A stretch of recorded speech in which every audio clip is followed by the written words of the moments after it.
After diligently honing my skills for 2 decades, I finally ascended to the ranks of the elite. Little did I anticipate that my inaugural mission would be to assassinate the god of the shinobi world, Senju Hashirama.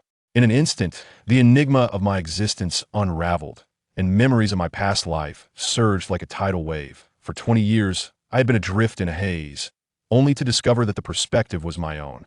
In a dimly lit and secluded chamber, my superior stood before me, assigning me the task of eliminating the first Hokage, Senju Hashirama, veritable titan of the shinobi realm. This man, who single-handedly wielded the power of the Ninetales, was invincible throughout his lifetime, unmatched by all the shinobi combined. But to send me after him was akin to dispatching a mere mortal to confront the great sage, equal to heaven, a delusion of the highest order. Awakening to my past memories, I had no intention of courting death that I decisively annihilated the upper echelon of the village, seized the coveted treasure, the evil fish, and strode out of the village with audacity. Concurrently, I rapidly assimilated the evil fish and hunted down 4 ninjas, acquiring their hearts in the process. Following the narrative of the original story, I became a bounty hunter, amassing wealth and saving diligently. After decades of scrupulous labor, I had not dared to spend a single coin, only to encounter the Konoha ninjas. They exhibited no respect for the elderly or the young, and I was abruptly brought to the ground by a merciless Renegan, concluding my lamentable existence at the age of 91. Thus, I resolutely abandoned the path of a bounty hunter and resolved to journey to Konoha. Konoha, the epicenter of the Hokage's world, brimming with resources, boasted the bloodlines of the 6 Paths, Senju, Uchiha, and Hyuga clans, among others. It also possessed the power of the yin-yang shield. Obtaining the heart of any prominent clan, even a crab, would be immensely beneficial. If I could procure the heart of an Uchiha or a Senju, I would have the means to protect myself in this tumultuous era. Traversing mountains and rivers, I soon arrived at Konoha in the decades to come. Joining this village would be an impossibility. Yet fortuitously, Konoha was in its nascent stage, welcoming all who sought to join. No one dared to act recklessly in the presence of the god of shinobi and the Shura of the shinobi world. After donning a disguise, I masqueraded as a wandering ninja, adopting a false name to gain entry into Konoha. At this time, with Konoha still in its formative phase and ample space available, new members were readily assigned housing. After a brief wait, I was allocated a modest abode in the heart of the village. Reclining in this wooden dwelling, I began to contemplate my next steps. Even if I aspired to seize the hearts of the Senju and Uchiha, I needed a fod of legitimate work to conceal my identity. Otherwise, a vagabond loitering near the strongholds of the Senju and Uchiha would undoubtedly attract the attention of the Konoha security forces. If I were to engage in entertainment, I might as well sell ramen, but I soon dismissed that idea. Running a mere stall seemed a waste of my potential. Instead, I resolved to take a more ambitious route. Though I had never crafted instant noodles, I had certainly seen pigs run, and thus, I would embark on this new venture. You shall allocate all remaining funds for the procurement of flour, edible oil, and a variety of vegetables. Employing a method of slow simmering, these vegetables will be dehydrated while meticulously controlling the oil temperature. Subsequently, the flour will be kneaded into shape using a traditional steaming technique before being immersed in oil and further cooked with water. That a precisely proportioned sauce packet will complete the preparation, resulting in a freshly made bowl of unique ninja-style cup noodles. Whether embarking on travels or undertaking protective missions, this cup of noodles stands as an excellent choice. In a bid to elevate the popularity of these cup noodles, Kakuzu has decided to initiate a Buy-on-Edge-1 free promotion. Patrons dining in his establishment will receive an additional bowl of freshly prepared noodles. As long as the ninjas of Konoha become accustomed to taking a bowl with them on their excursions, Kakuzu's business is bound to flourish. In just 7 days, the cup noodle shop has achieved remarkable success. With a steady influx of customers each day, Kakuzu finds himself so busy that he wishes he could clone himself to keep up with the demand. On this particular day, an unexpected visitor arrived at Uchiha Madara. "Is there only the clear broth flavor available?" Madara inquired, casting a scrutinizing glance at Kaku. "Currently, we only offer the clear broth flavor, but we are in the process of developing additional varieties, including braised, spicy, and sour flavors," Kakuzu responded, his heart racing with unease. Madara had merely come to sample the noodles, or so Kakuzu hoped. Observing the bustling crowd of various clans mingling amicably, he noted that the presence of their clan members had made the atmosphere somewhat tense. After quietly paying, Madara took a bowl of noodles and departed. Watching Madara retreat, Kakuzu felt a pang of anxiety, tempted to gather his belongings and flee. Surely, Madara lacked the ability to discern his thoughts. He decided to observe the situation for another couple of days while hastening the development of the other two flavors. The following day, Senju Hashirama also paid a visit, showering praise upon the noodles and expressing that Madara enjoyed them as well. He requested to place an order for a batch. "Let's start with 1,000 servings," Hashirama proposed, turning his back to the counter. Kakuzu's eyes lit up with a mere 20 ryo profit per bowl. This order would yield a substantial 20,000 ryo. Given the size of the Konohagakure's Umbu forces, the consumption rate would undoubtedly be staggering. This 1,000 serving order would likely be depleted in just a few days. Such earnings far surpassed the rewards of typical missions while ensuring safety. Kakuzu's mind raced with possibilities, and he quickly agreed. Hashirama then clapped Kakuzu on the shoulder, handing over 35,000 ryo. "Mr. Ipin, deliver the goods to the entrance of the Umbu by 8 a.m. the day after tomorrow." "Understood." Hoka Jessima. Gazing at the freshly acquired currency and the thriving business, Kakuzu contemplated whether he should acquire several nearby shops to expand production. The first step toward circulation would be to increase production. However, the preparation of cup noodles requires a ninja's skill set, which the average person may struggle to replicate. This posed a significant challenge. Thus, Kakuzu resolved to first recruit an employee and subsequently enhance the production facilities step by step, ideally transforming them into an automated workshop. The following day, Kakuzu, alongside the newly hired employee, pushed a cart towards the Konoha guard. He had anticipated the need to introduce himself. Yet to his surprise, the Uchiha at the entrance recognized him instantly and warmly remarked, "Mr. Iyer, you are indeed the most renowned culinary expert in Konoha. Who hasn't heard of your illustrious name?" Through their conversation, Kakuzu learned that the young Uchiha, named Uchiha Taisui, was responsible for material procurement. Upon hearing this name, Kakuzu felt a twinge of astonishment, as it was reminiscent of a prominent figure who would later alter the dynamics of the ninja world as grandfather. However, he refrained from voicing his curiosity. Subsequently, under the pretense of needing to use the restroom, he wandered around the Konoha guard, astonished to discover that the guard had been reduced from 13 teams to 6. With a tentative spirit, he inquired about the situation, to which Taisui casually replied that it was not a matter of great secrecy. He explained that the Hokage intended to establish a specialized assassination tactical unit, thus reallocating a portion of personnel from the guard. Yet upon hearing this revelation, Kakuzu's body tensed. The Konoha guard had been meticulously crafted by Uchiha Madara, with a significant portion of its ranks comprising Uchiha clan members. The remaining positions were distributed among Konoha's prominent families, ensuring a system of mutual checks and balances. However, with half the personnel reassigned, the Uchiha clan now held a dominant position within the guard. The inception of this dark unit, stemming from the Hokage's directive, was clearly not the vision of Senju Hashirama, but rather that of Senju Tobarama. He had famously remarked on the malevolent nature of the Uchiha clan, and Tobarama had always harbored the most sinister suspicions regarding them. This led to a complete withdrawal of the guard from external missions, perfectly aligning with his character. Originally, the Konoha guard bore full responsibility for all dark operations as well as future duties, but now, following this power shift, their primary tasks would predominantly unfold within the confines of Konoha, rendering external missions unnecessary. What appeared to be a favorable arrangement concealed a treacherous undercurrent, akin to a dull knife gradually wearing down flesh. Returning to his establishment, Kakuzu sighed deeply. He had once envisioned a tranquil existence, yearning to lead a peaceful life. However, the unfolding events in Konoha swiftly awakened him to the harsh reality. Once one becomes a ninja, the hope of extricating oneself from this quagmire diminishes. Without power, survival in this shadowy ninja world becomes utterly untenable. Here, mortals aspiring to transcend their limits must master two fundamental arts: sage techniques and science. Sage techniques he deemed unattainable for the moment due to a lack of research materials. Conversely, he could leverage science as a commoner. It was impractical to seek out a spider to bite him, so he resolved to rely on science to catalyze his own transformation.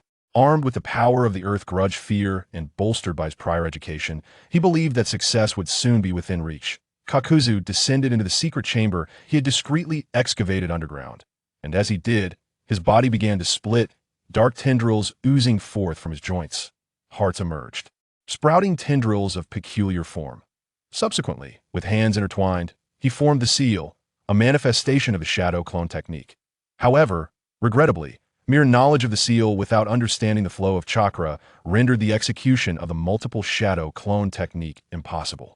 At this juncture, Senju Tobarama had likely not yet unlocked this ninjutsu, remaining blissfully unaware that this technique was fundamentally a fusion of his own cursed domain and a modicum of research into the shadow clone technique to adeptly allowed one to transform their nature into a facsimile of oneself, proving exceedingly useful.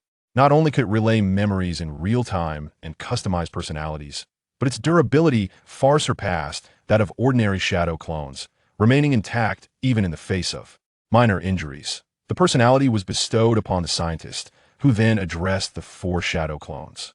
The 2 on the right, you shall embark on a scientific exploration of chakra. The 2 on the left, you are tasked with developing and refining the instant noodles production technology. Aim to create 4 machines of exceptional quality. The Earth Grudge Fish clones responded in unison. Were he to be present in person, enduring the oppressive environment to conduct scientific research would likely be an arduous feat. Yet, within the confines of the Earth Grudge Fish clones, although limited by their own hearts to a maximum of 4 creations, the advantage lay in the ability to adjust the personalities of these clones at will. He configured the traits of these 4 clones to embody the perseverance of diligent scientists, ensuring that even in adverse conditions, they would experience no undue stress. Furthermore, he implemented several restrictions to mitigate the risk of these externally existing clones betraying him. Once preparations were complete, he merely needed to periodically supply them with the necessary resources. Under the relentless research of the 2 clones, although they had not developed a new machine for instant noodles, they had made strides in procuring alternative ingredients, thereby alleviating the issue of monotony at the Ichiraka ramen shop. Barbecued meats, tempura, sushi rolls, salmon sashimi, and curry rice were amongst the new offerings, some sourced from Kakuzu and others developed through earnest experimentation. His sincere desire was to create culinary delights that would warm the hearts of all. Kakuzu gazed wistfully at the industrious endeavors of the handsome chef, lamenting the frail silhouette of his figure. He had surpassed the optimal age for ninja training otherwise. Taking on an apprentice would have been a worthy consideration. Since the Konoha guard had consistently ordered instant noodles, the clientele at his establishment had undergone a significant transformation. Beyond the common folk, the Uchiha clan frequented his shop with remarkable enthusiasm, seemingly possessing an extraordinary penchant for barbecued dishes. Kakuzu, perplexed, silently opted to raise the prices of the barbecued items. However, one day, he found himself unable to resist the demands of the spice-loving Uchiha. As sales of barbecued dishes soared, so too did the demand for beer, leading to a dearth of his brewed supplies. Despite the thriving business, largely thanks to the Uchiha clan, which could be described as a veritable goldmine, the influx of customers posed a dilemma. With an increase in Uchiha patrons, the presence of the Senju clan dwindled. Aside from Senju Hashirama himself, no other member of the Senju clan graced his shop. Although the Hidden Leaf Village had been established, breaking down the barriers between clans proved to be a formidable challenge. This moment, Senju Hashirama cast a glance at the elegant room within the establishment, where he found himself sharing a meal of barbecue with his dear friend, Uchiha Madara. Were it a mere casual barbecue outing, he would have paid it little mind. However, today felt rather peculiar. Over the past few days, Senju Hashirama had frequented this place with unusual regularity, but this was the first instance he was accompanied by Uchiha Madara. Had he not already noted the strange occurrences within the shop, he would have long since clung to Hashirama's side in eager camaraderie. Alas, he found himself on the black list of a certain unnamed second Hokage, and it seemed that this establishment had become a gathering place for the Uchiha clan. Mr. Iroha, could you bring us 2 more beers? Hashirama called out to Kakuzu from across the room. In response, Kakuzu silently retrieved chilled beers from the refrigerator, bringing them into the room. The price of a chilled beer had doubled. This unique business of using digestive ice was a rare trade in the absence of ice shield ninjas in Konohagakure. This technique was one he had only imparted to a select few. Once Kakuzu entered the elegant room, he was somewhat taken aback by the scene before him. Hashirama patted the seat beside him, inviting him to sit down. Kakuzu furrowed his brow, contemplating his next move, but ultimately decided to cautiously approach the elegant room. The 2 individuals inside were formidable figures of the current era if they truly intended him harm. He doubted he could devise an effective countermeasure. However, with the presence of the Earth Grudge Fear fish, Even if his body were to perish, he could still survive through his clones. In terms of survival capability, he felt no less formidable than the duo of Hashirama and Madara. With this thought bolstering his confidence, he settled into the seat. Lord Hokage, is there something you wish to discuss? Kakuzu inquired. Before you, I am not the Hokage, and there is no need for such formalities. You may simply refer to me as Hashirama from now on. Hashirama replied with a casual demeanor. Mr. Iroha, I seek your insight on a matter concerning the Hokage. Kakuzu continued. The duties are undoubtedly demanding. What is it that you wish to inquire about? It is this, Hashirama said, his eyes gleaming with anticipation. I frequently visit this establishment and have observed that it is often filled to capacity. While it may feel somewhat cramped, the patrons seem unfazed rather. They revel in each other's company and share joyous moments, forging friendships that transcend familial boundaries. That I wish to understand how this phenomenon has come to be. Beside him, Uchiha Madara remained silent, arms crossed, his expression inscrutable as he fixated on the chilled beers upon the table. Yet his ears remained attentive. Ah, I see. Kakuzu paused for a moment. To accommodate more customers, I reduced the space between tables. Although this results in a sense of crowding, it enhances the reputation of the elegant room, encouraging patrons to spend. Nonetheless, this does not deter those who delight in barbecue and chilled beer. In this sweltering season, savoring a cold beer is a delightful experience, which has, in fact, attracted more visitors. After a moment's reflection, Kakuzu added, this certainly serves as an excellent opportunity to foster connections and relationships. This is not due to any extraordinary methods I possess, rather, it is through this beer that I am inclined to elaborate. This beer contains alcohol, which can induce a mild anesthetic effect, allowing individuals to lower their defenses naturally. Consequently, everyone became acquainted, and friendships blossomed. Upon hearing Kakuzu's words, Hashirama Senju felt a tinge of disappointment and remarked, is that all? Kakuzu nodded affirmatively. Indeed, he replied. Meanwhile, Uchiha Madara, standing nearby, contemplated deeply and nodded in agreement. Lowering defenses and becoming familiar to forge friendships, Hashirama murmured to himself, somewhat troubled. Kakuzu found himself in a state of indecision, neither standing comfortably nor sitting. Eventually, he came to a realization. Mr. Hashirama addressed, though you have answered my inquiry, it was not as I had envisioned. However, there is a divergence of opinion I wish to consult with you and Madara. No need for such formality. Feel free to ask any question you may have, Kakuzu replied with a smile. Very well, Hashirama, please proceed, Madara said coolly. Feeling a bit embarrassed, Hashirama chuckled lightly. Well, aside from the Land of Fire, other nations have established their own respective ninja villages.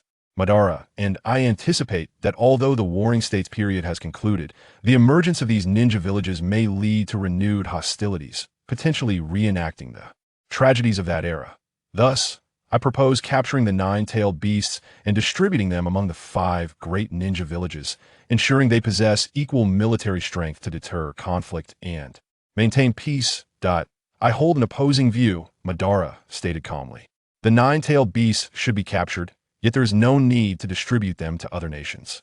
As long as Konoha remains the strongest, other nations will refrain from inciting conflict.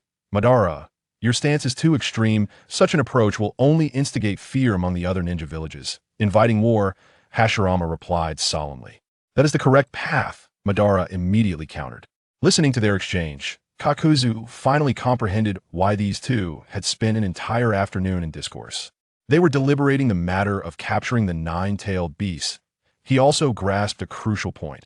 Madara's departure was not a mere coincidence, but rather the culmination of long-standing tensions that ultimately erupted. Gazing at the monument beneath the Uchiha shrine, he recognized it as merely the final straw that broke the camel's back.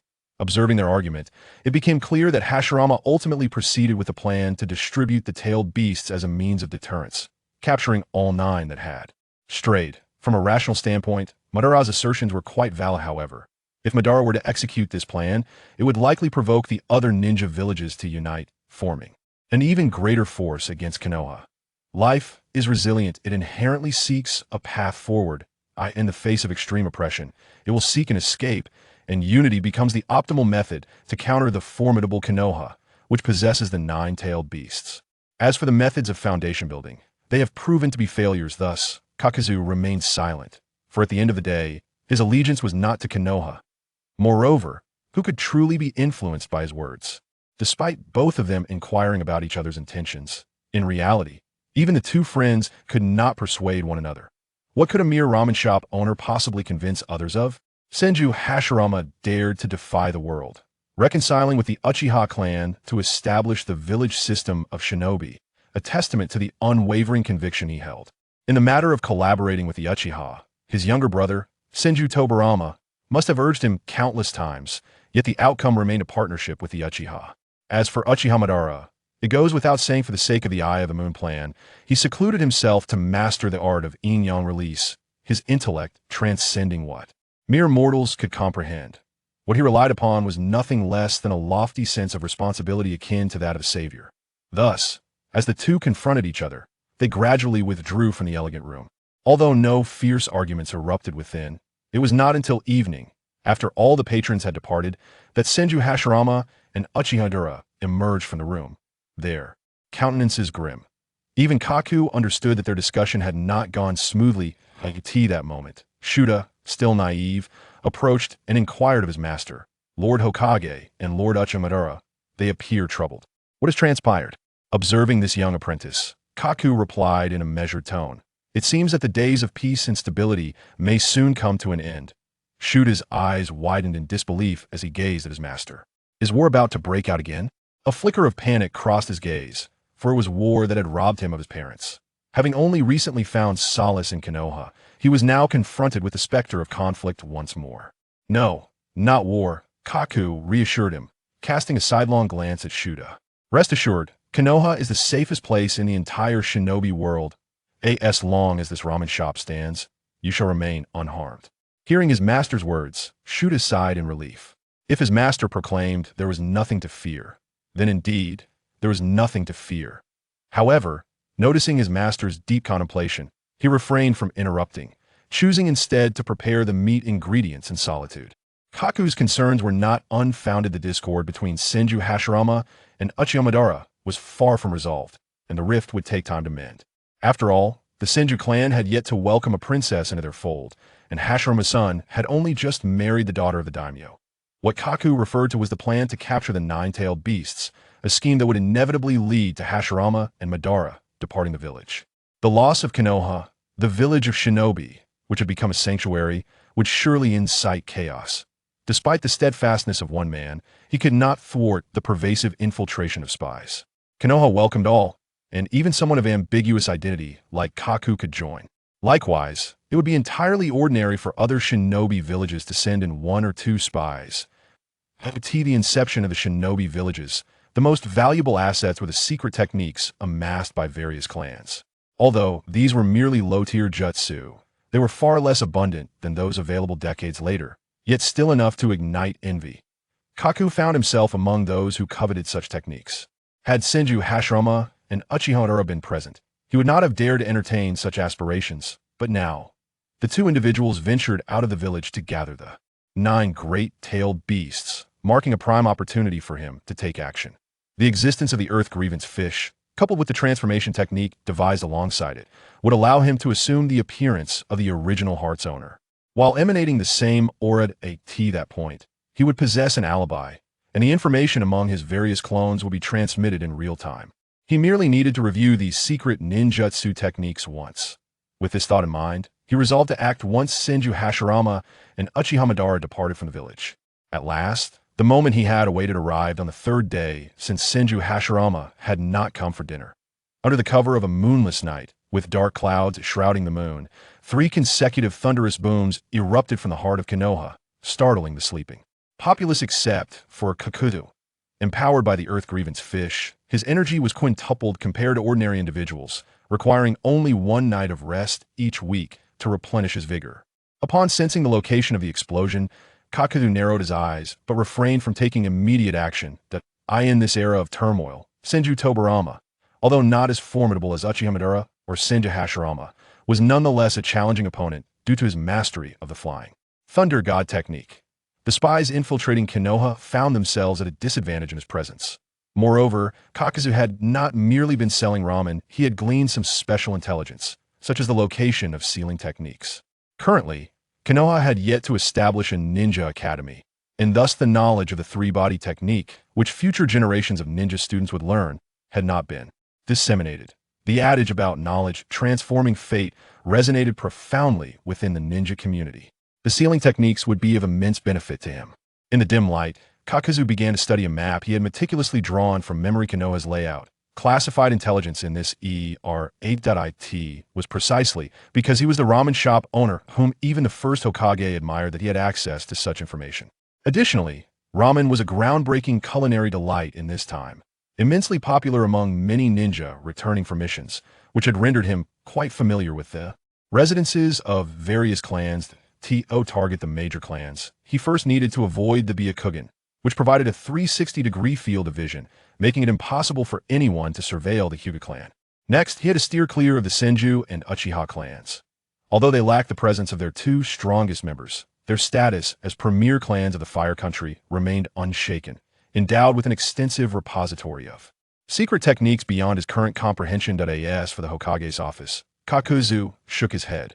With Senju Tobarama personally overseeing it and the Flying Thunder God technique at his disposal, should he become entangled, escape would be futile. Suddenly, an ingenious idea struck him as he glanced at the two Earth Grievance fish clones nearby, both shivering as if sensing his thoughts. Surely you don't intend for us to serve as bait? They seemed to wonder. Kakuzu smiled, replying, isn't that precisely the purpose of clone?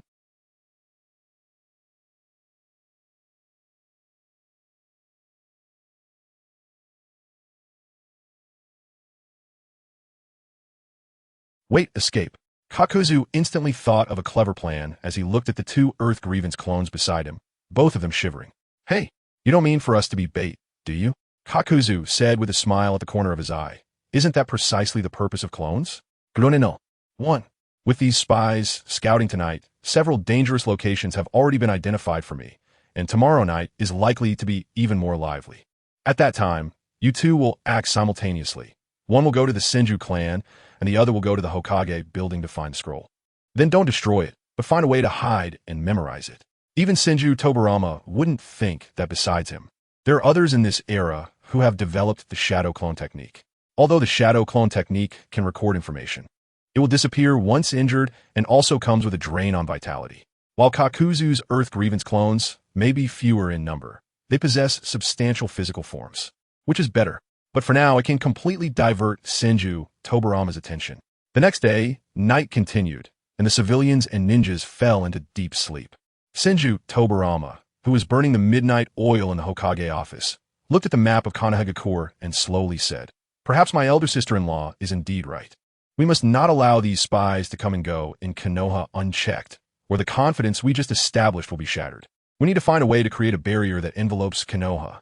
Boom! Suddenly, a massive fireball appeared at the Senju clan's base. In the supply depot where a large amount of resources was stored.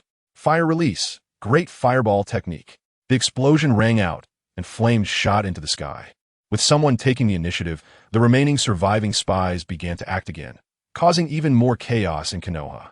Upon witnessing this scene, Senju Tobarama's expression changed dramatically. Great fireball technique. Could it be Uchiha? Damn it. He quickly used the body flicker technique to arrive outside the Senju clan's base. But just as he got there, he saw a lone ninja facing a siege from the elite of the Senju clan. The obvious Uchiha fire release appeared at the Senju clan's base. Even someone as suspicious as Senju Tobarama would suspect it was related to the Uchiha. And there was no need to say more for Tobarama. Just seeing that the opponent did not have Sharingan in their eyes and was not using Uchiha techniques, Tobarama felt something was off. Tobarama, why are you back? Uzumaki Mito inquired. Not good, it's a diversion. Senju Tobarama immediately realized, with no time to explain, and then used the Flying Thunder God technique to return to the Hokage office. However, just as he returned to the Hokage office, he saw documents scattered everywhere. 2 Umbu had been knocked down on the ground, and the intruders had already vanished without a trace. Along with them, his recently compiled sealing book had also disappeared. Damn it, don't let me catch you. Senju Tobarama was furious. These items were meticulously organized at a great cost, and now they had been destroyed in an instant. He knew that they could help the village enhance its strength. More critically, losing these items under his watch was a huge blow to the reputation of the Senju clan.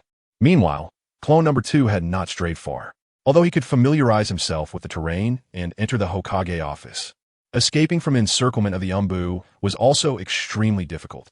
So he simply hid, and as for where he was hiding, it goes without saying that he concealed himself next to the Uchiha base, something only possible due to his familiarity with the terrain of Konoha.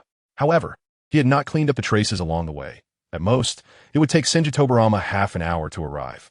He might not have enough time to extract sufficient ninjutsu knowledge from the sealing book, which was why he chose the Uchiha base. Senju Tobarama, Uchiha, Groneno. Two suddenly laughed sinisterly, but halfway through, he realized something. No, did the main body add too much darkness to me? Otherwise, how could I think of such a diversionary tactic? After pondering for a moment, clone number 2 immediately shifted the blame back to the main body. Then, he found a secluded spot at the edge of the Uchiha base and began to carefully read the ninjutsu knowledge recorded in the sealing book. Chapter 6, the Book of Seals without forbidden techniques. There's no shadow clone technique, no flying thunder god technique, and no Edo Tensei. What kind of sealing book is this? Connected to the thoughts of clone number 2, Angle prepared to replicate the ninjutsu recorded in the sealing book, only to find that none of the techniques he sought were present. Could it be fake? Clone number 2 immediately understood and began searching for the earliest ninjutsu, carefully studying it and confirming that it was indeed genuine. Fire style, ash pile burning, an A-rank ninjutsu contributed by the Sarutobi clan. Angle instantly realized, so that's how it is. This was during the early days of Konoha village. Not only the Senju, but other major clans had not yet fully integrated into the village. How could they possibly contribute all their clans' secret techniques? And as for Senju Tobarama, there was no need to mention it. He wasn't even Hokage, so why would he store his secret techniques in the sealing book? If there truly were countless secret techniques in here, he probably would have already stamped it with a flying thunder god mark. For a moment, Angle's expression was complicated as he looked at the sealing book. Even if there were those secret techniques, he still wouldn't be able to obtain this original version of the sealing book. Shaking his head, he dismissed these emotions. Although the scroll did not contain the secret techniques he wanted, it recorded quite a bit of the essence of the major clans, with a considerable number of A and B rank 5 elemental ninjutsu, some of which were quite impressive.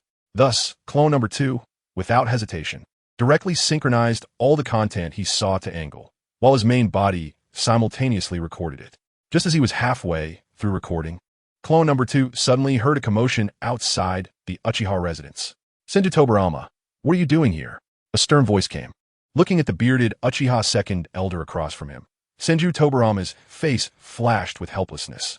After being played for a fool, he calmed down from his initial anger and quickly discovered Angle's trace of escape, and then followed the trail, only to find that the person had actually hidden in the Uchiha clan's residence.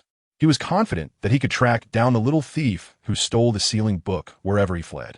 That was the confidence of being the fastest in the ninja world. However, having fled to the Uchiha residence, he couldn't search at will. Thus, his anger towards this nameless brat grew, but amidst the anger, he also needed to remain calm. The sealing book had to be brought back, and this little thief had to die, but dealing with the Uchiha residence wasn't easy. A dying camel is still bigger than a horse, and besides, the Uchiha clan was not weak at all right now. If he clashed with the Uchiha, it was needless to say that his older brother would definitely come back to scold him. Being the acting Hokage was truly not an easy job, Tobarama thought to himself. Then he changed to a smiling face and said to the Uchiha second elder, there was a little incident in the village. A little thief stole the sealing book and fled here. I hope the second elder can help capture this little thief. Here are the traces he left behind. Saying this, Tobarama took out several pieces of information tracking clone number 2, with a member of Inuzuka standing beside him. The second elder glanced at the red lines on Senju Tobarama's face, looked at the Umbu ninja wearing a fox mask, and after a moment of contemplation said, since it is the village's sealing book that was stolen, the Uchiha clan has a responsibility. Then let this Umbu brother accompany me into the clan to search. It's just right that I also mobilize some of the young lads in the clan to help the acting Hokage. The second elder emphasized the title acting Hokage heavily at the end. Upon hearing this, Tobarama's expression changed drastically, and he silently cursed. This old guy is giving me a hard time at this moment. Meanwhile, the Uchiha second elder cheerfully gathered the young juniors of the clan, instructing them to start searching, while he accompanied the Umbu ninja from the Inuzuka clan to gather information on clone number 2. However, he was actually taking the longest route, secretly having called the clan's elite youngsters to head towards clone number 2's location. The acting Hokage could not capture him, but they, the Uchiha clan, could. This was a great opportunity to make a name for themselves. Sensing the commotion outside, clone number 2 had already read half of the sealing book. He initially thought of going out to confront and dispel Senju Tobarama's suspicions, but then took a step back. If he were killed so easily, Tobarama would definitely become suspicious. Since that was the case, why not put on a good show? Clone number 2 smiled sinisterly. Feeling the Uchiha clan members gradually surrounding him, he glanced around. They were all Uchiha with their Sharingan activated. With a lineup of elite shinobi, even 2 or 3 of them would be too much for him to handle, let alone 8. These were ninjas who had survived from the Warring States period. None of them were truly weak. The Uchiha clan truly lived up to its reputation. Angle knew he was exposed and whispered, then exerted force in his palm, unleashing his chakra, tearing the sealing book into 8 pieces and scattering them towards the Uchiha. Seeing Angle trying to escape, the Uchiha were just about to chase when they heard his voice. This sealing book contains the Senju clan's secret techniques. Upon hearing Angle's words, the late-arriving second elder's expression darkened slightly as he leaned on his cane, which made a dull sound on the ground. Don't worry about those secret technique scrolls. Just catch him. The Umbu ninjas remained expressionless and rushed up together. The chakra, carried by clone number 2, was not abundant. Only at the level of an ordinary elite Jainin. Yet he recklessly released his chakra. Fire style, head hardening. A ninjutsu similar to the Great Fireball, but had a larger destructive and burning range. In just one move, he enveloped the 9 rushing in. Most of the ninjas displayed their agility to dodge this ninjutsu. However, 2 people charged directly in, one using fire style to counter his fire, and the other using water style to neutralize it. Uchiha clan experts.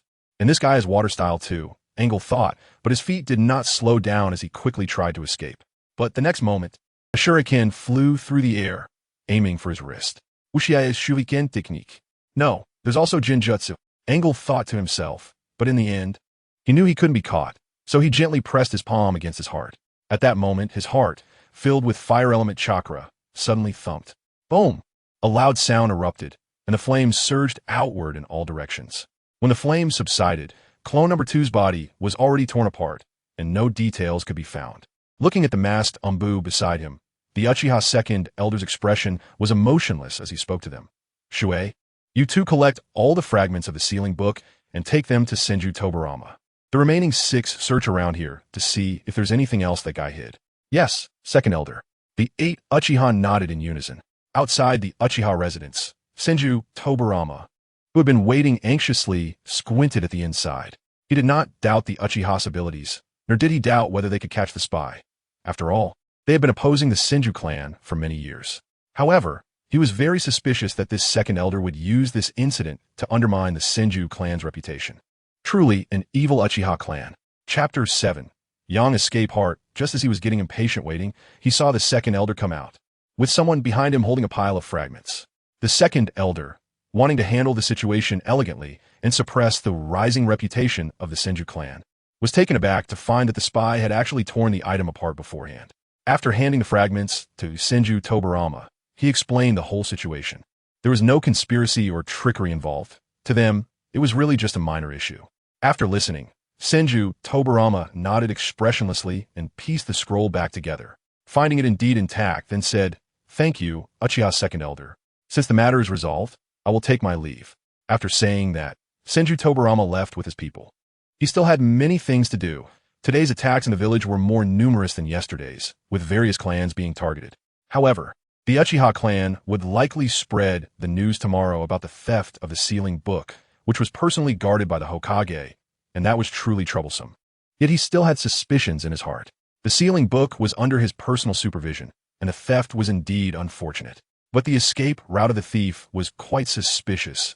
It seemed like they were especially familiar with Konoha, particularly the relations between the Senju and Uchiha clans. Otherwise, it wouldn't have taken him so long. Could it be someone from within the village? Senju Tobarama thought, but then quickly dismissed the idea. No, the ones suffering losses were not just those clans. Could it be the owner of the ramen shop? He couldn't help but think of the Ichiraku ramen shop owner, whom his elder brother praised endlessly. His sister-in-law had also mentioned that this person had quite a remarkable chakra. However, this person had received a large number of instant noodle orders in Konoha, and there was no reason for him to steal the sealing book. He dismissed all the conclusions one by one and suddenly felt troubled. Meanwhile, Kakuzu was organizing the various ninjutsu he had recorded earlier, most of which were wind release techniques, with a small portion of yin release and yang release, but at a lower level of involvement. However, for him, this was invaluable, as he had previously been completely incapable of yin release and yang shield techniques before acquiring the secret arts. But looking at the remaining 2 clones, he now had only 3 hearts left and urgently needed to replenish them. Who should he look for? Kakuzu began to ponder. The easiest targets would be the Uchiha and Senju clans. These were the hearts he desired the most, but unfortunately, if anything happened to even one person from either of these 2 clans, regardless of their willingness, they would suspect each other, and both clans would then strive to prove their innocence, leading to a comprehensive search. The unique secret arts of a ninja world were myriad, and who knew what could be used to find him, so he didn't want to provoke them, at least not until he had enough strength to protect himself.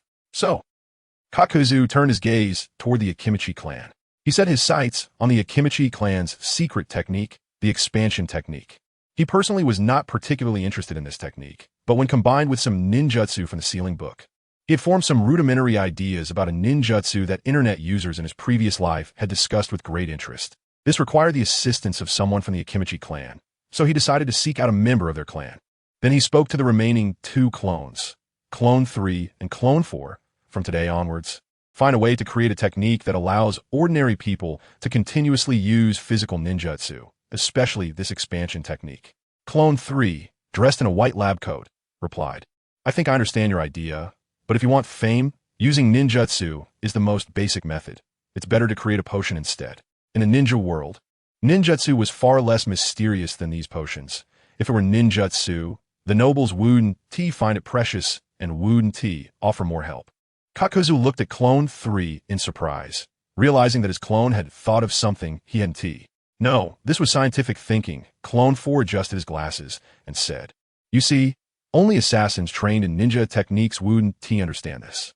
Kakuzu's mouth twitched slightly. After being retorted by his own clone, he had no place to vent his anger and stormed out of the underground laboratory. He still needed to prepare for the barbecue for tomorrow. After observing for several days, taking advantage of an opportunity to leave the village, he eliminated a lower-ranked ninja and disguised himself as the bridge builder Tizuna to issue a protection mission, costing 100,000 ryo. He ultimately chose someone named Akimichi Kid.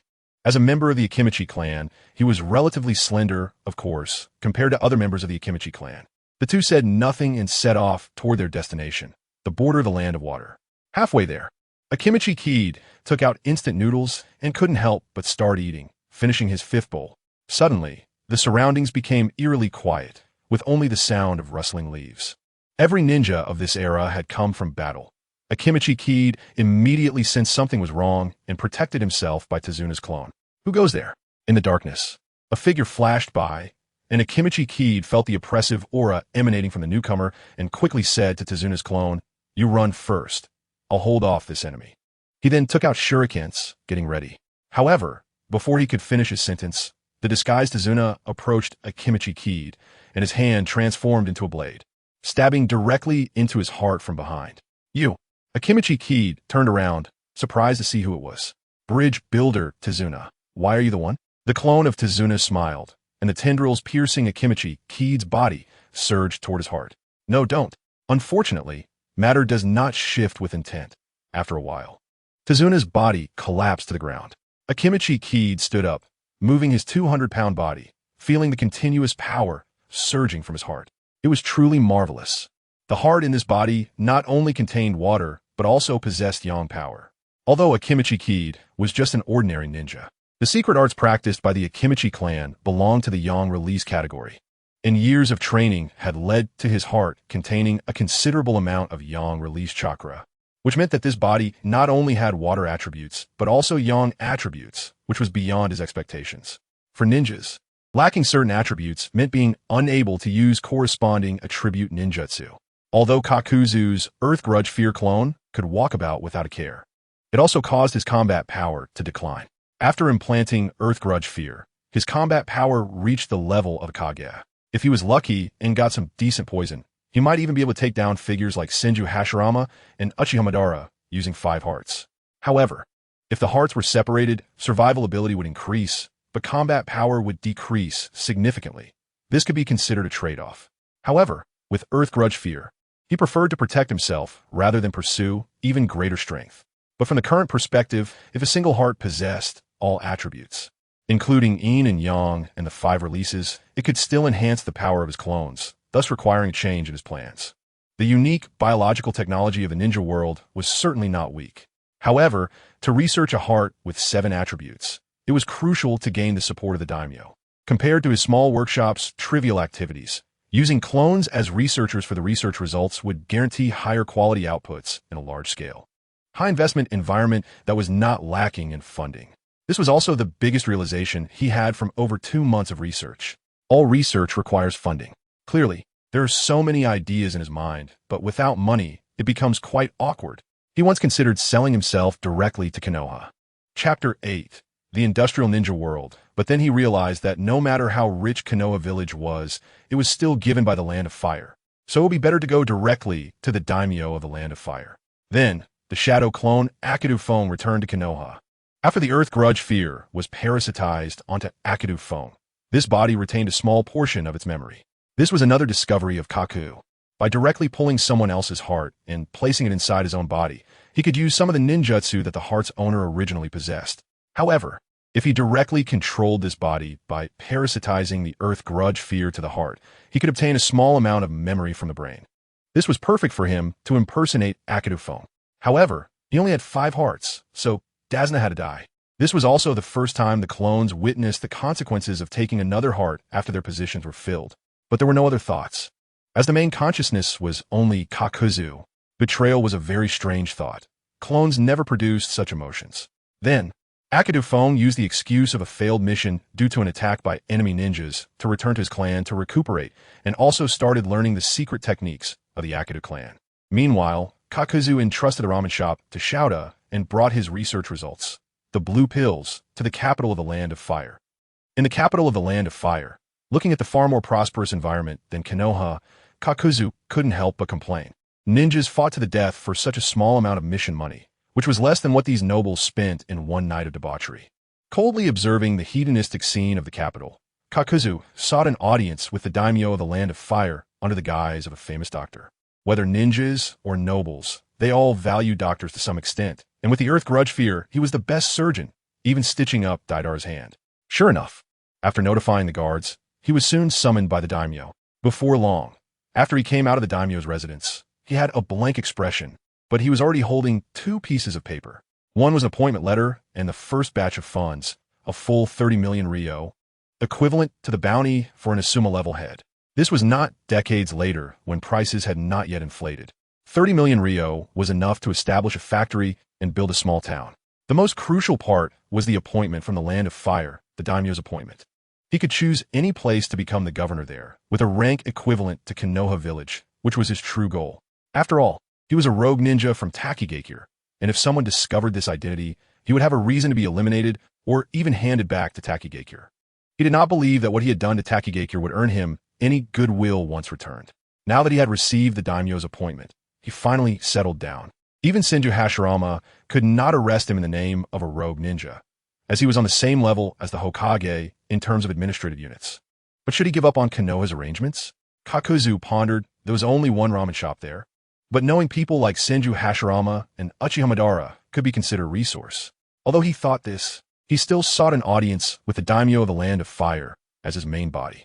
With this in mind, he must not split himself between 2 places.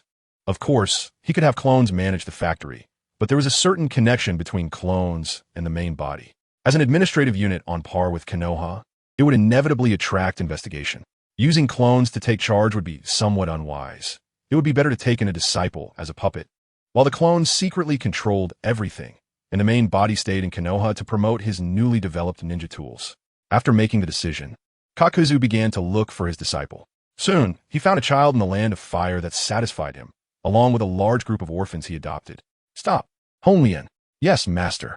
She looked like a girl only 7 or 8 years old, with a determined gaze and no hint of timidity.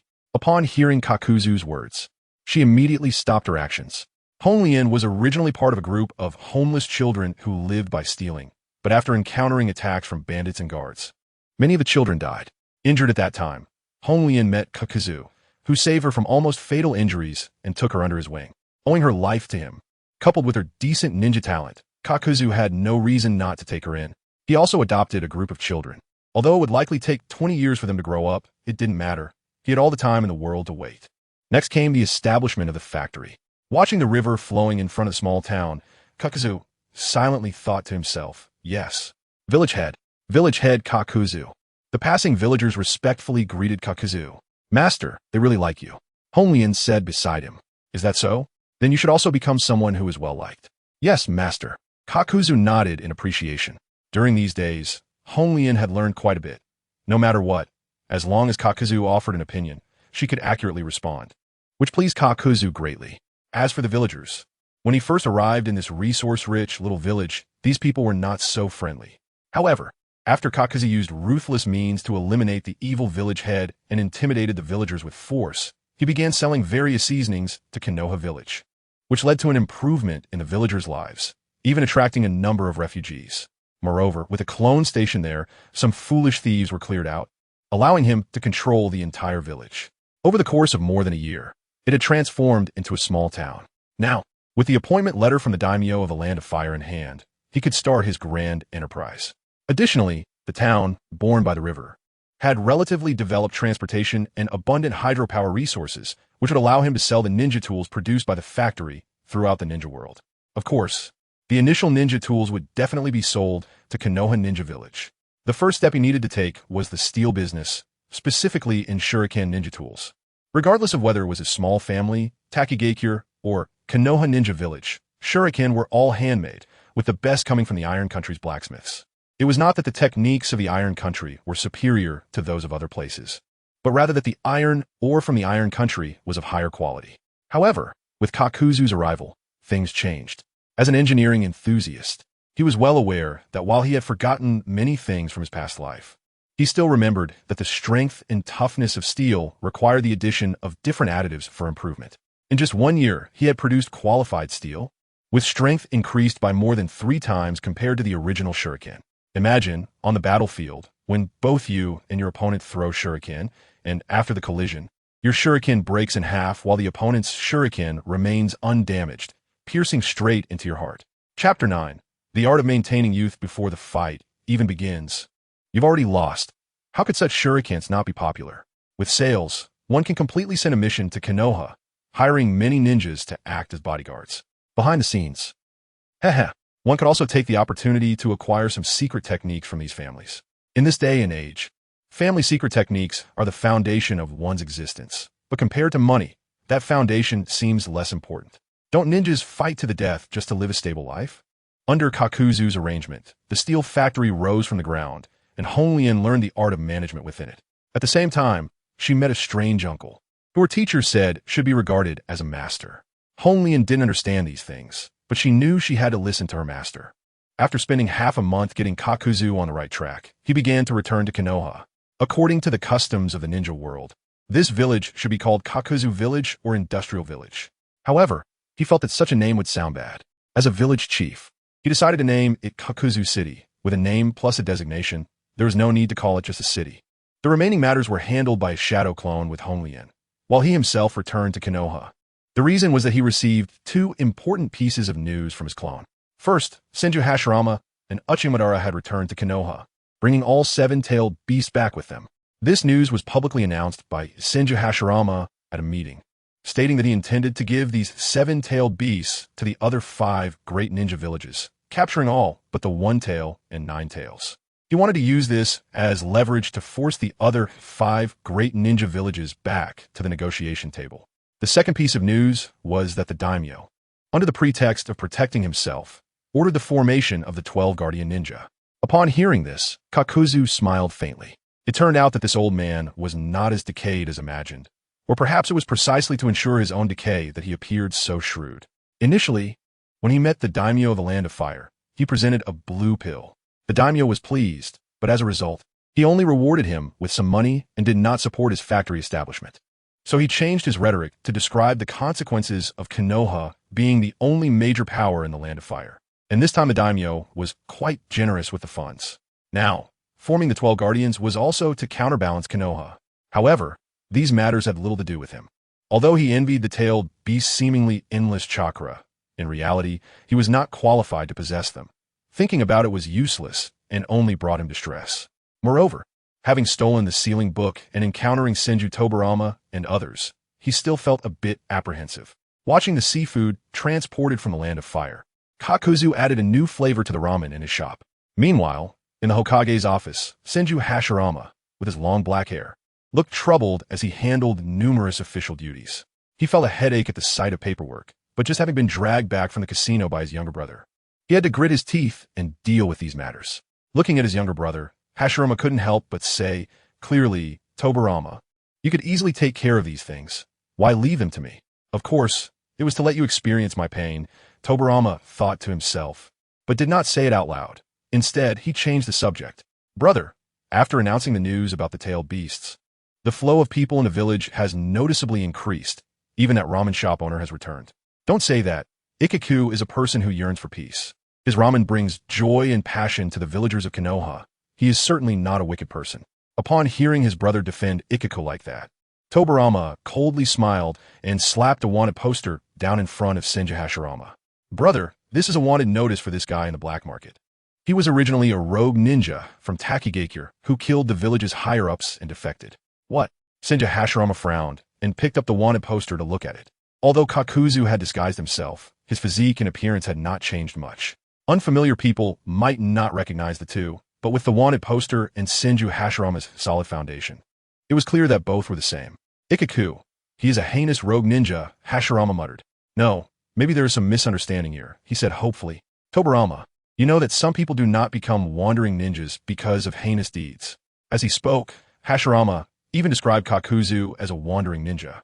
Seeing his brother's obstinacy, Tobarama felt frustrated, not knowing what kind of charm Kakuzu had cast on his brother. He then came up with a plan and sat on the table, saying, Brother, I suspect that the previous theft of the sealing book is related to Kakuzu.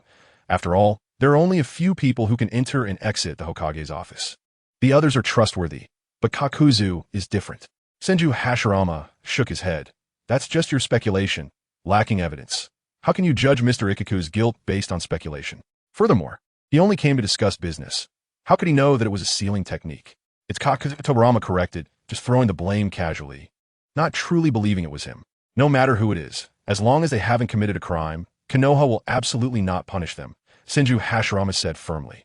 Tobarama felt helpless, looking at his brother who was impervious to reason, and was more troubled not by the matter of Kakuzu, but by how to distribute the 9-tailed beasts. In his opinion, since his brother had already captured 7-tailed beasts, they should be kept in Konoha to strengthen the village's power. However, his brother refused to listen, and neither he nor his sister-in-law had any effect in persuading him. What frustrated him even more was that even Uchiha Madara had advised him, leading to an argument between the two brothers, and they had not seen each other for a long time. Then he became even more upset. The thought that he and Uchiha Madara had the same stance on a matter made him feel uncomfortable, and of course, the other party felt the same. All right. In that case, Tobarama, you handle these official matters, and I will go find Ikaku to clarify things. After saying that, without waiting for a response, he used a body flicker technique and disappeared from the Hokage's office, leaving Senju Tobarama in a state of disarray. Looking at the piles of documents waiting for the Hokage's signature, Senju Tobarama trembled. Damn, big brother, how long will I have to deal with all this paperwork? Meanwhile, at Ikaku Ramen Shop, a cheerful Senju Hashirama arrived. Haha, long time no see, Mr. Ikaku. Long time no see, Hokage-sama.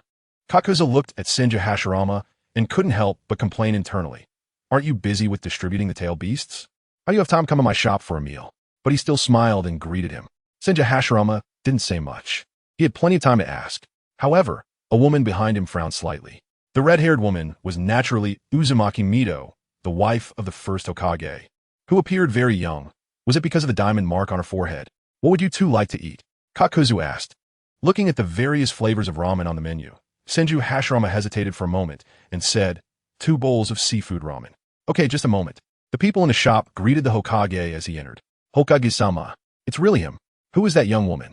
She's the Hokage's wife. Why does she look so young? That's the art of maintaining youth. Chapter 10. Skipping out on the bill is not acceptable. Looking at the enthusiastic atmosphere in the shop, enjoying ramen, Senju Hashirama felt deeply the beauty of Konoha village. He liked this environment. And if he weren't worried about causing a commotion by appearing in public and disturbing their enjoyment of the ramen, he wouldn't have chosen to sit in a private room. Meanwhile, Uzumaki Mito was visiting this ramen shop for the first time. Although she had heard Hashirama praise the owner's skills all the way there, she was still skeptical. When Kakuzu brought over 2 steaming bowls of seafood ramen, she couldn't help but take a bite. This flavor. It's quite delicious. Mito couldn't help but say. Hearing his wife's words, Hashirama felt even happier. I told you, a person who brings joy to Konoha village cannot be a bad person. Mito rolled her eyes at Hashirama and took another couple of bites of the seafood ramen. It was really delicious. She couldn't resist and finished the whole bowl. See, I told you Ichiraku's ramen is delicious, Hashirama said with a smile as he watched his wife's satisfaction. Actually, it's handmade. The skill of making the noodles is better than his, as he specializes in making the seasonings. As someone who crossed over from the foodie empire, he could distinguish which were seasonings and which tasted good. Now, the task of cooking ramen had been fully handed over to the handmade team, while he was mainly responsible for preparing the seasonings and soup base. However, as Hashirama and Mito were here, Kakuzu secretly pondered their intentions, wondering if they were simply here to enjoy a bowl of ramen. Just as Kakuzu was pondering, Hashirama's voice came from the private room. Mr. Ichiraku, could you come here for a moment? Hearing this, Kakuzu's heart skipped a beat. He went to the private room and asked, Do you have any orders, Hokage-sama? From the very beginning, Hashirama didn't believe that someone who brought joy to Konoha village, like Mr. Ichiraku, could be a bad person. Perhaps appearances could be deceiving, and information could be misleading, but the vibrant atmosphere in the ramen shop couldn't lie. He genuinely felt everyone was happy here. If everyone in Konoha could be as joyful as they were while eating ramen, the society he yearned for would have truly arrived. He also wouldn't have had a huge argument with his good friend Uchiha Tobarama. Their differing opinions had troubled him for a long time, which is why he'd spent more time with Mito. But regarding the matter concerning Konoha village, he had to ask. He took out the wanted poster from his pocket and asked, Mr. Ichiraku, is this Kakuzu who has wanted you? Huh. Upon hearing Hashirama say this, Kakuzu secretly breathed a sigh of relief. He thought he was going to be asked about the sealing book, but it turned out to be about this. Before he met Hashirama, he was afraid his identity would be exposed and he would be killed immediately, leaving him with no place to argue. But now it was different. Hashirama, who was easy to talk to, had been eating ramen for a while, and while their relationship couldn't be called friends, they were definitely not strangers. As for being discovered, he had already made a plan. He just needed to speak half-truths. So he took a deep breath, tilted his head at a 45-degree angle, looked out the window, and said in a low tone, Hokage-sama, as you can see, I am indeed a traitor from Takigakure, but my betrayal was truly unavoidable. Oh, then please tell us, Mr. Kakuzu, what made it unavoidable? Mito's gentle voice came through. She was far more rational than Hashirama. Kakuzu's expression darkened, and he spoke to Hashirama in a low voice. The village ordered me to carry out a mission, to assassinate you, Hokage-sama. What?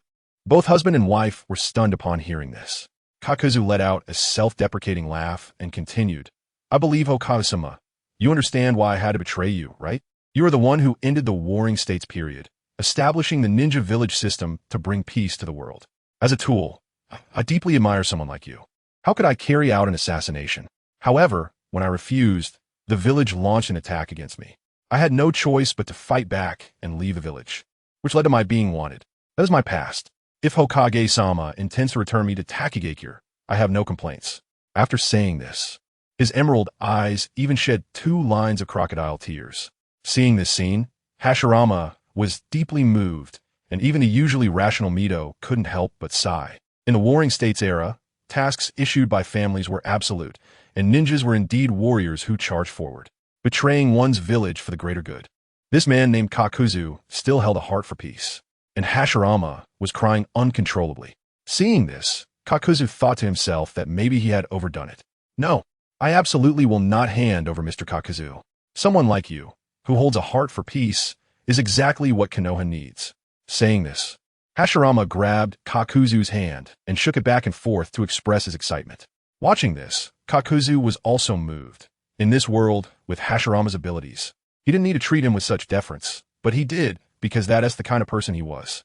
For a moment, he even considered revealing all his secrets, but the next moment he calmed down. After all, Hashirama was just a person, and people have their limits. Even he couldn't. After Hashirama personally confirmed it, Kakuzu's identity was established, and he was no longer in danger. Occasionally, Hashirama would invite him for drinks, and Kakuzu would take the opportunity to promote his shuriken. He then got approval to open a ninja tool shop, selling iron shuriken. Due to the high quality of the iron shuriken, business in the shop was booming. Even when Kakuzu raised the prices threefold, it still couldn't stop the ninjas from buying them. For ninjas, ninja tools were like a second life. One could say they were like a wife. So spending a little more money for their wife was nothing. He also developed new products, including high-quality steel shuriken and forged steel shuriken, which would be available when ninjas got paid and explosive shuriken were under development. However, at this moment, looking at the drunken Hashirama, Kakuzu felt a bit of a headache. Although he admired Hashirama, admiration aside, the bill for drinks couldn't be waived, and it seemed like a very drunk Hashirama was trying to skip out on the bill. So he turned to the handmaid team behind him and said, "Go to the Hokage's office and bring Mr. Tobarama here to pay the bill." Hashirama, lying on the counter, twitched his ears but remained still, mumbling incoherently. Upon hearing Kakuzu's order, the handmaid team didn't hesitate and quickly ran to the Hokage's office. This wasn't the first time. He was used to it. Before long, Tobarama appeared in an instant, bringing the handmaid team with him. Seeing the situation in the shop made his brows twitch violently. There were cup after cup of beer in front of his brother, who was sprawled on the counter, mumbling incoherently. Chapter 11. The Azura of the ninja world. He knew that Senju Hashirama, who was downing glass after glass of chilled beer in the ramen shop, was actually not drunk, but pretended to be. The reason was simple. Yesterday, a messenger from the Earth Hidden Village came, accompanied by Noki. As a result, they encountered Uchiha Obito. After exchanging only a few words, Obito took action to teach them a lesson, resulting in both parties feeling quite unhappy. And being caught in the middle made Hashirama even less happy. Thus, he could only come to the ramen shop to drown his sorrows. Having lost his entire salary at the gambling house, Hashirama had no money to pay the bill, and the one managing the finances for the Senju clan was naturally Tobarama. The situation was clear. After settling the drinking bill, Hashirama, who seemed to be drunk, prepared to leave when Kakuzu reached out to stop them. "Mr. Kakuzu, are you trying to stop us because we didn't give you enough of the drinks?" Tobarama said with an unhappy expression. Kakuzu shook his head and bluntly said, "No, it's not about the drinks. Mr. Tobarama, isn't it time to settle the bill for the shurikens this month?" Upon hearing this, Tobarama's expression changed slightly. No wonder his older brother was pretending to be drunk. It turned out to be about this issue. The fine steel shurikens, produced and developed by a steel factory, were lighter and sharper than ordinary ones. These shurikens were sold to the Hidden Leaf Village by Kakuzu, and due to limited production, they were sold mixed with both high and low quality. The low-quality shurikens were similar in quality to those previously sold by the Land of Iron, but at a 20 lower price. On the other hand, the price of the high-quality forged steel shurikens was 10 times that of regular shurikens, and their sales were immense, prompting Kakuzu to raise prices again. Even so, the shurikens in the ninja tool store were still in short supply. These ninja clans, even in times of peace, continued to stockpile various military supplies. They had no choice. They were scared of being attacked. Among the buyers, the village was the largest. Tobarama's greatest dislike for Kakuzu stemmed from this, as he had earned 10 million ryo from him every month. The Hidden Leaf Village was still in its early stages, and there weren't many missions. The funds provided by the Daimyo had to be used judiciously, and spending 10 million ryo monthly on shurikens made him feel pained. Moreover, he couldn't refuse the purchase because these shurikens were indeed of high quality, and if they fell into the hands of others, they would pose a danger to the Hidden Leaf Village. He also couldn't take any underhanded measures against Kakuzu, as if his older brother found out. Even as his younger brother, he wouldn't come out unscathed. Because of this, Kakuzu dared to confront Tobarama for money. Paying debts is a matter of course. "Mr. Kakuzu, you know the village's finances. Let's take it easy for a while." With a look of resignation, he said, "A penny can defeat a hero," while looking into Kakuzu's green eyes. "Next month, the funds will be credited, and I will repay you in full then. I might even increase the purchase volume." "Is that so?" Kakuzu's eyes flashed with a glimmer of light, but he spoke with a skeptical tone. "If that's the case, then let's double the order for next month." Upon hearing this, Tobarama's mouth twitched, and he ignored Kakuzu as he helped his older brother out of the shop. Watching the two Senju brothers leave, Kakuzu carefully considered Tobarama's previous words. Tobarama was someone who spoke with reason and wouldn't say things carelessly. If he said there would be money next month, then there would definitely be money. At this moment, It was neither the time for the Daimyo's funds to arrive, nor was there any major mission. Tobarama couldn't possibly pull out 10 million Ryo from the Senju clan's funds to cover it. So there was only one possibility, the money from selling tailed beasts. Perhaps the people from the Earth-hidden village came here for this reason. Kakuzu silently guessed in his heart. But then he sighed. He wanted a tailed beast as well. However, it might not be impossible to acquire one. During his previous conversation with Senju Hashirama, he probably had already developed a strong dislike for the Takigakure village. If he was a good person, then the Takigakure village that was pursuing him and persecuting him must be an evil ninja village. Even if this Earth-hidden village was willing to spend money to buy it, Hashirama might not sell the 7 taels to them. He could completely buy the tailed beast through Kakuzu City. In Kakuzu City, with initial capital and his own plans, he opened several factories. Then, relying on modularization and standardization, the steel factory and the shuriken factory produced at an astonishing rate. At this time, it was the initial phase for various ninja villages, and they needed ninja tools the most. With the combined efforts of the 2 factories, it was like turning gold daily. It was more profitable than killing people, and he didn't lack money at all. Perhaps he could use this money to buy a tailed beast. But what reason would he use? He couldn't just say he was going to use a tailed beast to produce shurikens. No one would believe that. Moreover, for Hashirama to be willing to sell a tailed beast, it wasn't just because the hidden leaf needed money for development. He wanted to use the tailed beast for mutual deterrence to achieve peace. If he sold it to him, then what would the reason be? He could use the safety of Kakuzu City as a justification. Kakuzu thought about this in his heart, but did not act. He needed a good excuse. With a large amount of money gathered in Kakuzu City, it would inevitably attract jealousy from many people. After a certain attack, he could conveniently make such a request to Hashirama. But Tobarama would probably interfere. He needed an opportunity to leave Tobarama speechless. Kakuzu was pondering this when he found that acquiring secret techniques from various human clans through regular means was indeed exceedingly difficult. No one in this world was willing to give away their secret techniques for free. Even spending money wouldn't work.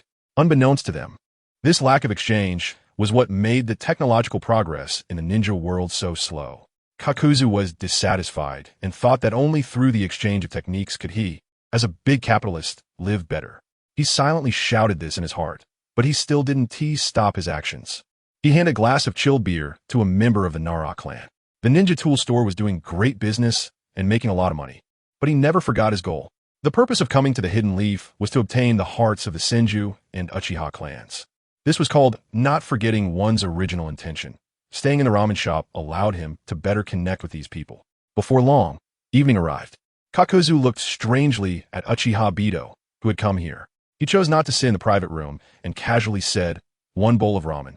This was Abito's first visit since Hashirama returned to the Hidden Leaf village more than a year ago, which surprised him. Sensing that gaze, Abito glanced at Kakuzu but did not pay him any more attention. That day, he wandered around the Hidden Leaf village, and the more he strolled, the quieter his mind became until he arrived at this small ramen shop. Reminiscing about the days when he had barbecues with Hashirama, he was only recalling the past. But others did not think so. That is, Uchiha Bito. It's him, the Azura of the ninja world. The murmurs of the diners did not express the joy of seeing Senju Hashirama like the excitement of seeing an idol. Rather, they looked somewhat fearful, as if they were seeing a murderous demon. People whispered among themselves and then gradually settled their bills and left. Chapter 12. The heart of escape Uchiha Bito's hearing was exceptionally strong, catching all the murmurs of the people around him. He frowned slightly, his eyes still calm. Seeing Kakuzu place a bowl of seafood ramen down, he couldn't help but say, "It seems I've interrupted your business." This was indeed true. If Uchiha Bito hadn't arrived, this group would have gradually left, but not for at least another hour. Kakuzu saw Uchiha Bito's solitary figure, alone without even a member of the Uchiha clan beside him, and understood that it was time for him to leave Konoha. Wait, Kakuzu suddenly realized that the person he had longed to pass on the family secret techniques to was none other than Uchiha Bito, right? Decades later, lying in the earth, he had imparted all his knowledge to a foolish Uchiha. Was there a possibility that he could substitute for this living person? What he meant was not to carry out the Eye of the Moon plan, but to enter Uchiha Bito's heart. The Uchiha clan was introspective, and Uchiha Bito had also lost close friends after leaving the village. The void in his heart needed someone to fill it. So, he would not hesitate to take on a role. Kakuzu thought this way, but in the next moment, he stopped himself from saying anything. The reason was simple. Kakuzu's identity had already established a good relationship with Senju Hashirama, and if he were to manage a relationship with Uchiha Bito, Senju Tobarama would probably be the first to object. Once a good relationship was established with Uchiha Bito, it would likely raise this guy's suspicions immediately. He needed to change his identity. He decided to use a clone. Kakuzu calculated in his mind. The clone Akimichi Kid couldn't move. He was a nail he had driven into Konoha, and his training in the Akimichi family's secret techniques and yang release had equipped him with a lot of skills. Besides, he had one body, 2 researchers, and 1 clone stationed in Kakuzu City. After thinking it over, he decided to remove 1 researcher. Having 1 researcher with subordinates conducting research would be enough. With Kakuzu City established, he had already gathered some researchers, and, at this time, he could completely free up a clone to approach Uchiha Bito. This vacant position needed to be filled by an in-release ninja. Most of the Uchiha clan's secret techniques belonged to in-release. Should he choose someone from the Yamenka clan or the Nara clan? The Nara clan was the think tank of Konoha, and messing with them could be troublesome. In that case, he would choose someone from the Yamenka clan. After making this decision, with a good relationship among the Inoshikacho trio, Akimichi Kid arranged to meet a member of the Yamenka clan. The subsequent actions were carried out similarly, using the cursed spirit to parasitize Yamenka Ikaru. Yamenka Ikaru, groggily waking up, cursed under his breath. Damn, this guy's in-release training is unexpectedly profound. He destroyed all the memories in my mind before I could parasitize him. This meant that this parasitism was actually a failure. He had neither obtained memories nor the corresponding secret techniques. Based on Kakuzu's understanding of Yamenka Ikaru, he could only disguise himself for 3 to 5 days at most. If time went on, he would definitely be exposed, especially since Yamenka Ikaru's parents had already died in the war, and he was not yet married. Otherwise, returning home would reveal everything. It would be troublesome if they started investigating. Yamenka Ikaru needed to disappear quickly. Tomorrow, he would be sent on a mission out of the village, and then he would vanish. However, at least he had obtained a heart of in-release. Feeling the heart of Yamenka Ikaru beating steadily, although it was not as vigorous and full of life as Akimichi Kid's heart, it contained an indescribable spiritual power capable of shaping all things. In-release represented spiritual power, while in-release techniques could create forms invisibly. Yang release represented physical power, and yang release techniques could infuse life into forms. The combination of the two represented yin-yang release, which is the fusion of yin and yang release, a technique that brings forth all things from nothing and imbues forms with life. Kakuzu's eyes flickered slightly as he attempted to have this yin-release clone use the Akimichi clan's secret techniques to unify the powers of yin and yang, but it failed. Yin-release was yin-release, and yang-release was yang-release. Even when used together, they would not merge into yin-yang release techniques. It seemed he had to seek a deeper inheritance. Kakuzu thought to himself. Just wait until Uchiha Bito leaves the village, and then he would act. During this time, he would begin to process Yamenka Ikaru's heart, transplanting it from the cursed spirit into one of his chosen clones. He needed to prepare a clone that resembled both Sasuke and Senju Hashirama, but then he thought that would be too deliberate. With Uchiha Bito's insight, he would immediately suspect something was off. He needed to choose someone affable who wouldn't raise his suspicions, and also required a reasonable excuse to approach Uchiha Bito. The kind of rhetoric that worked on Senju Hashirama would definitely not impress Uchiha Bito. For Uchiha, they preferred a grand narrative style.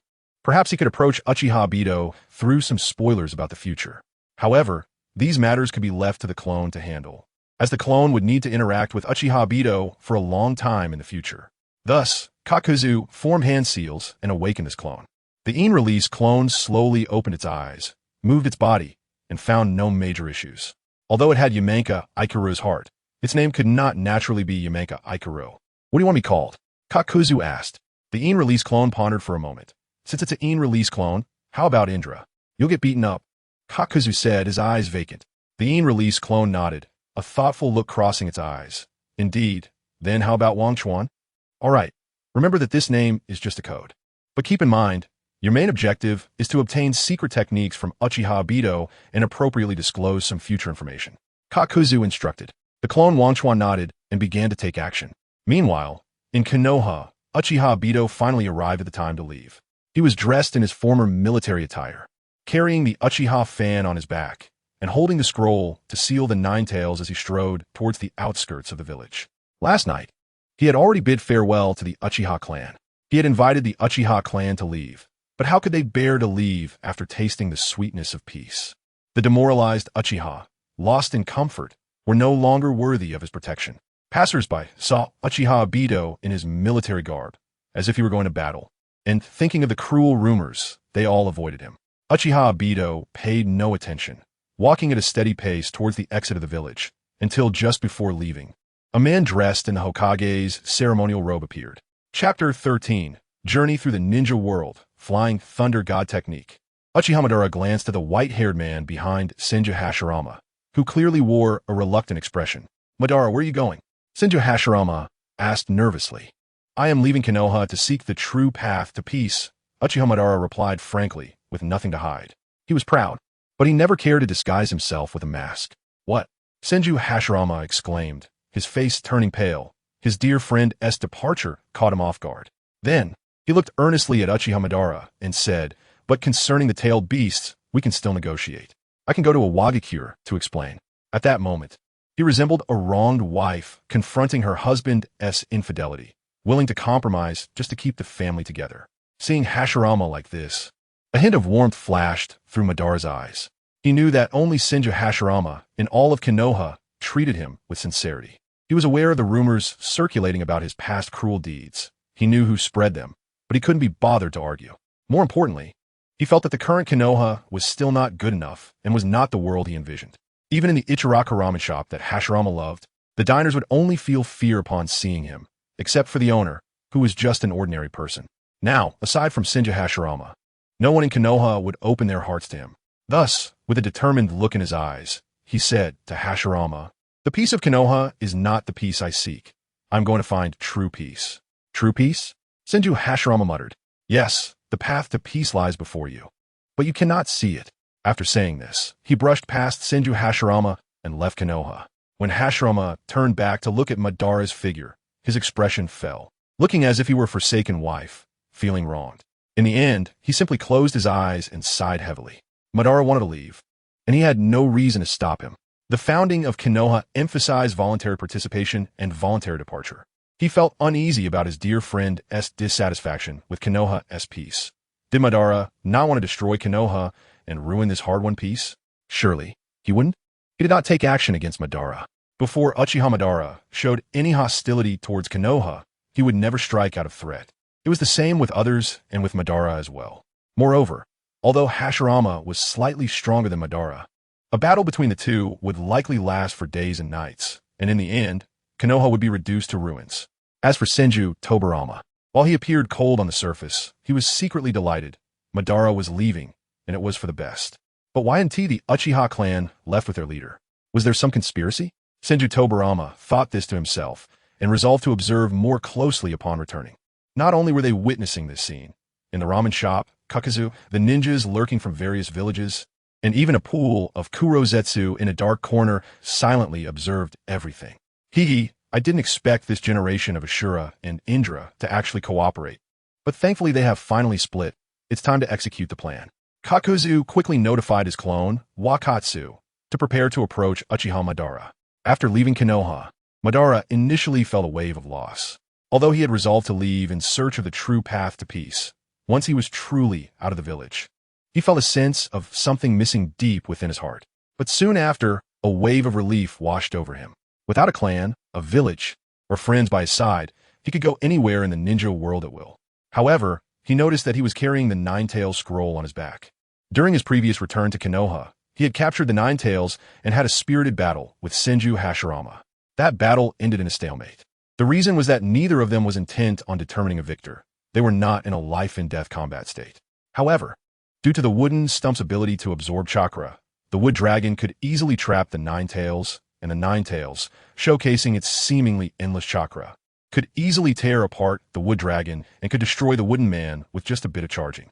After Hashirama returned, it seemed he had been researching sealing techniques, specifically to integrate sealing techniques with the wooden stump to develop stronger sealing techniques to restrain the tailed beasts. Meanwhile, Madara began to think of ways to study how to prevent the Ninetales from being affected by sealing techniques and would release. Recalling the past left him feeling extremely melancholic. Where was the path to peace? Previously, he had the chance to explore the ninja world while capturing the Ninetales. As for the content on the stone tablet, he thought that whenever he got tired of exploring, he could just return and have a battle with Hashirama. After wandering through several towns in the Land of Fire, he found that the people's lives were still as bitter as they were at the founding of Konoha. Even with the establishment of Konoha, the only change was the living environment of the ninja clans. Elsewhere in the Land of Fire, the common people lived in numbness and pain, even projecting their own suffering onto others. Seeing this scene, Uchiha Madara could only sigh inwardly and did not take action to resolve these troubles. Until one day, he saw a magnificent city named Kakuzu City. Not understanding why, he did not know that this city was named after the ramen shop owner. He simply found it strange to see such a grand city. Kakuzu City was even more luxurious than the capital of the Land of Fire. Although the area was not vast, the people inside had a great spirit, even better than that of Konoha. Many of these appearances he had only seen among nobles. As he walked here, the passers-by were not familiar with Uchiha Madara's appearance. Even if they encountered him, they would politely nod. Initially, he was a bit unaccustomed to it, thinking that the people in this city were so warm. But after encountering it multiple times, he became accustomed and even returned the nod politely. In fact, he felt a surge of emotion, wanting to help these people live peaceful lives. After losing his brother, Uchiha Madara had no personal goals anymore, and Hashirama had told him to treat the people in the village as his brother. He did this, but the villagers did not love him as his brother did. Thus, he left the village and ventured outside Konoha, discovering that most people did not approach him, but those were strangers. While there were still many willing to get close to him in this world, perhaps he could bring peace to them. With this thought, Uchiha Madara observed the entire Kakuzu city and found that the people here lived very prosperously, some even comparable to ninjas. This was because Kakuzu paid them high wages, which was much more profitable than farming. Chapter 14, I am your wall breaker, Hong Lian. You don't need to do anything. Just ignore him. Yes, teacher. Although Hong Lian didn't understand, she followed the teacher's arrangement, instructed the people below, and focused on handling documents. At this moment, Uchiha Madara was sitting at a noodle stall, looking at the sign of the Ichiraka ramen shop, and couldn't help but reminisce about the happy days of drinking with Hashirama. Suddenly, a hooded figure sat down next to him. Uchiha Madara glanced at the person and then ignored him. In this busy city, it was common for two strangers to share a table. You will die. Just as Uchiha Madara was waiting for his noodles, the hooded man said this to him. A flash of coldness crossed Uchiha Madara's eyes. There were too many people in this world who wanted him dead, and those who dared to say such things to his face were all dead. This person really had some guts. Thinking this, he moved his hand closer to the Uchiha fan leaning against his chair, but at that moment, the voice of the noodle shop owner, a kindly old lady, rang out. Sir, your noodles are ready. He instantly realized this was a peaceful city, and using violence might cause destruction. So he coldly smiled, stood up, paid, and walked towards the city outskirts. Wang Chuan shrugged. Plans never keep up with changes. In extraordinary times, extraordinary means must be employed. He knew Uchiha Madara was trying to lure him out, but he was also helpless. Normal methods worked on Senju Hashirama, but were indeed useless against someone like Uchiha Madara, so he had to come up with some bold claims. However, he didn't mind after all. The information he provided was definitely in line with Uchiha Madara's interests, so he also stood up and followed behind him. After leaving the city and walking for a long time, Uchiha Madara noticed the hooded man who had been following him and felt speechless. After the initial anger, he calmed down. He didn't want to kill indiscriminately, yet this person was foolishly following him, making him coldly smile. If you want to follow, then follow. He paid no mind to the hooded man and continued walking alone on the road. Wang Chuan wasn't anxious either. He silently followed. After a day, Uchiha Madara stopped and turned to Wang Chuan, saying, Why are you following me? I thought you could hold out a bit longer. Wang Chuan smiled. Uchiha Madara snorted coldly and drew his fan, ready to strike. Wait, aren't you curious why I'm following you? Seeing Uchiha Madara truly getting angry, Wang Chuan hurriedly spoke. Uchiha Madara didn't care. There are countless people who want to know my whereabouts. Implicitly, he meant that Wang Chuan was one of them. Hearing this, Wang Chuan lifted his hood, revealing a friendly face that Uchiha Madara didn't recognize. Do you remember what I told you? You will die. Uchiha Madara, hearing him provoke him even when facing death, tightened his grip on the fan and was about to attack. Seeing his muscles tense, Wang Chuan quickly explained. What I mean is that you will die in the battle against Senju Hashirama. That's what the history books say. He added another remark. Uchiha Madara didn't believe it even more, thinking this person must be insane. Why should he trouble someone with a sick mind? So he put away the Uchiha fan and prepared to leave. At this moment, Wang Chuan panicked. He looked bewildered. After revealing such a shocking piece of information, how was Uchiha Madara so disbelieving? So he hastily said, "Don't you want to create the Renegan?" Upon hearing this, Uchiha Madara immediately stopped, turned around, and looked Wang Chuan up and down. In his perception, this person's strength was unremarkable, comparable to the elites of his clan. By the standards of the new era, he should be at the level of a jonin. This person could surprisingly speak about the Renegan. Did he have some connection to the Uchiha clan? Or perhaps to the Sage of Six Paths?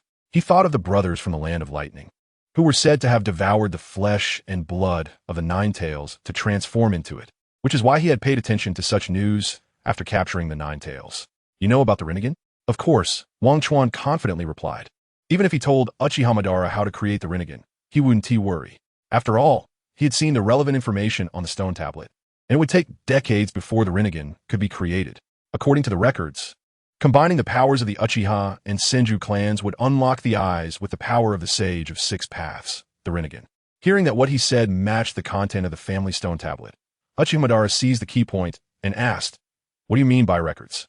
"It means literally," Wang Chuan replied. "The history books record the battle between you and Senju Hashirama, and the place where you fought is called the Valley of the End. After defeating Uchiha Madara, Senju Hashirama returned to the village and passed away within 2 years. I, on the other hand, am a person who accidentally crossed over to this era. A person from the future? You could say that. In the world of Naruto, the future is not entirely unpredictable. The great toad sage from Mayabaka Mountain possesses prophetic abilities, and the priestess from the land of demons has similar powers. In addition, the dragon veins of Lulon can traverse time and space, and the Otsutsuki clan's treasure, the Li, can also travel through time.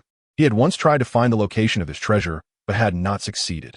He didn't possess prophetic abilities, and to obtain the secret techniques of the Uchiha clan, fabricating claims of having prophetic powers would eventually be exposed. It was better to say he had accidentally drifted to this point in time, and the dragon veins just happened to fit. After cleverly presenting this explanation, Wang Chuan looked at Uchiha Madara with great interest, curious about what he would do next. Despite the long speech he had just given, he hadn't provided any useful information to Uchiha Madara. He already knew he was no match for Senju Hashirama. Otherwise, he would have fought in the village rather than going out to seek further opportunities. As for combining the yin and yang powers to produce the power of all phenomena, he had already obtained that from the stone tablet, which didn't count as informing him. Everything he said was merely to gain Uchiha Madara's trust. Upon hearing this, Uchiha Madara was instantly in turmoil. If this person truly came from the future, didn't that mean he would definitely be defeated in the Valley of the End? Wouldn't the peace he hoped for? Wait, peace. Uchiha Madara suddenly realized. Yes, if he really was from the future, wouldn't he know a lot about future events, even whether Hashirama's peace truly succeeded? But Uchiha Madara was a proud person. He couldn't bring himself to ask that question, so he turned and walked out again. Wait. Wang Chuan stared blankly at Uchiha Madara, who was leaving again. Although he hadn't been driven away, why was he leaving again? Did he really have no interest in the future at all? Chapter 15. Wave Wind Water Gate, isn't that wrong? Lost in self-doubt, Wang Chuan thought of the mission of his main body and followed along. After walking for a while, Uchiha Madara, with a slightly confused but determined look in his eyes, stopped outside a forest and turned to ask, "You say you are from the future?" "Yes, that's right." "Then let me ask you, what will the future of Konoha village and the ninja world look like?" Hearing Uchiha Madara's question, Wang Chuan thought, as long as Uchiha Madara still has hope for the future, then the Uchiha secret techniques will be easy to obtain. So he replied, after the battle at the Valley of the End, Senju Hashirama passed away from illness a few years later, and the position of Hokage was passed to the second generation, Senju Tobarama. Upon hearing that the Hokage had passed to Senju Tobarama, Uchiha Madara showed no doubt and simply smiled coldly. Wang Chuan knew that saying all this was just to gain Uchiha Madara's trust. Upon hearing this, Uchiha Madara's heart became chaotic. If this person really was from the future, didn't that mean he would definitely be defeated at the Valley of the End? Wouldn't he has longed for peace? Wait, peace. Uchiha Madara suddenly realized. Yes, if he really was from the future, then he must know a lot about what will happen, even whether Hashirama's peace really succeeded. But Uchiha Madara was a proud person, and he couldn't bring himself to ask this. So he turned and walked away again. Wait. Wang Chuan stared blankly at Uchiha Madara, who was leaving again. Although he wasn't being chased away, why was he leaving again? Did he really have no interest in the future at all? That can't be right. Lost in self-doubt again, Wang Chuan pondered for a moment and followed him. After walking for a while, Uchiha Madara, with a slightly confused but determined look in his eyes, stopped outside a forest and turned to ask, "You say you are from the future?" "Yes, that's right." "Then let me ask you, what will the future of Konoha village and the ninja world look like?" Hearing Uchiha Madara's question, Wang Chuan thought, as long as Uchiha Madara still has hope for the future, then the Uchiha secret techniques will be easy to obtain. So he replied, "After the battle at the Valley of the End, Senju Hashirama passed away from illness a few years later, and the position of Hokage was passed to the second generation, Senju Tobarama. Upon hearing that the Hokage had passed to Senju Tobarama, Uchiha Madara showed no doubt and simply smiled coldly." Wang Chuan continued, "The third Hokage is Hiruzen Sarutobi, and then it was passed to the fourth Hokage, Minato Namikaze, and the fifth Hokage, Tsunade Senju. During this time, there were a total of 3 ninja world wars, and after the Ninetales incident—" "Oh, you don't know what the Ninetales incident is, do you?" Wang Chuan suddenly slapped his forehead and said, "It is a giant fox with an almost endless amount of chakra, causing severe destruction in Konoha, leading to the death of the fourth Hokage, who sacrificed himself to seal it." This casual remark also hinted at Wang Chuan's identity as a person from the future, and he didn't even know that the Ninetales was within Uchiha Madara. Currently, apart from the Senju brothers and Uchiha Madara, no one else knew that the Ninetales was within Uchiha Madara. 5 Hokages, 3 from Senju, and 3 ninja world wars. "Is this the future?" Uchiha Madara murmured. "Hashirama, your peace only lasted a short time. This is not what I want." At this moment, it seemed Uchiha Madara had made a decision. Watching Uchiha Madara like this, Wang Chuan didn't understand what he was doing, so he continued, "Because of the Ninetales incident, the Uchiha clan has been exterminated." "Exterminated?"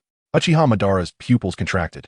Initially, he didn't believe it, but the person named Wang Chuan spoke too detailedly about the extermination of the Uchiha clan.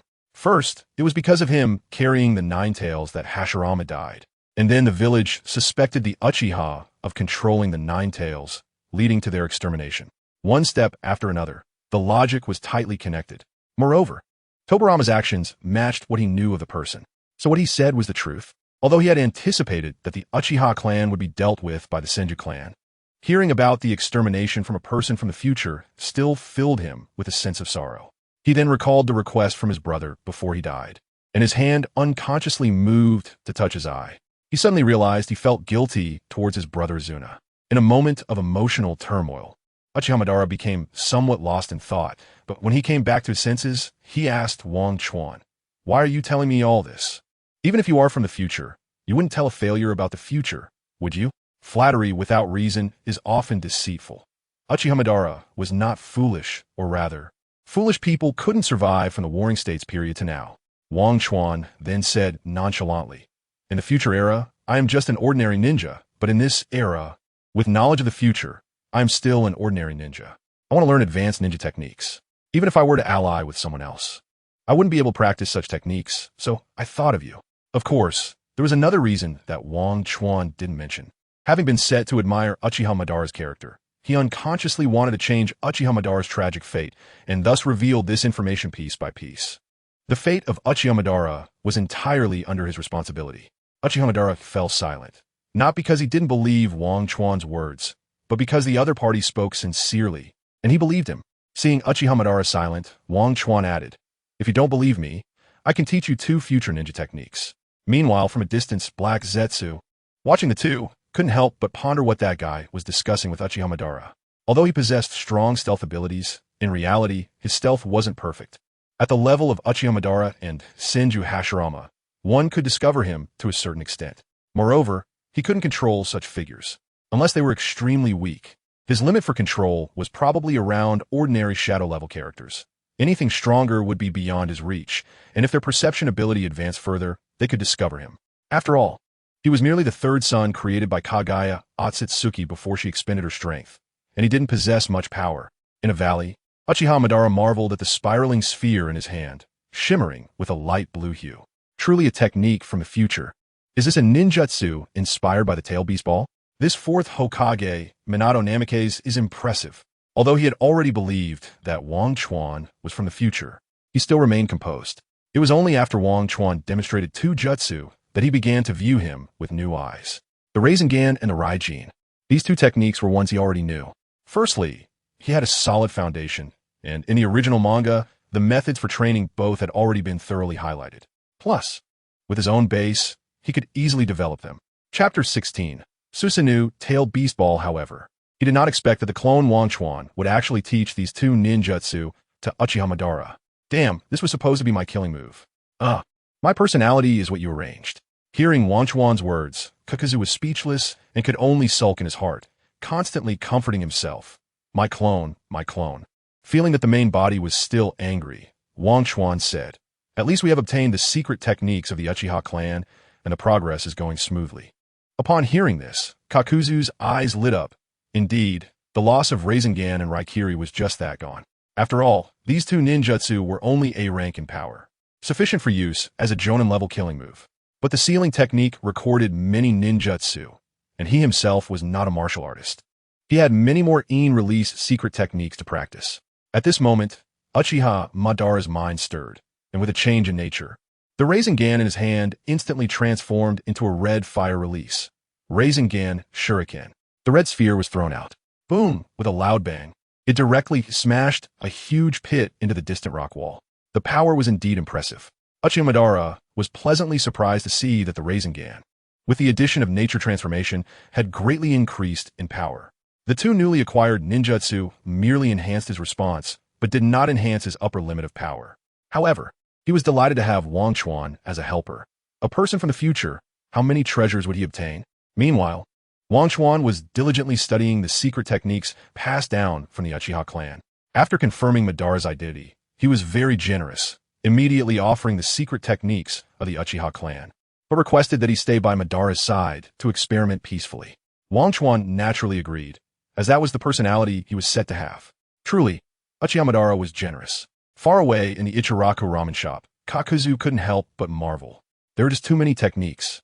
He had no idea how long it would take to practice them all. He wished he could practice these secret techniques day and night, but it was just a thought. Lacking the in-release heart, he needed to start from scratch. By the way, you mentioned there was a way to prevent the Ninetales from being attacked by wood-release sealing techniques. What is that method? After experimenting with the Renegan, Uchiha Madara asked Wanchuan again. Hearing Madara's words, Wanchuan's heart sank. He had spoken too much, but since he was asked, he could not remain silent. After careful consideration, he said, "It seems to be a ninjutsu that puts armor on the Ninetales." Upon hearing his words, Uchiha Madara's eyes lit up. Yes, why didn't I think of that? Neither wood release nor sealing techniques can affect Susano'o. If I treat Susano'o as armor for the Ninetales, wouldn't that allow me to defend against Hashirama's techniques? As expected of me, I can actually think of such ninjutsu in the future. This. Watching Uchiha Madara in excitement, Wanchuan was speechless. Then, Uchiha Madara took out the sealing scroll for the Ninetales and slapped it down. Bang! A puff of smoke dispersed, revealing an orange fox the size of a small hill, with 9 long tails that spoke of its identity, the Ninetales. The oppressive force, like a natural disaster, made Wanchuan feel a bit breathless. Uchiha Madara. As soon as it appeared, countless angry voices erupted from the Ninetales' mouth, but before it finished speaking, Uchiha Madara glared, and the murderous atmosphere dissipated, leaving the entire valley quiet. Next, he jumped onto the head of the Ninetales, while an overwhelming power surged from his eternal Mangeki Sharingan. The previously blue, fine armor gradually gathered along his body, forming skeletal muscles, and once clothed in armor, it would solidify into a complete Susano'o. However, at this moment, Uchiha Madara abandoned starting from a skeleton to condense Susano'o, instead treating the Ninetales' body as the skeleton and muscles, directly condensing the armor, which continuously expanded along the Ninetales' body. When the blue armor solidified, it looked incredibly majestic. The Ninetales, clad in blue armor, wielded a battle knife before Wanchuan. Tail Beast Bomb, also called armor, Susano'o. This technique has no way to be cracked. It can only be pierced through sheer brute force. However, the defensive power of Susano'o is extraordinarily strong. Even taking a tailed beast bomb head-on would leave it unharmed. Coupled with the seemingly endless chakra of the Ninetales, the two together form the strongest shield and the strongest spear as one. Uchiha Madara laughed heartily with this technique. He was confident he could surpass Senju Hashirama. Then he brought his hands together, controlling the Ninetales, and began to condense the tailed beast bomb in his mouth. Using it too, 8 ratio of yin and yang chakra from the tail beast. He compressed it and released it all at once. The power was enormous. Even a small-tailed beast bomb, without charging, needed to be resisted by a wooden man. However, after charging for a period, the power of the released tailed beast bomb could even turn a wooden man to ashes. Therefore, the power of the tailed beast bomb depends on the charging time. If given enough time to charge, its power would further increase. However, in this era, both of the two people he encountered had methods to counter tailed beasts. One possessed would release that could absorb chakra and also had formidable sealing techniques, while the other had the Sharingan, which could subdue the imperious Ninetales with just a glare. But at this moment, after condensing what could be considered the strongest attack, Uchiha Madara had a sudden idea. He wrapped the blue Susano'o armor around the surface of the pitch-black tailed beast bomb. Susano'o tailed beast bomb. The moment it was condensed, feeling the overwhelming energy of the tailed beast bomb wrapped inside the Susano'o armor, the energy was further compressed, and the explosive power would be much stronger than before. Sensing the immense power, Uchiha Madara stopped charging and directly ordered the Ninetales to spit out the tailed beast bomb. The blue tailed beast bomb, simultaneously radiating an enchanting red glow, drew an arc in the air as it flew forward, with energy fluctuations so intense that they whipped up a fierce wind nearby, bending the branches. Bang!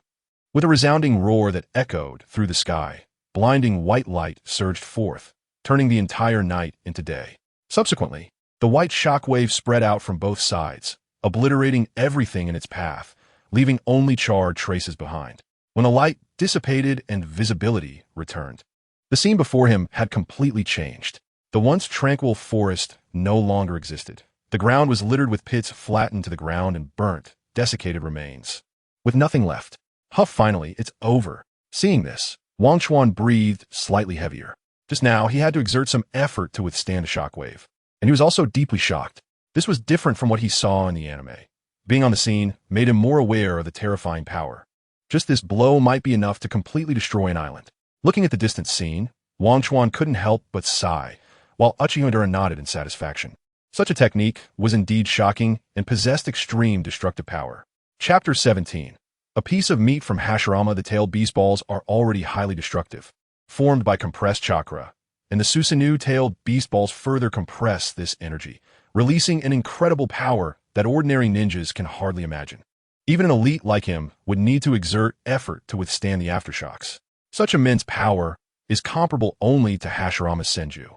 Just how strong was Hashirama's Senju? These two, even teaming up, no. They don't even need to team up. Just one of them could sit nearby sipping tea, while the other could pacify the ninja world in 3 days. It's hard to understand why they would fight to the death. Whether it was Wang Chuan or Jiao Du, both were puzzled. However, seeing Uchiha Madara looking excited and eager to try, Wang Chuan feared he might rush into action and thus spoke up.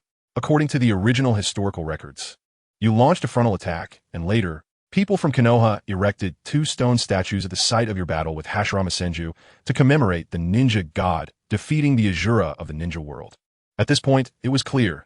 You faced Hashirama Senju in a one-on-one duel, and you died. Wang Chuan felt more familiar with Uchiha Madara. Otherwise, he wouldn't dare to say such things. Upon hearing this, Uchiha Madara sighed internally, but had to admit that Hashirama was indeed stronger than him. How to get along with Uchiha Madara? Simply praise Hashirama Senju's strength. The number one in the ninja world. Who else but Madara himself? If I don't defeat Hashirama, how can I obtain the power of the Senju? The records in the tablet can only be accessed by opening the Renegan, and only then can the ninja world achieve peace.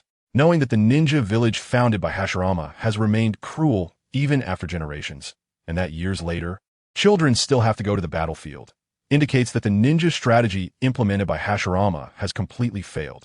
He desperately wanted to change this failed ninja village system and bring true peace. What should I do? Uchiha Madara asked. This was the first time he earnestly sought advice from Wang Chuan. What should you do? Just honestly contribute your secret techniques. Wang Chuan thought this in his heart, but didn't say it out loud. After thinking for a moment, he said a life-and-death battle leads to demise. So instead of engaging in a life-and-death battle, you could directly challenge him to a duel or fight under the pretense of a duel. Then take a piece of meat and retreat. After all, with Hashirama's recovery ability, a piece of meat would be fine after a night's rest. A piece of meat? Uchiha Madara looked puzzled. Yes, meat, and then implant it into your body. This piece of meat would allow you to possess Hashirama's chakra. Then you can fuse this chakra with your own to obtain the Renegan, right? Wang Chuan thought again in his heart, but this would take decades. If Wang Chuan's words were to be taken, Uchiha Madara realized that he previously didn't know how to seize the power of the Senju clan. Now, hearing him, he understood that he only needed to implant Hashirama's flesh into himself and merge the two powers into one. Doesn't this perfectly confirm what the ancestors said about the mutual exclusion of two forces coming together as one? Wang Chuan is truly a genius. Or perhaps someone from the future. Uchiha Madara looked at him with delight. It was indeed strange that someone besides Hashirama would dare to open up to him. However, even someone from the future has limits. As he said, implanting the other's flesh into his own body would indeed allow the two types of chakra to continuously merge. But it would take an extremely long time, at least several decades. That is too long. By that time, he would be old. Even if he saw the Sage of Six Paths method of achieving peace, how could he realize it? Moreover, by that time, the ninja world would have experienced a great war, which he did not wish to happen, unless there were other methods to achieve it. Thus, he asked this question. Wang Chuan thought for a moment and replied, "The words left on the tablet are, 'The one true God, for the sake of stability, divides yin and yang, and the mutual exclusion of two forces coming together as one leads to the myriad phenomena.' The myriad phenomena refer to the Renegan. The yin and yang forces represent the powers of Indra and Ashura, respectively. Although the two of you are reincarnations of their chakra should be hidden very deeply. Perhaps you could use a refining method to extract their pure chakra." From a scientific perspective, Wang Chuan proposed his suggestion. "Refining?" Uchiha Madara asked. After thinking carefully, Wang Chuan summarized. "It's about making the chakra extraction more potent. To be precise, it's similar to scientific research methods, a term from the future." He wasn't lying. With the ample funds provided by the Daimyo and the shuriken trade generated by Jiao City, he had sufficient capital to attract a large number of researchers. With enough experimental materials and researchers, the research naturally progressed well. Otherwise, he wouldn't have set his sights on yin-yang release, as he had already researched conventional fields thoroughly. "Do you have confidence?" "No." Wang Chuan shook his head. Uchiha Madara nodded at this. It was normal for someone from the future to not be able to do what he couldn't do. He then said, "Even refining requires a certain amount of chakra. Otherwise, you wouldn't have chakra to extract. Then I should take a trip to Konoha." Hey, I told you before, if you go to Konoha, it will be troublesome if a fight breaks out," Wang Chuan hurriedly said. "No, I'm going to borrow from him," Uchiha Madara said with a smile. "Ah." Wang Chuan widened his eyes, not expecting him to say that. At this moment, Uchiha Madara closed his eyes and slowly said, "Although I don't want to admit it, I am indeed not as good as Hashirama. Since that's the case, what does it matter to put aside some dignity for the sake of the bridge to peace?" All right, if Uchiha Madara is willing to let go of his pride, what more could he say? The two discussed further, and then Uchiha Madara headed to the Hidden Leaf Village. Meanwhile, Wang Chuan looked at the Ninetales. Bound in place by Uchiha Madara, and a Sharingan in his eyes indicated that he was still under Madara's control. The tailed beast. This was the first time he was so close to a tailed beast. Perhaps he could study a bit. Wang Chuan fell into contemplation. Originally, he was transformed from a research clone, and his personality leaned more toward a research mindset, wanting to analyze and study everything he saw. Through his connection with Wang Chuan, Jiao also learned about Uchiha Madara's arrival in Konoha. However, thinking about the matters they had discussed, he felt relieved. At least Uchiha Madara was not here to challenge Hashirama to a duel. He hadn't even brought the Ninetales with him. However, the timing of his arrival was quite fortuitous, as it coincided with a major celebration for the Senju clan, the Little Princess's 100-day ceremony. Chapter 18. Unexpressed smile. He was also invited. So he hurried from the Land of the Stone to discuss the exchange student program between the Konoha Ninja School and the Land of the Stone. Originally, he did not plan to leave Konoha, but unexpectedly, his wanted status was exposed, and for safety reasons, he left directly. Before leaving, he gave the Konoha shop to Shouda and revealed his identity as the Lord of the Land of the Stone, hoping for future cooperation. Senju Tobarama did not pursue the matter at the time. After all, the Land of the Stone and Konoha were administratively equal. Meanwhile, he hesitated, knowing he was not in Konoha. He needed a pawn to approach the many ninja clans, so he decided to let his shadow clone, Akimichi Kid, join the Umbu, and then generously funded him to build a good reputation. While celebrating his granddaughter's 100th day with his family, Senju Hashirama wore a beaming smile. On this festive day, he invited many people.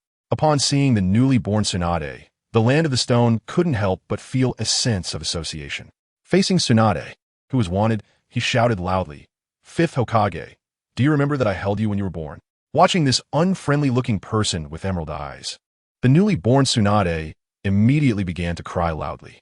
The land of the stone, the daughter of the Daimyo, watching from the side, felt a bit sorry and hurriedly held her to comfort her.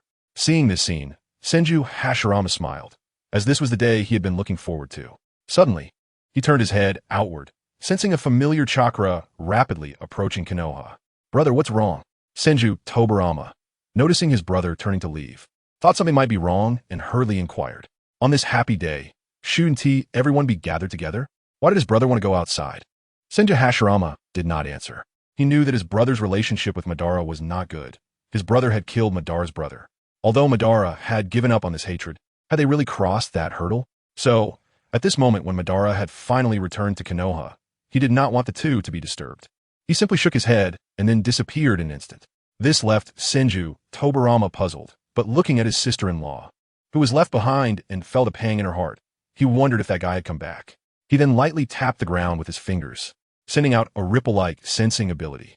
Sure enough, he felt a familiar chakra at the entrance of Konoha, and his expression changed instantly. Gritting his teeth, he said, "Uchiha Madara, if you've left, why are you coming back?" He was just about to use the Flying Thunder God technique to rush over and support his brother when he was suddenly held back by Mito. Thinking that his sister-in-law was unaware of Uchiha Madara's return, Senju Tobarama quickly explained, "Sister-in-law, Uchiha Madara has returned, and I'm afraid my brother will be at a disadvantage. So I want to go help." However, Uzumaki Mito smiled and nodded. "I know. In this world, apart from that man, there's probably no one else who can make Hashirama so happy. Let us not disturb him on this happy day." Tobarama opened his mouth, but had no choice but to give up.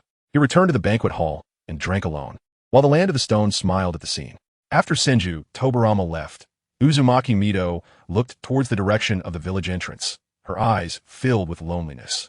Her husband only smiled when he was with another man, a smile she had never seen before. "How envious," she murmured. Although their union was a political one, she had indeed developed feelings for this man who cared for the world. The land of the stone did not have as exaggerated a sensing ability as the two of them, but he speculated a bit as he watched Senju Hashirama disappear from the banquet hall. However, it didn't concern him much. The secret techniques he had obtained from Uchiha Madara were enough for him to research for a long time. Now, he was continuously increasing his favorability with Senju Hashirama, and once he had sufficient favor, the secret techniques of the Senju clan would also be within his grasp. Moreover, who told him he was wealthy? The development of Konoha required money, and he had already sold quite a few secret techniques to him. So, he approached to tease the newly born Tsunade again. "Wah, wah, wah." Sure enough, she cried again. Watching Tobarama's corner of the mouth twitch, the land of the stone spread his hands innocently. Not long after, Senju Hashirama reappeared in the banquet hall, drinking with everyone, but his smile was even more radiant than before.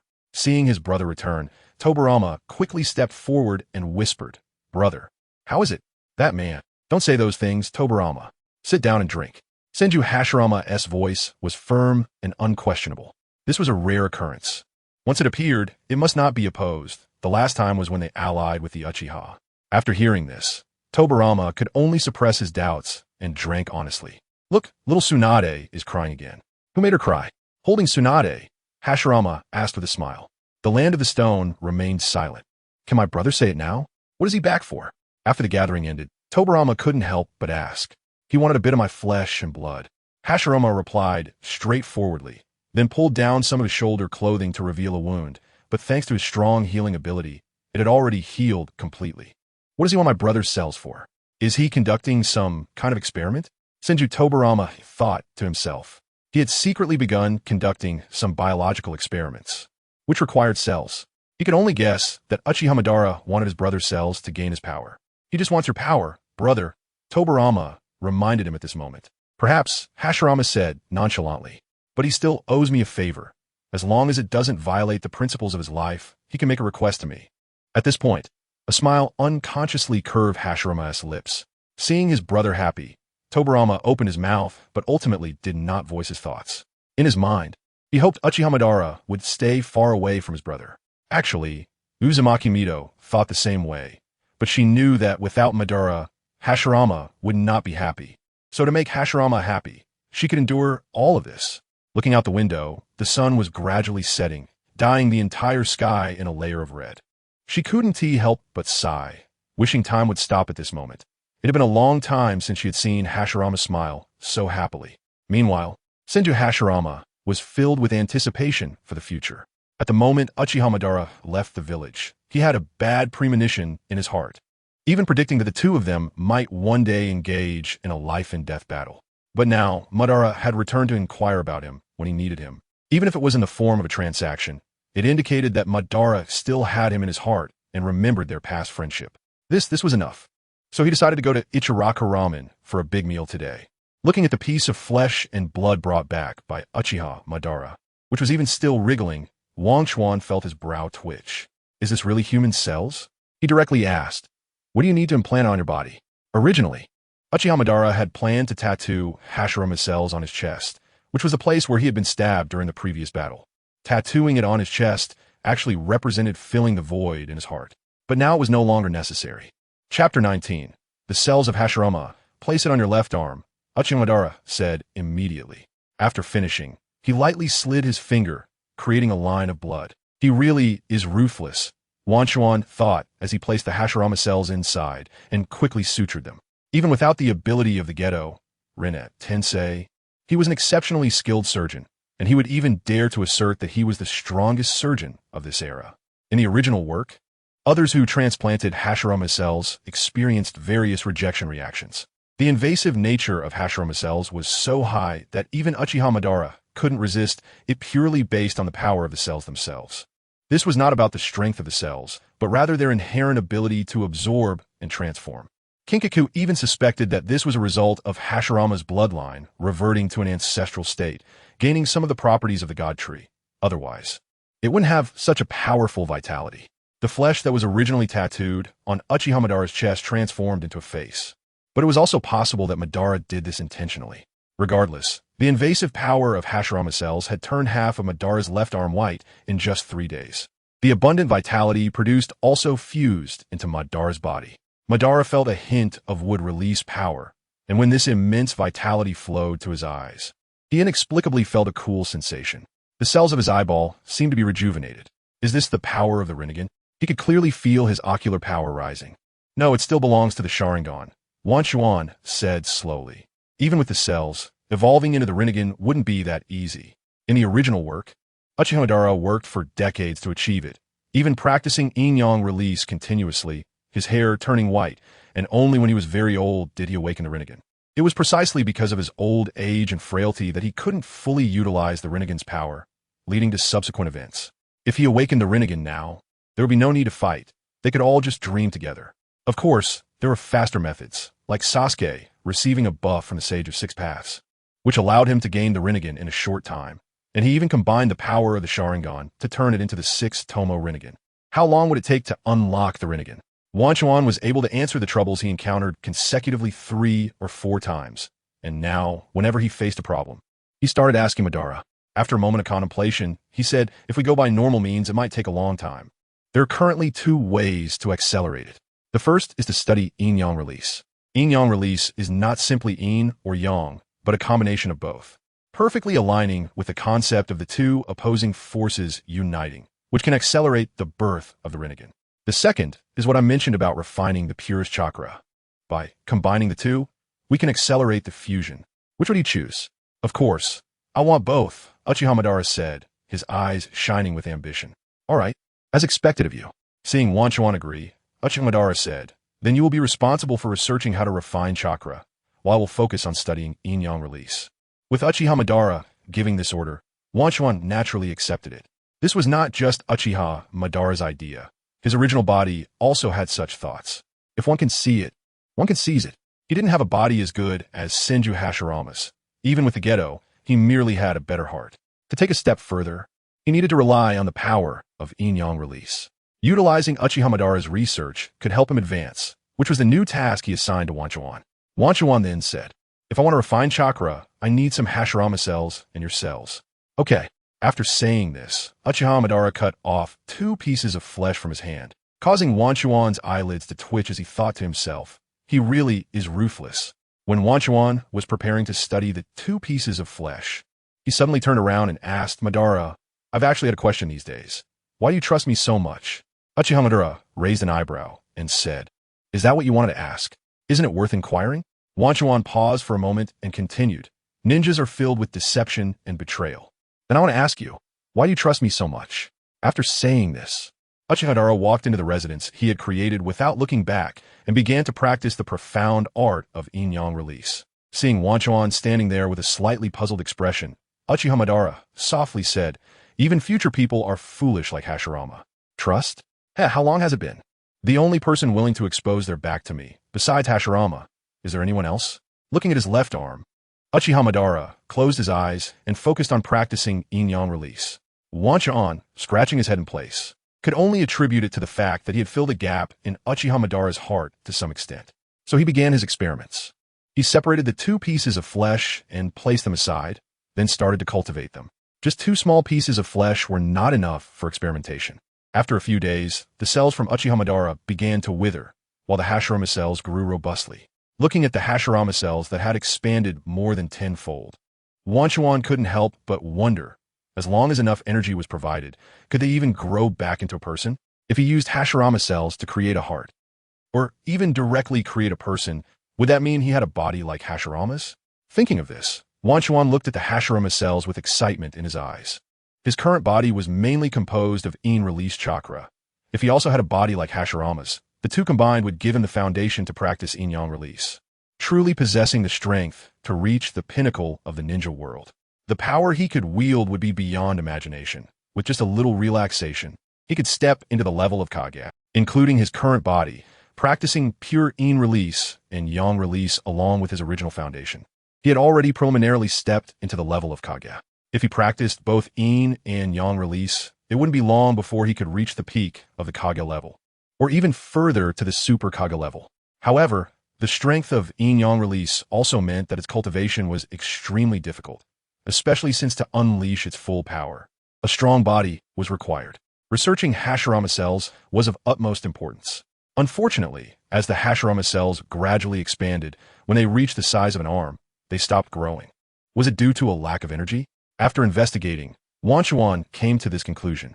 Although Hashirama cells could continue to proliferate, the newly generated parts still required energy supplementation. Without energy, they would degrade in their growth. Chapter 20. The righteous and altruistic Akiyama Kid. He suddenly thought of the 100,000 white Zetsu, created by Obito during the Fourth Great Ninja War, using the chakra of the tailed beasts. These white Zetsu were endowed with bodies through Hashirama cells, but their combat power was not particularly strong, nor did they contain chakra as immense as that of Hashirama Senju. This indicated that continuous stimulation for growth would not grant them chakra equivalent to that of Hashirama. However, even at a low level, they were still white Zetsu, and despite not mastering any ninjutsu, they could unleash the spore technique instinctively, possessing combat power comparable to that of a Chunin. The chakra and vitality they contained were not inferior to that of a Jonin. Wanchuan could even assert that any Jonin with a white Zetsu body could possess strength on par with that of a Kage. To upgrade Hashirama's cells to their complete form, or to directly create a person, it would likely require the introduction of tailed beast chakra. However, Wanchuan's research on Hashirama cells was not aimed at creating a body for himself, but rather to extract Ashura's chakra. Reluctantly, Wanchuan temporarily abandoned this idea, waiting for the opportunity to introduce tailed beast chakra later. He then pierced his earth grudge fear into Hashirama's cells. The black tendrils penetrated, but he immediately felt resistance. Wanchuan's expression remained unchanged. As expected of Hashirama cells, even after a weakening, they still possessed such strong resistance. Earth grudge fear itself did not have the function of absorbing chakra, but it could parasitize within flesh and blood, which meant that after piercing Hashirama cells, it could act like a battery to draw chakra. However, the chakra refined from this external flesh was relatively small, but fortunately, Hashirama cells were energy-rich. After a short while, he felt a surge of pure vitality rushing towards him, but he did not dare to channel this chakra into his own body. He did not possess the formidable ocular power of Uchiha Madara. If the chakra went out of control, it could potentially tear his body apart. Uchiha Madara still held greater treasures, and he needed to continue his research. the Ninetales, and that pair of eternal Mangeki Sharingan, which was the first eternal Mangeki Sharingan in the ninja world. He felt it would be a disservice to himself not to study it. Missing out would mean waiting several decades until the two pillars came of age. He carefully stored this chakra on the earth grudge sphere, and after years of training in yang release, he searched and condensed this chakra, ultimately forming a teal-green crystal filled with life energy. In the original work, the crystal worn around Tsunade's neck was similar to this. The extraction of Hashirama's cells was complete, and the next step was to extract the Ashura power hidden within. This step was not as simple as the previous one, but fortunately, he was not working alone. Whenever he encountered something he did not understand, Wang Chuan would pass it on to his main body, which would then relay it to the researchers in Akatsuki City. This made the process of extracting Ashura's power very promising. Days passed by. In Akatsuki City, Kakuzu was meticulously calculating his current assets. He now had two research bases, one at Uchiha Madara's place, and one led by his own clone within Akatsuki City. Additionally, there was a combat clone responsible for guarding Akatsuki City, and Akiyama Kid had joined the Umbu. Looking at the reports in his hands, every time he saw wealth flowing into his pockets, Kakuzu felt a wave of joy. But then he saw the taxes submitted to the Daimyo and felt a wave of dissatisfaction. They were too high, reaching 50. If the establishment of Akatsuki City had many rules set by the Daimyo, it would be acceptable, but the problem was that Akatsuki City was clearly developing well. Yet the Daimyo was suppressing it. The shuriken produced by the steel factory were of excellent quality, and the Konoha ninjas were assembling them in large quantities. Other villages soon followed suit, placing orders with Kakuzu. The bulk purchases of shuriken led to wealth rapidly pouring into Akatsuki City. But this also meant that the craftsmen of the Land of Iron lost their orders, and their original workshops quickly went bankrupt. With Akatsuki City actively inviting them, a large number of craftsmen began to flock to Akatsuki City, further strengthening its power. There was no way around it.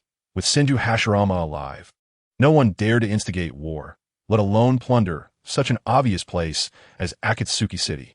Besides, he was not easy to deal with. With his main body and secret clones, he could be considered three Kaga-level entities, making it difficult for ordinary people to gain the upper hand. Moreover, Akatsuki City did not participate in the Great Ninja War, only selling arms, which should not attract the attention of the 5 Great Ninja Villages. However, the Daimyo surprisingly refused to build roads. Such a waste. But was there something wrong with the master? Akiyama Kid, with red hair, looked at him with a puzzled expression. Building roads would cost a lot of money. You're still too young, Kid. Right now, Akatsuki City has a large amount of industrial production, including printing, textiles, and chemical industries. A vast array of products is being produced, and if these goods are transported to various parts of the ninja world, it would generate a massive fortune. However, every time they operate, they must consume a lot of money on transportation, which delays the process. If the roads were built, the flow of wealth would be faster. In short, as the saying goes, to get rich, first build the roads, Kakuzu said slowly while looking out the window. Only when the entire ninja world can enjoy the benefits of currency can it become vibrant. Now I see. Kid understood at once. So Kid, remember that when you have enough wealth, you must build canals, railways, and roads. These are the most important. Kakuzu earnestly advised. Yes, I understand. He nodded seriously. Such a beneficial thing for the people, yet the daimyo was unwilling to do it, which was truly baffling. Instead of using that money for extravagant spending, it would be better to expand production. But then Kakuzu shook his head, no longer thinking about these matters. He still needed the daimyo's appointment and could not resist, especially after forming a family bond with Senju Hashirama. The daimyo had become even more resolute. Then Kakuzu looked at the reports and smiled at Kid. Since these craftsmen from the Land of Iron are willing to join Akatsuki City and even offer their family traditions, then Akatsuki City should reward them generously and double their wages. Yes, Kid immediately replied, I will order it right away. Also, the second batch of compulsory education should be launched immediately. Starting industrial production not only requires physically laboring workers, but also a group of workers with specialized educational knowledge. Kid silently noted this after hearing it. While teaching Kid how to govern Akatsuki City, Kakuzu suddenly paused. Kid, who was recording beside him, looked up at the teacher. Kakuzu waved his hand. It's nothing. You can stop here for today. Go back and write all this down. Kid was confused, but still respectfully exited. Chapter 21. The first signs of contradiction after Honglian left, Kakuzu's eyes flashed with doubt. It was the shadow clone of a Kimichi Kid. Something had happened in Konoha. Ever since joining the Umbu, in order to quickly rise to a high position in Konoha, Kakuzu had Akimichi Kid act in the name of justice.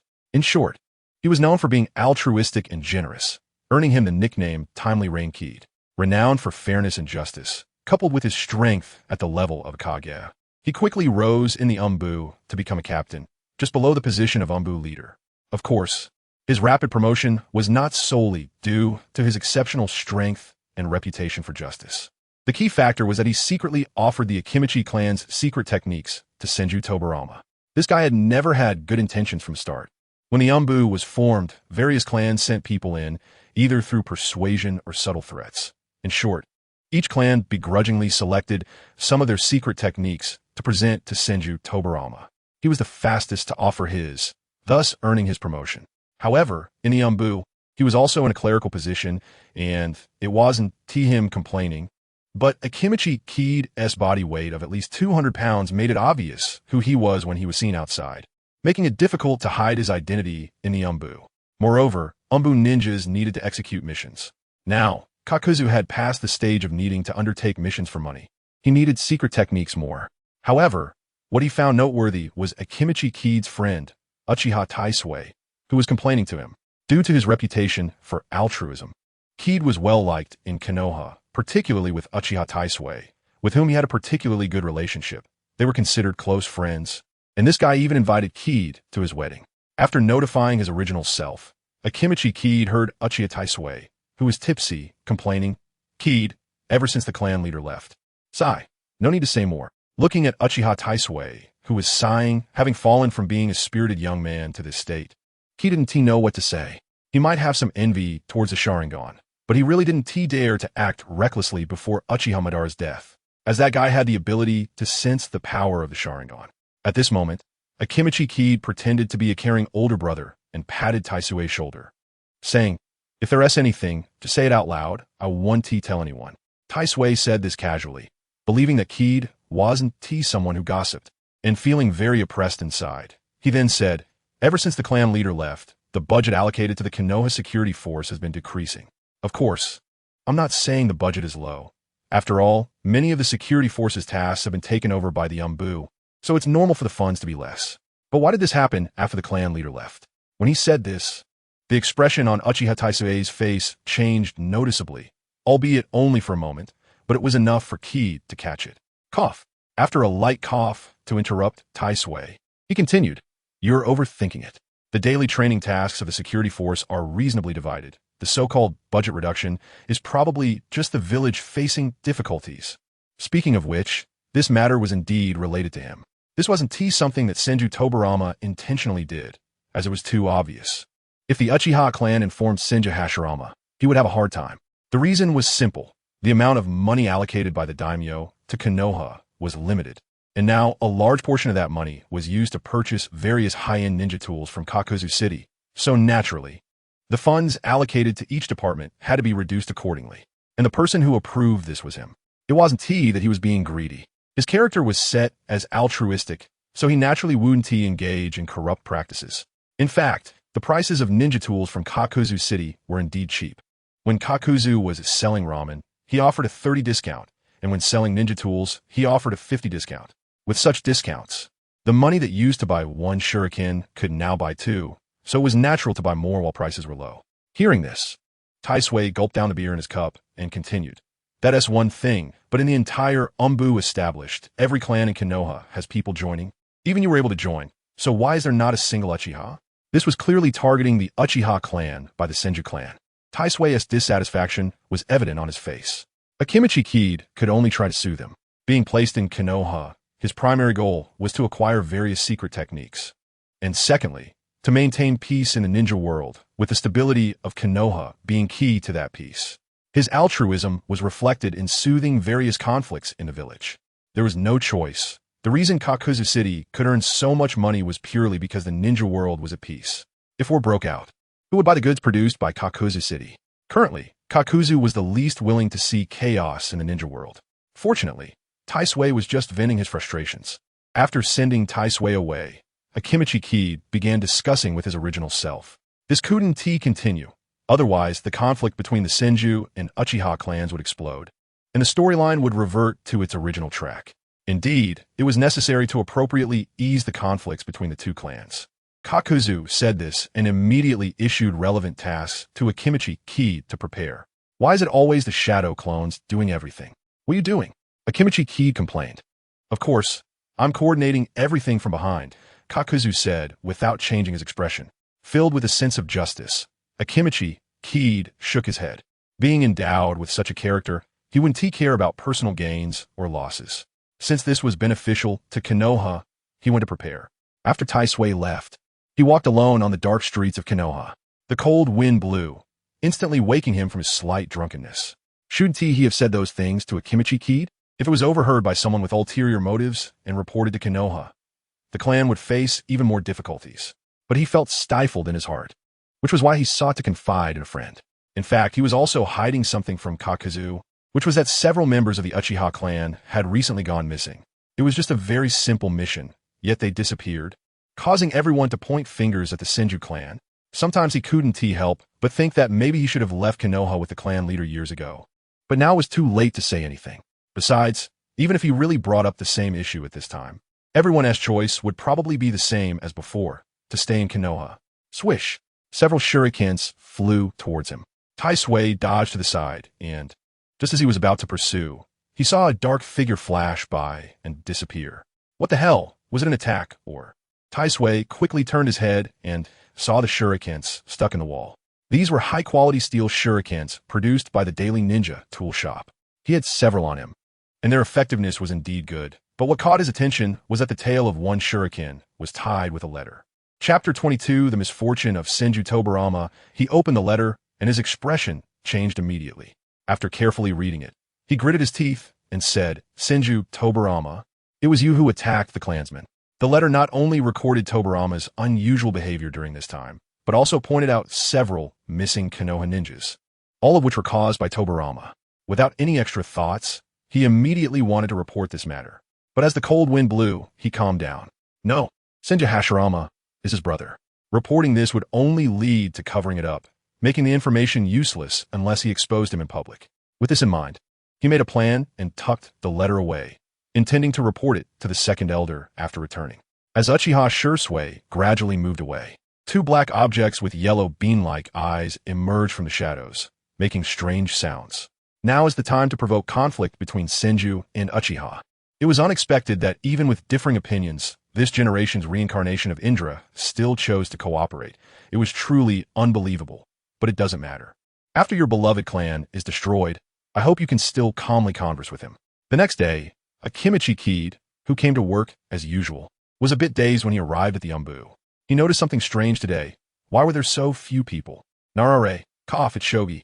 A man with a pineapple head quickly reminded him. Oh, right. One should refer to titles at work. Akimichi Kid quickly responded.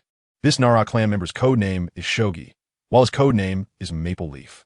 Unable to complain about such obvious code names, and that pineapple head from the Nara clan, Akimichi Kid hurriedly asked, What's going on today? Why are there so few people? The Nara clan member looked at Akimichi Kid and said, It's the Uchiha. They went crazy today, claiming that the Konoha guard has urgent matters to handle and took half of the Umbu with them, saying they need to capture some S-rank wanted criminal. It is said that even the first Hokage has been summoned. Hearing this, Kakuzu's heart sank. An S-rank wanted criminal? It couldn't be him, could it? Where is it located? It's at a place outside training ground number 7. As the Nara clan member pointed to the map, Akimichi Kid let out a sigh of relief upon seeing the marked point. It had nothing to do with training ground number 7, but then, wait a minute. Akimichi Kid's eyes widened. Wasn't that Senju Tobarama's experimental base? He certainly wouldn't be able to find a laboratory that Tobarama was looking for. But who told Tobarama to place the Hashirama cells there? The clone of Wuxiang, who had been researching the Hashirama cells for a long time, could find the Hashirama cells.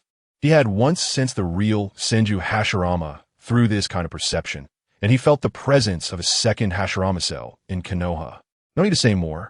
That place must be Senju Tobarama's experimental base. After all, if Senju Tobarama wasn't studying his brother's cells, would he still deserve the title of Master of Forbidden Techniques? He had never thought of reporting this base. After all, several techniques developed by Senju Tobarama were very useful, and the main body needed them.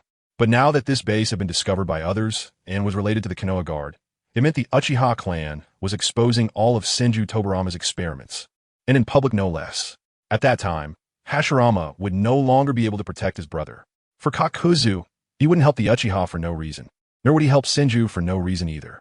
However, this situation felt strange. The original work had never mentioned this part. But then he thought, even if this had been confirmed as a human experiment, it wouldn't bring down Senju Tobarama. After all, with Tobarama's temperament, he knew that daring to abduct people for experiments on his brother's territory would lead to certain death. Most likely, he would use some wanted ninjas or death row inmates from Konoha prison. Senju Tobarama had control over that. But to be safe, Akimichi Kid still headed there.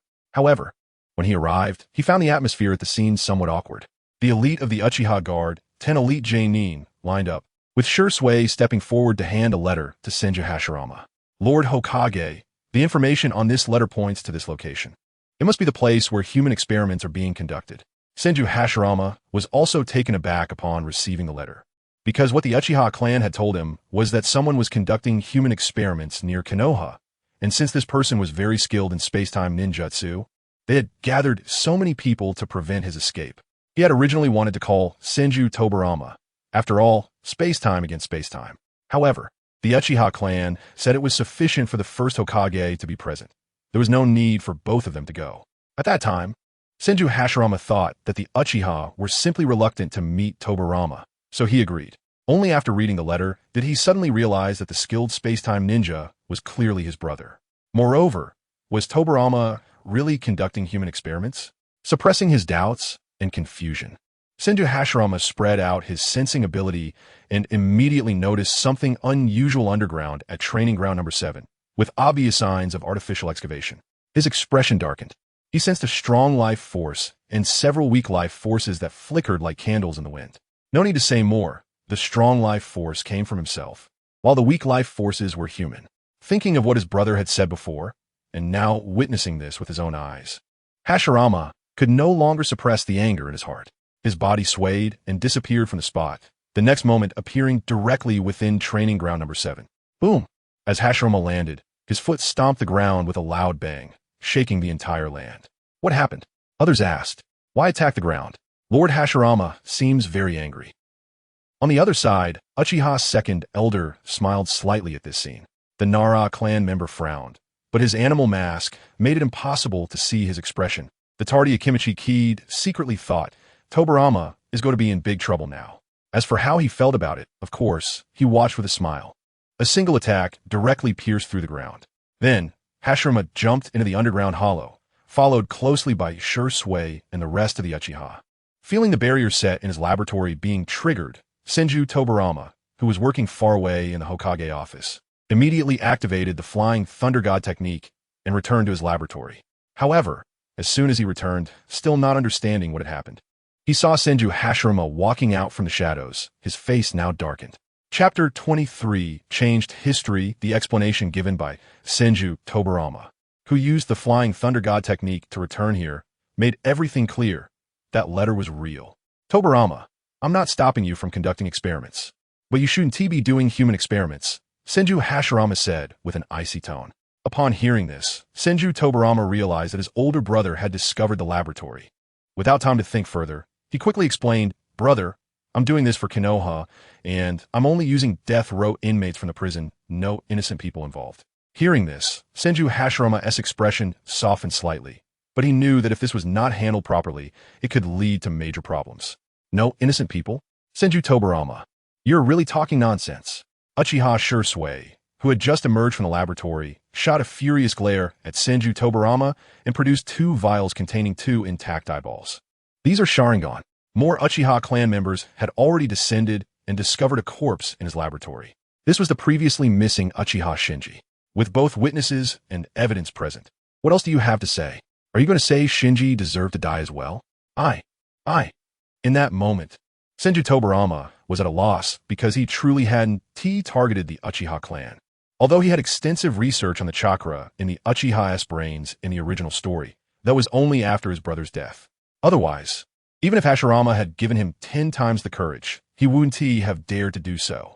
It was only after his brother died from battling Uchiha Madara that he developed a deeper hatred for the Uchiha and chose to act against them. In this moment, He had no justification or reason to do so. He was being framed. Realizing this, he immediately said, "This is the Uchiha clan framing me." "Enough!"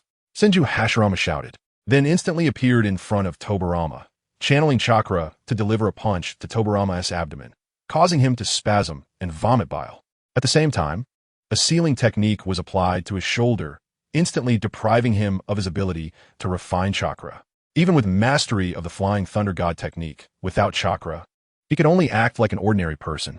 Unable to refine chakra, Senju Tobarama could only glare angrily at the Uchiha. The Uchiha clan members returned his glare with anger. This Senju Tobarama was truly shameless, having killed members of their clan and still daring to pretend to be innocent. Meanwhile, Senju Tobarama felt even more that he was being framed by the Uchiha clan. Truly, they are a wicked clan, using their own people to frame him. As the situation began to spiral into a dark narrative, Kaku had to change the script. Ignoring the pineapple head as obstruction, Akimichi Kid boldly stepped forward and said, "Lord Hokage, this matter is somewhat suspicious." You're also speaking on his behalf," Senju Hashirama glared.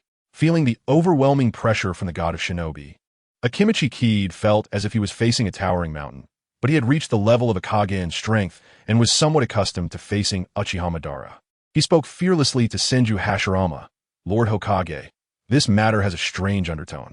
Ever since Lord Madara left the village, the Umbu outside have noticed some unusual behavior from other ninja villages. This seems to provoke a conflict between the Senju and Uchiha clans, or rather, to instigate a conflict between you and Lord Madara." Before he could finish, an unparalleled, even stronger pressure descended upon him. And it was at this moment that Akimichi Kid sensed the imposing aura emanating from Senju Hashirama. "Isn't living well enough? Why do some people want to disrupt peace?" Senju Hashirama said expressionlessly. Without much thought, he understood the meaning of Akimichi Kid's words. Senju Tobarama, bound from refining chakra, also added at the right moment, "Brother, that's right. The person behind this must be trying to instigate a conflict between you and Madara to provoke a war between the Senju and Uchiha clans." Even the Uchiha clan members were contemplating this. Everyone turned their attention to Uchiha Shursui, as it was he who had produced the letter. If what Akimichi Kid said was correct, then this person's goal was to destroy the Uchiha clan. Coupled with yesterday's oddities, Shikaku informed them of everything that happened last night. A dark figure discovered Tobarama's laboratory and reported this to the Uchiha. It seemed that this person was indeed the mastermind, Akimichi Kid said. Emotionally and rationally, Hashirama believed his brother was innocent, but faced with the evidence, he had to be impartial. However, Akimichi Kid's words provided him with another option. But to the Uchiha clan members, Akimichi Kid's words were merely speculation. The evidence lay before everyone. Their clan member was lying on the operating table. Who wouldn't be furious? But how to deal with Tobarama now made him a bit of a headache. Other clan members witnessing this scene all lowered their heads, pretending not to see. The Senju and Uchiha clans were founding clans with immense power. They, as small fry, should not interfere to avoid being crushed. Glancing at the fearless Akimichi Kid and recalling his reputation for being eager to help, Senju Hashirama made a decision.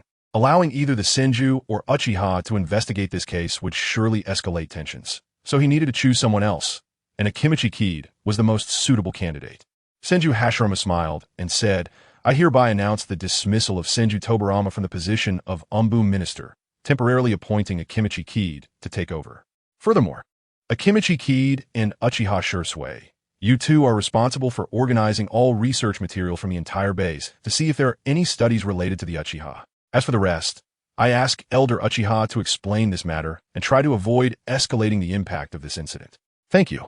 By the end, Hashirama's words were sincere, even causing Elder Uchiha to fall silent for a moment. He then said, "Why must the first Hokage be so? It's a bit too much for me." This was truly unavoidable. The disappearance of some children in our clan has made us elders anxious, leading to this desperate measure. Senju Hashirama nodded in understanding. "I understand Elder's concerns, but please believe that if Tobarama truly made a mistake, I will not cover for him just because he is my brother." After saying this, he didn't even look at Tobarama and ordered Uchiha members to escort him to Konoha prison.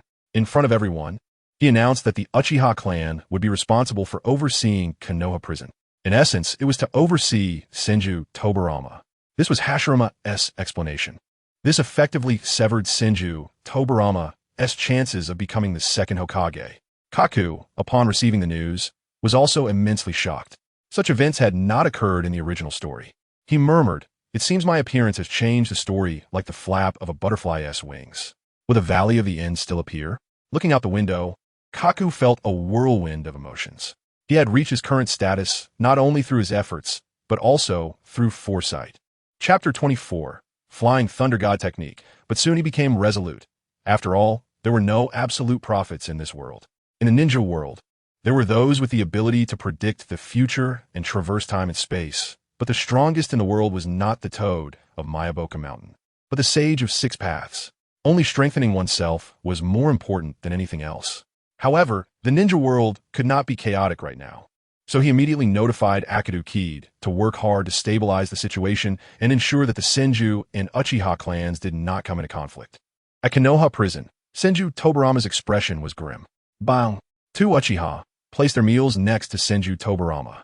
Looking at the mush-like food in the bowl, Tobarama's eyes twitched. The Uchiha were going too far. Even the food was meant to make things difficult for him. "Hey, why is there only this?" Uchiha Fyama, who arrived at the sound, said softly, "Oh, did Mr. Tobarama forget his own orders?" Hearing this, Tobarama recalled his previous command. Conducting experiments required substantial funding. But where would the money come from? The funds from the Umbu could not be deducted. Otherwise, this group would immediately take the case to the Hokage. So, he had to cut back on the food budget at Konoha prison, justifying it by saying that prisoners didn't need to eat so well. Who would have thought he would end up locked up today? Now he didn't even have a reason to get angry. His expression soured until he heard a conversation from outside. "Sorry to trouble you, Mr. Fyama," a gentle female voice said. "It's no trouble. It's my duty." Uchiha Fyama replied with a smile to Uzumaki Mito. "Then I won't disturb you too," he said before leaving with his people. "Sister-in-law, I really didn't lay a hand on the Uchiha. I know, Hashirama." Uzumaki Mito paused before saying, "He actually believes in you too. But all the evidence points to you. Even if Akido Kid says it's a conspiracy, it's just a way for both sides to step down. We must find key evidence to prove your innocence." Although human experimentation is unethical, it can only be said that Senju Tobarama is morally lacking. His previous duty was to manage Konoha prison, so while it sounds bad to use these death row inmates, it indeed did not violate Konoha's laws. The Hyuga clan's branch family system was accepted, as Konoha was founded on the premise of seeking common ground while reserving differences. However, dealing with people within the village is different. Especially against a founding family like the Uchiha, it becomes more serious. Others would suspect that Senju was suppressing the Uchiha. Konoha was established on the reconciliation between the Senju and Uchiha clans, and if this foundation is broken, it would cause irreparable damage to Konoha. Trust and credibility are especially important for ninja villages. Now that the nine-tailed beasts have been distributed, the major ninja villages are leaning towards peace. And he does not want this reality to be shattered, not by anyone. Even if it is his younger brother, for the village and the villagers. He would take action. Hearing his sister-in-law's words, Senju Tobarama knew that someone was secretly plotting against him. However, having calmed down, he was sure that this matter was not done by the Uchiha clan. But trapped in Konoha prison, even with great wisdom, he had nowhere to apply it. After a moment's thought, he looked at his sister-in-law. Mito understood Tobarama's meaning and shook her head. "No, Hashirama instructed me to never undo the seal on you." Senju Tobarama was somewhat speechless. "All right, my brother has even thought of this. As long as I release a bit of chakra, I can use the Flying Thunder God technique to escape. At that time, even my brother wouldn't be able to catch me, and I could find evidence to prove my innocence, instead of waiting for an external judgment." Suddenly, he thought of something, and after considering it, he said to Mito, sister-in-law, "Please tell Akido Kid the locations of my two laboratories. He can compare the layout of the labs to prove that the bodies were planted in by someone else. Please make sure he finds out who is secretly plotting against me." Previously, he did not think much of Akido Kid, only coveting the secret techniques of the Akido clan. But today, Kid's performance made him see him in a new light. He did not expect this fat man to be so meticulous. Moreover, he had heard that his brother appointed him as the Umbu minister, taking over his duties and sealing his laboratories. He suspected that the person behind this was trying to sow discord between him and the Uchiha, making the two clans hostile. Usually, Akido Kid performed adequately, and coupled with today's straightforward assistance, he could only trust him now. He usually had a reputation for being fair, which might not guarantee his help, but at least he would uncover the truth, and that was enough. because he really did not lay a hand on the Uchiha, at least not now. Uzumaki Mito was a smart woman, but unfortunately, facing such a headless case, she had no way to investigate and could only follow Tobarama's suggestion and convey his words to Akidu Kid. Akidu Kid nodded and said to Mito, "Please rest assured, Mrs. Hokage, I will do my best to uncover the truth. Then I will trouble you." Uzumaki Mito bowed and then left. Akidu Kid pondered Senju Tobarama's words, much of which discussed how to search for traces and the possible enemies he might have offended, even suspecting Kaku. Indeed, Senju Tobarama actually suspected him. The two brothers had long known that Kaku had obtained resources from the Daimyo and had arranged for people to investigate Kaku's city. But with him, Akidu Kid, there had been no results.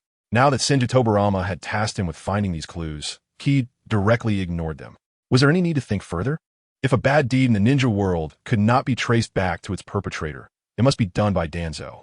Of course, in this era, Danzo was still a young man and had no ability to do such things, so they had to find a second scapegoat, which was Senju Tobarama. However, considering that he was the victim in this matter, the answer was already clear. It was Kurizetsu, right?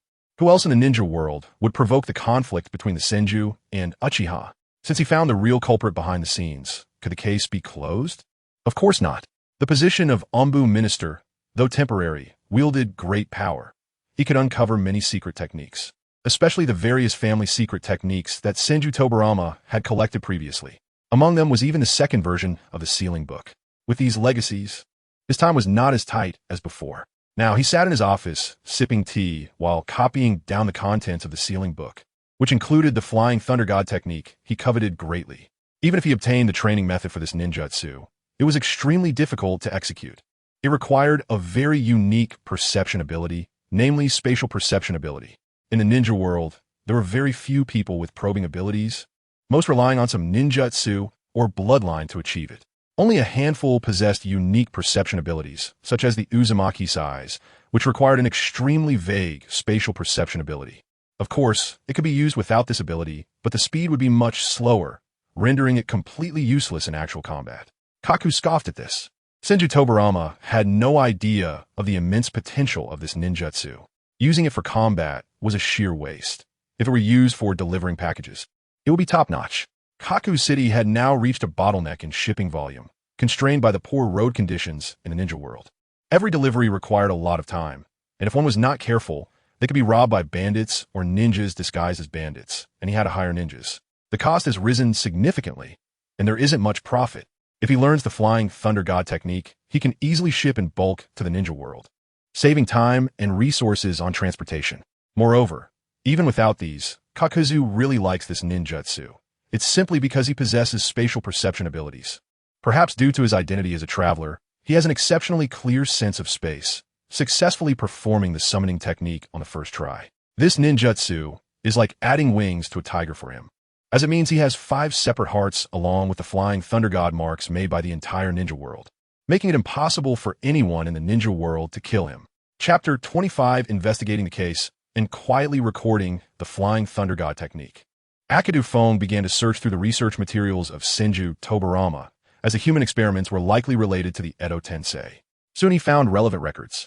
However, after reading through them, Akidu Feng's expression showed some contemplation. This was not a complete version of the Edo Tensei, but rather a combination of several ninjutsu techniques. Based on the spirit transformation technique, using the DNA of the deceased as material and summoning the soul of the deceased from the Pure Land through the summoning technique. To use the body of the deceased as a puppet for combat. This technique had limitless potential, incorporating a series of secret ninjutsu techniques, such as the spirit transformation technique and the summoning technique. It was no wonder that Senju Tobarama had refined the secret techniques to such an extent with just one person's strength. Compared to him, the many researchers within the Hidden Leaf Village were lacking significantly. Of course, it was also possible that the foundational inheritance these researchers received was too poor. After all, Senju Tobarama had the heritage of the Senju clan and had collected various secret techniques from many clans. He was like standing on the shoulders of giants, so it was natural for him to achieve such results. However, all of this now belonged to the Hidden Leaf Village, recording all the secret techniques. His gains this time were substantial. Among these secret techniques, he even saw many of the Senju clan's inheritances. This was an unexpected delight. Amidst the surprise, it was time to help Senju Tobarama clear his name. What reason should he use? Akadu phone pondered. He couldn't just randomly accuse some dark figure. At the very least, he needed to find a logical basis for his reasoning. Just then, someone knocked on the door. He tidied up everything, and when the visitor entered, he pretended to be reading a scroll. Uchiha Taisui glanced at it and then lost interest. The clan's secret techniques were endless, as long as one practiced diligently. There were plenty of opportunities for improvement. There's really no need to peek at other secret techniques, especially since his purpose for this visit was still about Senju Tobarama. Taisui, what I said earlier wasn't just to clear his name. I genuinely believe that, Akadu Fong explained. Oh, Taisui responded nonchalantly, then asked, what do you plan to do? He felt somewhat dissatisfied. Akadu Fong pondered for a moment and countered, how did your investigation go? Mentioning the matter at hand, Uchiha Taisui said, we examined Shinner's corpse. There was only one fatal wound, a knife stab directly into the heart. He showed no signs of resistance. And it seems that only the Flying Thunder God technique could achieve this. Are you certain? Of course. Our clan has experience countering the Flying Thunder God. Understood. Akadu Fong nodded. Previously, the Uchiha clan's second-in-command was killed by the Flying Thunder God. How could they not be familiar with it? The Flying Thunder God / to be precise, should be first using the Flying Thunder God and then employing sword techniques. It wasn't a name of a technique, but rather a combination of techniques. After reviewing the autopsy report of Uchiha Shin, Akadu Fong couldn't help but sigh. Kurizetsu had indeed put in a lot of effort to incite discord between the two clans. Such wounds could only be inflicted by the Flying Thunder God, the speed that left one unable to react. But besides that, there was also the possibility of someone being controlled mentally, which could lead to any kind of injury. However, ordinary people would not really think of this. Even Uchiha's Genjutsu couldn't reach such a level.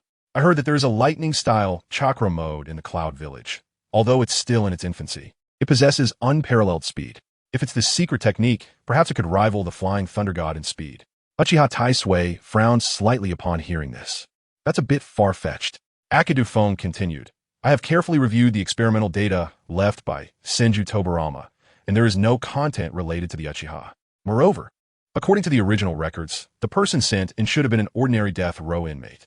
Both Konoha prison and this laboratory have corresponding entry and exit records, so someone must have replaced him. But judging from the traces in the laboratory, this is almost impossible unless someone can ignore the barrier and infiltrate, Uchiha Taisui whispered. That's a valid point. If others were unaware of Kurizetsu's abilities, they would definitely be puzzled. Although he couldn't directly mention Kurizetsu, it didn't stop Akadu Fong from fabricating a story. So he said, what if there's an extremely powerful Earth Release Master, combined with a Barrier Master? Perhaps together, they could have sneaked into this laboratory without being detected by Senju Tobarama. Moreover, if someone wanted to incite a civil war in Konoha, the person behind the scenes must belong to a certain faction. Perhaps they have such a secret technique. After all, it was easy to assume that this person was the one who instigated the civil war in Konoha. Logically speaking, Uchiha Taisui believed Akadu Fong. The name of justice was built on a series of accumulated cases. However, he still felt a bit dissatisfied with Senju Tobarama. After all, who wouldn't feel prejudice upon seeing their clan members, who once shared laughter with them, now lying on a cold operating table being dissected? If it wasn't you, how could it appear in your laboratory? Prejudice was bound to arise, and prejudice was a mountain. It was so for Senju Tobarama, and it was so for the Uchiha as well. But Akadu Feng's task was to acquire secret techniques, not to provide psychological counseling to Uchiha Taisui. After a moment of thought, he said, why not check the original site for traces? If there are traces of a second person, it would indicate that there was indeed an outsider who infiltrated. Uchiha Taisui nodded and, with a complicated expression, went with Akadu Fong to training ground number 7. They found nothing. This was only to be expected. Kurizetsu's actions were not trivial, and he had long erased all traces cleanly. He still had several research facilities where he could cross-check the relevant arrangements, which might reveal whether there was a second person involved. All right. In the following days, they visited 2 other experimental sites of Senju Tobarama. Investigating the case rekindled the passion between these once distant close friends. After a series of comparisons, even Uchiha Taisui had to admit that although Senju Tobarama was a bad seed and had a low moral sense for conducting human experiments, he indeed hadn't harmed anyone from the village. Comparing the 3 laboratories, there were records indicating that a second person had indeed been present. This also meant that Senju Tobarama was indeed framed. The 2 signed their names on the investigation report. Thus, this matter was considered resolved. This is settled. Akadufeng said with a smile. Although Uchiha Taisui still had a stern expression, he also said, initially, there were no signs of abnormalities, but as we continued to study the traces of the person behind the scenes, they became increasingly apparent. He erased the traces of his own actions, but he could not erase one thing. Senju Tobarama is an incredibly cautious person. He has his own arrangements for the layout of the laboratory, and this person's actions disrupted the layout of the laboratory. It was only through comparing the 3 laboratories that we discovered there was indeed a second person who entered. All right, you should go back and report to Lord Hokage. I still have some matters to attend to, Akadufeng said with a smile to Taisui. Taisui was puzzled but agreed and left first. As for what Akadufeng mentioned, it was to copy Tobarama's research materials for his original body. Uchiha obtained the truth, and he acquired the secret techniques. Everyone was happy. Chapter 26, The Attacker. After organizing the materials and leaving the underground laboratory, Akiyama Kid sensed something as soon as he stepped outside. Whoosh! Several shurikens shot toward him in a strange manner. With the information provided by Uchiha Madara, he understood that this method of shuriken projection was exclusive to the Uchiha clan. Could it be that Uchiha Shursui was dissatisfied with my report and attacked me in secret? Akiyama Kid thought. He dodged these attacks with a series of quick sidesteps and formed hand seals with both hands. Multiplication technique. In an instant, he transformed into giant mode, immediately blocking all the shurikens. Boom! The sound of an explosion echoed. Damn it! Akiyama Kid cursed amid the smoke. This thing is just a new product from the Iron Country. The explosive tags were directly inscribed on the shurikens, making their launch speed more than twice that of ordinary shurikens with explosive tags, and they were more powerful, though they were expensive. Dozens of times more expensive than regular explosive tags. I didn't expect to be attacked with them, but then he realized this was definitely not Shursui. Someone else was behind this. Could it be Kagaya? Although Akiyama Kid didn't know who did it, it didn't stop him from shifting the blame to Kagaya. This was indeed a good place for an ambush. To investigate the case of Senju Tobarama, they had come to such a remote location, which instead provided Kagaya with the opportunity to strike. He didn't know who Kagaya was possessing. However, being able to use such Uchiha shurikens, he likely also had a Sharingan. Akiyama Kid thought, suddenly changing his expression. He understood completely. This was entirely a scheme to frame him for murder.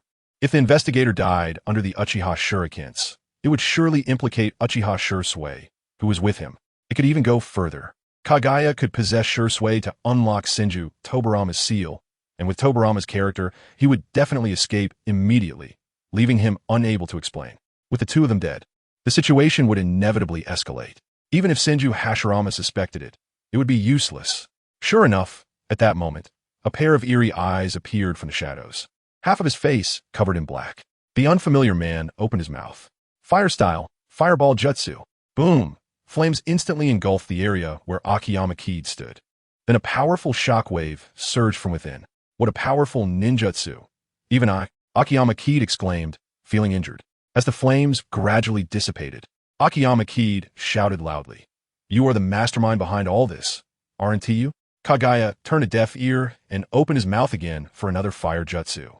Fire style, great fire destruction. Chakra gathered in the man's throat, spewing forth a vast expanse of flames like the sea. This chakra was not something ordinary people had. Akiyama Kid's expression changed dramatically. He quickly used the water barrier technique to defend.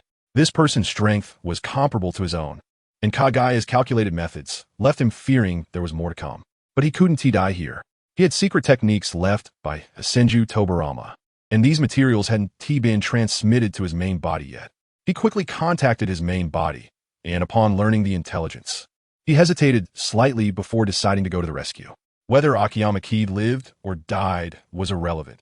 He was just a clone, and he had already obtained the secret technique of Konoha. The key was that these materials couldn't be lost, as they might contain records on training the multiple shadow clone technique.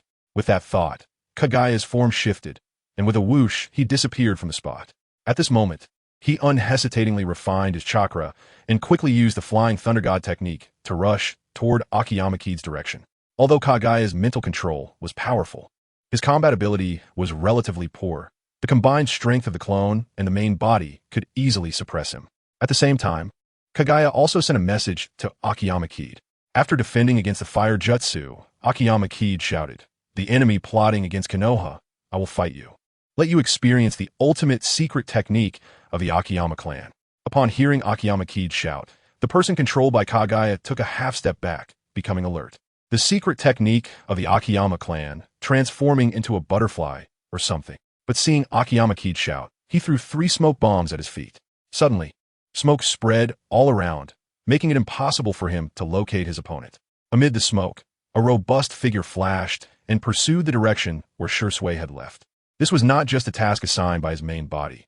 More importantly, it was the sense of justice instilled in his character. Character determines destiny. Swish, swish, swish. A series of body flicker techniques allowed him to escape the ambush in an instant. Watching Akiyama Kiid flee, the man possessed by Kaguya finally reacted, shouting in frustration, "Didn't you want to see the secret technique? How could you run away? Running away would be foolish," he thought to himself upon hearing Kaguya's words. Despite Akiyama Kiid weighing around 200 pounds, his speed was remarkable. In just a few moments, he approached Uchiha Shursue's position, where several people were attacking him. However, these individuals seemed more like samurai than ninjas. Dressed in armor and wielding swords, they appeared to be samurai from the land of iron. Had they also been possessed by Kaguya? Seeing the dark appearance on them, Akiyama Kiid was startled. How had Kaguya upgraded to control so many people? Moreover, he discovered that each of them possessed the strength of a jonin. Akiyama Kiid's expression suddenly became strange. It seemed that there was indeed intelligence on the main body's side. Due to the decline in the shuriken business in the land of iron over the years, many people had no food to eat, and many samurai from the land of iron had become wandering ninjas. Could these people be them? Uchiha Shursui, injured, smiled wryly upon seeing Akiyama Kiid approach. Just as you suspected, the mastermind truly exists, but now we're probably going to die. Huh? Before Akiyama Kiid could comprehend, Uchiha Shursui said, "They poison the air." At this moment, Akiyama Kiid also realized and quickly held his breath, but it was too late. As the chakra in his body continued to circulate, he felt a tingling sensation in his meridians. The toxin began to flow to his limbs, leaving him feeling weak. Damn it, this Kaguya can even use poison. It seems this clone really can't be saved. Hee, you all will die here. Kaguya also arrived. Upon seeing the Sharingan, Shursue's expression turned cold. The possessed individuals, upholding a ruthless and few-word style, surrounded the two of them to attack. To ensure absolute certainty, he provoked a conflict between Hashirama and Tobarama, and he had no choice but to resort to this tactic. Otherwise, he wouldn't normally take action himself. To the ninja world, Kaguya was a non-existent entity. How could a non-existent person be found? Of course, it was the moment he acted. Therefore, the more he acted, the easier it was for others to find him. He generally wouldn't do such things, but there was no choice. Akiyama Kiid's actions had nearly exposed him. Who would have thought that Konoha had someone with such an imaginative mind, as if reading a script? Reluctantly, he had to personally carry out the task of silencing them. Under the effect of the poison, Akiyama Kiid felt his chakra flow increasingly slow. The samurai from the land of iron struck him several times, leaving him covered in wounds, and due to his large size, he even blocked several strikes for Uchiha Shursui. "Are you alright?" Shursui panted and asked. "What do you think?" "Damn it, I blocked several strikes for you," Akiyama Kiid cursed. "It's okay. In order to protect the information, I can only do this. I feel very touched, thank you. If you really want to thank me, just hurry up and run, and tell the truth about the situation. What does this mean? You have to live, and besides, aren't you already married? There's also a wife who is about to give birth." Hearing Akiyama Kiid say this, I couldn't help but feel my throat churn at the thought of my wife, who is 9 months pregnant. Before I could react, Akiyama Kiid's body suddenly expanded. Yang release, super multiplication technique. Fully urging the chakra, the toxins in the body circulate faster. Actions become slower, but it's enough. Hee. A barrier has long been set up here. It's impossible for you to escape. A strange voice came from the mouth of the person possessed by the Black Absolute. Chapter 27. Kaleidoscope Sharingan Uchiha Daisui reacted. No wonder the two of them had been fighting for so long without anyone coming to their aid. Feeling that he had lost too much blood, Daisui could only feel hatred at this moment. But he feared he would no longer be able to tell the outside world about what happened here. The ones with the dark marks who were spying on the Uchiha's bloodline and harming Konoha, he could no longer express it. In the next moment, the enemy's long knife pierced Daisui's heart. Slashing, blood splattered. Uchiha Daisui's pupils dilated. It wasn't him. It was a Kimichi Kiid. A Kimichi Kiid, with a smile on his face, pushed Daisui's body away. Then his body swelled, and he forcefully grabbed Uchiha Daisui and threw him far away. The healing power of Yang release flowed through Daisui, and his wounds began to stop bleeding. As he flew through the sky, Daisui saw the knives of these people strike Akimichi Kid, bringing him down to the ground, bloodied and ultimately losing his life force. Landing at the edge of the barrier, Uchiha Daisui felt an unbearable chill in his heart. The scene of Akimichi Kid's death magnified in his eyes. Pain, nothing hurt more than this moment. A close friend lost his life right in front of him. Hatred, hating himself for being so weak, for dragging down his best friend. Anger, angry at himself for still being alive. Hurry up and chase after them. The person possessed by Black Zetsu immediately instructed the others and followed suit. However, when they reached the edge of the barrier, they let out a sigh of relief, as Daisui had not escaped. He was just looking down as if he was frightened out of his wits. Yes, scared out of his wits. Quickly attack him. Black Zetsu thought to himself. The multiple controls really were too low for the original character. Fortunately, they were all elites, and the recent one immediately raised his knife to slash at Uchiha Daisui. Clang! A faint blue skeletal arm blocked the knife blade. It was this knife that killed Kid, right? Daisui's gaze was icy, and the words that came from his mouth seemed to be from the depths of hell. What? Before the person could react, the three Tomo in Daisui's eyes continuously changed, twisted, and rotated, ultimately forming the shape of a three-edged blade, the Sharingan. Kaleidoscope Sharingan. Hatred, pain, sorrow, all negative emotions surged into Uchiha Daisui's mind. He had never been so filled with hatred for being so weak, the desire for power, the sorrow of losing his close friend. With all his heart, the terrifying and oppressive chakra surged to his brain, and in the next moment, the Kaleidoscope Sharingan was born. This was the third pair of Kaleidoscope Sharingan in the history of the Uchiha clan. Not good, retreat quickly. Black Zetsu thought to himself that this was bad. The others also sensed something was wrong, and just as they were about to leave, Daisui extended his left palm and pushed forward with force. Swish! Like Shinra Tensei, the area in front of him cleared. Repulsion? Knowing the power of the Renegan, Black Zetsu thought to himself, but in the next moment, he realized he was wrong. This was not the power of the Renegan, but rather the power of space. Daisui instinctively pushed the space outward, and the place swept by the space retreated like building blocks, with your body and other parts belonging to two different spaces. All of this was completed in the blink of an eye. Black Zetsu had yet to figure out what was happening when one person had already lost their life, and the remaining ones fled in panic. However, Daisui clasped his hands together and waved forward. Yomi, the space where the head and body were misaligned. Crack, crack, crack. 6 headless corpses fell to the ground, eliminating all 6 elite Jonin, including Black Zetsu, who were surrounding him with just one move. The Kaleidoscope Sharingan lived up to its name. Next time I want to make a mistake. After the possessed body was destroyed, the cautious Black Zetsu slipped away. The approaching Kakuzu saw this scene and decided to change his plan. Huff, huff, huff. Just after awakening the Kaleidoscope Sharingan, he unleashed a powerful Yomi. The full-force attack made Uchiha Daisui feel some pain in his eyes, and he was now gasping for breath. Blood continued to flow from his wounds. Even awakening the Kaleidoscope could not save him. Kid, I have avenged you. Lying on the ground, Uchiha Daisui reminisced about the past, feeling as if he was about to fall asleep. Don't sleep. When he was near death, it seemed like he heard something. It was Kid's voice. Kid, is that you? No, it's Uncle Kakuzu. Kakuzu said casually, looking at the fallen Daisui. He then took out a red bottle and poured it down his throat. Gulp, gulp. Feeling something warm flowing from his abdomen, Uchiha Daisui regained some consciousness. When he opened his eyes and looked at the unfamiliar surroundings, he knew he was safe. And the one who saved him was Kakuzu. Weakly, he said, Mr. IRU, you saved me? That's right. Earlier, Akimichi Kid and I made a deal, and I felt you were in trouble, so I came to rescue you. Unfortunately, by the time I arrived, I could only save you. Daisui suddenly recalled that Akimichi Kid had told him to leave first. It turned out it was for this reason. This was a lie. The reason for the deal was a temporary thought. In reality, it was to study the data, but he indeed intended to save Uchiha Daisui, as besides Uchiha Madara, Daisui was the only one who had awakened the Kaleidoscope Sharingan, which was extremely valuable research material. Naturally, he could not let Black Zetsu kill him.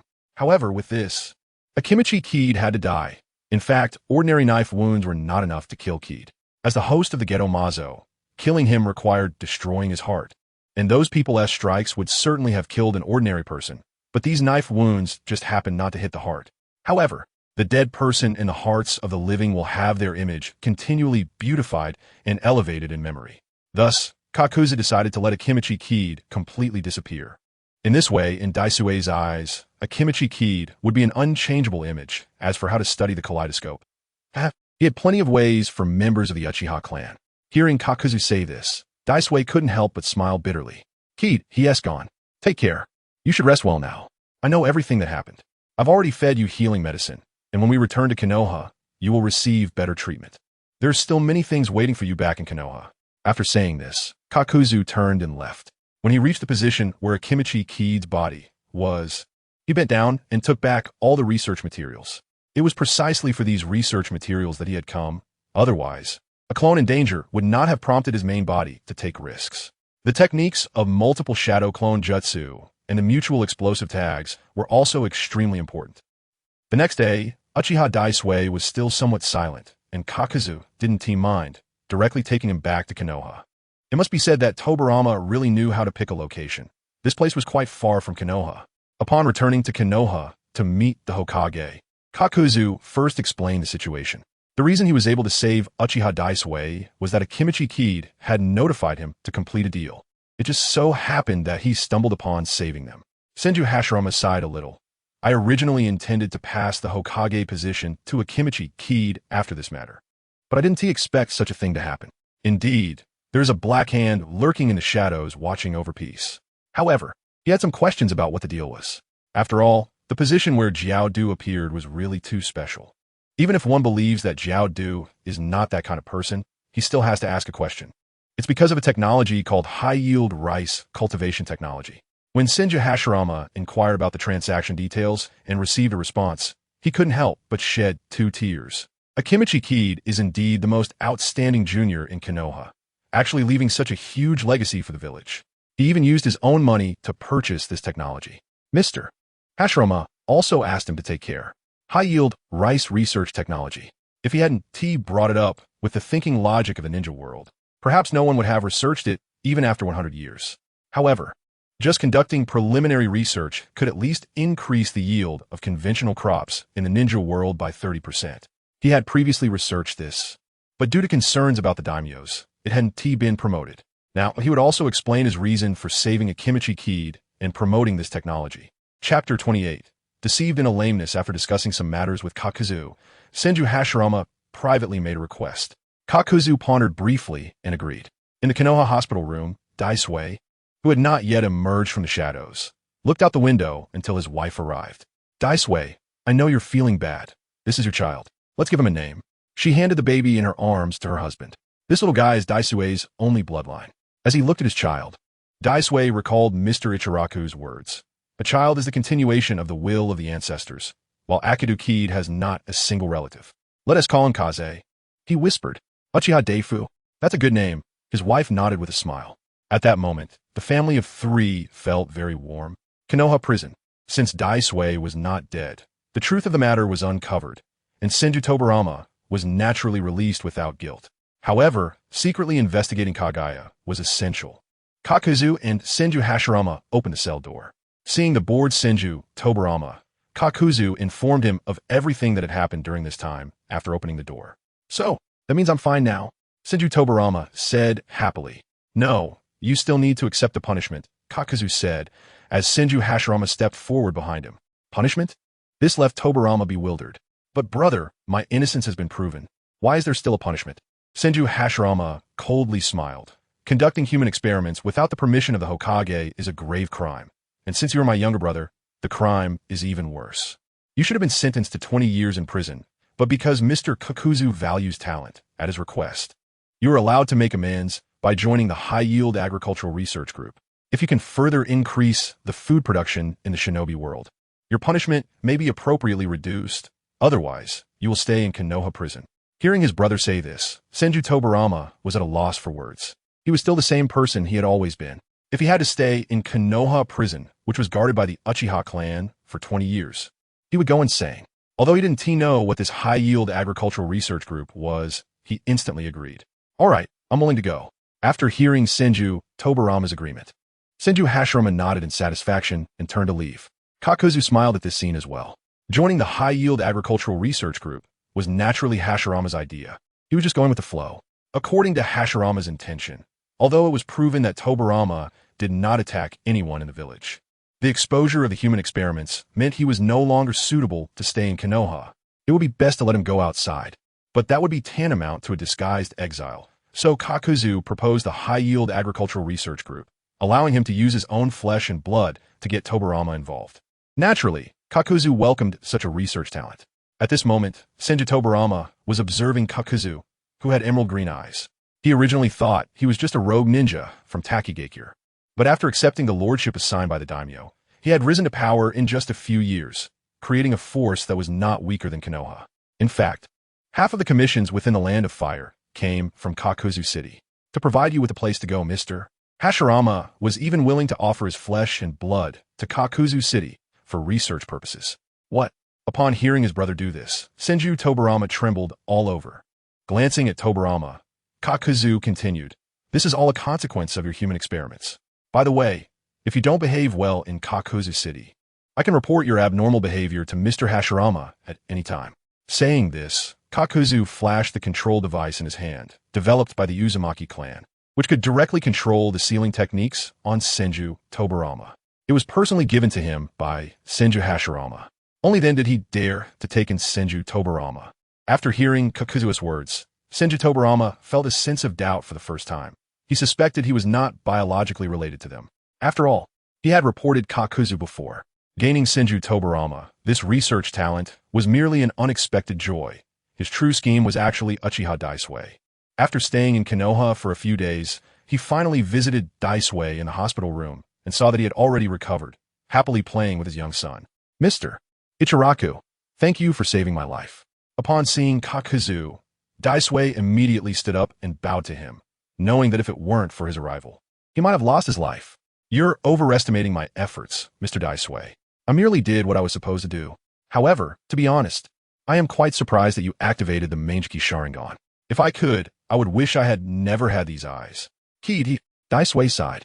At this moment, a smile crept onto Kakuzu's lips. "Do you know what the deal between Akidu Kid and me was?" "What was it, Mr. Ichiraku?" Daisui quickly asked. Kakuzu then presented a report titled How to Integrate the Uchiha Clan into the Village Analysis Research Report for Uchiha Daisui to see. For someone like Senju Hashirama, who cares for the world, he certainly couldn't show him this document. Therefore, only by presenting the matter of hybrid rice, which benefits the people, could he win Hashirama's heart and safely hand over his younger brother to him. As for Daisui, who was immersed in countless beautiful memories of Akidu Kid, directly mentioning something related to Kid would instead raise suspicions in the sensitive-minded Uchiha. So, by indirectly describing a matter concerning Akidu Kid, Daisui's feelings would shift from infinite reminiscence of Akidu Kid to the unfinished business of Akidu Kid. It wouldn't be wrong. Mangeki Uchiha are all like this. Thus, he presented the report. Even until his death, he still wanted the Uchiha to fully integrate into the village. It was somewhat absurd for an outsider like Akidu Kid to wish for the Uchiha to integrate into the village. Thus, it could be inferred that what he wanted was merely to fulfill Daisui's wish. Looking at this research report, Daisui was not surprised that Kakuzu City had such a study. He was shocked that Akidu Kid had worked so hard for him. With this thought, his eyes became moist. "Kid, he really did too much for me." Seeing this, Kakuzu secretly laughed to himself. Finally, he had successfully deceived him. The contents were quite simple, merely pointing out that the Uchiha clan was too strong and possessed the ocular bloodline of a Sharingan, which made it difficult for them to integrate into the village. The best way was naturally to dissolve the entire clan, integrate them into the common people, and then there would no longer be an Uchiha clan, or rather, the Uchiha would completely merge into the village, becoming indistinguishable from everyone else. Moreover, he had spent a large amount of money for these matters. Saying this, Kakuzu pulled out some IOUs from his hand. Uchiha Daisui looked through the IOUs. Each had a due date and amount signed by Akidu Kid, amounting to several hundred million. Chapter 29, another lame one. How could one possibly owe so much? A task worth 1,000,000 taels is already considered an S-level task, and several hundred million taels. Even Xiao Dao Feng wouldn't be able to borrow that much. Seeing the doubt in his eyes, Jiao shook his head. Do you think Xiao Dao Feng's reputation for being altruistic came from nowhere? He not only supports many commoners, but also sends money to the orphanage every month. He himself doesn't have that much money from completing tasks, so he naturally came to borrow from me. Although I knew from the beginning that he wouldn't be able to pay it back, I had lived in Konoha for several years. Moreover, he promised that once Konoha was stable, he would return to Jiao City to conduct research, so I lent him the money. The second step in getting closer was that we had mutual friends and similar interests. Sure enough, after hearing this, Dai Shui felt that Mr. Lu was even closer. He originally thought that Mr. Lu and Qiu Daofeng were somewhat similar. Now it seems they are friends, both the kind who give without expecting anything in return, which made him feel a sense of intimacy. He instantly transferred some of his longing for Qiu Daofeng onto Jiao Du. Jiao Du was actually not lying.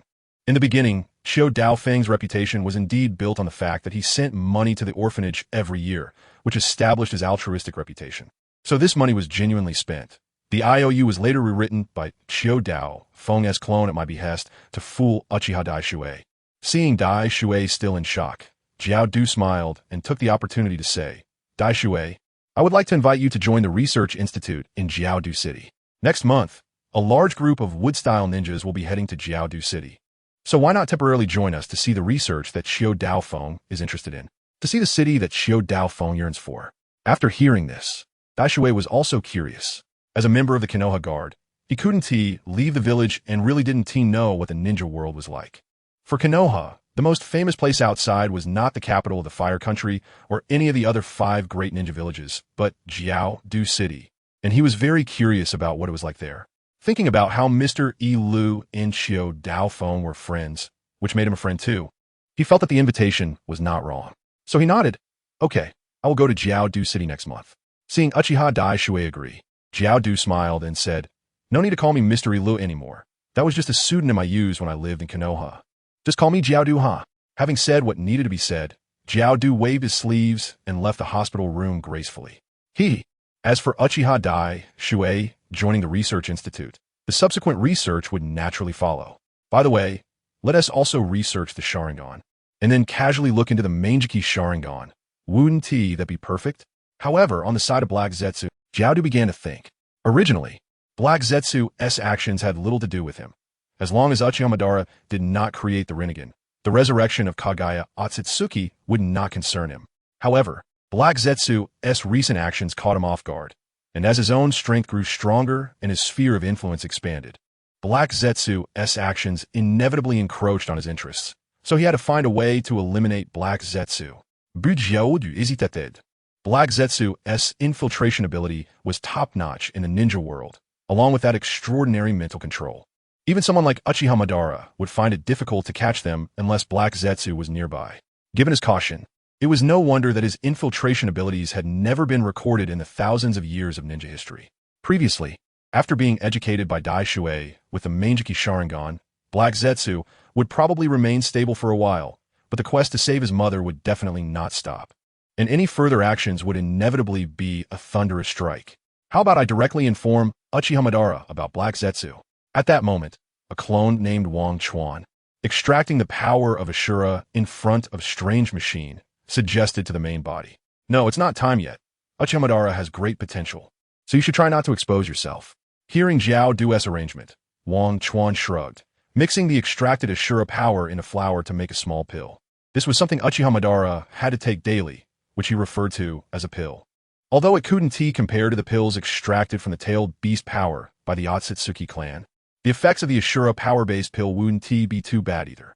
Ignoring Wang Chuan's actions, Jiao Du continued to think, while activating his clone using a heart made from Hashirama cells in the laboratory. At this moment, Qiu Daofeng slowly opened his eyes. No, he was no longer a member of the Qiu Dao clan. He should now be called Senju Feng. Just call me Feng. After all, you didn't think I would infiltrate the Senju clan. The clone Feng, opening his eyes on the experimental table, slowly said. This was indeed true. Jiao Du readily agreed. You are already dead in the ninja world. Even if you regain a body, you are no longer Qiu Daofeng. So you should have less contact with Uchiha Dai Shui. Rest assured, I am you. How could I not know the importance of priorities? However, this time the mission is to go to Lulan. Are we really going to research the dragon vein now? Isn't that a bit too hasty? The clone Feng said while studying his own body. No, the key is the Queen Bai over there. Their clan possesses the power to control the dragon vein. And the dragon vein has chakra that is certainly not inferior to that of the tailed beasts, which is truly incredible. Many analyses suspect that the dragon vein is actually the place where the Otsutsuki clan planted the divine tree, so we need you to investigate it. Moreover, you, possessing Hashirama cells, are the most suitable to investigate information related to the divine tree. According to our research, there is definitely some connection between Hashirama cells and the divine tree. After hearing Jiao Du's words, the clone phone understood the gravity of the situation and immediately agreed. Then left with a wood release scroll, which was also a gift from Hashirama. He originally intended to study high-yield crops. After he left, Jiao Du watched his departing figure and began to contemplate the future development trends of the entire ninja world. Based on the information obtained from Uchiha Madara, he was indeed the first person in the history of the Uchiha clan to possess the Manjiki Sharingan, and it seemed that Kagaya did not have a husband, which meant this was following the narrative of the manga world. However, this world also has dragon veins. This implies that this world has incorporated elements from the movies. It is known that there are many significant items in the Naruto movie universe, such as meteorites, dragon veins, the land of demons, and the Otsutsuki clan on the moon, who also possess a great turning eye. Previously, he didn't have the ability, but now all these things needed to be brought under control. After making numerous arrangements for surveillance, Jiao Du finally breathed a sigh of relief. Having established good relationships with both the Senju and Uchiha clans, and learned many forbidden techniques, there was little in the ninja world that could threaten him. Meanwhile, on Wang Chuan's side, he brought today as portion of Ashura power to Uchiha Madara. At this moment, he was cultivating yin-yang release, and his entire being exhibited a transcendent and ethereal phenomenon, unlike before when he was so sharp and conspicuous. Chapter 30, The Birth of the Renegan Band. It's time for your medicine, Wang Chuan casually said. Uchiha Madara picked up the pale green elixir from the plate and swallowed it. The power of Ashura spread from his abdomen to his entire body, and after feeling the cool sensation for a moment, when it faded, Uchiha Madara smacked his lips and said, Wang Chuan, every time you call me to take this elixir, I always feel like your tone is a bit strange.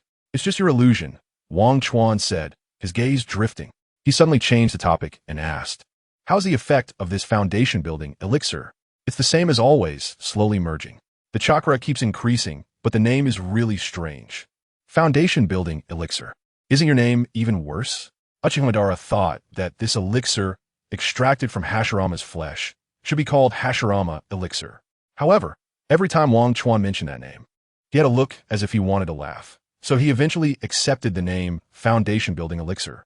If you don't like it, how about calling it the yin-yang harmonization elixir? He casually suggested, a reference that Uchiha Madara didn't understand. After letting go of his true self, his personality leaned more towards who he was at the beginning of his reincarnation. 20 years after his reincarnation, he had become accustomed to the harshness of the ninja world, and his character had darkened considerably. However, in order to get closer to Uchiha Madara, his true self intentionally adjusted his personality to resemble his original self at the beginning of his journey. But there is only the power of yang, and no power of yin. How can it be called the yin-yang harmonization elixir? Uchiha Madara rebutted. That's because the Indra's power contained in your cells is too little. It seems that most of the Indra's power is concentrated in the eyeballs, and even if extracted, it cannot merge with the Ashura's power. I have failed dozens of experiments before. Yeah, it's too difficult, Uchiha Madara sighed. He had been waiting for 3 years, becoming somewhat impatient, knowing that the goal would still take 5 or 6 years to achieve, and he was no longer young. In any case, I'm feeling a bit anxious. Let's conduct another experiment. I will cooperate with you. Okay, Wang Chuan casually agreed. He then led Uchiha Madara to a piece of equipment. Chakra extraction device. It was made of many rare metals, and if it weren't for Uchiha Madara, he might not have been able to gather them. Just inject your ocular power into this device, and it will spit out a piece of release crystal from below. At this moment, Uchiha Madara did not hesitate to extract his ocular power and poured it into the machine. The moment he injected it, the device started to alarm loudly. What is this? Uchiha Madara frowned and asked. Normal, your ocular power has increased a bit too quickly. It's normal that it can't handle the full output this time, Wang Chuan explained. Uchiha Madara nodded, and the next moment, he slightly reduced his output of ocular power. The machine returned to normal, making a clicking sound. After a series of operations, a cold black crystal was spat out from the device. Cold did not mean chilly. It meant that release was inherently void, containing no warmth, and human body temperature exceeded it to feel cold. So now we need to merge this Indra's power with Ashura's power? This is simple, Wang Chuan said with a smile. Now we need sufficient pressure to merge the two. He took out another piece of flesh close to the two crystals, which contained unparalleled resentment and emitted an astonishing heat. This is flesh from the Ninetales. With daily doses of Ashura's power, even Hashirama cells cannot withstand such pressure. Wang Chuan purely relied on the Ninetales flesh to provide him energy to maintain this speed. The chakra of the Ninetales has an extremely strong corrosive power, stronger than Hashirama cells. And at this moment, under the pressure of the Ninetales power, the two crystals began to change. Merge? No. In the plan, the two were supposed to resist the corrosive power of the Ninetales, but under extreme pressure, they would merge. However, in reality, dozens of experiments had failed. This time should be no exception. However, at that moment, as if Wang Chuan had hit the guaranteed draw after dozens of tries, an incredibly miraculous power was born. The two differently colored crystals merged, and at their junction, a pure white light appeared, expanding until they fused into a single pure white crystal. Seeing this phenomenon, Wang Chuan fell into thought. Why is it pure white, and what are the conditions for success? Scientific research requires not only success, but also summarizing the experience of success for future replication. A success that cannot be replicated is not a true success. Looking at this pure white crystal, even Uchiha Madara was somewhat curious. Is this successful? The power of yin and yang combined. Why does it feel a bit strange? It doesn't seem like the power of the sage of six paths. I don't know. This is my first time creating it, Wang Chuan shrugged. Uchiha Madara nodded. He had complete trust in Wang Chuan. Without him, he would have needed decades of hard work. But with Wang Chuan's continuous research, that time was shortened by several times. What should we do now? Eat it, or I can research it a bit more, Wang Chuan said lightly. He was never the type to mess things up. Uchiha Madara, without hesitation, directly tossed the pure white crystal into his mouth. The pure white crystal, formed from the fusion of Indra's power and Ashura's power, turned into liquid the moment it entered his mouth, flowing down his throat and finally landing in his stomach, igniting his entire body. A white light enveloped him, gradually fading until it disappeared. It was as if he felt something. He instantly mobilized the ocular power in his eyes to merge with this energy. No, it was not just merging, it was the catalyst. With the help of the white light, an extraordinary ocular power was born in an instant. I did it. Uchiha Madara laughed heartily. He slowly opened his eyes, with patterns expanding outward from his pupils, forming an incredibly majestic pair of eyes. At that moment, Uchiha Madara seemed like a deity descending to the world. In the Pure Land, beneath thick layers of ice, an old man with a white beard suddenly opened his eyes. Such a person exists in the human world. He has surpassed me and awakened the Renegan. He then sighed, with the Renegan reappearing in the world. The ninja world will probably be in chaos again. At that moment, Kakuzu, who was handling affairs in the city of Kakuzu, immediately received a notification from Wang Chuan. Damn it, I asked you to help Uchiha Madara, not to help him create the Renegan. Haha, one mistake. Scientific research always has anomalies. And isn't this also a good outcome? The combination of Indra's power and Ashura's power can give birth to the power of the six paths. It shows that our experiment was very successful. Successful, my ass. Kakuzu was somewhat frantic. Uchiha Madara awakening the Renegan meant that the Moon Eye plan would soon be put into motion. Over the years, Uchiha Madara had been practicing yin-yang release techniques. And now, with the Renegan, even Hashirama with sage techniques would not be his opponent. Just the Renegan's attack would mean that those without the power of the six paths would be unable to counter. If he collected the 9-tailed beasts, who would stop him? Chapter 31. In Pure World Reincarnation, Wang Chuan felt a bit regretful, but then he saw Uchiha Madara close his eyes. What happened? Did the cultivation fail? No, it wasn't that. It was just that it had just been born and was still very immature. Forcing it would definitely injure those eyes, and he needed to nurture them for a while longer. The power of Ashura still needed to be provided on time for the next month. He needed this to nurture the ocular power of the Renegan. All right, Wang Chuan replied. The lurking Kurizetsu suddenly turned his head towards the place where Uchiha Madara was hiding. The Renegan has finally been born. A month, huh? Fortunately, there was still a buffer period. There was still room for things to be salvaged. Kakuzu crazily turned his brain, starting to think about how to break the situation. After thinking for a long time, he concluded that to avoid the arrival of the Eye of the Moon, he could only make Uchiha Madara believe that the words on the stone tablet were lies. But the problem was that the words on the tablet were personally inscribed by the sage of six paths, and he didn't even know how Kurizetsu altered them. Unless the Sage of Six Paths appeared in front of him personally, no one could change his will. After all, 95 of the content on the tablet was true. Only the last part about the infinite Tsukuyomi being the only way to achieve peace was false. But if he didn't use it, who would know it was false?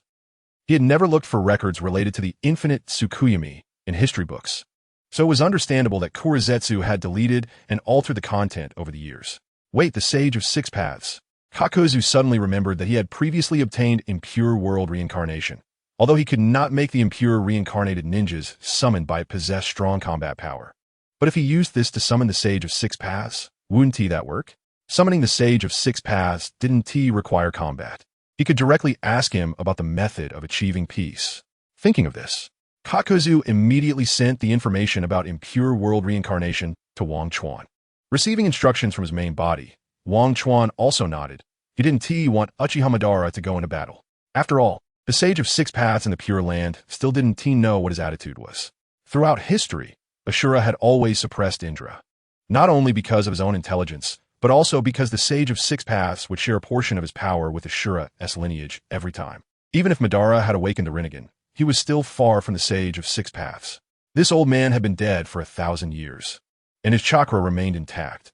During the Fourth Great Ninja War, he casually buffed some Leaf Village ninjas and arranged them neatly in front of Kagaya Otsutsuki, which showed how terrifying his strength was. Moreover, in this comic worldview, he had the Renegan since birth. Uchiha Madara only awakened the Renegan in middle age, which was a significant difference. After more than a month of effort, Uchiha Madara finally could cautiously use the abilities of the Renegan. Shinra Tensei, Bansho Tenin, and other Renegan abilities were all used by him one by one. The former Sage of Six Paths referred to them as the Six Paths of Buddhism. However, the most fundamental ability of the Renegan was actually attraction and repulsion, which was the most basic ability that almost every member of the Otsutsuki clan possessed. The remaining power of the Six Paths seemed to belong solely to the strength born from the God Tree on Earth. However, like the Sharingan, each pair of Renegan also gave birth to unique ocular techniques. Unlike the Sharingan, which anyone could use, the unique ocular techniques of the Renegan could only be used by the one who was born with them. Bang! The distant rock was turned to dust. Just now, it seemed like your body didn't move. What was that technique? Was it still Shinra Tensei? While Wang Chuan continuously recorded Uchiha Madara's various data, he asked. Uchiha Madara shook his head. No, this is called Renemu, Hell's Edge, which can create my shadow. It can block the opponent's attack with the shadow instead of the main body and can also be used to ambush the opponent. Ordinary people cannot see these shadows or perceive them. Wang Chuan nodded. He already knew the ability of Renemu, Hell's Edge, but personally experiencing it was indeed terrifying. As he watched Uchiha Madara stand there and then sweep the battlefield with an attack. Can your shadow use ninjutsu? Of course. The shadow possesses the same strength as my main body, but it needs to return to the main body after a while. There are also other methods of use being developed. It really can use ninjutsu, Wang Chuan thought. In Naruto, the only two unique techniques shown by the Renegan are Sasuke's Tenchi, which can forcibly swap 2 points of position of the enemy, and its power is beyond imagination. Its strategic value is extremely high, but Uchiha Madara's Renemu, Hell's Edge, seems to be no less. After all, Renemu, Hell's Edge can create shadows equal to his own strength. Although they can be seen by characters of sage level, each shadow has the same strength as the main body, which is somewhat exaggerated. In other words, the stronger Uchiha Madara becomes, the stronger his shadow also becomes. The strength of Renemu, Hell's Edge, depends on Uchiha Madara himself. The groundwork was laid, and Wang Chuan continued to ask, so what are you planning to do now?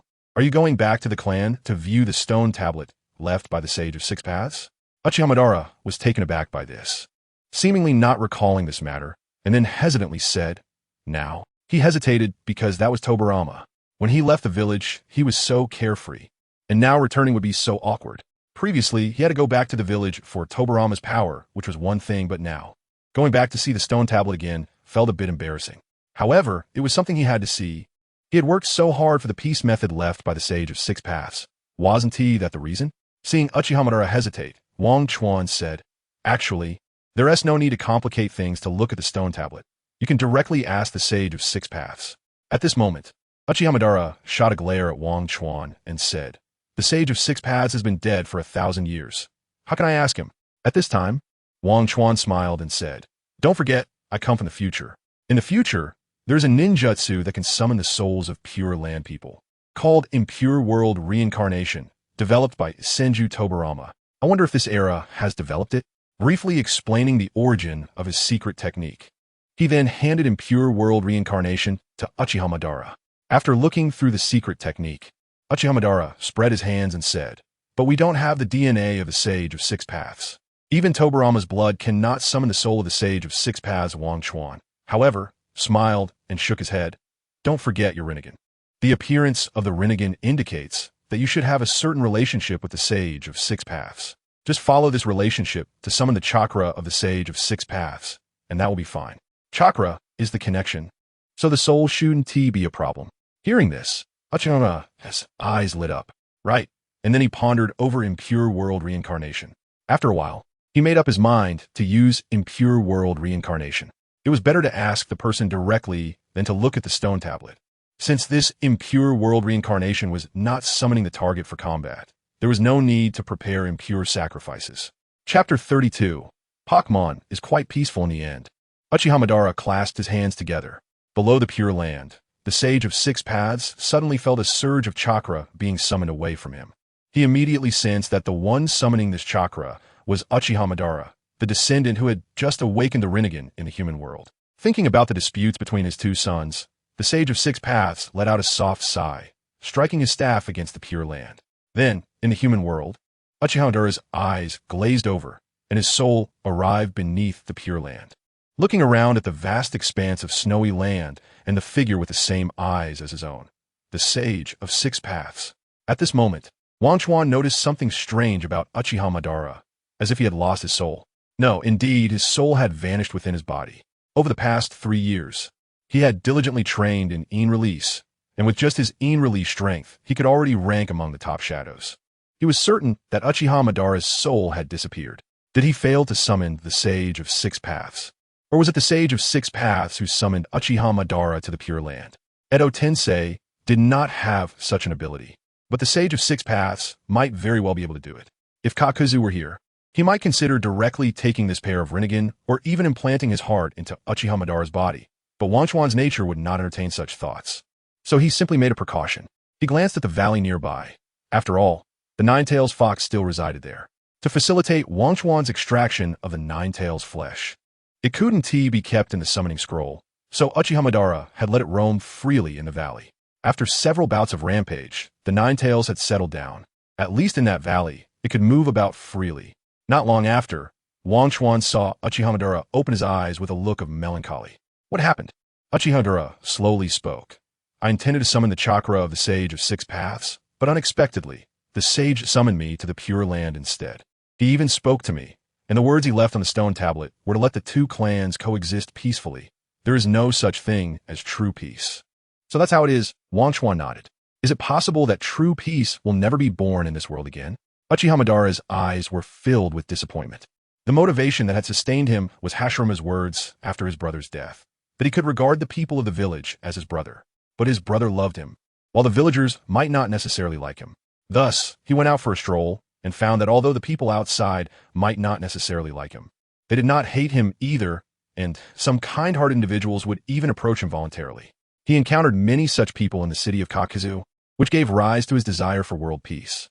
But now the Sage of Six Paths told him that it was all a lie, and the so-called method to achieve peace was simply reconciliation between the two clans. Seeing Uchiha Madara so dejected, Wang Chuan felt a sense of empathy. Peace has never been an eternal state. It is a dynamic one.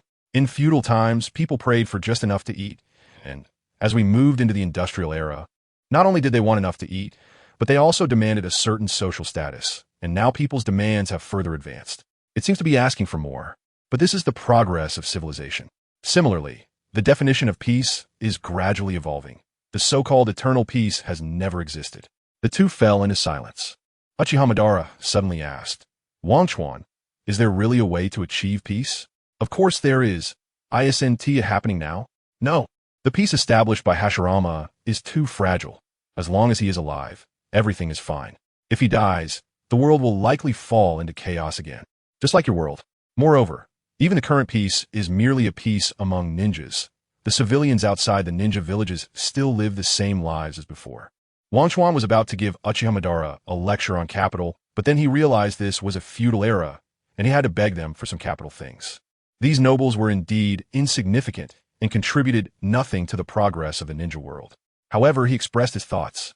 At the very least, eliminating the nobles would make Kakuzu City much more comfortable, but the Daimyo demanded higher taxes from Kakuzu City. The nobles? That does make sense. But as long as there is a hierarchy in human society, nobles will continue to emerge. Eliminating one batch only ensures a decade or two of peace. Once the next generation is born, nobles will still arise, Uchiha Madara said slowly. He saw things quite clearly. However, because he saw too clearly, he fell into a dilemma. In the original story, Uchiha Madara's willingness to implement the infinite Tsukuyomi was not just because it was a legacy of the Sage of Six Paths. He believed in the judgment of his ancestors. More importantly, Uchiha Madara had such a tendency. He hoped to create a utopian world. But how could such a world exist? Just as Wanchuan was about to deny this, he suddenly thought that a utopian world might not be impossible. Naruto is a manga. Does that mean Doraemon isn't a manga? No, Doraemon is too advanced. I can't manage that. However, the worldview of Pokemon might not be out of the question. Wanchuan, do you have any other ideas? Holding a glimmer of hope, Uchiha Madara asked again. Wanchuan had always helped him a lot. This person had a vast imagination, and the future people could see further than him. Wanchuan pondered for a moment and then expressed his thoughts. A world where humans and Pokemon coexist, where children can go out to adventure at the age of 10. Ridiculous. If such a world truly exists, those children would probably die on the streets the very next day after leaving home. Uchiha Madara scoffed. Even stronger than before, Wanchuan resolutely expected that future manga could guide peace to come. But Wanchuan got excited, glared at Uchiha Madara, and then said, 2 methods. The first is to eliminate the nobles, which can ensure peace for 10 or 20 years. Once the next generation is born or after you die, new people will once again remove the nobles, allowing people to enjoy half a generation of peace over and over again. The second method is to create a world where children can go out to adventure in their youth, but that is far too difficult. The effort required is 100 times more challenging than eliminating the nobles, but once established, it is much more reliable and can even operate indefinitely. As for whether Pokemon peace can be realized in the ninja world, Wanchuan never doubted it. The Pokemon world is a manga. Isn't the Naruto world also a fantasy world? Since Naruto is real, the Pokemon world is also real. Neither is superior to the other. Besides, the outcome isn't necessarily important. What matters is what you gain in the process of striving. Wanchuan said this. Of course, all of this is to keep you, Uchiha Madara, from wandering around aimlessly. Simply being honest and doing nothing is the greatest help to the ninja world. Chapter 33. The Hokage is also short on money. Looking at Uchiha Madara's expressionless face, Wanchuan suddenly felt a bit anxious. Did Uchiha Madara not believe him? Or had he said too much? Suddenly, Uchiha Madara laughed heartily, saying, "It seems that your previous world was quite exciting, Wanchuan. However, I've made my decision. As you said, a world where children can go on adventures is the only way to achieve eternal peace." Huh. All right, stop hesitating and get busy with your work. Achieving peace requires your help, and I need to start honing my new abilities. To realize such a world, force is indispensable. Wanchuan smiled slightly. With Uchiha Madara busy, he wouldn't overthink things. Kakuzu realized that a series of setbacks were coming his way. Although Uchiha Madara no longer believed in the infinite Tsukuyomi. Why did his clone have to blabber about creating a Pokemon world? Did he really think of himself as a creator god?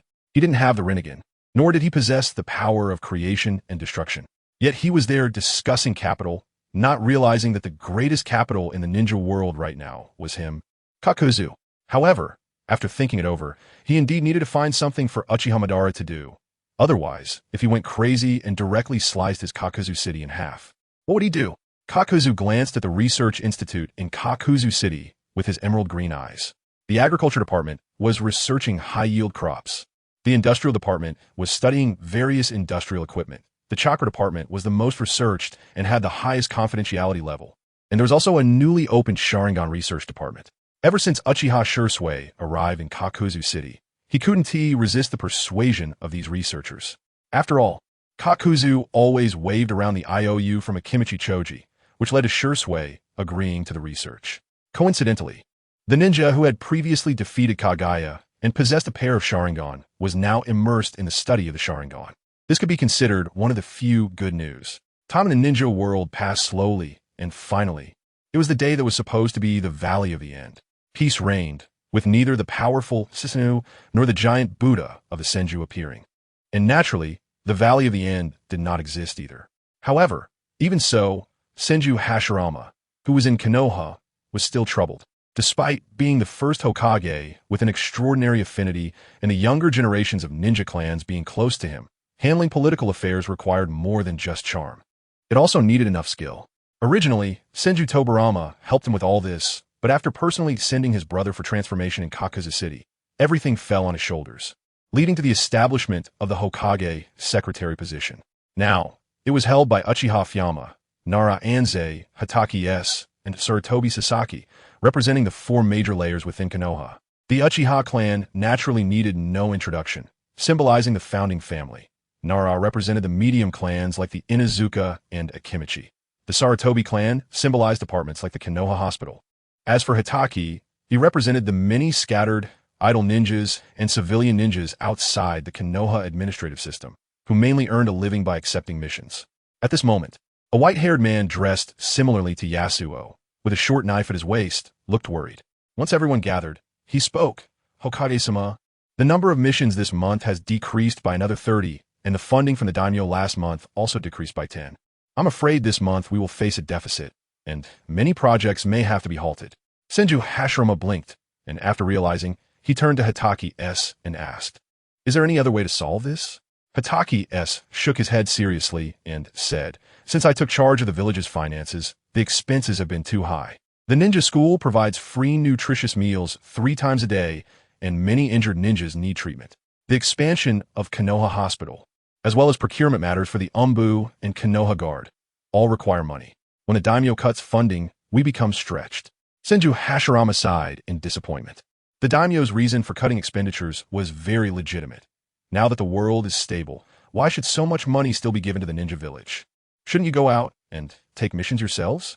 However, the missions that ninjas usually took were mostly protection missions, but with the world at peace. Those mountain bandit rogue ninjas were either pacified or wiped out by the major ninja villages. Unsafe places were becoming fewer and fewer, and naturally, the number of protection missions was decreasing. Moreover, protection missions took a long time, and the earnings were low, unless they took assassination missions, which paid more and were quicker. But then the ninja world would likely fall into chaos again, which he didn't want. So he turned his gaze to the other 3 leaders. "Everyone, is there any other way? If not, can we all save a bit to see if we can squeeze out some money?" Since they couldn't increase income, they had to cut expenses. Looking at the Hokage's hopeful expression, the several exchanged glances, and finally, the representative of the Sarutobi clan said, "Perhaps we can appropriately reduce some expenses for Konoha Hospital, but it will only save a few million ryo." Hearing this, Hashirama was delighted. A few million ryo was still money. Right now, he would gladly split a ryo in half to spend it. He then looked at the remaining few. The representative of the Uchiha clan stood up at this moment. The Konoha Guard can temporarily suspend the purchase of shurikens. The shurikens sold in Kakuzu City are of good quality and wouldn't wear out even after half a year of use. Also, the food for the prisoners in Konoha prison can also be reduced appropriately. Although reducing prisoners' meals is not very humane, there really is no money. So he opened his mouth, but couldn't bring himself to say anything negative. The ninja school can change the children's 3 meals to 2 meals. No, that won't do. Senju Hashirama immediately vetoed this because no matter what, the children are the future, and their meal budget absolutely cannot be touched.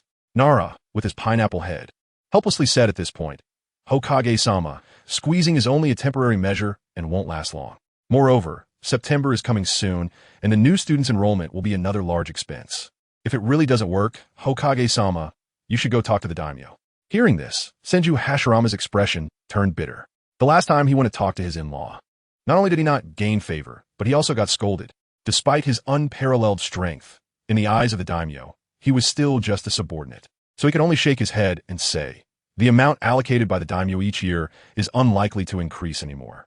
Upon hearing this, everyone also showed displeasure in their eyes, because the daimyo was being too unreasonable when the world was unstable.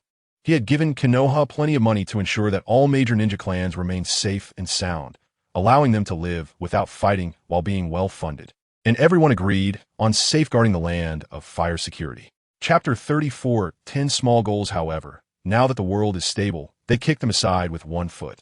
Compared to when the village was first established, the funding now can be said to have decreased by more than 50%. It is only because the Hokage is upright and has the money from selling tail beasts to support them that everyone can barely manage. But now, after 2 years of high expenditures, the money from selling tail beasts is gone. They can either find new sources of income or, without bandits or rogue ninjas. It doesn't matter. I can pretend to be one. The Nara clan members thought of this, but did not say it out loud because they knew the Hokage would never agree. And to do this behind the Hokage's back. Unless one's mind was kicked by a tail beast, it would be foolish to do such a thing. The funds allocated by the Daimyo would be exhausted in half a year at most, and new funding must be found. Otherwise, the village. The Nara clan members did not continue, as the implication was clear. If salaries were not paid, the lower ranks would cause a riot, and Konoha would fall apart. After thinking for a while, Hashirama let out a long sigh. Everyone, Lord Kakuzu once told me that he wanted to buy the 7 taels for research. Originally, I dismissed this idea under Tobarama's persuasion, but now I ask whether we should sell the 7 taels to Kaku. The crowd was also taken aback. The tailed beasts were indeed very important forces, but in Konoha, they could only rank second. Even if Hashirama were alive and had more tailed beasts, it would be useless. Moreover, other villages had also caused quite a bit of trouble after obtaining tailed beasts, so selling them might not be a bad thing. However, the problem cannot be viewed only from the present. What if in the future the village is attacked because it lacks tailed beasts? The tailed beasts are a form of insurance. But the problem is money. Without it, Konoha has no future. Seeing that everyone was silent, Hashirama looked around and immediately made a decision. Since you are not speaking, I will take the tailed beast to Kakuzu City. This time, I will definitely bring back sufficient funds. During my absence from the village, Nara, you will be responsible for handling affairs. Yes, Hokage-sama. The Nara clan member bowed in response. This was his duty as the Hokage's secretary. Without delay, after the senior meeting ended, Hashirama immediately took the sealed 7 taels and confidently arrived at Kakuzu City, presenting a letter of introduction. Although he was friends with Kakuzu, etiquette should not be neglected. Haha, Mr. Kakuzu, we meet again. Upon meeting, Hashirama placed his hands on his hips and laughed heartily. It has indeed been a long time, Mr. Hashirama. However, I am a bit surprised that you presented such a formal letter for our meeting. I thought you were here to see Mr. Tobarama, Kakuzu remarked. Appearing very surprised by Hashirama's sudden visit, Hashirama smiled and replied, My brother can be seen at any time. The important matter is the diplomatic relations between Konoha and Kakuzu City. Kakuzu was taken aback for a moment. When did Hashirama acquire such political skills? No, it might not be him. It could be the think tank behind him. The Nara clan is known for its intelligence. Perhaps it was the Nara clan members who helped him draft this. Hashirama just needed to read from the script. Regardless of these thoughts, Kakuzu invited Hashirama into the conference room. The walls of the meeting hall were adorned with high-quality tiles, and the leather sofas were exquisite. The tea served was fragrant, made from the finest jasmine. Hashirama took a sip and was envious. I wonder what brings you, Hokage-sama, on this visit. Kakuzu was the first to ask. Knowing Kakuzu's character, Hashirama was aware that he would definitely act if there was a benefit. Hence, he proposed to exchange the tailed beast for sufficient funds. Sure enough, after hearing Hashirama's words, Kakuzu's eyes sparkled with interest. He had previously proposed a relative transaction, but it was vetoed by Tobarama. Now, that Tobarama was not around, Hashirama made such a request, which was indeed strange. Was the Hokage short on funds again? It couldn't be, but he had already decided to agree. On one hand, he could acquire the tailed beast, and on the other, Kakuzu City was overflowing with money. He not only traded with Konoha, but also with other ninja villages, and he also dealt with nobles from various great nations. Ninja villages might lack money, but those nobles were incredibly wealthy, repeatedly profiting from the various crafts and luxury goods produced in Kakuzu City. He had plenty of wealth at his disposal. Thinking of this, Kakuzu's mouth curled into a smile. He was going to make a huge profit from this deal. Kakuzu, what do you think? Can you accept our terms? Hashirama asked nervously. Of course, we are old friends. How could I refuse? Kakuzu nodded in agreement. Still, according to the previous offer of 5 billion ryo, I have one request. Hashirama wasn't foolish and understood that Kakuzu had other demands, so he sincerely asked, What else do you seek, Kakuzu? Kakuzu smiled faintly and said, I have heard that, mister. Hashirama has practiced sage techniques. I wonder if you could teach me the methods of your sage training. Hashirama's expression stiffened. He did not expect Kakuzu to make such a request. Although sage techniques were good to learn, they required talent, and each person's energy was limited. Sage techniques might not suit everyone, but he did not immediately respond, and instead fell into contemplation. "What's the matter, Mr. Hashirama? As long as you are willing to share the training methods with me, I can pay for it," Kakuzu said again. Upon hearing this, Hashirama's eyes lit up. He needed money. However, he remained clear-headed. "My sage techniques come from the wet-bone forest slug sage and cannot be taught privately without the slug sage's permission." Upon hearing this, Kakuzu nodded.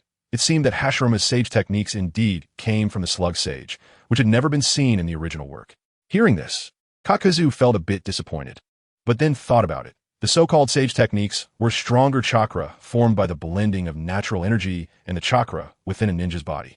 According to the later parts of the original Naruto story, it was about the quality of chakra.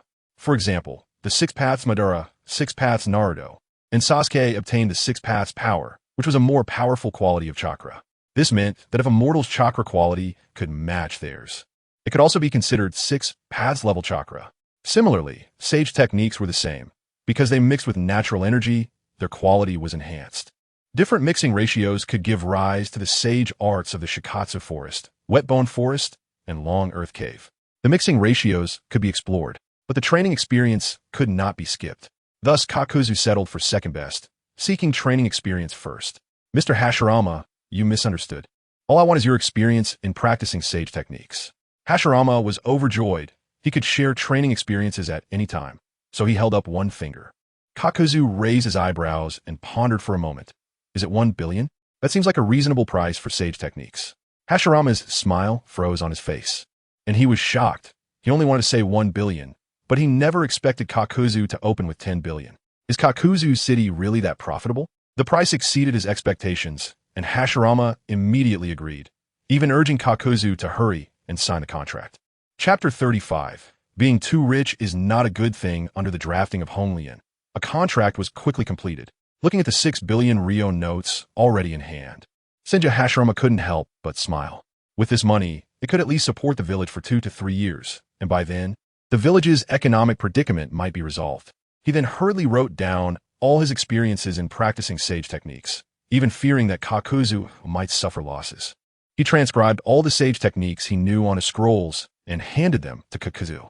"Mr. Kakuzu, these are the things I gained from practicing sage techniques.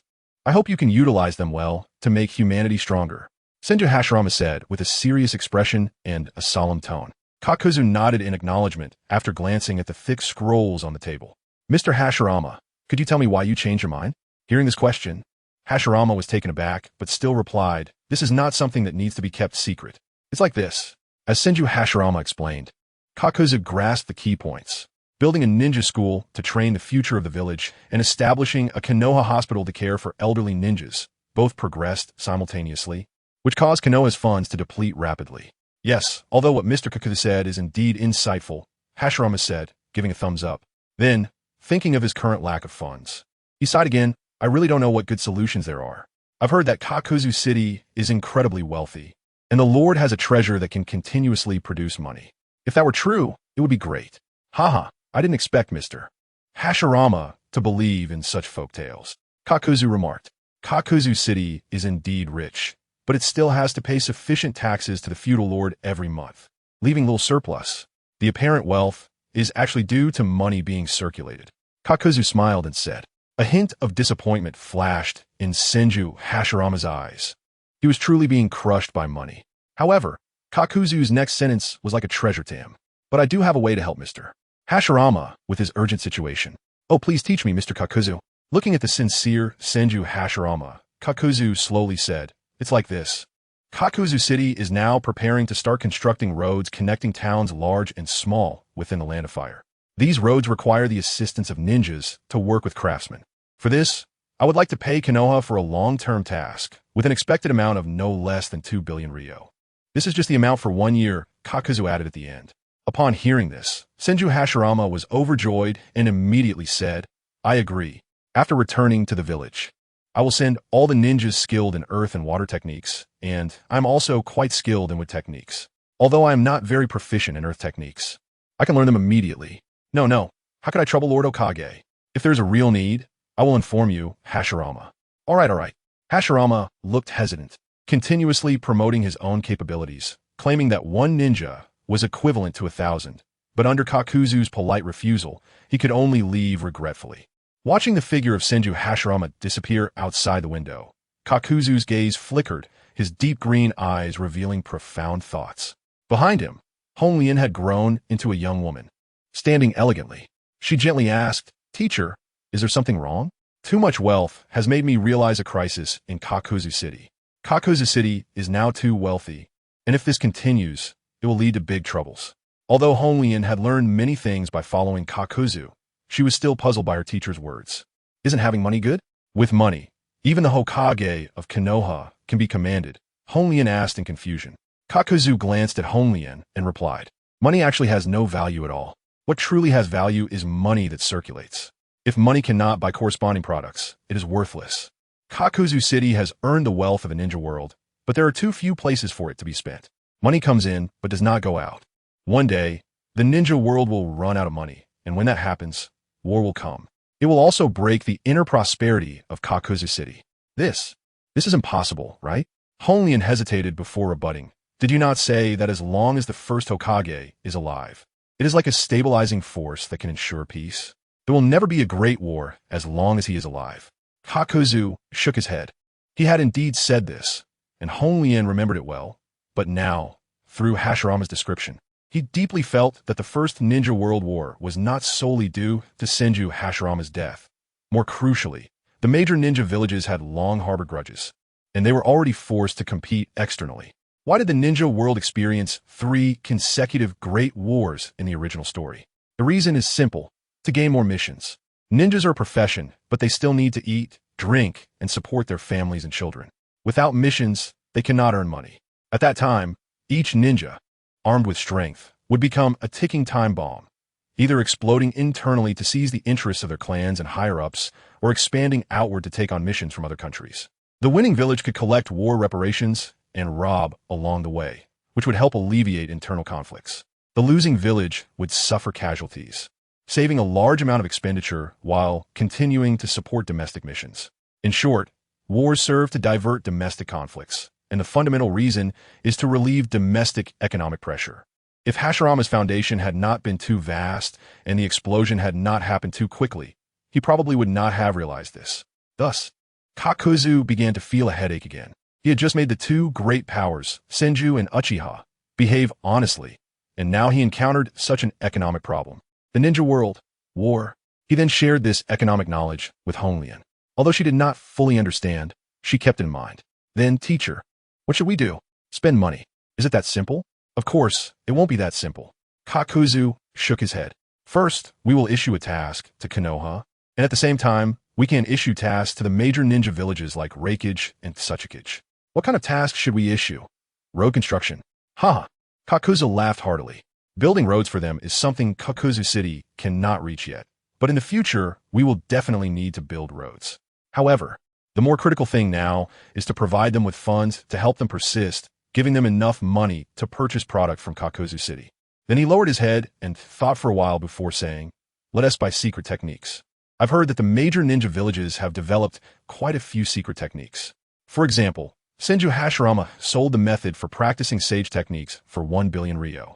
We can use this price as a reference for the major ninja villages to buy secret techniques, initially purchasing 1 billion ryo worth, which should be enough for the ninja villages to last 3 to 5 years before we start building roads."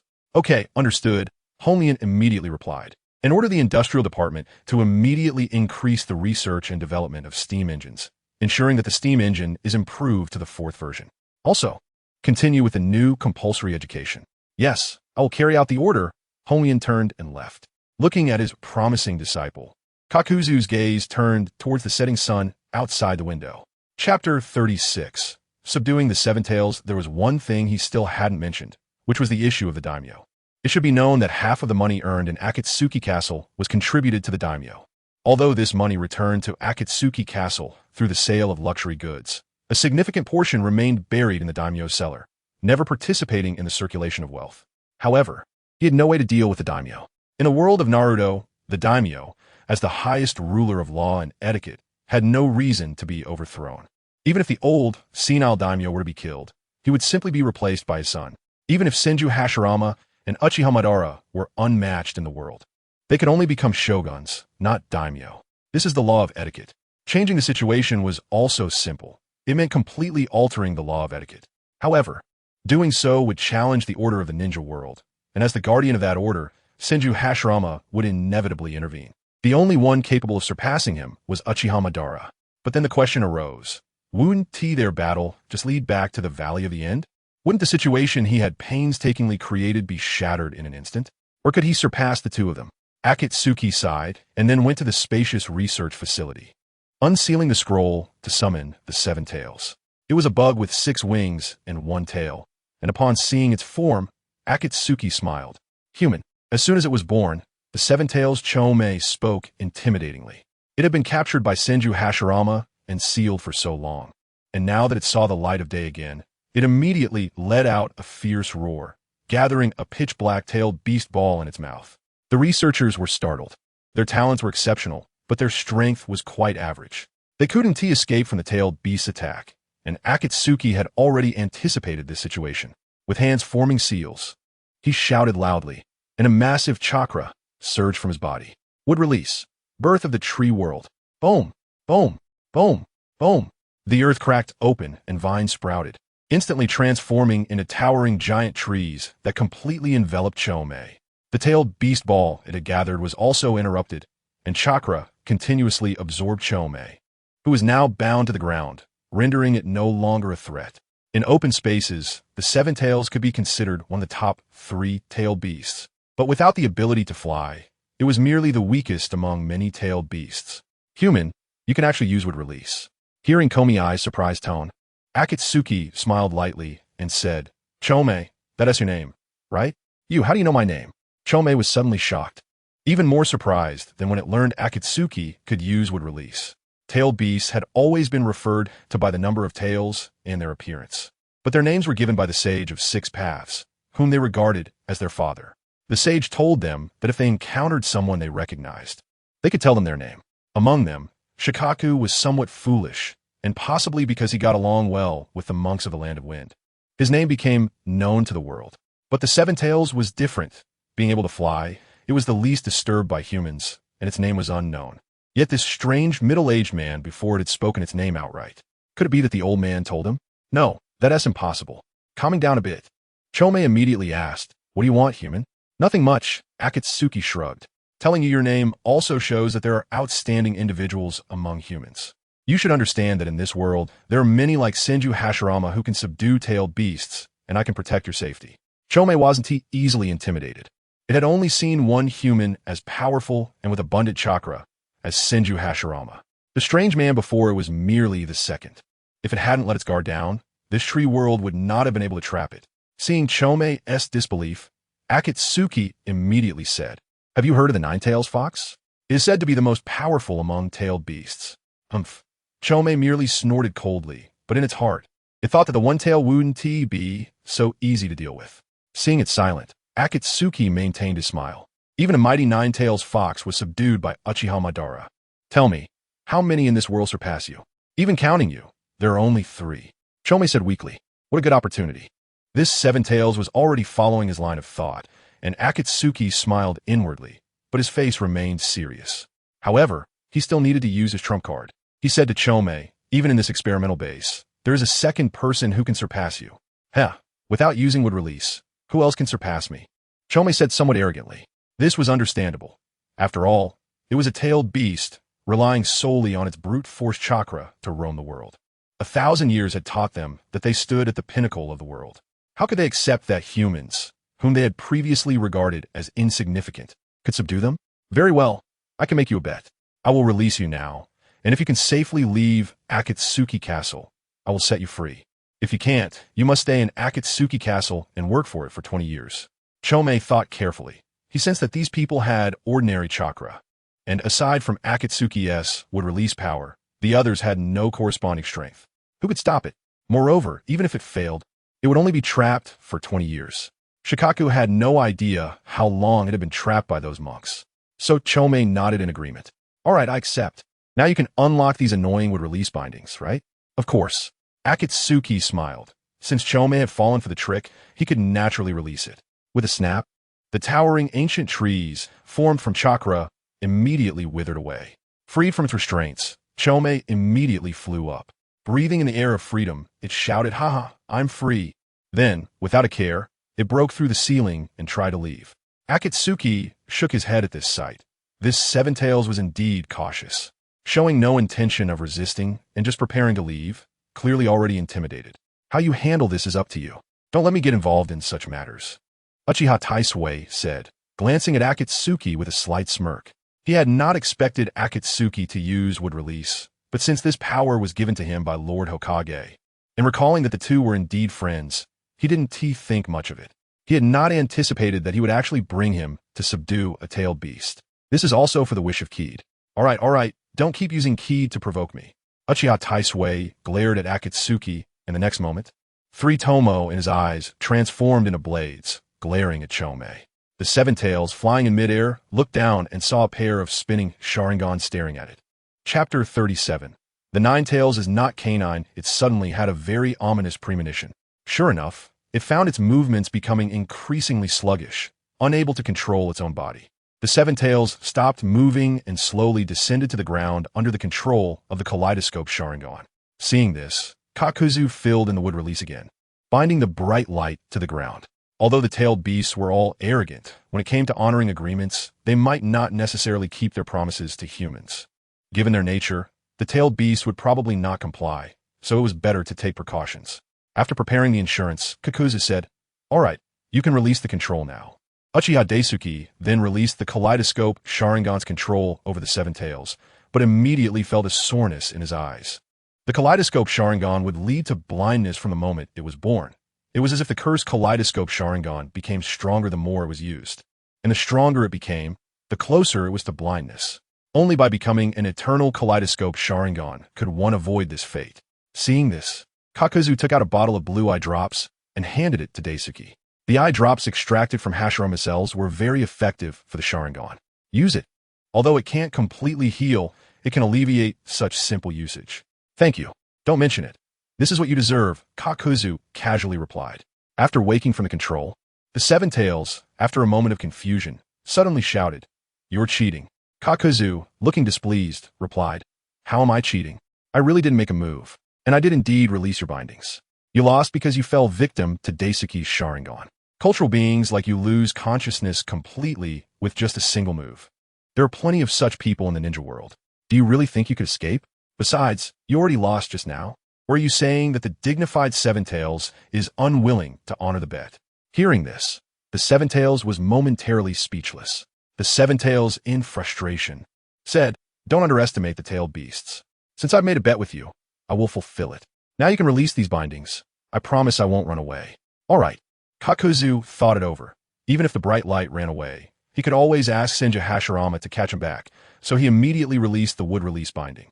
After being freed, the bright light glanced at Kakuzu, memorizing his appearance, and then closed his eyes. "All right, I promise not to leave. I will guard Kakuzu City for 20 years, and after 20 years, I will leave on my own." Upon hearing this, Kakuzu actually laughed. "Guard? No, I didn't ask you to stay for that." A smile appeared on Kakuzu's face, and this smile made the bright light feel a bit uneasy. What do you want to do?" "I'm not doing anything. Just wanting to obtain the pure chakra within you that contains no negative emotions." To his surprise, after Kakuzu made this request, the bright light actually let out a sigh of relief. "You scared me. I thought you wanted to do something else. It's just chakra. Here you go." Saying this, the bright light extended his claws, and Kakuzu lightly bumped fists with him. Swish! A large amount of chakra surged into Kakuzu's body like seawater, filling him to the brim, almost overflowing, which was completely different from Hashirama's heart. Feeling the groans coming from his body, he also sensed the subtle energy emitted from the bright light. What a strange person. Meanwhile, Kakuzu began to use yin-yang release to center his mind. Long before Uchiha Madara awakened the Renegan, Kakuzu had developed this ninjutsu. Anyone who did not have his permission could not access the memories in his mind, even through physical confrontation. What they obtained was merely emptiness, only able to simply sense goodwill and malice. "How strange, you guy. I actually can't see any of your thoughts. I only feel that there seems to be no malice, but rather some other strange idea." What was it called? "Exploitation," the bright light suddenly said. Unfamiliar with human society, he did not know what this word meant. Kakuzu's mouth twitched, and the other researchers, including Daisuke, nodded in agreement. Giving everyone a glare, Kakuzu shouted, "Get back to work quickly, and prepare all kinds of food for Lord Brightlight." After that, Kakuzu asked the Seven Taels, "Brightlight, I don't know what you like to eat, bugs or raw meat. I'll eat whatever you humans eat," the Brightlight said proudly. "By the way, it would be best to have some alcohol too." "Great, so the Brightlight is actually a drunkard." Kakuzu shook his head but didn't care. Kakuzu's city had sufficient funds. Raising 8-tailed beasts would not be a problem, let alone just one 7 taels. So he clapped his hands and started serving food. Meanwhile, she had other matters to attend to. Looking at the well-selling Ninja World Times, she nodded. The Ninja World Times had 4 editions: current affairs, scientific knowledge, ninja techniques for beginners, and novels. At the publication site, there weren't many writers. He also copied some articles, but the result flopped terribly. However, seeing the submission titled "Breaking Through the Sky," his eyes lit up. Although the pen name "I Eat Potatoes" has some suspicion of plagiarism, the writing was delicate and the plot refreshing. This person is talented. Must pay attention.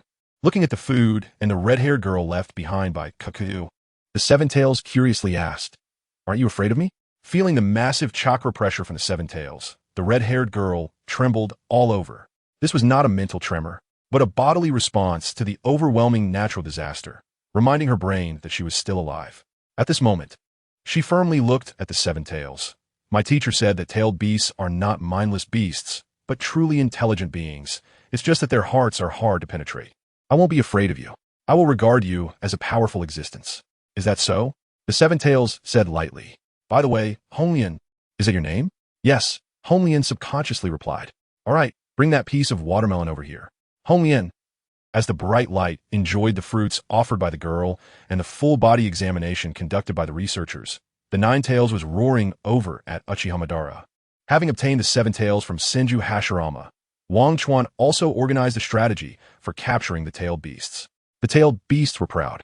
They would never go back on their word, and for their long lives, a promise was worth 1,000 gold. Breaking a promise could leave them with regrets for 1,000 years, so they naturally placed immense importance on their commitments. As for the other 8-tailed beasts, but the 9 taels was particularly special. Due to its strong bond with Naruto, the abilities exhibited by the 9 taels were even more powerful, and more could be learned from studying it. Thus, there was today's plan as he walked toward the valley where the 9 taels resided. At this moment, the 9 taels looked at Wang Chuan, the detestable guy who often came to take its flesh and blood, and roared. "You said Uchiha Madara wants to duel with me?" "Yes. Do you think I'm stupid?" "He has the Sharingan." Wang Chuan muttered quietly. "So he isn't stupid after all. I thought it was canine." "Enough, I'm a fox. Not a dog." With an ignorant fox, there was nothing to say. Wang Chuan paused for a moment and then said, "In any case, Uchiha Madara promises not to use the Sharingan against you.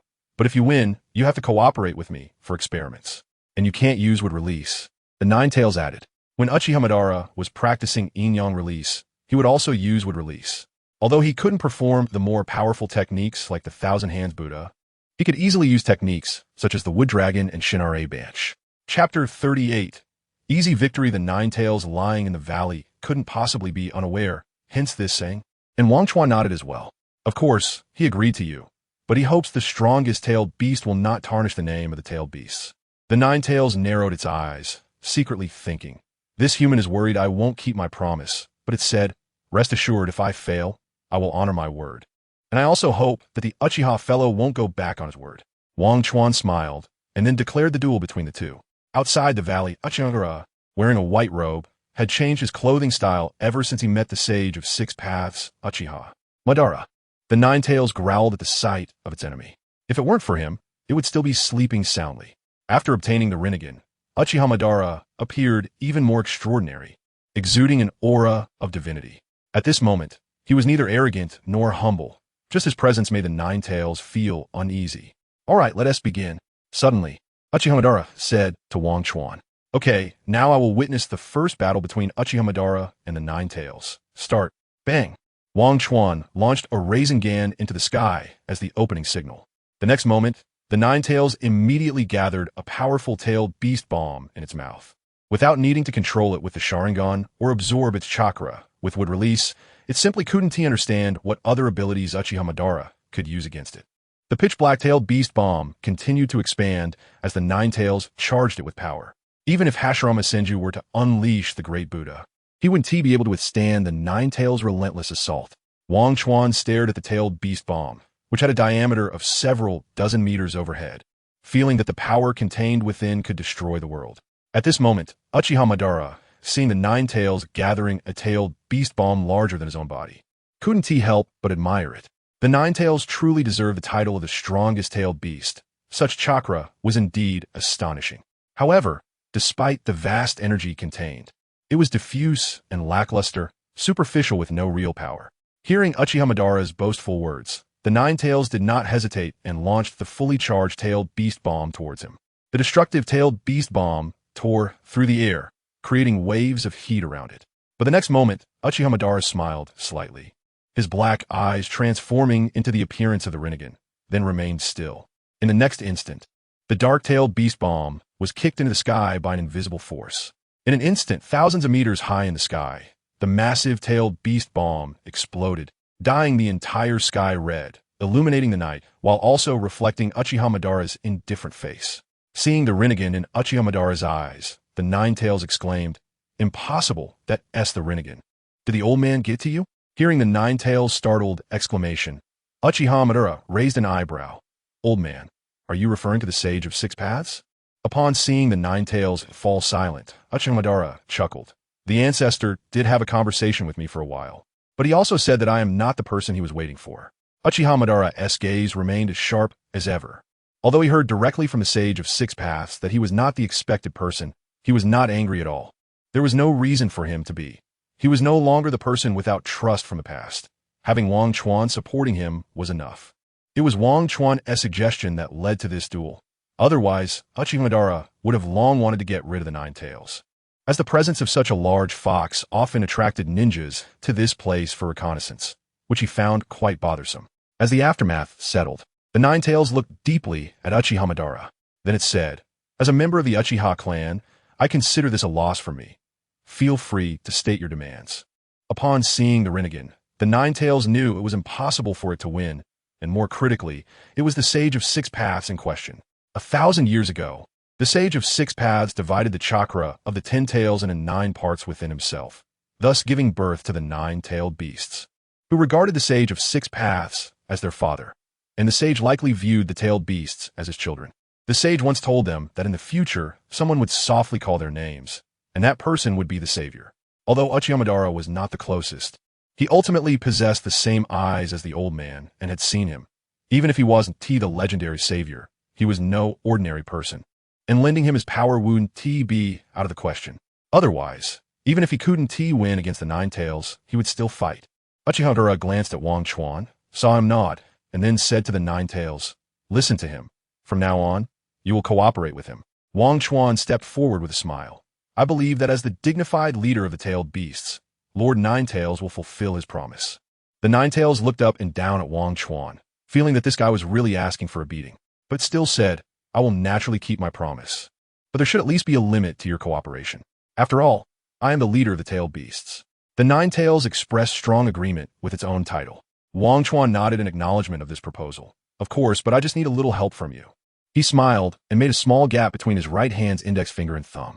However, the Ninetales stared wide-eyed, trembling all over. It sensed a strange emotion from Wang Chuan, neither benevolent nor malicious, but a very peculiar feeling that made it involuntarily take a step back. "You, what do you want me to do?" Wang Chuan displayed a slightly eerie smile. "Don't worry, I don't want much, just your chakra." Upon hearing this, the Ninetales immediately understood this guy's intentions. Throughout history, many had approached it for chakra, and it was likely that this person was no exception. It initially wanted to refuse. After all, how could the chakra of the dignified Ninetales be given easily to anyone? But then Wang Chuan looked at Uchiha Madara with a half-smile. The Ninetales saw this expression and clearly revealed a hint of disdain on its fox face. "All right, but this power isn't so easy to control." Saying this, it directly slapped its paw onto Wang Chuan, and then it radiated golden light. Ninetales chakra mode. This was a state that appeared after Naruto obtained the Ninetales chakra, and its power was indeed immense. Wang Chuan felt that he could gather an unimaginable amount of chakra with just a wave of his hand. The next moment, he formed a Renegan in his hand, which rapidly enlarged, and a 2-meter-sized spiral sphere was formed in an instant. Then, Wang Chuan threw this large Renegan out. The enormous Renegan instantly traveled dozens of meters and struck a small hill, the booming sound echoing within a radius of several miles. The entire mountain trembled, and debris fell from above, with dust spreading everywhere, as if the entire small hill was about to collapse. Wang Chuan looked at his powerful attack and couldn't help but sigh. This power was truly not easy to master. However, his purpose was not just this. He then took out a scroll and slapped it down. Summoning Technique. Chapter 39. Is White Zetsu calculating? After the smoke cleared, the chakra extraction device used to extract Ashura's power appeared before the Ninetales. Wang Chuan said to the Ninetales, "The chakra I need is not the Ninetales chakra mode, but rather you injecting chakra into this machine. But be careful, don't break it." Even though Wang Chuan knew that the Ninetales flesh contained a large amount of chakra, he still couldn't use it. The reason was that the controlled Ninetales chakra was filled with a lot of negative emotions, which could be lethal if used. Now that the Renegan had been researched and produced, and the relevant information had been sent to the main body, the remaining task was to study the power related to the 10 taels. Collecting the tailed beasts was only part of this plan. They also needed to research how to fuse the power of the tailed beasts together. Putting the tailed beasts into the outer path golem would be pure suicide, as Black Zetsu was still lurking in the shadows. Besides ordinary mental control, he had a move that could even control 6 paths Madara. However, his ability was likely only usable once, as that time was when he connected to Kagaya's will to take over. The Ninetales, seeing this device, indicated that he understood, then gently tapped the machine, inputting a bit of chakra. The next moment, boom, with a loud noise. The chakra extraction device that had worked for 2 years completed its historical mission and turned into a pile of materials. Madara heard the noise and turned his head, then looked at the Ninetales, suspecting it was causing trouble. Seeing the glances between the two, the Ninetales showed an innocent expression. "I only input a little chakra, and it turned out like this." Looking at the distance between the Ninetales' claws, Wang Chuan fell silent, because the Ninetales really didn't mean to. It's fine. Wang Chuan comforted. "It's just that your chakra was too much." However, now there was a problem. They were out of money. Before leaving Konoha, Uchiha Madara was a clan leader and had quite a bit of stock, easily saving up for a chakra extraction device. But now that this machine was destroyed, he had no money to make another one. Of course, the main body had money, but there was no excuse to lend it to him. So he said, "Madara, can you take a look and see if it can be repaired?" In the 6 paths power, there was the Ashura path, which had very obvious modern technological weapons appearing. This was not the technology of the ninja world, but rather that of the Otsutsuki clan, so perhaps it could be repaired. Uchiha Madara arrived, looked at the pile of fragments, and finally shook his head. Although the Ashura path has the ability to create and decay, it's already in this state, and it's not worth repairing it. It's better to just create a new one. Wang Chuan grimaced and said unhappily, "You make it sound easy, but we have no money." No money. Uchiha Madara was taken aback. He never expected that one day he would be short on money, that the dignified Ashura of the ninja world would actually lack funds. Meanwhile, the Ninetales grinned widely, almost rolling on the ground with laughter. Seeing the foolishly happy Ninetales, Wang Chuan sighed and said to Uchiha Madara, "How about you summon the outer path golem? I'll turn around and study the god tree." But that would release Kagaya. Uchiha Madara frowned and said, as the sage of 6 paths had warned him. Even so, the outer path golem was still a treasure. The infinite Tsukuyami had indeed satisfied everyone's wishes. But that was only a temporary satisfaction. Dangerous, yet also a treasure. Since that is the case, it's better to take it into hand and study it. Saying this, Wang Chuan gave the Ninetales a look that seemed to be both a smile and a smirk. Uchiha Madara nodded. Since Wang Chuan insisted, he agreed as well, as he always trusted Wang Chuan's judgment. He then closed his eyes, pressed his hands together, and in the next moment, slammed them on the ground. Summoning Technique, Outer Path Golem. With a bang, the Outer Path Golem, far on the moon, appeared on this land. The Outer Path Golem was a gigantic humanoid figure with 9 eyes, its color resembling withered wood, and 10 column-like structures protruding from its back. Looking at the strange golem, the Ninetales felt a chill run down its spine and instantly bared its teeth at it. It understood. This Wang Chuan really held a grudge. Such a petty human. With the appearance of the Outer Path Golem, Uchiha Madara seemed to sense something, placing his palm on it and then performing ninjutsu, extracting several roots from the Outer Path Golem and inserting them into the ground. Soon, several white creatures resembling aloe sprouted. White Zetsu. This is interesting, as the power of Hashirama seems to have some connection with it. Uchiha Madara observed the white Zetsu for a while and said, "This is very normal. Your powers both come from the Sage of Six Paths, and the Sage of Six Paths power comes from the God Tree, which has a very obvious subordinate relationship. It's normal to have a connection." Wang Chuan got to work, recording the data as he spoke. "Let me check it." After a while, Wang Chuan shook his head and said, "No results. Can I destructively excavate this outer path golem?" Madara frowned slightly, then relaxed. "You can, if you could do it. Right now." Madara wasn't even thinking about the infinite Tsukuyami. The destruction of the outer path golem had nothing to do with him. However, he was very skeptical whether Wang Chuan could destroy it. The toughness of the outer path golem was extraordinary. Seeing Uchiha Madara agree, Wang Chuan began to act. At the same time, Uchiha Madara used Hashirama cells to summon dozens of white Zetsu, telling them, "You start scouting outward, mainly investigating those nobles and daimyos." The humanoid weapons created by Kagaya would obey this pair of eyes unconditionally. Similarly, if Kagaya were to appear, they would also follow Kagaya's orders. This was imprinted in the instincts of the white Zetsu. Seeing so many white Zetsu, Wang Chuan said again, "Give me 2 white Zetsu to study." The white Zetsu looked at Uchiha Madara, who nodded in agreement. After that, Uchiha Madara continued to practice his secret techniques. Wang Chuan then led the white Zetsu to his laboratory. Thus, for the next year, Wang Chuan's residence became a place that the white Zetsu absolutely did not want to visit, because there, an average of 10 white Zetsu corpses were thrown out every day. Incredible, incredible. Inside the laboratory, Wang Chuan was dissecting the white Zetsu. Its complexity exceeded his imagination. Although their bodies seemed simple, their microscopic structure was extremely complex. The key point was that they were converted from human bodies, while they appeared plant-like. They actually shared some similarities with human anatomy, making them suitable for many human experiments. This meant that Tobarama did not need to use the death row inmates of Konoha for human experiments. He could use the white Zetsu instead. After all, white Zetsu could be considered plants. Could plants be considered human? There were no moral constraints in that regard. Moreover, creating white Zetsu was also extremely simple. All that was needed was to create the first white Zetsu, and then let it release the spore technique for self-replication, although each replication required a large amount of chakra. Chapter 40. Cultivating external aids. This involves the Ninetales. Initially, it was unwilling, but soon, faced with this group of simple-minded white Zetsu, even the Ninetales had to submit. You can yell at it, but it just stares with its little eyes, not understanding what is happening. You could kill it, but it feels neither pain nor sadness. After all, there are plenty of white Zetsu corpses thrown out from the Wang Chuan laboratory. It left the Ninetales in a state of confusion, as if there was nothing to retaliate against Wang Chuan. As a result, the white Zetsu suffered. However, the greening of this area actually improved. At Uchiha Madara's location, thousands of white Zetsu were coming and going. Madara claimed he was monitoring the ninja world. Kakuzu, on the other hand, was not worried about the white Zetsu at all. Although they had decent infiltration abilities, his laboratory was heavily fortified. Black Zetsu might have the possibility of infiltrating, but it would trigger some barriers. As for the white Zetsu, they had no chance of infiltration at all.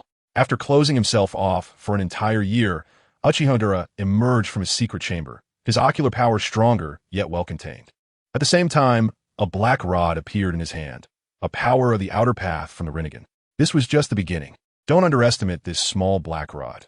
Gathering a few more and inserting them in a Senju Hashirama would make it impossible for others to break. Ordinary people would have their chakra disrupted upon contact, losing their chakra completely, and even Senju Hashirama would be no different from an ordinary person. So, how's the research on the outer path golem going? Not much. I've mainly been studying the white Zetsu, and something useful during this time. Wang Chuan smiled slightly and then took out 3 secret techniques: the multi-shadow clone technique, the super lightweight rock technique, and the super heavyweight rock technique.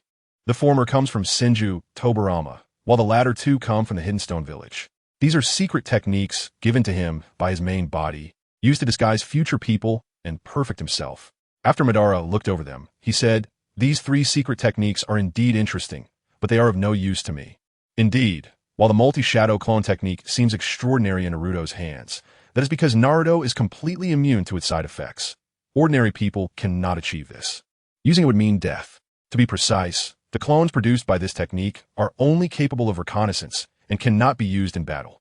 although each clone cannot be distinguished by the Byakugan or Sharingan. Only experience can tell them apart, but their strength is quite pitiful. A casual AoE attack could wipe them all out. Even after gaining the 6 paths power, Naruto's shadow clones were still weak. The more clones produced, the more the individual clone's strength diminishes significantly. Thus, it becomes a situation where having too many can only serve as bait, and having too few is of no use to Uchiha Madara. He has the Renegan's Limbo for clones, and he doesn't have to worry about them shattering upon contact. The same goes for Kakuzu, who also has 4 Earth Grudge Fear clones. No, it's not for combat. This technique is specifically for your training. Upon hearing this, Uchiha Madara frowned slightly. A technique like this is actually for his own training? With the Renegan, does he still need to use this ninjutsu to aid in his practice? It's worth noting that the Renegan contains all attributes, including yin, yang, and the 5 elemental natures. The original Uchiha Madara could even learn Wind Release. The Wind Shield is a bloodline limit of water and lightning attributes, meaning that with the Renegan, he can use any bloodline limit. Of course, he cannot use techniques like Dust Release, which is a fusion of 3 attributes.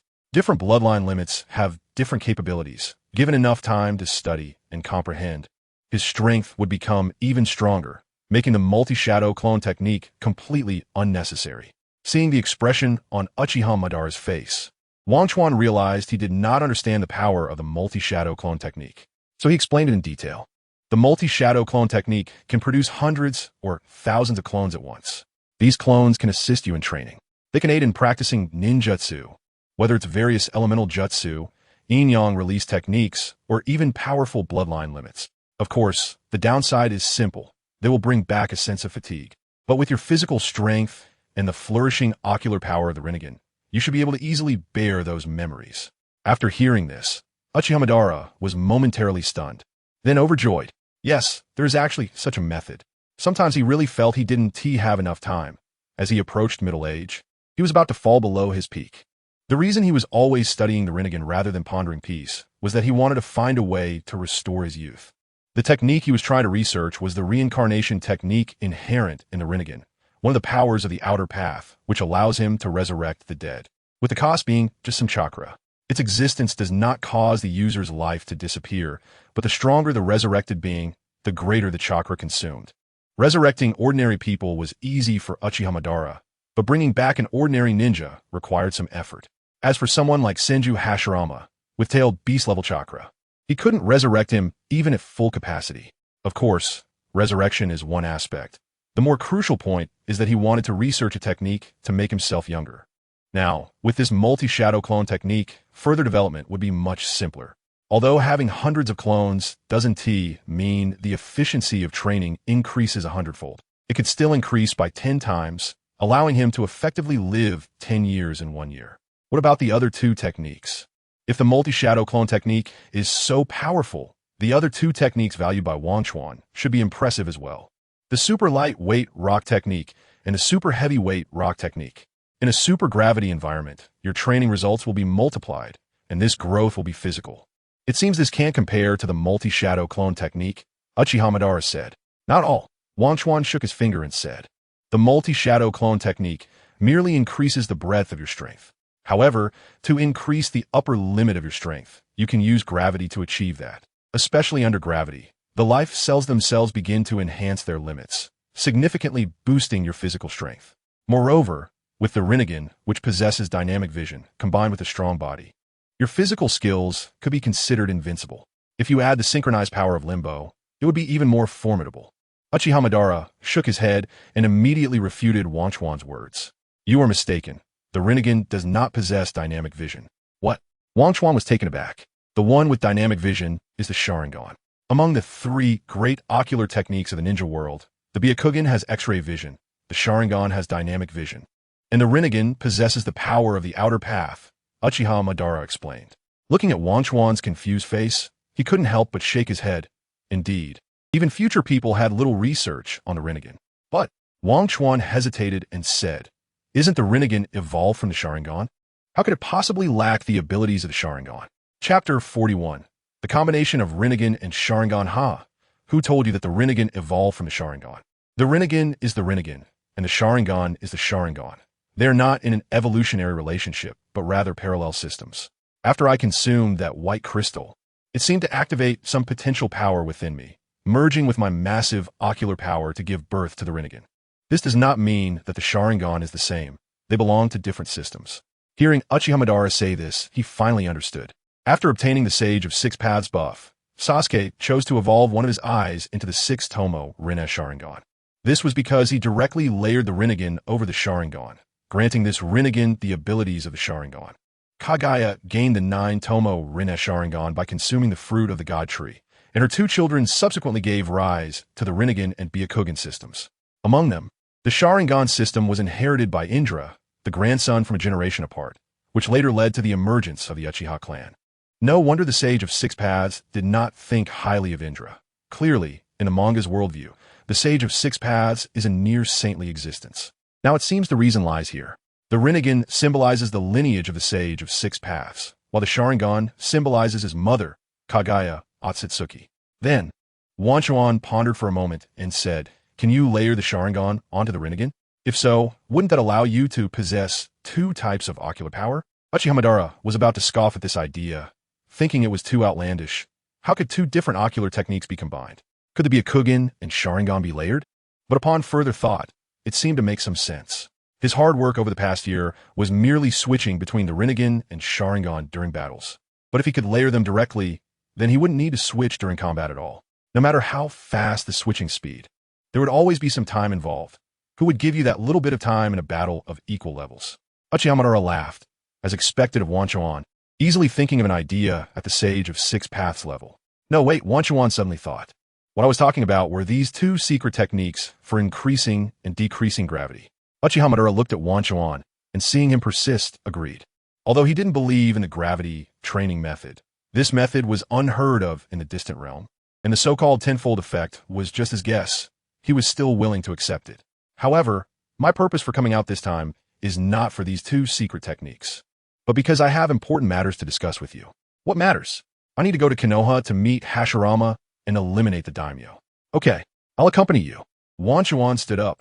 On the moon, the giant Renegan, looking up at the enormous Renegan left by his ancestors, the man in plain clothing sighed lightly, turned around, and spoke to his son. "Shurchin, it has been a year, and you still haven't found the missing outer path god statue?" The one called Shurchin had his eyes closed, but could still see clearly around him. He said, "Father, even with the Renegans searching, we still haven't found the whereabouts of the outer path god statue. Clearly, that thief has not used it. However, it can be confirmed that the outer path god statue is on Earth." Hearing this, the head of the Otsutsuki clan on the moon fell into silence for a moment before continuing. "Shurchin, I have a task for you." "What is it, father?" "Go to Earth and investigate why the outer path god statue went missing. It was stolen, clearly because of the Sage of Six Paths. Perhaps the Renegan has appeared in the human world again." "Yes, father." The one called Shurchin hesitated slightly, but agreed. However, before leaving, he whispered, "Father, it seems something is off with the Branch family. They seem to want to search for the outer path god statue on their own. Don't worry. As long as the Renegan is present, the clan won't face a crisis.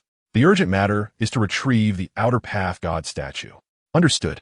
What was happening on the moon, Kaguya naturally did not know, but he was aware of Wanchuan's information.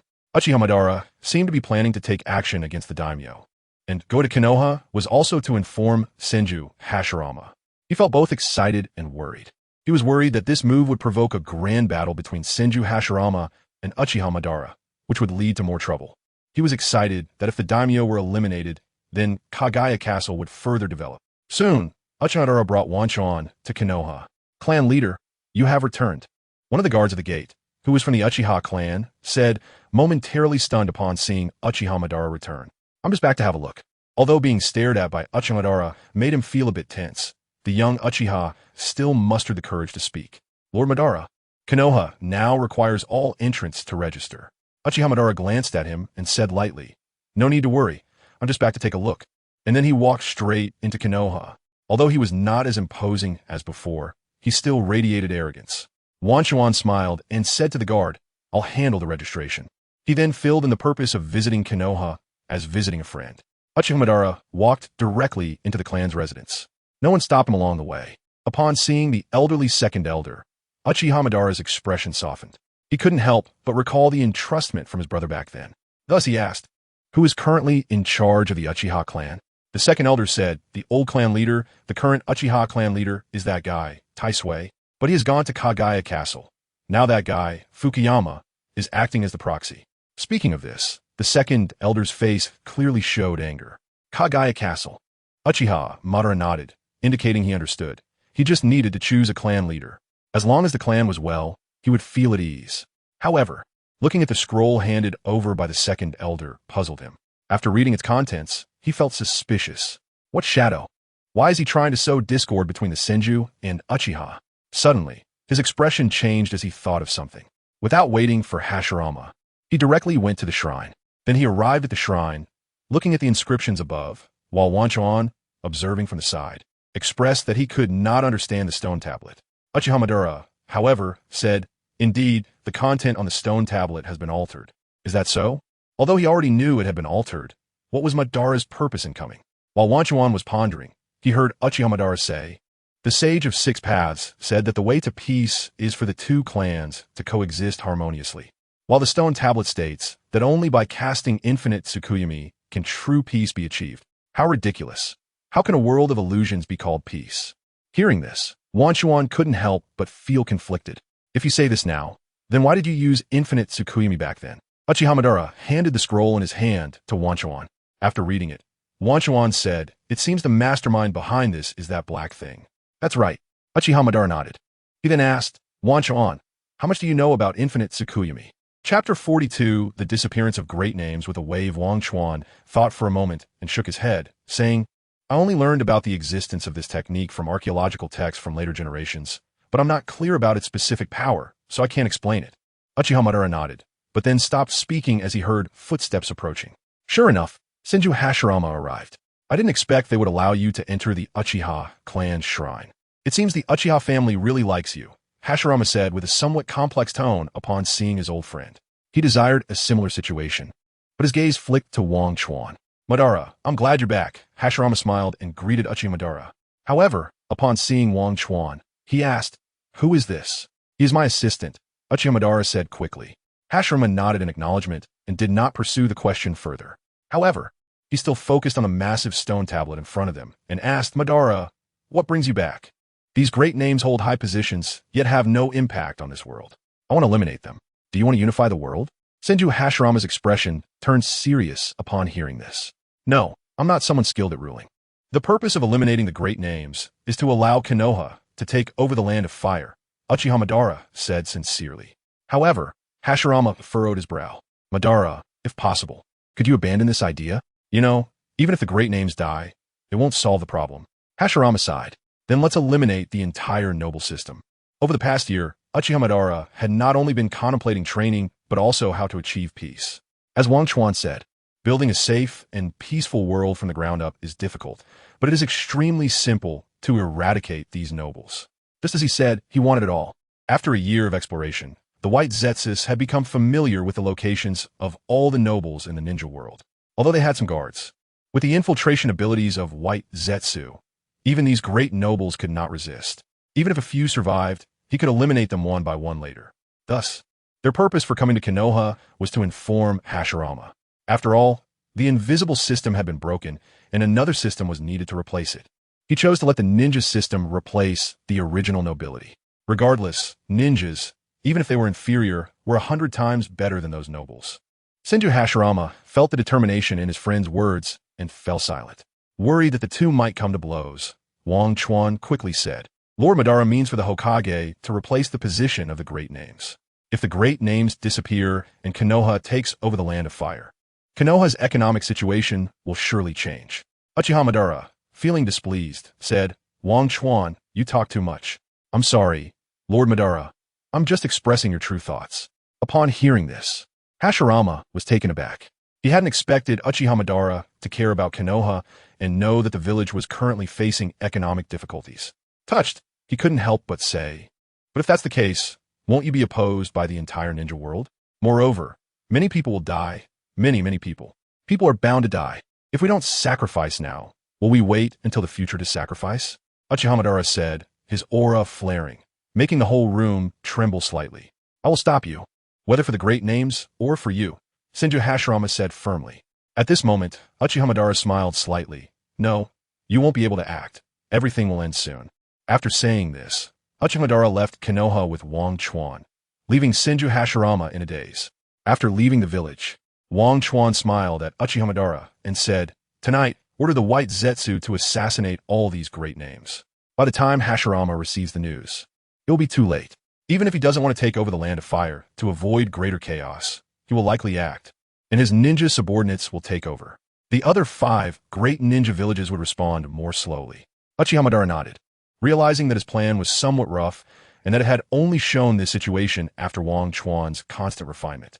Simply assassinating the great names did not require coming to Konoha, but the nobility relied on an invisible system.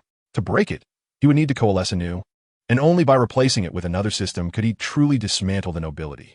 However, what concerned me was that the mastermind's goal was actually me, trying to incite conflict between me and Hashirama. As he spoke, Uchiha gaze gradually turned cold. In his life, the only people he recognized as friends were Senju Hashirama and Wang Chuan. This dark entity stirring up conflict between him and Hashirama had crossed Uchiha taboo, and he was already considering how to eliminate it. Before, in Konoha, he had refrained from questioning Wang Chuan about his identity as a person from the future for fear of exposure, but now that they had left the village, he began to ask, "Wang Chuan, is there any record of this dark entity in the future?" Wang Chuan and Uchiha concept of the future probably referred to around the 4th Great Ninja War. Upon hearing Uchiha inquiry, Wang Chuan thought for a moment and revealed the origins of Kagaya's 3rd son, Black Zetsu. No wonder it wants to incite conflict between me and Hashirama, and no wonder it wants to alter the content of the family stone tablet. Uchiha suddenly understood. He had thought the attention of Black Zetsu was solely due to his formidable strength, but it turned out to be for this reason. Is there any way to capture it? Wang Chuan shook his head. In the original story, it was the Sage of 6 Paths who sealed Kagaya with the planetary devastation technique, conveniently sealing Black Zetsu along with her, but Uchiha could not perform this technique. Why don't you ask the Sage of 6 Paths? Surely he has a way to seal it. No.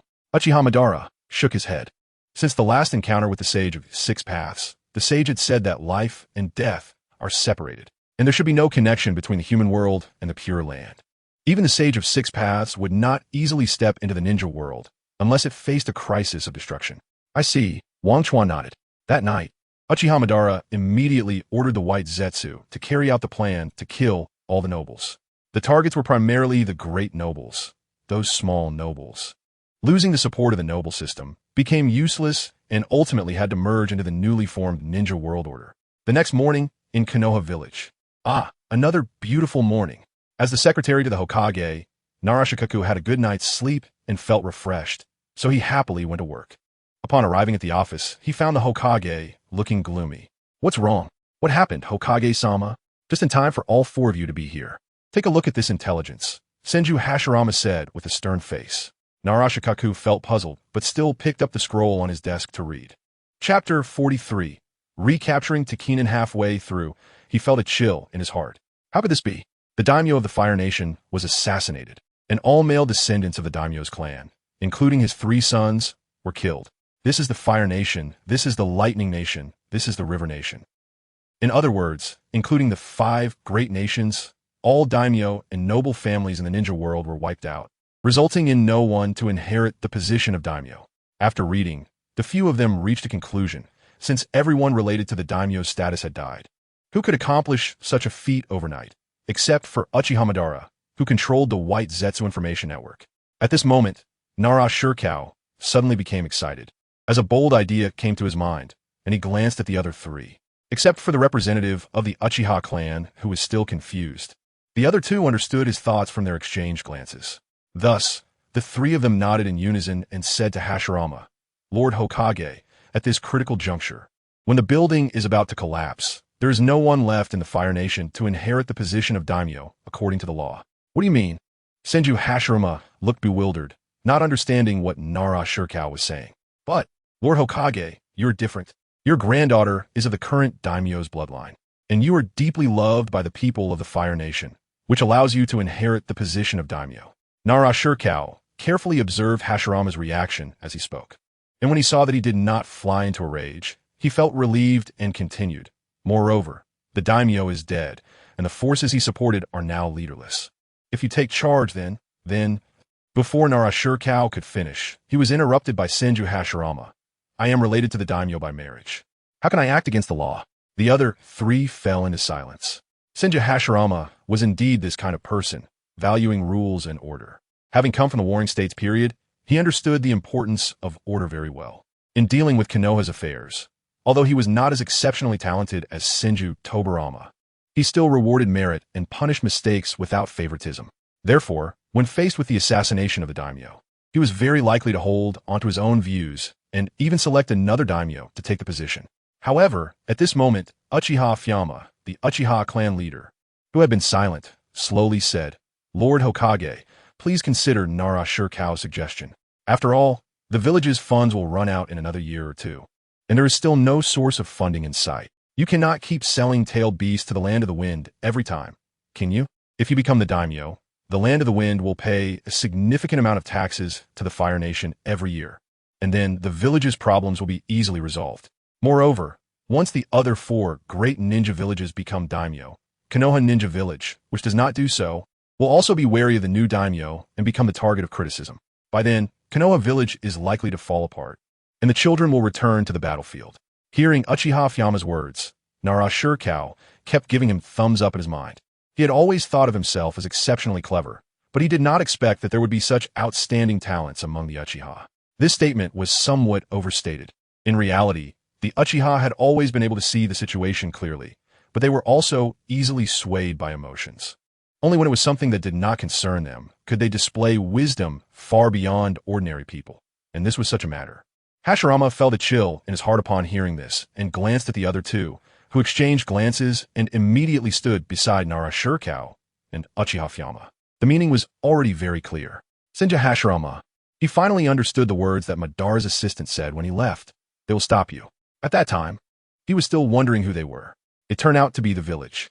Senju Hashirama wanted to reprimand them, but seeing the expectant gazes of everyone, he slumped weakly into the Hokage's seat. Madara, was this also part of your plan? Except for Senju Hashirama. Everyone in Konoha agreed with this plan and wanted to consult more people, but the Jounin who heard the news could not wait to support Senju Hashirama in becoming the Daimyo. There was no other reason. As long as Senju Hashirama became the Daimyo, all the various subsidies and salaries that everyone had been worrying about could be distributed properly. No matter how hard the ninjas worked, they could at most become a ninja clan and could not become nobles. Now that the nobles had disappeared, they were eager to fill this position. Just as Uchiha Madara had predicted, a new noble class would soon be born. The world would always spiral upward. In the end, Senju Hashirama could only let everyone push him forward. After an initial period of chaos, the major ninja villages successively took control of the capital and grasped the situation in the ninja world. Officially, they were looking for an heir to the Daimyo, but it was certain that no Daimyo could be chosen. This work of the ninja village replacing the Daimyo would continue, and from now on, the ninja village and the country would merge into one. The Land of Wind, which had been prepared, was even more ready. Long before the incident occurred, the Land of Wind had already brought Honglien to Takinen Village. He himself arrived at Takinen Village, a village hidden beneath a natural waterfall, which, thanks to this natural barrier, was easy to defend and hard to attack. The village's defensive strength was not inferior to that of the 5 great ninja villages. However, it was no challenge for the current Land of Wind. Not to mention that he was a battle hero from Takinen Village at this time. His power had become extraordinarily strong, having replaced his heart with one made from Hashirama's cells, continuously developing the power of Yang release. Come out, ninjas of Takinen Village, Land of Wind shouted. The disturbed ninjas of Takinen Village came out one after another, seemingly already prepared to launch an attack on Land of Wind. But many ninjas hesitated because they recognized who the intruder was. Seeing this, Land of Wind clasped his hands together and shouted, "Would release. Birth of the world of trees." In that instant, the terrain beneath the entire waterfall shook, and ravines appeared as countless massive trees uprooted and crazily grew into the sky, their branches stretching out as if they had consciousness, attacking the surroundings. The forest of trees within a kilometer was instantly formed.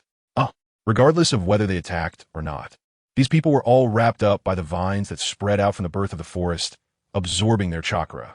Without chakra, these ninjas posed no threat at all. If the original Takinen village still had some combat power, now, due to Land of Wind's words, Senju Hashirama did not sell the 7 taels to Takinen village. and the combat power of Takinen village was even lower. However, just as he thought he had subdued the village, the next moment something astonishing happened.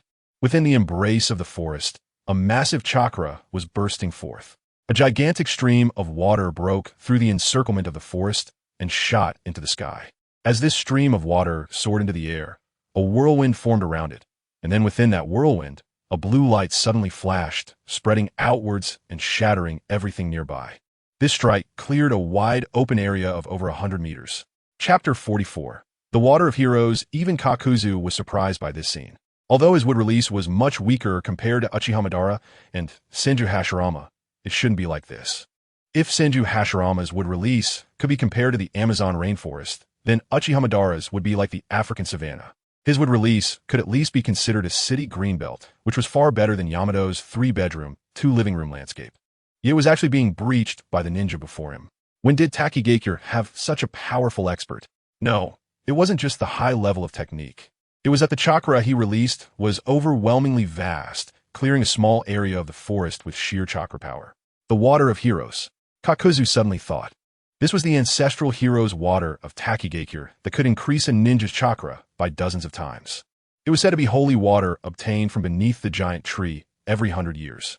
Drinking the hero's water could increase chakra tenfold, but it also had a dual nature. As the prize for increasing chakra, it would consume the user's life force.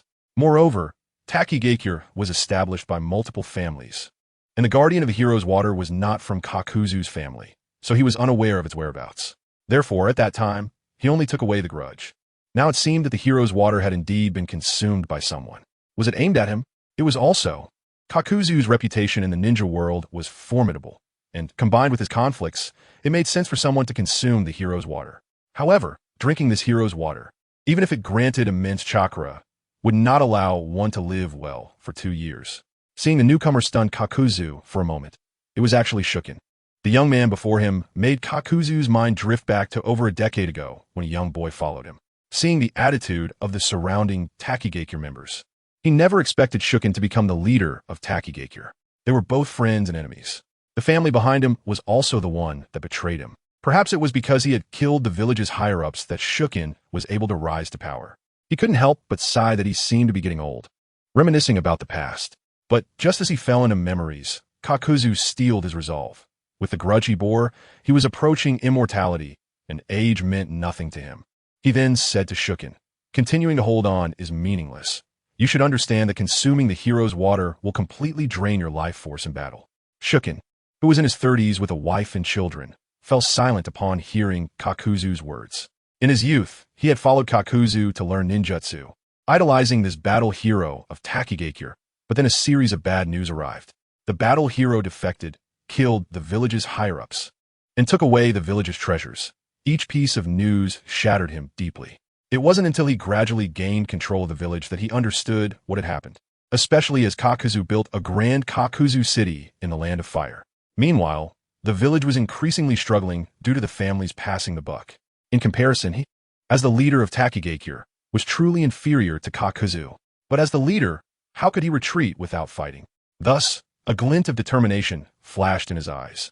"Captain Kakuzu, this is the last time I'll call you that. Come on." Upon hearing his words, Kakuzu understood Shuken's intentions and nodded. He clasped his hands together. Wood release. Wood dragon jutsu. A wood dragon appeared out of thin air and quickly charged toward Shuken. Shuken bent his legs and leaped instantly. Then, an immense chakra erupted from within him. Water release. Waterfall technique. 2 massive water columns pierced the sky, condensing into a water dragon shape in midair and colliding with the wood dragon released by Kakuzu. Instantly, the ground trembled, dust rose across the land, countless trees were destroyed, and some houses were affected and collapsed. How powerful! The people of Takigakure watched in shock from a distance. "Don't be afraid. The master won't harm you." Honglien reassured the crowd beside her. The little girl next to her puffed up her cheeks, looking at her father fighting, but feeling the chakra radiating from Honglien. Everyone dared not speak or deny it, silently mourning for their homes. At the same time, Shuken continued to attack, still using water release and sparing no chakra in his output. Water release, super water explosion technique. Endless water columns erupted from his mouth, forming a curtain of water that swept forward like a tsunami. Kakuzu's eyes lit up. He truly was decisive, dodging the flood. Knowing he couldn't compete in chakra, he chose to go all out for a decisive strike. However, the wood dragon was not so easily dismissed. The wood dragon charged out from the forest and attacked Shuken. Shuken hurriedly used explosive shurikens to block the wood dragon, but one of its tails swept and broke his arm. Damn! Shuken covered his shoulder and stepped back. Meanwhile, Kakuzu appeared next to him in an instant, silently marveling. He hadn't expected the effect of the hero's water to be so strong. No. It should be said that Shuken had almost sacrificed his life, frantically squeezing out all the chakra within him, releasing it all at once. Coupled with the effect of the hero's water, it had led to such a situation. Even though the wood dragon was casually summoned, it was not something an ordinary ninja could contend with. Shuken truly put his life on the line for the village.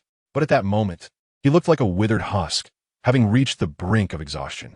Good. Kakuzu's palm transformed into a blade and struck Shuken's neck. Bang! Immediately, Shuken fell to the ground. From today onward, Kakuzu City would take over Takigakure. Those unwilling could leave on their own. There were no cheers, nor was there any disappointment. What everyone felt was a different emotion. On one hand, they looked forward to joining Kakuzu City for a better life. On the other hand, they felt ashamed that their leader had been easily defeated. Knowing this wouldn't do, Kakuzu shouted to the crowd, "For those willing to stay, your salaries will be doubled." Upon hearing this, the people of Takigakure had no more feelings of resistance, only voices praising the battle hero Kakuzu. Kakuzu was no fool. Back when the higher-ups of the village plotted against him, he now revealed that plot. The hero who escaped the village due to conspiracy returned decades later to defeat the original conspirators and bring new hope to this village. What a klitsch plot. But as long as a person has a reason, they can convince themselves, so subduing Takigakure became easy. Even Shuken's clansmen had no feelings of resistance. Instead, they feared Kakuzu's retaliation, so they happily revealed the birthplace of the hero's water. Kakuzu looked up at the ancient tree and suddenly smiled. As expected, the so-called hero's water really has some connection to the power of nature. More precisely, it had something to do with the divine tree. The so-called hero's water was simply water condensed from the natural energy absorbed by the roots of the divine tree. No wonder it would consume the user's life while greatly increasing chakra. However, the next batch of hero's water would take a considerable amount of time to be born. But with the current research, it would surely be produced soon. Then, can the Lord of Kakuzu City spare my father's life? Asked Shuken, a boy 2 years younger than Honglian, trying to inquire. Chapter 45, Black Zetsu's plan. Kakuzu smiled slightly, of course, but he needs to cooperate with my experiment. I need to study how to extend the lifespan of those who consume the hero's water. Shisue was overjoyed upon hearing this, not expecting such an unexpected gain. At the same time, she thought, it is said that my father and Lord Kakuzu were once friends, and it was because of the family that they fell out. This rumor might indeed be true. She then said, I will persuade my father. His intention to keep Shurjin was not only because he was once a member of his team, but also because he was a host who survived by consuming the hero's water. The effect of the hero's water, which could easily increase chakra tenfold, was extraordinary. If its side effects could be eliminated, it would be a great benefit for the ninja world. He then summoned the researchers from Kakuzu City to study this. The Takigakure was recaptured, along with Hashigakure, whose village had a celestial star falling from the sky. In Lulan City, their clan controlled the Dragon Vein. These forces announced their allegiance to Kakuzu City, which took the opportunity to break free from the control of the Daimyo. From Kakuzu City's perspective, they were already strong enough to protect themselves and no longer needed Konoha's protection. From then on, Kakuzu City would no longer pay taxes to the Land of Fire. This did not cause any ripples in the ninja world. Hashirama was a gentleman, and gentlemen can be deceived with righteousness. All the ninja villages were frantically replacing the daimyo, and they had no time to pay attention to Kakuzu. In short, the turmoil in the ninja world was actually escalating. However, as the major ninja villages assumed the responsibilities of the daimyo, it took another month to stabilize the ninja world, and the remaining troublemakers could simply be dealt with by sending ninjas to eliminate them. Once settled, the ninja world fell into a strange calm. It was feasible to replace the daimyo, but it was hard to say how to express it. You couldn't just say the daimyo had no heirs, right? At this moment, an ancient hidden shadow lurking in the ninja world for 1,000 years finally revealed his abilities. A rumor quickly spread in the black market, sweeping through the ninja world. Uchiha Madara had opened the legendary Renegan and was assassinating the daimyo of various countries with the aim of unifying the ninja world. Kakuzu City was wealthy, so he was among the first to receive this news. Meanwhile, Uchiha Madara, who had the White Information Network, also received the news. After exposing all his intelligence in the black market, this behind-the-scenes mastermind truly had some skills. Uchiha Madara lavishly praised Black Zetsu, but then changed the subject. However, did he think that hiding in the shadows and manipulating these ninja villages would allow him to defeat me? Meanwhile, Wang Chuan was pondering what Black Zetsu was up to. The origin of the black market is hard to trace, but this news certainly originated from the black market, indicating a connection between the two. Kakuzu had also studied the operational structure of the black market and realized that this structure was completely independent of any single ninja clan or village. Unless one person could dominate the world alone, such an organization as the black market could not be dismantled. He suspected that the black market was built by Black Zetsu. After all, without White Zetsu's assistance, Black Zetsu's monitoring range was limited, and he could only try to stay near the Uchiha clan. With the black market, gathering intelligence became much simpler for him. Thus, he said to Uchiha Madara, perhaps his goal is not to provoke these ninja villages to attack you, but to have them bring tailed beasts to you. What do you mean? Uchiha Madara's expression clearly froze for a moment. With the plot armor activated, Wang Chuan didn't need Konan's spirit to slowly say, after all, to release Kagaya Otsutsuki, someone needs to become the 10 taels Jinchuriki. The outer path golem is already there, and you already have the 9 taels. You just need to get the other 8-tailed beasts into your hands. Moreover, you have seen the stone tablet before. You would definitely stuff all 9-tailed beasts into the outer path golem, and then all the elements for Kagaya Otsutsuki's resurrection would be gathered. Unfortunately, he did not expect that I had already met with Sage of 6 Paths. A smile appeared on Uchiha Madara's face. Perhaps this could be used as a trap to lure him out. But then, you will face the siege of the ninja world, Wang Chuan reminded. Those are trivial matters. Uchiha Madara waved his hand. But they will bring out Hashirama Senju. Even if, as you said, Hashirama possesses sage techniques, I, who have awakened the Renegan, still surpass him. This statement was indeed correct. Possessing the power of the Sage of 6 Paths gave one an overwhelming advantage over ninjas who were not at the Sage of 6 Paths level. Even though Hashirama Senju stood at the pinnacle of humanity, there was still a gap compared to the existence of the divine realm. However, to completely trap him, a powerful sealing technique would be required. Uchiha looked at Wang Chuan and said, why not directly use the Chibaku Tensei? Isn't this technique the one that sealed Kagaya? You just need to create another one. Uchiha Madara thought for a moment and felt that Wang Chuan was right. Chibaku Tensei was indeed a very strong sealing technique. Although he couldn't create a moon like the Sage of 6 Paths, Black Zetsu should not have the strength to break free from the restraints of Chibaku Tensei.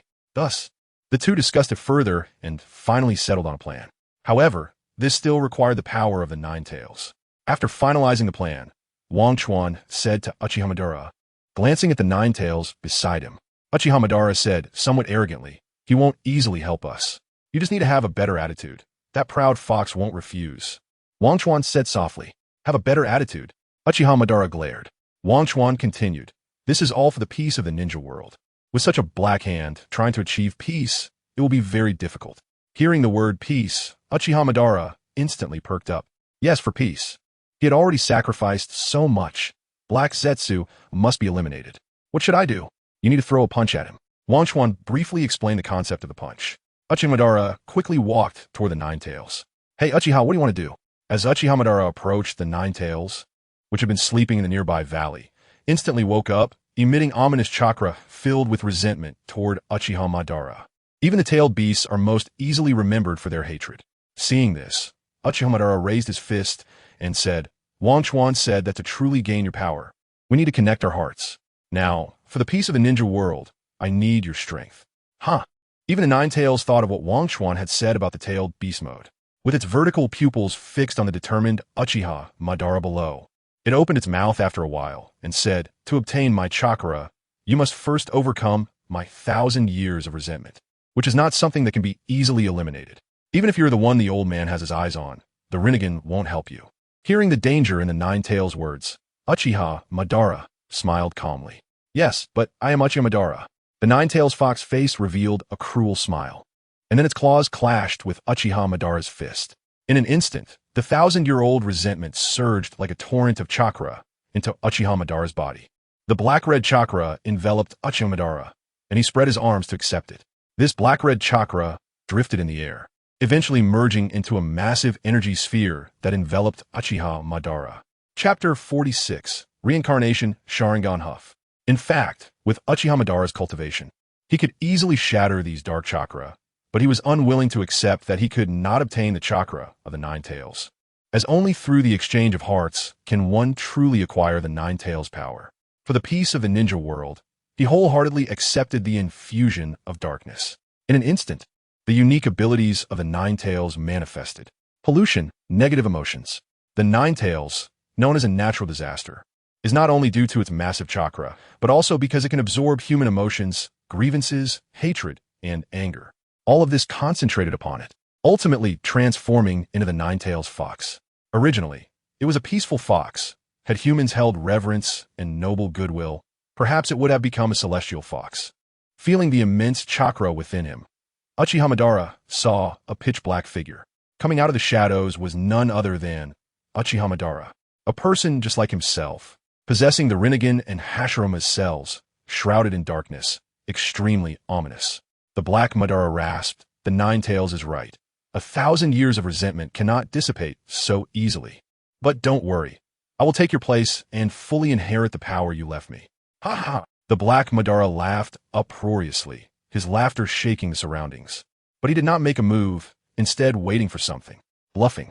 Uchiha Madara scoffed. "Is that so? What do you think the river of oblivion outside will do to you? Boring, but it's likely research. Perhaps they expect me to prove my true heart while doing some study." Uchiha Madara's eyes flickered, uttering this. He understood the river of oblivion well. "He has concealed much from you, future person." "Perhaps," Uchiha said indifferently, not caring about the words spoken by the black version of himself. "But having one person in this world treat you well is enough." Hearing himself say such words, the Black Madara shouted, "No. Uchiha Madara is the strongest. Kill Hashirama. Become the strongest in the ninja world. That is the true Madara." "Ridiculous, I thought you were me. But it seems you are merely an illusion created by this dark chakra, because I have never thought that way." Uchiha Madara mocked. The Black Madara glared at him, snorting coldly. "Well, you know, I am the greatest Madara. Since you have forgotten the glory of the Uchiha, forgotten your brother's hatred, then let me take over. Now, I will take what belongs to me." The Black Madara spread his arms, and a massive amount of black mist surged around him, gradually enveloping Uchiha Madara. "What do you want to take?" Uchiha Madara asked indifferently, seemingly unafraid. "I want to devour you," the Black Madara said enthusiastically, the black mist growing thicker. Saying this, the Black Madara charged at Uchiha Madara. "All along, I have ignored the negative aspects of human emotions. Now it is time for me to accept you," Uchiha Madara said softly at the moment of their fusion. The Ninetales looked down at the Uchiha Madara beside him, who was radiating dark chakra, feeling that his state was somewhat strange. "Hey, that annoying guy over there. What's wrong with him? I don't remember my chakra having this effect." Observing Uchiha Madara's state, the River of Oblivion said, "Perhaps he has fallen into some kind of spiritual confrontation, guided by your dark chakra." "Dark chakra?" "Yes, chakra is born from the unity of emotion and material energy. Negative emotions can also form chakra, but I didn't expect it to be guided out by your chakra." Upon hearing the River of Oblivion's words, the Ninetales immediately understood. "I see." He looked around and noticed that tiny, imperceptible traces of black energy were flowing into Uchiha Madara's body.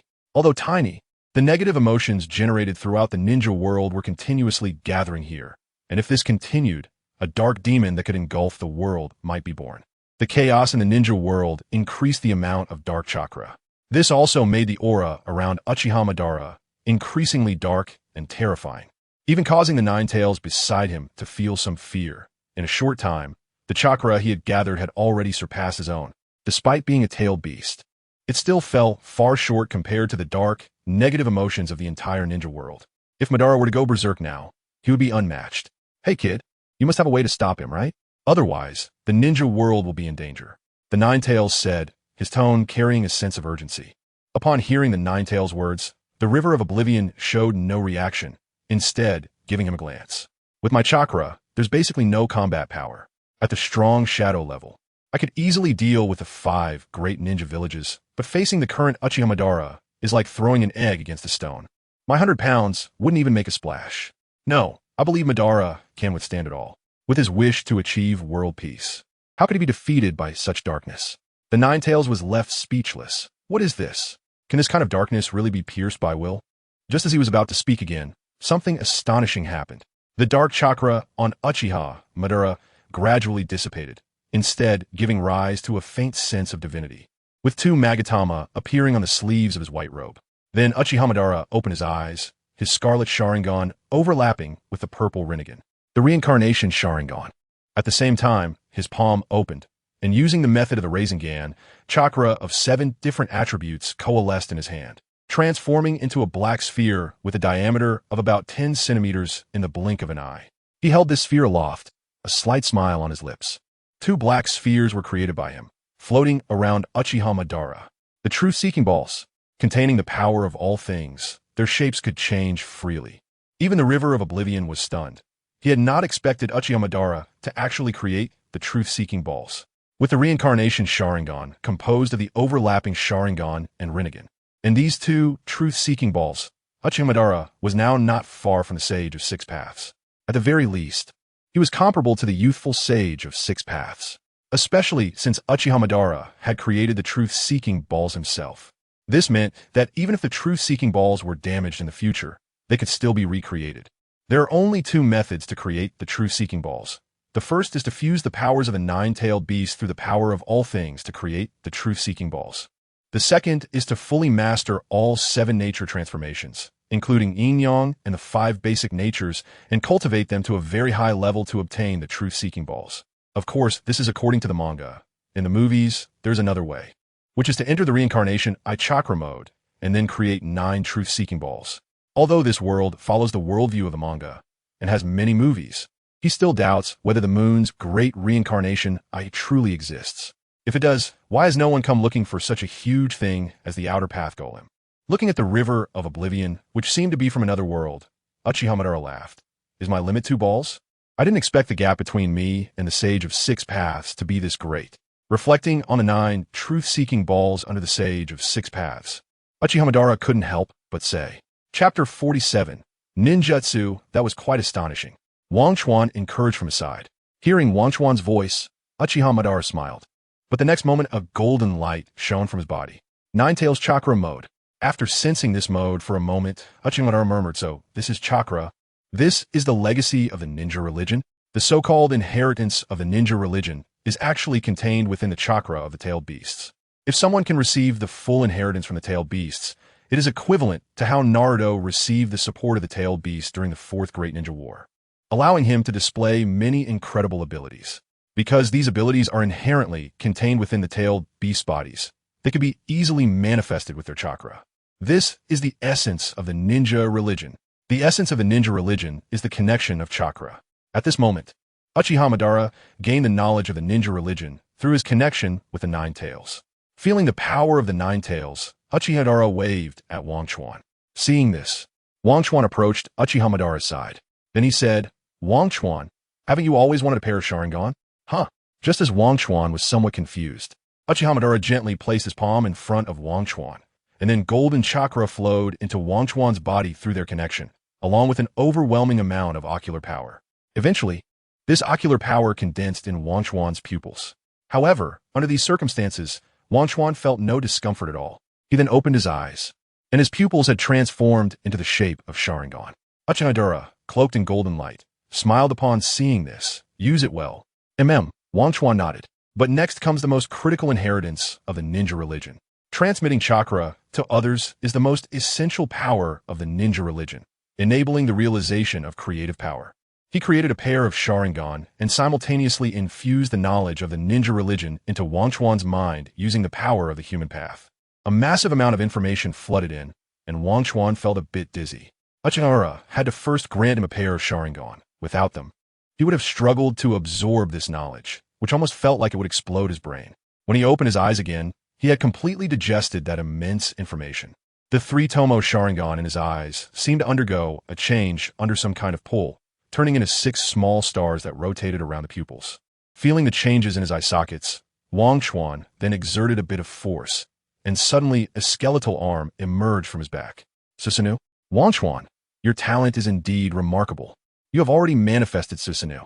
Hearing Uchiha Madara's praise, Wang Chuan simultaneously sensed his kaleidoscope ability, the ability to control everything, known as divine power. A godlike ability, meaning the technique can connect to the divine. Simply put, this ability can enhance his chakra control tenfold. Madara, what is your kaleidoscope ability?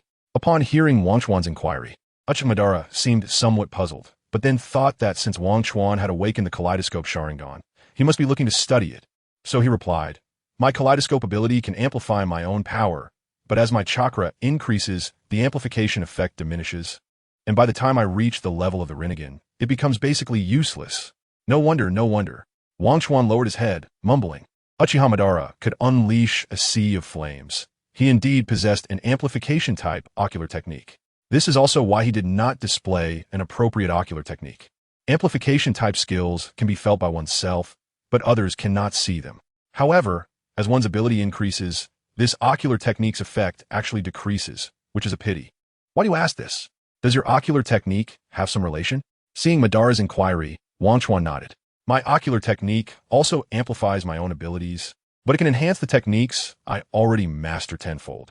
For example, my current chakra control is relatively weak, but with this divine power, I can amplify it even more.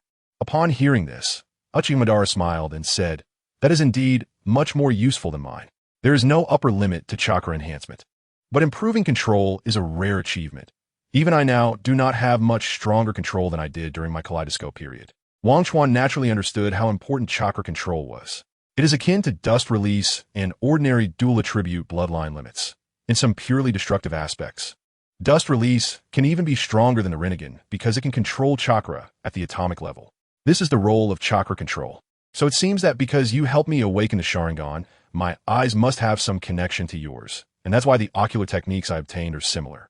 You can actually draw such a conclusion. Uchiha Madara was somewhat curious.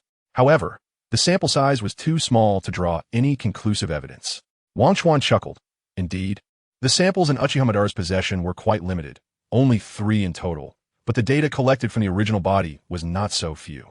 Madara had seen Amaterasu, and since Sasuke and his brother Izuna were quite similar, it could be concluded that Izuna's ocular technique was Amaterasu and Kagaya's power. At the same time, Obito possessed the ocular technique Kimui, and the ocular technique of what seemed to be Obito's ancestor, Shursui, was the underworld, which also belongs to the space type and had the ability called divine power that could enhance one's chakra control, similar to Uchiha Madara. With so many samples, a conclusion could naturally be drawn. I am curious, how can you execute such an ability? What level has your yang release reached? Has it reached the level of creating all things? Uchiha Madara shook his head. Even with my abilities, creating a pair of Sharingan is extremely difficult. To create a pair of 3 Tomo Sharingan, I at least need a day's rest to fully recover. Compared to the sage of 6 paths creating tailed beasts, I still have much to learn. Upon hearing Uchiha Madara's words, Wang Chuan nodded. But then he was somewhat puzzled because the energy contained in a pair of Sharingan is not that much. The energy restored by the Renegan in a day is not equivalent at all. Even the consumption during creation should not be so great. There must be something deeper involved. Uchiha Madara continued to rest, preparing for the upcoming war. Meanwhile, Wang Chuan clenched his fists, feeling the surge of power throughout his body, which was indeed extraordinarily strong. And Kakuzu, having obtained these ninja religion inheritances, especially that technique to disperse chakra, immediately devised a large number of plans. The 5 Kage Summit was once again convened. However, this time it was not held in the Land of Iron, but rather in the city of Kakuzu, presided over by Kaku. Lord Hokage, Uchiha Madara's actions have already jeopardized the safety of the ninja world, the first Raikage said first.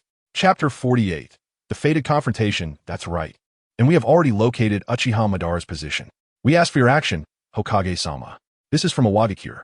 Looking at the requests from everyone, Senju Hashirama closed his eyes and directed his gaze at the host, Kakuzu. You may act freely. Kakuzu City has always been neutral, Kakuzu said softly. He truly did not want to participate. The chakra of the 7 taels had already been sent to him by someone else. And the crystallized form of the extracted 7 taels chakra from Kakuzu City had been stolen. This way, he wouldn't need to send the 7 taels to the battlefield. Oof. The Mizukage muttered angrily. He understood the nature of Kakuzu City, neutral. Regardless of which force emerged victorious, Kakuzu City would conduct business with them, and their strength was not weak. The items they sold were of good quality and reasonable prices. This was also why the Mizukage despised Kakuzu City the most, as the Land of Water was short on funds and had little business with Kakuzu City. However, under the expectant gazes of the crowd, Hashirama nodded in agreement. I agree. I'll go find Madara. The other village leaders were overjoyed to hear Hashirama's words.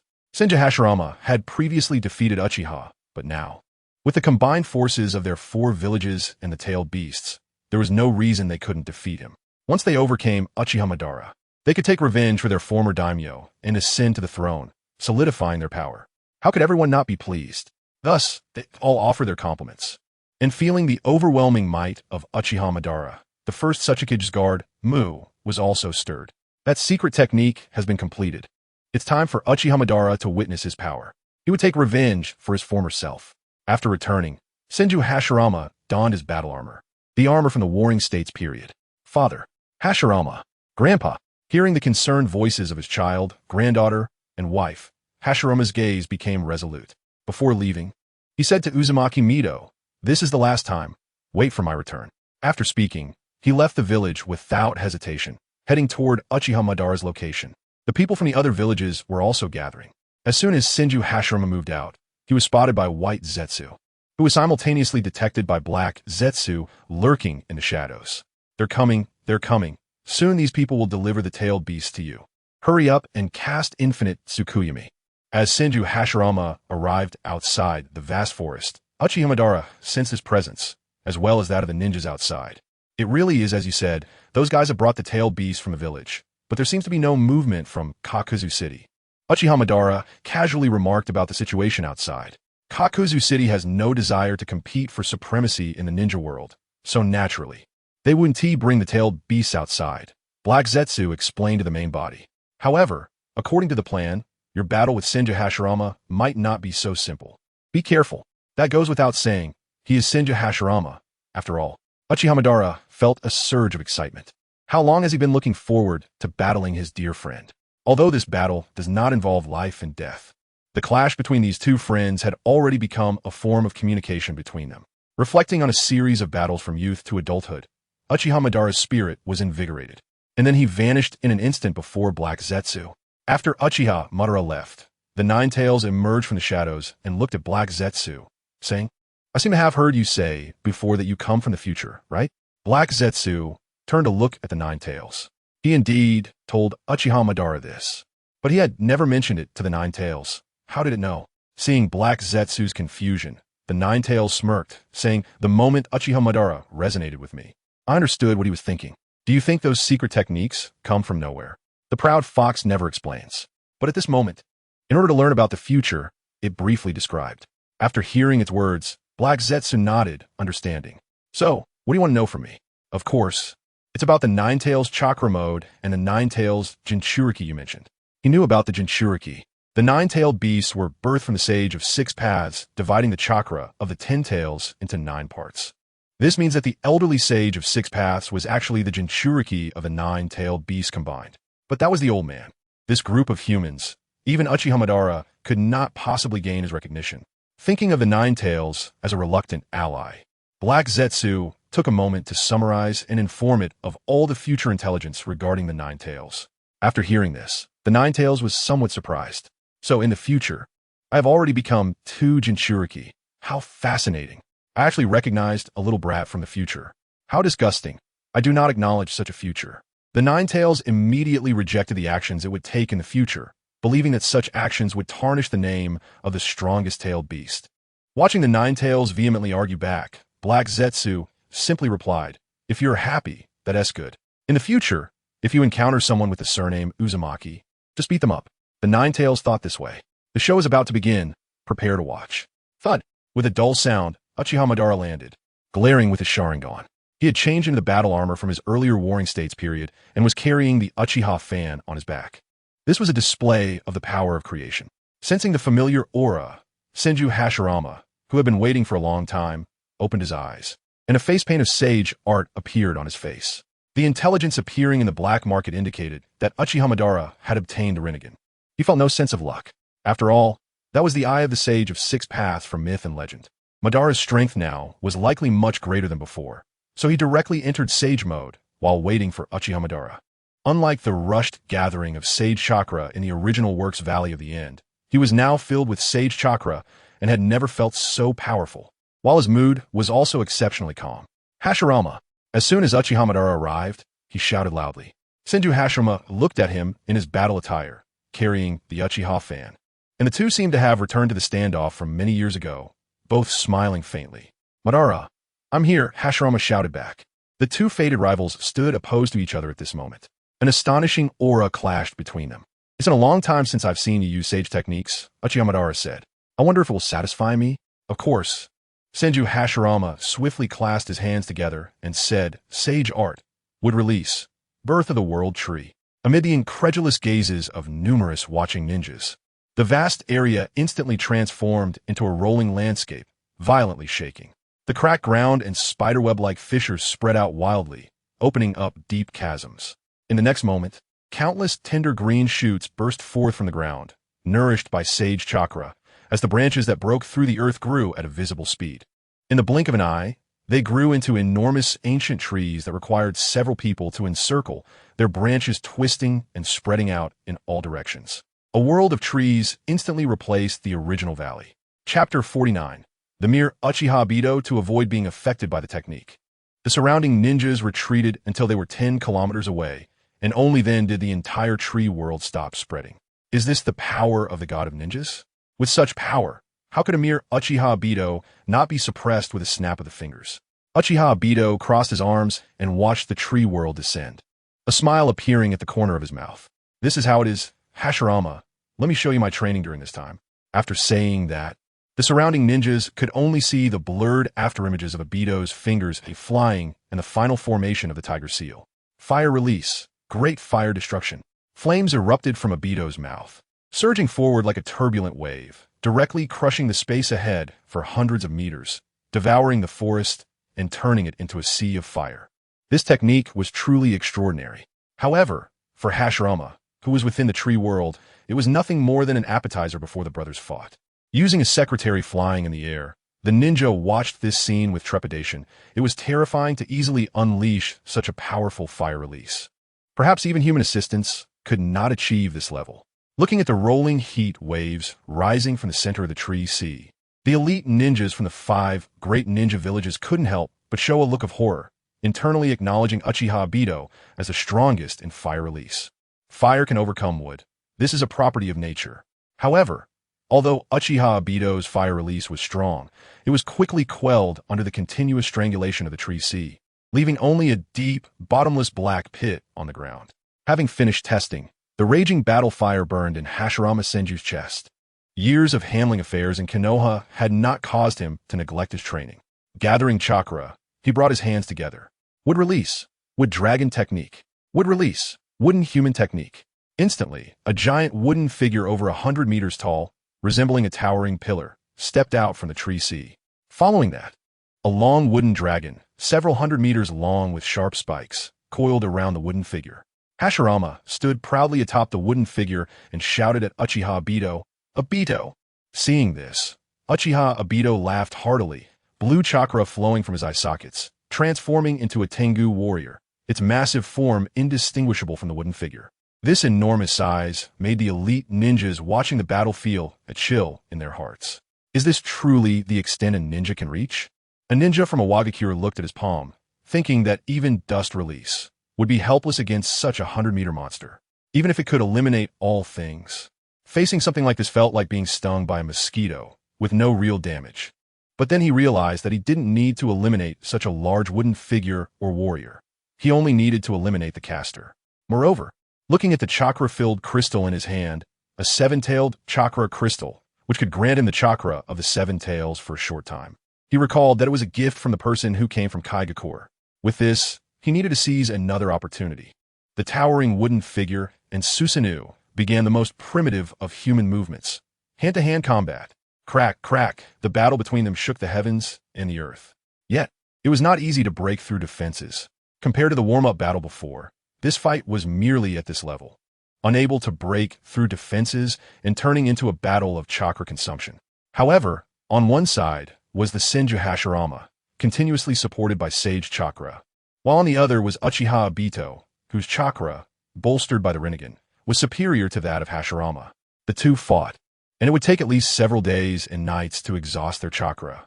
Hashirama understood this situation. However, his purpose in this battle was not to determine a winner against Obito. If he revealed his final technique now and it didn't succeed, he would decide to concede. After all, he was not fighting to protect the village, but to sacrifice his own reputation. The former god of ninjas had defeated the Shura of the ninja world, and people believed that Senju Hashirama was the strongest in the world. But now, he only hoped that Uchiha Obito could live better. If he lost, the title of god of ninjas would be transferred. At that time, Obito would surely be more at peace and not disturbed by these people. In the next moment, he would let these people see the gap between themselves and the pinnacle of the ninja world. Sage art would release true thousand hands. Hashirama gathered chakra, and a terrifying wooden statue towering 800 meters appeared. The statue's face bore the likeness of all living beings, with thousands of arms spread behind it, resembling the thousand-armed Avalokiteshvara, blocking out the sun, swallowing mountains and rivers. Even the sunlight shooting down from the sky was blocked. The atmosphere between heaven and earth became tense. The noise faded away, leaving only the sound of silver needles falling to the ground in the eerie silence. Looking at this scene, the observer thought, is this the origin of the name Thousand Hands? Looking at the towering thousand-hand statue, the kage of the major ninja villages, Jiao and Jiao, were filled with shock, which then turned into endless admiration for Senju Hashirama. The god of ninjas is indeed the god of ninjas. How could a mere Uchiha Obito compete? They thought this in their hearts. Compared to this towering thousand-hand statue, Uchiha Obito's summoned Susano'o looked no bigger than a palm, easily crushed beneath its fingers. Uchiha Obito's eyes sparkled with excitement. This was the battle he had been looking forward to. So, Hashirama, you have such a technique. Then let me show you the results of my training during this time. Hearing Uchiha Obito's laughter, Hashirama was also quite curious. At this point, he wanted to see what techniques Obito still had to counter this move. No matter how he racked his brain, he couldn't think of any technique that could counter such a gigantic thousand-hand Buddha. This was not merely wood release, nor was it merely a sealing technique, but a pure display of strength, an absolute physical attack. Uchiha Obito narrowed his eyes and switched back to his Renegan. Then, he raised two fingers in front of him and shouted, 6 paths, Susano'o. The previously summoned Susano'o did not dissipate, but simultaneously formed the same seal as him. Then, blue chakra centered around Susano'o and reconstructed a massive blue giant comparable to the true thousand hands. Uchiha Obito stood atop this 6 paths, Susano'o. Locking eyes with Hashirama, his spirit ignited, and an invisible momentum clashed, the next moment being the collapse of heaven and earth. Fight! Boom, boom. The two colossal beasts collided and fought, creating boundless hurricanes. In the moment of their first collision, half of the wood release world was destroyed and the ground cracked open, revealing bottomless chasms. The resounding noise echoed through heaven and earth, surpassing the limits of human imagination, like a mythical era descending. The Susano'o's damaged chakra was replenished, while the giant Buddha sustained damage, its vibrant body absorbing nearby trees to restore itself. The battle returned to its previous state. Chapter 50. The rewrite of the battlefield. Senju Hashirama began to seek a breakthrough point, brewing his ultimate killing move. Sage art, wood release, true thousand hands, Buddha transformation. The giant Buddha's thousands of arms were controlled by Hashirama, fists clenched and aimed directly at the head of the 6 paths, Susano'o, crashing down fiercely. In an instant, thousands of fists carried unparalleled impact, crushing and pushing through, with countless explosive sounds echoing. Even the tailed beast would have to retreat in fear from such an attack. 6 paths, in release, Susano'o, 8-armed Asura. Under Uchiha Madara's control, the 6 paths, Susano'o instantly manifested 6 additional arms, each arm clenched and striking simultaneously. Every punch seemingly at the speed of light. Tap, tap, tap, tap, tap, tap. In the blink of an eye, countless fist winds collided in one place. Time seemed to stop, and the world paused momentarily. The next moment, a howling gale tore through the sky. The earth let out a mournful roar, and the two massive energies collided, sweeping away all in their path. The Buddha's fists continued to advance, each punch landing on the 6 paths Susano'o, causing the ground to shake and with chips to fly. All the power collided in one place, and the tremendous booming sound shook the heavens and the earth. A dazzling mushroom cloud rose in the air, and the surrounding forest was instantly flattened, then concaved into a valley with a massive storm sweeping through, leaving no blade of grass alive. The trembling ninjas watched the gigantic mushroom cloud on the battlefield, struggling to maintain their balance in the gale. Were they still human? They opened their mouths in shock, their eyes filled with terror, suddenly feeling that the power of the seven taels was not very reliable either. As the smoke cleared, the battlefield revealed changes. The arms of the thousand-hand Buddha were nearly shattered, with only the main body remaining intact. At this moment, Hashirama was gasping for breath. But fortunately, his remaining chakra still allowed him to control the main body of the Buddha. Meanwhile, the six paths, Susano'o had one shoulder shattered, revealing the original Susano'o inside. Just then, Uchiha Madara smiled and formed a hand seal. Susano'o synchronized with his movements. In the high sky, the white clouds suddenly turned fire red, and a massive meteor plummeted down, the thunderous sound of its descent ringing painfully in people's ears. Six paths, heavenly obstruction meteor. This was a jutsu developed by Uchiha Madara specifically to clear the battlefield. It had extremely powerful lethality against these massive puppet creations.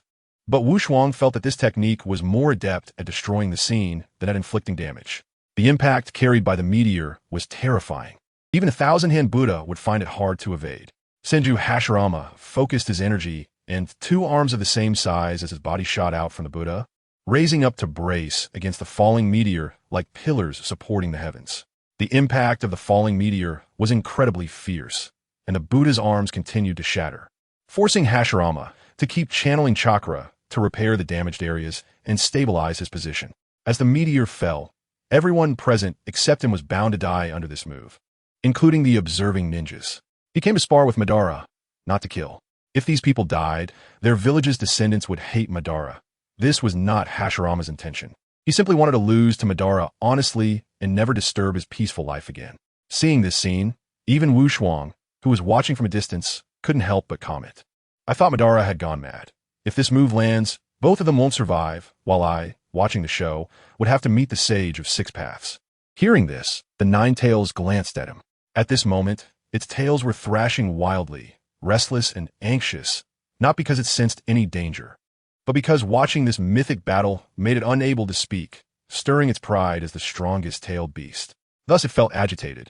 In terms of chakra, it could rival either of them on the battlefield, and given more time, it could contend, but the sheer power generated by their chakra clashes surpassed its own. The Ninetales was very unconvinced, but felt helpless. The Sage of Six Paths had set boundaries for them tailed beasts, preventing them from continuing to grow. Watching the Buddha withstand the first meteor, Uchiha Madara smiled. It's not over yet, Hashirama. These words made Hashirama pause for a moment before looking up. In the sky, the fiery clouds flashed brightly again, and another meteor fell. Wu Shuang. Without thinking further, he activated Susano'o. Boom, boom, boom. In the heavens and the earth, dazzling white light erupted. After the meteor struck, the original giant Buddha statue had turned into a pile of dead wood, and the elite of the other 5 great ninja villages had all been annihilated. Hashirama propped himself up with the remains of the deadwood. His left arm was injured and hanging limply, but he slowly approached Uchiha Madara, who also released Susano'o. Hashirama clenched his fist and aimed a punch at Madara's face. But Madara caught it with one hand. Sealing technique, absorption. Uchiha Madara gripped Hashirama's arm, and his left arm bore the markings of sage art. Is this sage art? Madara marveled. What do you intend to do? Now you are already the strongest in the ninja world. Why still kill them? Without chakra, Hashirama felt weak. Yet he shouted sternly. Uchiha Madara slowly revealed his plan. I want to gather all the tailed beasts. Collecting them one by one is too troublesome. After killing all the Daimyo, you ninja will naturally bring the tailed beasts to me. At that time, I will restore these tailed beasts to their original form and become the 10 taels. Then I will release the infinite Tsukuyami, allowing everyone to immerse themselves in an eternal dream. In that illusion, you will receive what you desire. Listening to Uchiha Madara's words made Hashirama feel a chill run through him. He couldn't believe it as he said, Madara, have you forgotten our oath? No, I have never forgotten. This is the path necessary to achieve peace. At this moment, Uchiha Madara's expression was solemn. He was neither a god nor a demon, but simply Uchiha Madara. Then Madara, do you remember that you owe me a favor? Hashirama shouted. Of course. Uchiha Madara nodded without hesitation. Then I want you to abandon this plan. After losing chakra, Hashirama spoke these words. He no longer held any hope of surviving. But he hoped Madara would abandon this terrifying plan. Uchiha Madara raised an eyebrow. If this is your wish, then I promise you. Hashirama was overjoyed upon hearing this. But then Uchiha Madara smiled slightly and directly abandoned Senju Hashirama, instantly appearing in front of the ninja of the village. The two massive meteors did not completely annihilate this group of ninjas. They only killed most of them, leaving a few alive. They were all Jinchuriki. Roar. Facing Uchiha Madara, who had partially tailed beast transformed, they let out a roaring sound. Truly the tailed beasts, their survival ability is strong. If you die, I'll have to wait for the tailed beast to revive again, Uchiha Madara said. Summoning technique. Outer path, Getomazo, watching the enormous monster that roared as it appeared. The tailed beasts within the Jinchuriki sensed danger and transformed in an instant. 1, 2, 3, 6, 7. One is still missing. Counting the 7 tailed beasts in front of him, Uchiha Madara looked down imperiously and then formed a hand seal with one hand. From the outer path, Getomazo, 7 chains were unleashed, simultaneously casting the reanimation technique, Border Hell.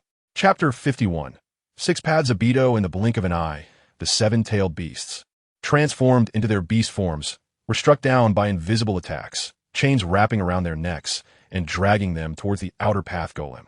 Dust release, original world stripping technique.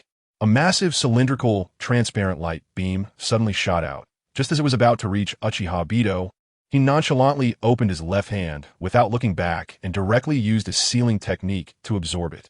A grain of light. How dare you be so arrogant? Watching Uchiha Obito absorb the dust release, the confidence he had in his move crumbled, losing all hope. He stood there dumbfounded and asked, why didn't you use such power at that time? Glancing at him, Uchiha Obito said indifferently, have you ever seen a grown-up argue with a child? Now, just sleep. When you wake up, everything will be over. The next moment, Uchiha Obito grabbed the neck of the tailed beast Jinchuriki and directly sucked away all the 7 tails chakra from within him. He then thought to himself, as expected, I have gathered all 9 tailed beasts.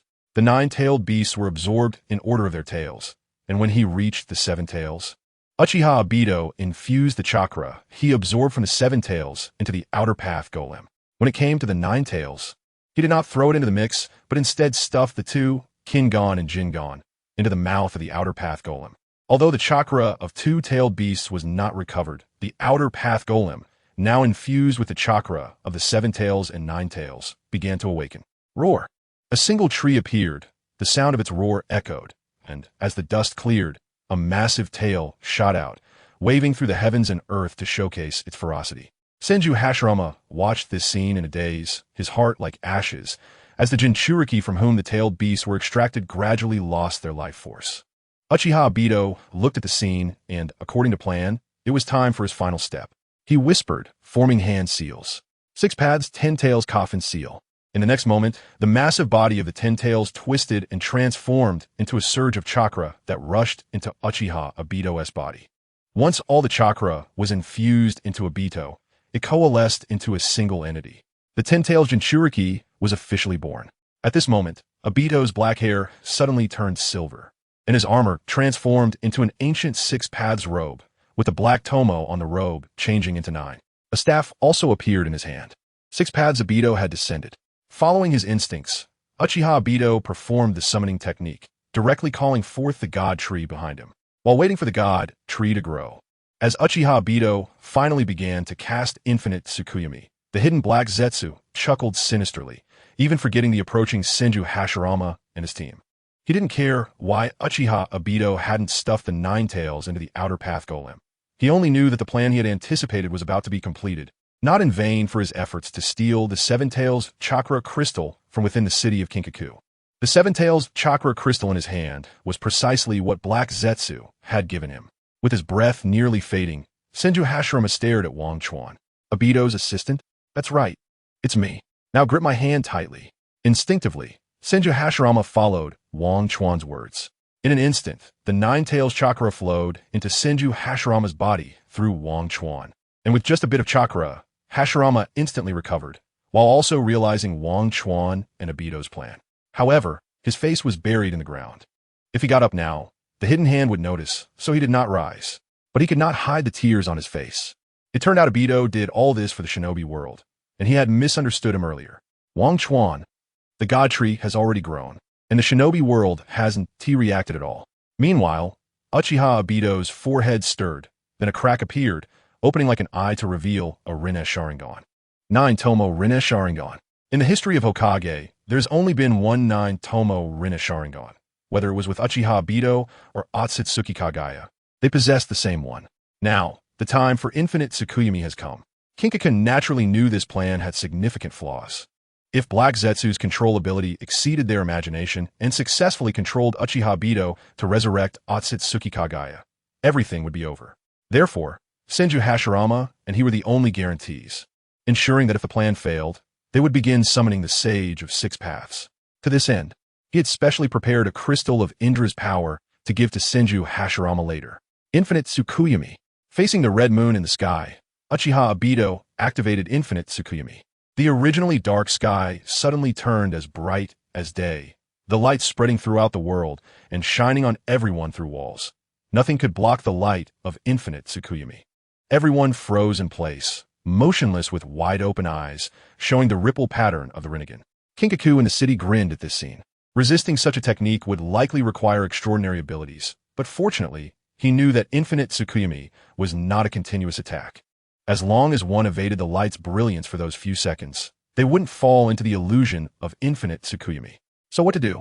Kinkaku formed hand seals, including several of his shadow clones, and simultaneously executed this ninjutsu. Earth Grudge Fear, Impure World Reincarnation, False Death. Those entering Impure World Reincarnation would not be enveloped by Infinite Tsukuyomi and fall into the illusionary world, and this ninjutsu, referencing Impure World Reincarnation, allowed oneself to enter a state of temporary false death. Although it wouldn't last long, evading Infinite Tsukuyomi was still easy. On the battlefield's edge, Wang Chuan and the Ninetales also managed to avoid falling into Infinite Tsukuyomi. Since the Black Zetsu and Obito who followed Uchiha Obito during the Fourth Shinobi War had not fallen into Infinite Tsukuyomi, Wang Chuan, as his assistant, naturally also escaped this attack. Wang Chuan said to him, "The plan is about to begin, you need to be ready." Of course, the Ninetales also understood the seriousness of the situation and nodded immediately. In the sky, as if sensing the stillness brought by Infinite Tsukuyomi, the world was free from war, pain, and hatred. Everything came to an end. However, this world would no longer have laughter or days filled with noise alongside friends. It ultimately amounted to nothing. Obito looked at the lonely world and murmured, "The peace in the dream is a false peace." Creating a false peace at this moment is merely hoping that the people in the dream can gather a true peace in a world like this. At this moment, the people within Infinite Tsukuyomi were not all experiencing individual dreams, but collectively dreaming of a world called Pokemon. The false and unrealistic. All sorts of things were realized in this incredible and wonderful worldview. The illusion woven for the inhabitants of the shinobi world by Six Paths Obito was crafted by Wang Chuan, but their only goal was one: peace in the shinobi world. After casting Infinite Tsukuyomi, the once chakra-abundant Six Paths Obito now breathed a bit heavily. The technique of Infinite Tsukuyomi consumed a considerable amount of chakra. Chapter 52, The Lost 800 Years as planned. After a slight recovery, Six Paths Obito landed on the God Tree and sat on a branch, quietly waiting for Black Zetsu to appear. There was no other choice. If Black Zetsu didn't show up, there would be no opportunity left. It should be noted that the Six Paths Sage had once been a 10-tailed chakra host, even more like Kagaya's sacrifice than the current Six Paths Obito. However, Black Zetsu never dared to ambush the Six Paths Sage because the sage's power was greater. Instead, after casting Infinite Tsukuyomi, Uchiha Obito fell into a brief period of weakness, which was a perfect opportunity. A small black snake silently approached Six Paths Obito from the God Tree. At this moment, Six Paths Obito was capable of sensing Black Zetsu, but his existence seemed to have an inexplicable connection to the God Tree. Within the God Tree, the two merged into one, making it impossible to detect any unusual aura. So he struck. He unleashed a black hand to claw at Obito's heart. Puff! It was successful. No, that sensation. Black Zetsu immediately tried to awaken the will of his mother, but his expression changed slightly. He had indeed inserted himself into Uchiha Obito's heart, but at the same time, he was firmly locked by Six Paths Obito. Izanagi, reality turned into illusion. Uchiha Obito had already anticipated this moment. He obeyed the words of Wang Chuan and used his ocular power to create an eternal Mangeki Sharingan. The power contained within was comparable to his self from years ago. With this eternal Mangeki Sharingan, he could use Izanagi to turn unfavorable realities into illusions in a Six Paths level battle. Now, he used this technique to transform Black Zetsu's heart clawing into an illusion. Six Paths Obito had anticipated Obito's ambush, and using mental injection again would be incredibly difficult. How could he know about my plan? And how could he be on guard against me? Black Zetsu truly didn't understand why Uchiha Obito was wary of him. But at this moment, the situation had been exposed, and he needed to escape. If worst came to worst, he could wait another 100 years for the next reincarnation I to appear. Thus, Black Zetsu directly severed the connection with the part of his body on Six Paths Obito's hand and quickly fled with the remaining part. For him, the quantity of his body did not matter. As long as the technique to save his mother was still useful, there was still hope. Senjutsu, Six Paths, Heavenly Star. Uchiha Obito shouted, creating a sphere centered around 9 chakra orbs. Black Zetsu looked at the black sphere that was almost touching him. When did? How could you master this technique? To grasp this move was within the inheritance of the shinobi sect, but to execute, it required the power of the reincarnation eye. The method of execution had long been destroyed by him. Even if Uchiha Obito awakened the reincarnation eye, he shouldn't be able to perform it. Just as Black Zetsu was questioning, Uchiha Obito would not answer him. He was wholeheartedly refining the chakra of the 10 taels and injecting it into the newly created Heavenly Star. The Heavenly Star continuously floated upwards. The few meteors he originally summoned just happened to provide material for this newly born Heavenly Star, as countless rocks surged towards the black sphere. However, Black Zetsu's unique body greatly reduced the effectiveness of this technique. Being pulled into the air, he attempted to flow out through the gaps in the Heavenly Star with his formless body. Gradually, Uchiha Obito's chakra became insufficient to continue condensing. You should not have enough chakra in your body. Feeling the decrease in rocks, Black Zetsu's eyes brightened. Who says I don't have it? Uchiha Obito laughed heartily. 9 taels. Here it comes. Sure enough, in the next moment, the 9 taels suddenly exerted power, causing Uchiha Obito's body to shine with golden light. The brilliance surged, and the chakra consumed by infinite Tsukuyomi rapidly recovered. With a deep connection to the 9 taels, Obito quickly restored his chakra, and the Heavenly Star resumed its operation. Black Zetsu was unwilling. You actually have a connection with the 9 taels. How could this happen? He wanted to continue escaping. He had to escape. For his mother. At that moment, a cheerful voice was heard. Obito, I will lend you a hand too. After speaking, he whispered. Summoning technique, Heavenly Gate. Boom, boom, boom. Several heavenly gates capable of binding the 10 taels suddenly descended from the sky, smashing into the ground and blocking all of Black Zetsu's escape routes. Seeing this, Uchiha Obito, who was fully maintaining the Heavenly Star, smiled at Hashirama. Whoosh! The meteors continued to rise, reaching the thick atmosphere, passing through the stratosphere and into the convective layer. At this point, Uchiha Obito shook his head. Is this only the level we have reached? He could no longer push the Heavenly Star to continue rising. His chakra was insufficient. For safety's sake, such a dangerous figure as Black Zetsu should remain in the Earth's atmosphere, but from now on, it seemed that the ninja world would have another moon. After the battle ended, Uchiha Obito continually checked his recovery, while Senju Hashirama opened his mouth, but still didn't say anything. Don't worry, I won't go back on my promise. After a while, fully recovered, Uchiha Obito smiled at Senju Hashirama. What promise? Hashirama had already forgotten what he had said earlier. Rolling his eyes, Uchiha Obito began to manipulate the God Tree to share some of its power with Wangchuan. The power of the Mangeki in his eyes changed rapidly, with the internal structure stabilizing even more, and it even gained the enhancement of Six Paths power. Eternal Mangeki Sharingan. At the same time, he also mastered the wood release power. Wangchuan, this adjustment should be fine. Originally, Wangchuan couldn't manipulate the God Tree, but with the ability granted by Uchiha Obito, just a small portion was enough. After mastering it, he had gained a slight authority over the God Tree. Of course, Obito's authority was higher. He used wood release to grow a root that penetrated the God Tree, thus controlling it. Connected to the God Tree were countless humans trapped in infinite Tsukuyomi, containing vast amounts of energy, more than the current God Tree. Beep, beep, beep. After a series of manipulations, Wangchuan wiped the sweat from his forehead and said to Uchiha Obito, "All right, the adjustment is complete.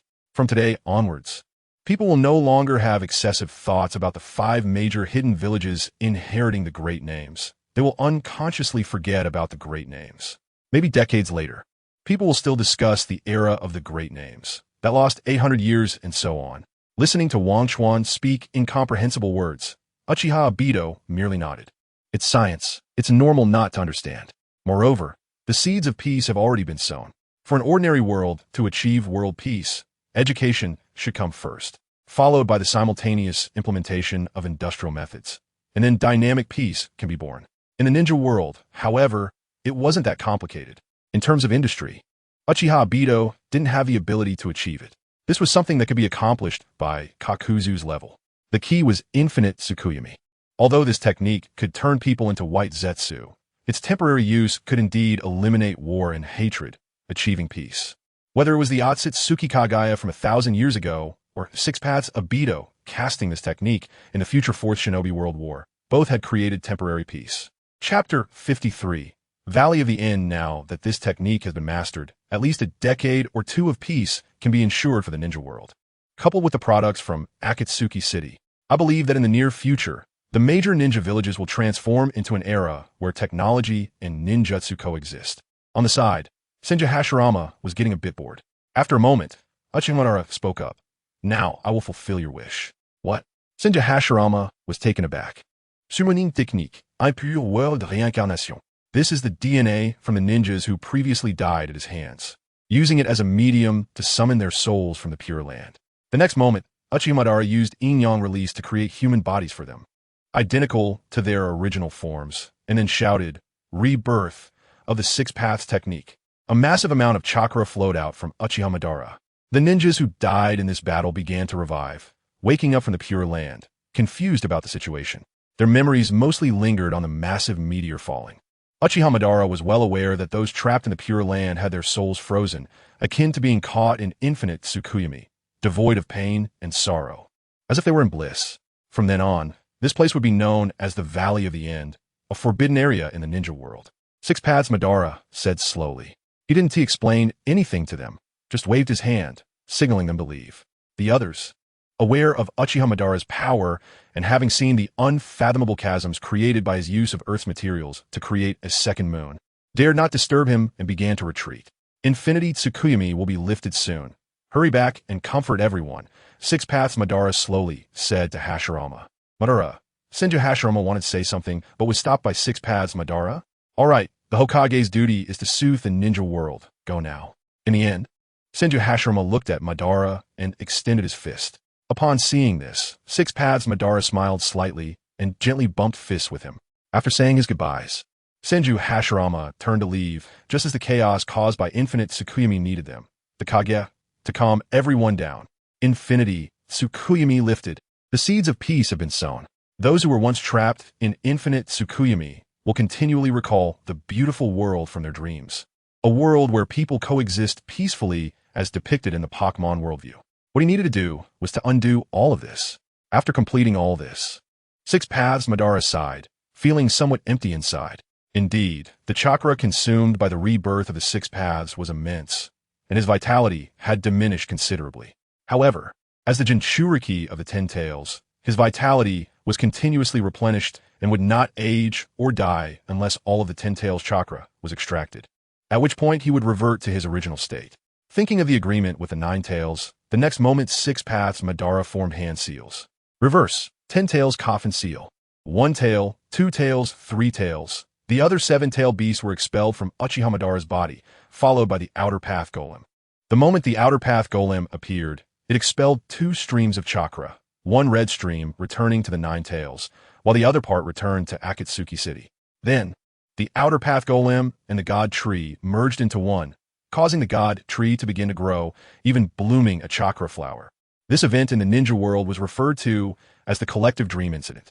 The origins were unclear, and the leaders of the 5 great ninja villages who knew the truth benefited, solidifying their positions as feudal lords. They remembered that Madara could create moons and even resurrect the dead, akin to a true mythical existence. They did not wish for Madara to have the title of a true god, as gods exist only in stories, and living gods would wield power, yet they were also concerned about his terrifying strength. Thus, everyone tacitly avoided discussing this matter. In Konoha, Senju Hashirama publicly declared that he had been defeated by Madara. Everyone from the Uchiha clan concealed this news, not revealing that Senju Hashirama had ever faced defeat.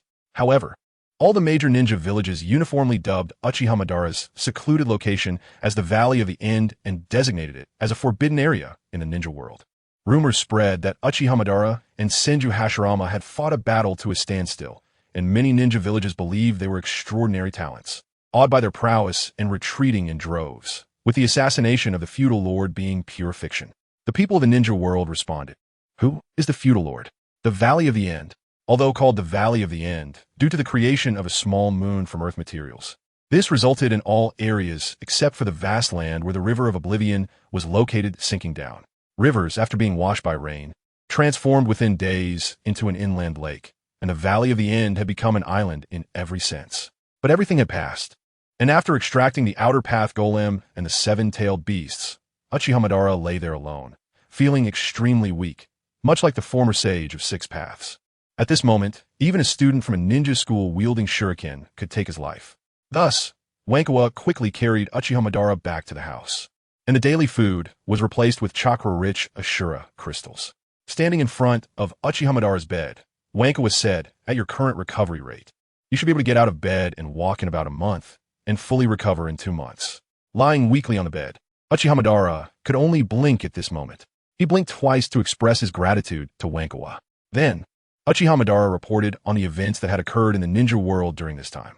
After explaining the various situations in the major ninja villages and the ninja world, he added, "That Ninetales fellow doesn't know what he is thinking.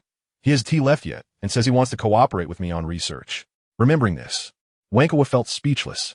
Ever since he learned that he would become a Jinchuriki, the Ninetales had stated that he would fight every time he met a member of the Uzumaki clan. He then recalled the scene of Uchiha Madara battling Senju Hashirama. Without saying much, he hoped that Mengchuan could help him enhance his strength, preferably to be stronger than the 10 tails by a bit. As for the other tailed beasts, they did not have any heartfelt connection with Uchiha Madara. Fearing his notorious reputation in Renegan, they quickly fled the Valley of the End, and then there was nothing more to say. Within a week, they were all caught again by the other 5 great ninja villages. One could only say it was better to stay in the Valley of the End. At least these people did not dare to come here to cause trouble. While taking care of Uchiha Madara, a large number of white Zetsu began to sense a situation outside and started reporting.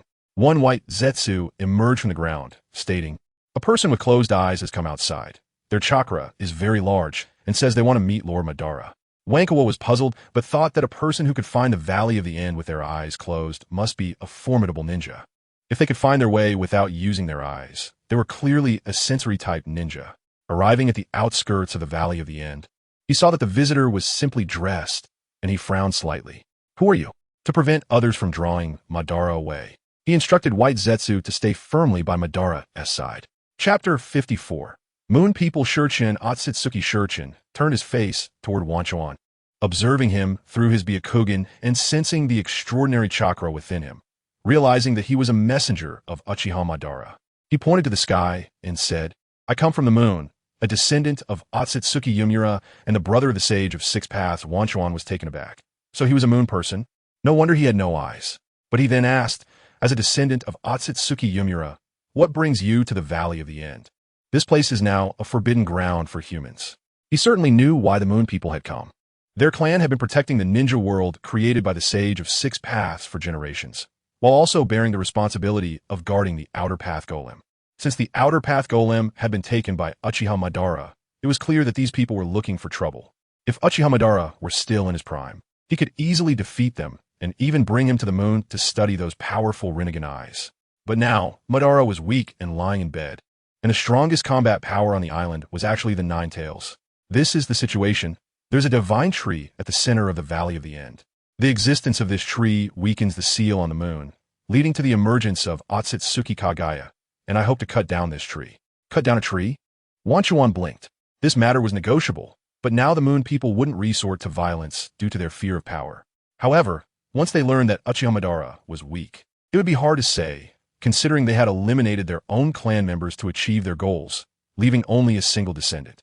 To protect humanity, it was like the 3 laws of robotics. They would not hesitate to violate the Creator's orders to protect humans.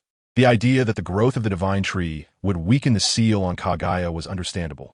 After all, The so-called Kagaya, who had eaten the chakra fruit, was somehow connected to the divine tree. With the tree thriving, her chakra would be unconsciously sensed.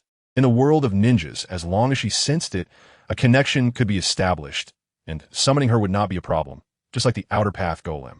Thus, Wanchuan said, I will inform Uchiha Madara about this matter. Please wait for a while, and I will reply to you in a month at Kakuzu City. Otsutsuki Shurchun opened his mouth. A month was too long, and if this matter did not succeed, he would be the one to take the blame. However, before he could finish speaking, he was met with a closed door, feeling helpless. The display of power by Uchiha Madara in creating the moon was no different from that of their ancestors. Faced with such an existence, unless they activated the ultimate plan of their clan to create a new pair of Renegan, they had no ability to contend with such a person. Thus, he could only turn and leave. After he left, Wanchuan relayed the relevant information to Madara, who could only stare wide-eyed in bed. At that moment, he could do nothing but lie there. Seeing Madara staring, Wanchuan sighed. All right, then I will take care of this matter. He began to seriously consider the issues brought about by the growth of the divine tree and how to prevent the seal on the moon from loosening. The growth of the tree's trunk would not loosen the seal on the moon. More accurately, it was due to the existence of the chakra flower at the top of the divine tree. Flowering and fruiting is a common attribute of plants in nature. At this time, the divine tree was flowering, and the next step would be to produce a new chakra fruit, the very fruit that Kagaya had consumed. Stuffing 9-tailed beasts into the divine tree would mean that the chakra fruit would regrow in no time, but right now, it would take hundreds of years to regrow the chakra fruit. So, it was sufficient to deal with that chakra flower. What should be done? After much contemplation, Wanchuan came up with a solution. Adjust the energy growth of the divine tree, preventing it from continuing to grow upward, but instead allowing it to grow downward, creating a vast root system. The entire trunk of the divine tree contained an enormous amount of chakra. At the same time, it absorbed natural energy from the outside to nurture the fruit. Now, by adjusting the growth of the divine tree to lose the supply of chakra downward, that flower would wither in no time. With the 10 taels power that Six-Path Madara had left for him, he was now the highest authority over the divine tree, and he immediately began to control and adjust the growth position of the tree, making it grow downward rather than upward. Whoosh! After Wanchuan's adjustments, the chakra flower that had already bloomed began to wither, and the entire divine tree stood like a straight pencil. At this moment, the chakra of the divine tree was being manipulated by Wanchuan, starting to root downward. Meanwhile, Shurchun followed Wanchuan's suggestion and arrived at Kakuzu City. He found that this place was completely different from other parts of the ninja world. Of course, it was different. As an industrial city, Kakuzu City was more prosperous compared to the rest of the world, with a larger population. However, the cost of living was also higher. In contrast, the lives of the moon people were very simple. On the moon, everyone had little to do, with work replaced by puppets. Aside from eating and sleeping, they had plenty of free time, so they constantly observed the ninja world and witnessed many ugly things. In the original historical progression, they would see the devastating battles of the Fourth Great Ninja War, and thus conclude that Earthlings were not worth saving, leading them to desire to destroy and recreate the world, which was the plot of the movie. The records mentioned the many ugliness of the people on the ground, but seeing it with one's own eyes was different, which made Shurchun's heart waver. Shurchun, so you are here. A voice rang out, and, turning around, he saw a tall woman with her eyes closed. Yinyi, it's you. What's wrong? Can it be me? The woman huffed lightly, placing her hand on Shurchun's shoulder. Of course it can. The two chatted as they walked. Yinyi, what is your purpose for coming down? Shurchun, who knew his childhood friend well, understood she was a proud person who did not mingle with the branch family. Yet her outstanding strength earned her the title of the most talented individual. If not for her unfortunate birth, she would have made a better candidate for the preparatory Renegan. Upon hearing Shurchun's question, Yinyi casually said, it's nothing major. Originally, the branch family thought that even the loss of the outer path golem was something the main family couldn't manage. So they decided to create a second Renegan to counter the main family's rule. They sent me to the surface to collect Byakugan. Shurchun was shocked at this revelation, immediately stopping in his tracks and turning to look at his childhood friend. You can't be joking, right? You actually said that. In the end, Shurchun looked at Yinyi with great suspicion. I'm not joking with you. Yinyi tilted her head and replied. Chapter 55, The History of the Ninja World. I used to think that the people on the ground were filthy. But later I personally experienced it on the ground and found that people were living quite well, not as ugly as everyone said. especially someone as interesting as Mr. Kakuzu is truly rare. At this point, Yenye's eyes flashed with admiration. He is indeed a literary giant. Hearing her childhood friend say this, Shurchen felt a pang of sourness in his heart, but then he reacted and asked, "Is that guy called Kakuzu the lord of this city?" "That's right. Tinya Zahongshi is indeed the pen name of the city lord." Shurchen suddenly couldn't keep up with Qingmei's train of thought. "It's me." Kakuzu suddenly appeared in front of the two. Seeing the suddenly appearing blue-eyed strange man, Shurchen felt something was off and quickly protected Qingmei behind him. "It's Senior Tinya Zahongshi," Yenye exclaimed excitedly. Shurchen said seriously, "He might be an enemy." Kakuzu did not respond, but looked at Yenye beside him, a meaningful smile curling at the corners of his mouth. "This is the street. Let's find a place to have a good talk." "Okay," Yenye agreed. Just as Shurchen wanted to refuse, he noticed that passers-by were indeed looking at them with strange expressions. Thinking that Yenye had already agreed, he also consented. Upon arrival, they found that the destination was the reception room of Kakuzu City, and Shurchen understood who this person was. The Lord of Kakuzu City. Shurchen immediately asked, "Yenye, do you know the Lord of Kakuzu City?" "Of course, he is my teacher." Yenye proudly introduced her new teacher and made introductions. "This is Shurchen, my playmate, and this is my writing teacher called Kakuzu, pen name Tinya Zahongshi." After hearing Qingmei's self-introduction, Shurchen was startled, and his eyes flickered. Kakuzu looked somewhat speechless. It was Kakuzu's idea to bring Shurchen to Kakuzu City after the incident at the Valley of the End, and he had already come into contact with the Moon People. That person is Yenye. He originally didn't know she was a moon person and thought her eyes had been injured, giving her a special perception secret technique. He wanted to extract her technique until Shurchen mentioned he was from a moon, making it hard for him to recognize her. "Teacher, I don't know how the revised 7th edition of Ninja Breaking the Sky I sent you is going. Has it been reviewed?" Seeing his childhood friend was somewhat nervous, Shurchen couldn't help but ask, "Ninja Breaking the Sky, the novel you wrote?" Moon people, having nothing to do, always had to vent their energy. This hard eye was developed by a certain ancestor. By modern times on the moon, quite a few people wrote prose and poetry to express their emotions. But Yenye was different. She preferred to write novels. "All right, the 7th edition of Ninja Breaking the Sky can be published. Just use your original pen name. I'll eat potatoes to publish," Kakuzu said, squeezing out a somewhat awkward expression. When he first met Yenye, he only thought she was a promising talent to guide. He never expected such a result. Later, what he learned indirectly saved the Hyuga clan. "Now that we've finished talking about the novel, can we leave?" Shurchen asked immediately. "Don't be in such a hurry. I still have something to tell you." Kakuzu smiled at Shurchen, wearing a very agreeable expression. Seeing Kakuzu's expression, Shurchen paused for a moment and turned to look at Yenye. "Okay, I just happen to have some things to clarify with Shurchen." Hearing Yenye's words made Shurchen's heart feel uneasy. "What is she going to say to me?" "Don't worry, young man." Kakuzu stood up and patted Shurchen's shoulder as if to comfort him. Then he took out a seed from a sealed scroll. This seed emitted a soft glow. Rather than a seed, it was more like a chakra ball. Upon seeing this seed, Shurchen immediately exclaimed, "Is this the power of the reincarnation eye?" "Yes." "After that dream incident a few days ago, I decided to give up the plan and hand this seed over to Lord Kakuzu." Yenye nodded slightly. It must be said that the release of Infinite Tsukumi coincidentally caused the Otsutsuki branch family on the moon to abandon the plan to execute the small reincarnation eye. Originally, the Otsutsuki branch on the moon decided to collect the eyes of the Hyuga clan on the ground as a foundation to recreate a small reincarnation eye. The large reincarnation eye on the moon was based on the pair of reincarnation eyes left by Otsutsuki Waimaru after death. In order to protect this pair of eyes, every moon person had to remove their own eyeballs and merge them into the reincarnation eye to enhance its power. Over time, a large reincarnation eye was formed. Because they had removed their eyeballs, every moon person had a weak connection to the large reincarnation eye, allowing them to borrow a portion of its power. However, due to the existence of the main family, half of the permissions of the large reincarnation eye rested with the head of the family. To rebel against the main family, all moon people would have to unite. But the main family inherently possessed half of the permissions, making it impossible for the branch family to rebel. Thus, the moon people wanted to introduce a variable, which was to create their own reincarnation eye, although it was just a small one with an absolute number of branch family members. Introducing this small reincarnation, I could completely suppress the half permissions held by the main family.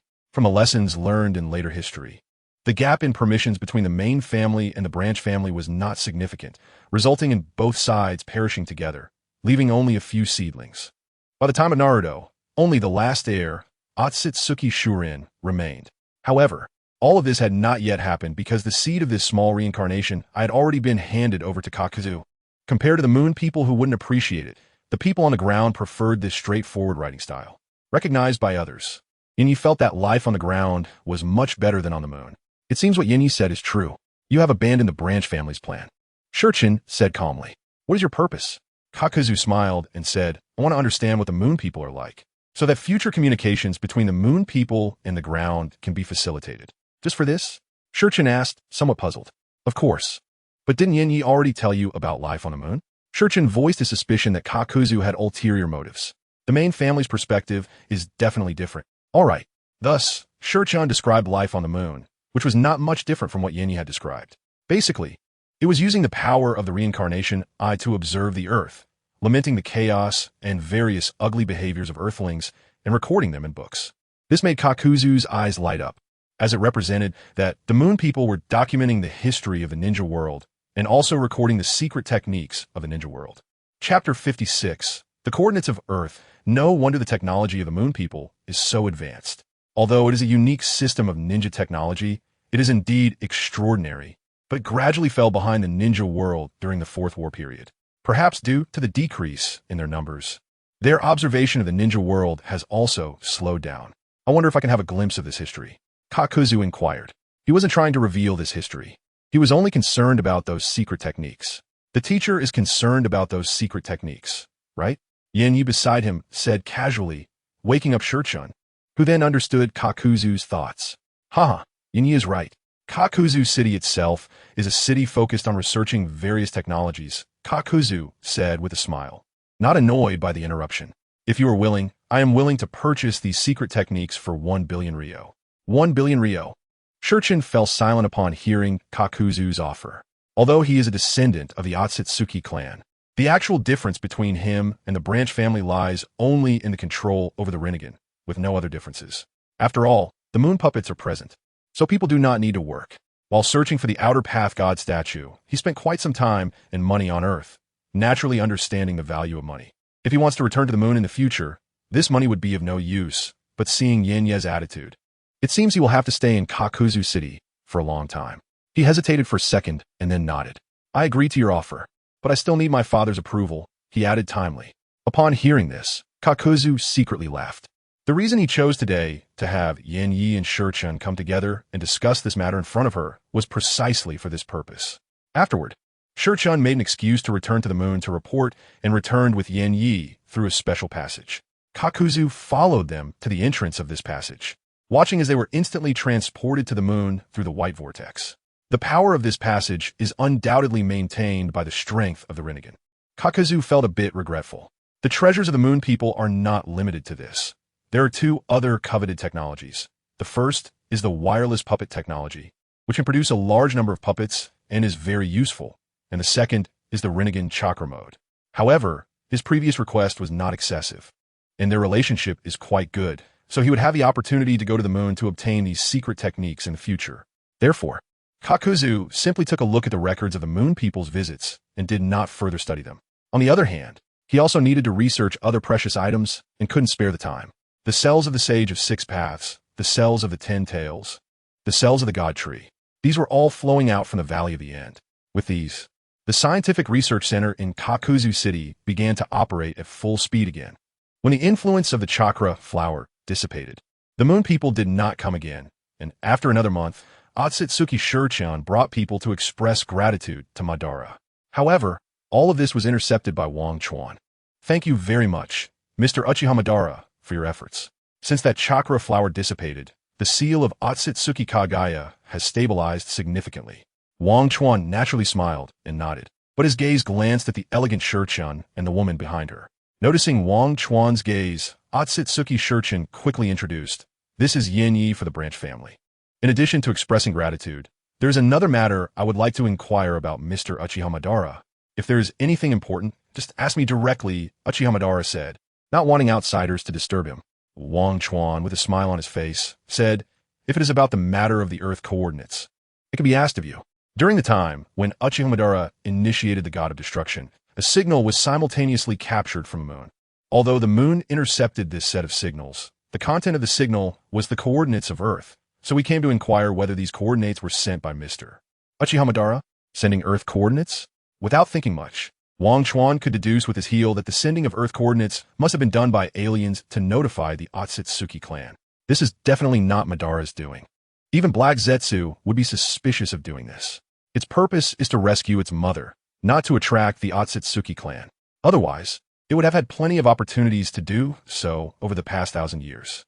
Moreover, considering the cold nature of the Otsutsuki clan, once they descend, they would likely turn Kagaya into a pill. Is there a second Otsutsuki clan hidden on Earth?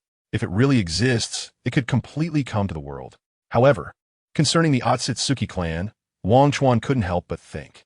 He had only seen related information about Naruto and had not watched Boruto much. The ending of Naruto concluded with Naruto becoming Hokage and winning the heart of his beloved. But it left a closing remark that the existence of the Otsutsuki clan would continue to descend in the future. They plant the god tree and harvest chakra fruits, aiming to get closer to the god of Otsutsuki. If it wasn't sent by Madara and it wasn't sent by Black Zetsu, then who could have sent it? Humans don't fit. Wang Chuan immediately looked towards the god tree. In this world, the ones who can send coordinates are not necessarily humans. There could be other things, such as the god tree. Perhaps it was because Uchiha Madara released the god tree that it sent out a message to the Otsutsuki clan. As the god tree is, after all, a technological crystallization of the Otsutsuki clan. This could explain things. Wang Chuan's mind was racing, but he still said, this matter is not what Uchiha Madara has done. Perhaps there are others in the ninja world doing this. Neither Yin Yi nor Shurchun were satisfied with Wang Chuan's answer, as they wanted to meet Uchiha Madara, but Wang Chuan's obstruction left them helpless. With their strength, it was impossible to break through Wang Chuan, and the family couldn't take action against Uchiha Madara either, so the two exchanged glances and left one after the other. On the way to Kakuzu City, Shurchun said to the tall Yin Yi beside him, "Don't worry, as long as the power of the Renegan does not dissipate. It can firmly lock the coordinates of Earth without being detected by outsiders. To be honest, I really doubt whether Uchiha Madara still exists. That guy named Wang Chuan has been blocking us, preventing us from seeking an audience with Uchiha Madara. In their view, a person with the Renegan must be someone of great importance to Sage of Six Paths. And it wouldn't be an exaggeration to say that Sage of Six Paths is still alive." Chapter 57. High-end research material. He is definitely the one who inherited the will of the Sage of Six Paths. But this Wang Chuan may not be so certain. Well, thinking more about it is useless. It's better to ask Lord Kakuzu, who holds a high position in the ninja world and might know something. At this moment, Shurchun said, and Yin Yi nodded in agreement. It was just the right time to bring the gifts from our Moon Clan. Master will surely be very happy. Speaking of Kakuzu, Yin Yi became excited because she saw the newly released Ninja World Times on the roadside. This newspaper is extremely cheap, and many people were discussing the contents of the paper along the way. Compared to those scientific insights and ninjutsu knowledge, the novels in the newspaper were much more popular, with many talking about the fallen genius. Xian, after sending away the Moon clan members, Wang Chuan finally understood why the Otsutsuki clan descended during the time of Boruto. It turned out that after the Moon movie ended, the Otsutsuki's deep jutsu was directly shattered, and naturally, there was no ocular power to cover Earth's coordinates. By that time, the members of the Otsutsuki clan would arrive. Kakuzu, who aimed to achieve infinite Tsukuyomi, posed no threat in the ninja world anymore. However, the Moon clan's presence reminded him that the dangers of this world are not only from within Earth, but also from the Otsutsuki clan in the universe. This is a complicated issue. There are those within the Otsutsuki clan whom Kagaya fears. Currently, the strength in the ninja world is roughly equivalent to one Six Paths Madara, one Sage of Six Paths, and a Moon clan member with a D-jutsu that could still hold its ground. Perhaps more preparations are needed on the main body side. As Lord Kakuzu welcomed the Moon clan members, he was pleasantly surprised that Yin Yi brought him an extra gift. In addition to the thousands of years of history of the ninja world, it also contained the secret techniques of the Moon clan regarding the method of creating infinite puppets. However, after reading it, Kakuzu understood that this technique, while powerful, relied on the D-jutsu to be effective. Without the D-jutsu, this technique is like a castle in the air. The conditions of these two were to retrieve the previously lost D-jutsu seed. It was clear that the Moon clan's Otsutsuki family did not wish for the power of the D-jutsu to be scattered. Kakuzu was actually well prepared and happily took out the pure white seed. Shurchin repeatedly flipped through the seed, and, seeing that it was unharmed, finally breathed a sigh of relief. I'm sorry, Lord Kakuzu. I'm truly sorry for what happened. Yinyi kept bowing and apologizing at the side. It's all right, it's all right. This is your property after all. It's only natural for you to want it back, Kakuzu said with a smile in his eyes. After exchanging apologies, the two found an opportunity to return to the moon. After the two left, Kakuzu closed his eyes and contacted the Kakuzu City Laboratory. At this moment, scientific clone number 2 was observing the constantly glowing crimson sphere. The Dijutsu? No, it should be called the Eternal Mangeki Sharingan. Of course, the current Eternal Mangeki Sharingan was merely an embryo, not yet fully formed. And its ocular power was far inferior to that of the moon's Dijutsu, and even weaker than Wanchuan's Eternal Eye. Kakuzu City originally researched the Sharingan obtained from Kagaya's Black Zetsu, continuously nourishing it with in-release energy. Since ordinary Sharingan did not pose a risk of blindness, they extracted the chakra from within while providing energy with Hashirama cells. Ultimately, two types of crystals were formed. One was the crystallization of Indra's power. But as there were only 2 Sharingan, years of effort only yielded 2 crystals of Indra's power. The other was the crystallization of Sharingan's ocular power, which was more abundant, yielding as many as 10 pieces. Having obtained the knowledge of the ninja clan, Kakuzu naturally had a way to split the previous Jutsu seed. Moreover, to prevent the Moon Clan from noticing any issues, he combined the Sharingan's ocular power crystals with the Jutsu seed to ultimately form an illusory Eternal Mangeki Sharingan. Soon, Kakuzu called for Daisui to give him a tour of the place. At the halfway point of this mountain, a massive underground base had been established. The things are right here. Kakuzu led him down. Upon reaching the bottom of the base, he discovered an entirely different world below. The entire base was completely covered by a forest, and an area had been cleared below. Mr. Kakuzu really knows how to dig, Daisui remarked. This is a common trait among scientists, Kakuzu casually replied, and after passing through multiple security checks, they arrived at the research room where the Eternal Mangeki Sharingan was stored. Numerous researchers were observing and recording its changes. Daisui squinted his eyes, and his tone became serious. Why does this thing look so much like the Uchiha Sharingan?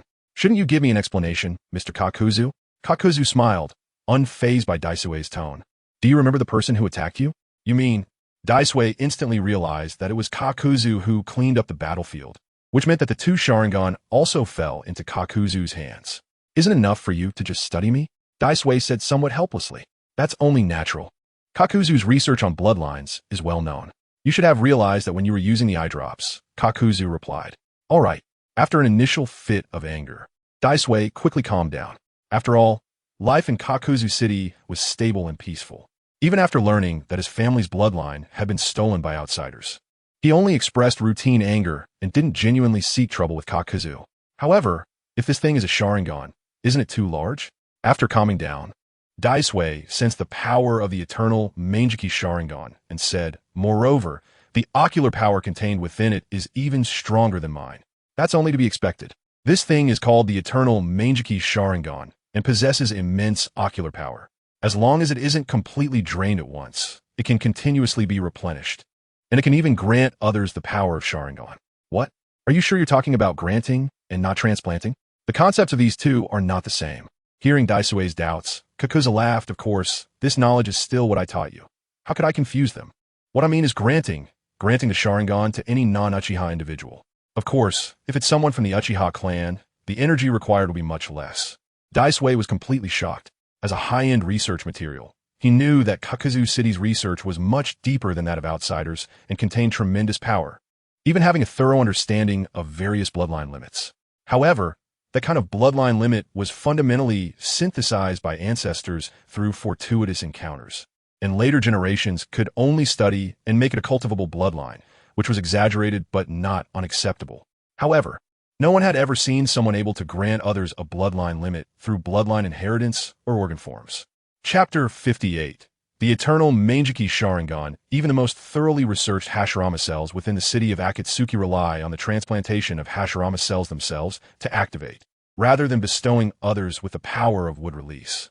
After the initial shock, Terumi realized that Akatsuki was not just here to discuss the Eternal Mangeki Sharingan, but had a deeper purpose in bringing him to this place.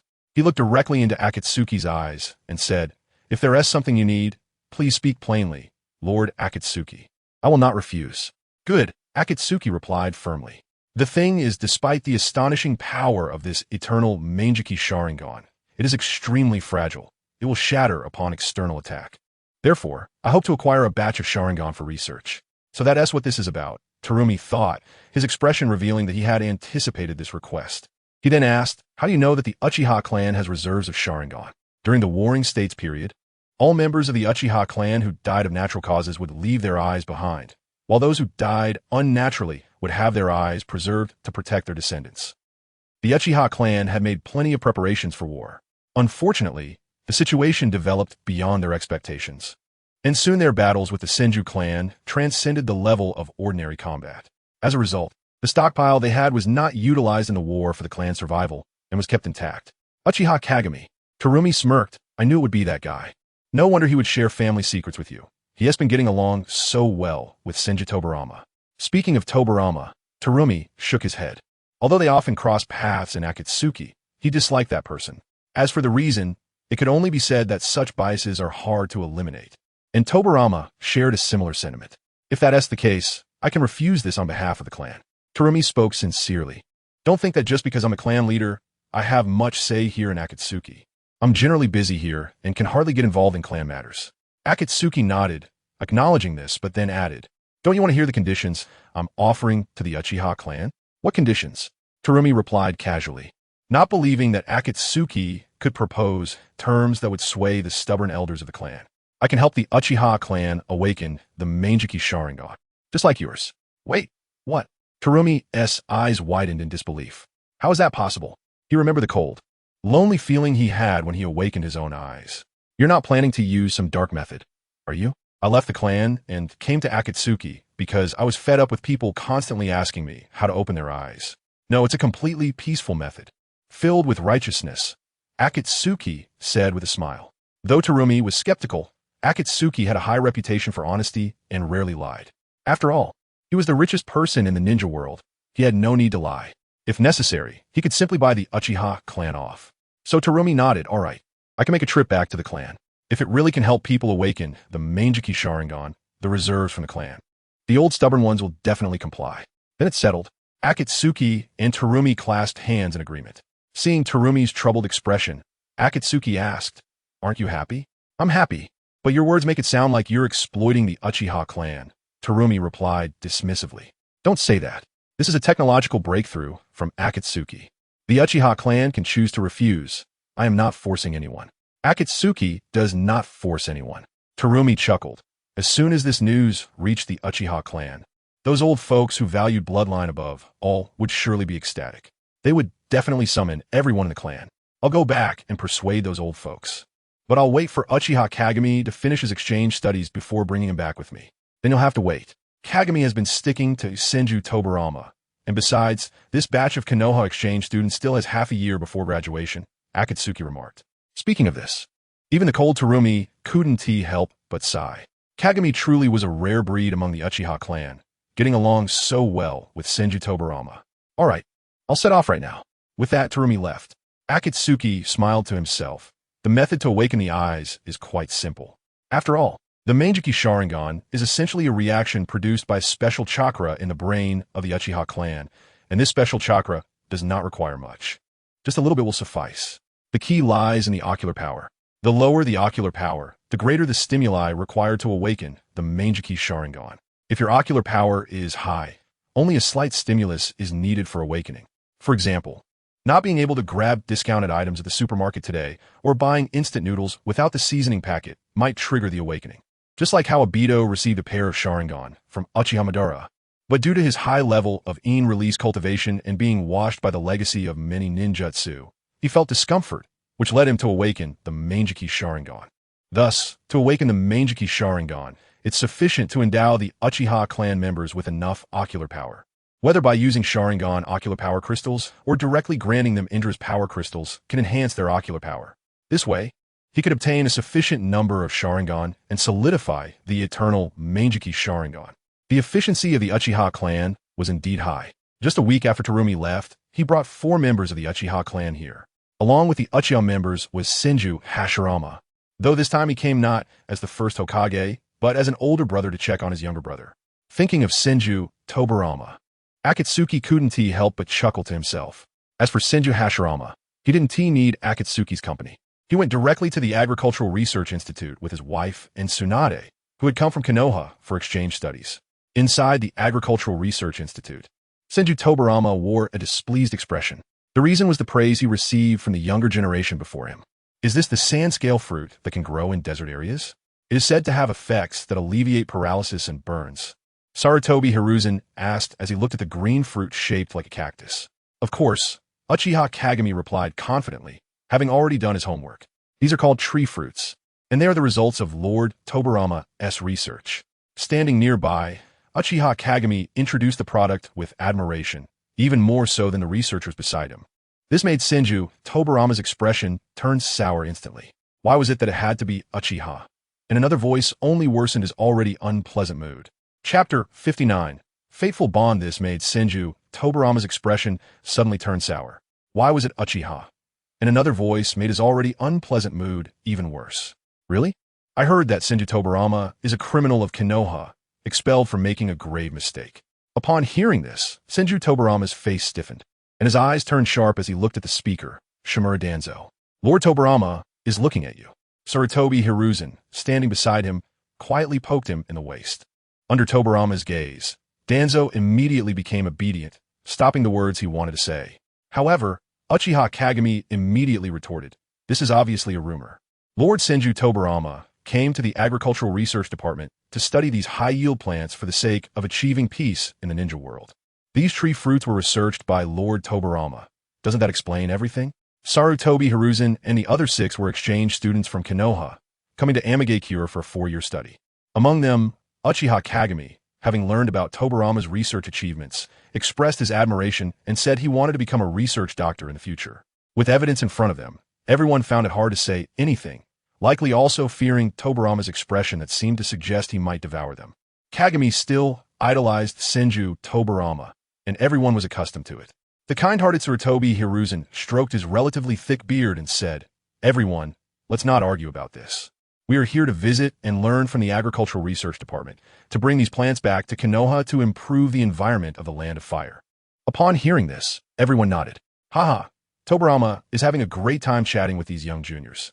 Hearing this voice, Senju Tobarama suddenly perked up, showing a happy expression, and turned around to see his cheerful brother, Senju Hashirama, appear. Brother? Brother? The others also turned their heads. The only person whom Senju Tobarama could call brother was the first Hokage, Hokage-sama, and Hokage-sama's wife. They really are young. Why does Mito-sama look so young? Uzumaki Kushina said with a complex tone while looking at the youthful and beautiful Uzumaki Mito. I wouldn't know. Perhaps Mito-sama has some special maintenance techniques, just like the Lord of Amigakure. Upon hearing Uzumaki Kushina's words, Uzumaki Mito smiled brightly. No matter how high her position, she was still a woman. No woman would remain indifferent upon hearing herself praised for being young and beautiful. Senju Tobarama instantly appeared in front of his brother, grabbing his shoulders and shaking him vigorously. Brother, is my punishment over? Can I go back now? The environment in Amigakure is nice, and it's comfortable to study. But who will deal with the Uchiha while I'm away from the village? Punishment? Senju Hashirama paused for a moment, then suddenly remembered and exclaimed, "Oh, I forgot about that. Brother." Senju Tobarama shouted, "Don't be like that." Hashirama dug into his ear. "Why are you shouting so loudly? There are children here." "Yeah." Grandpa's voice is really loud. Tsunade chimed in from the side. Seeing this scene, Senju Tobarama's eyes twitched. All right. Hashirama patted his younger brother's shoulder. "I came here because I heard from a Lord of Amigakure that you've been performing well in the Agricultural Department, and the Tree Fruit series has been researched quite well. Also, I brought Tsunade here to study." Senju Tobarama crossed his arms, sulking, and didn't want to acknowledge his brother. Seeing his younger brother like this, Hashirama didn't mind and smiled, taking his wife's hand to tour the Agricultural Research Institute, while Kagami introduced various novel plants and tree fruits, making Hashirama marvel. "When we go back, these things need to be promoted immediately. It seems you all are having a great time." Amigakure and Uchiha Taiyuki appeared here. As soon as Taiyuki appeared, he directly said, "Kagami, come here. There are some things I need you to do." Now, Uchiha Kagami asked somewhat reluctantly. Now, immediately right now, Uchiha Taiyuki said with an unhappy expression. Is something wrong? Senju Hashirama asked curiously. It's not a big deal. The Uchiha clan needs to create the Manjiki Sharingan. So we need Kagami to go. Amage Cure casually stated. Really? Senju Hashirama nodded. The Manjiki Sharingan is actually not that powerful, but because of Uchiha Madara's battle with Senju Hashirama, it became renowned in the ninja world. In fact, it's not the Manjiki that is strong, but Madara himself. Meanwhile, Senju Tobarama, who had been reading the newspaper, suddenly said, Lord Amage Cure, can I go take a look? Taiyuki's expression immediately darkened. Of course. Amage Cure nodded. The funding allocated by the Agricultural Research Institute is not large, and Senju Tobarama played a significant role in the research of the Tree Fruit series. He is always generous to outstanding employees and immediately agreed to Tobarama's request. Since Tobarama wants to go, I'll go take a look as well. Brother, you're worried about me, aren't you? Senju Tobarama said in a low tone. Hashirama smiled and nodded at his younger brother. That's right, Tobarama. Seeing his brother's unreserved smile, Tobarama couldn't help but feel exhausted. The 6 children sent by Konoha for exchange learning all followed suit, and thus they returned to the original research institute. Upon their arrival, Fujiyama respectfully said to Senju Hashirama, Hokage-sama. Haha, it's all right. Senju Hashirama waved his hand. I'm just here to visit. Although Senju Tobarama was very curious about everything, it felt like a cat scratching inside his heart, but limited by his brother's presence. He didn't ask anything and just stood there watching. Uchiha Kagami directly asked, Uncle, why did you call me here? Seeing his nephew Fujiyama, who was in a bit of a headache, although Tobarama's suspicion was cleared, disliking someone doesn't require a reason. But now that he needed his nephew's strength, he had to explain what had happened earlier. Earlier, the 4 Uchiha accompanied Taiyuki to the laboratory where the Sharingan was stored. Among them, Uchiha Fujiyama appeared calm, but his slightly trembling fingers revealed that he was still very excited. Taiyuki, as the possessor of the Manjiki Sharingan, was appointed as the clan leader the moment he awakened it. However, Taiyuki immediately ran to Amage Cure. Thus, the Uchiha clan had to choose a temporary clan leader to execute the rights of the clan leader, and that person was Fujiyama. He did not disappoint and performed excellently, but ultimately, he was not a legitimate clan leader. As a clan with a bloodline limit, one must either be the strongest in the clan or possess a sufficiently powerful Manjiki Sharingan. Chapter 60. The True Eye of the Sage. Due to the celebrity effect brought about by Uchiha Madara, the status of the Manjiki Sharingan has also risen significantly. So relying on strength alone is basically out of the question. Moreover, Shursue's Manjiki Sharingan possesses spatial abilities. Just being close could result in injury or even death.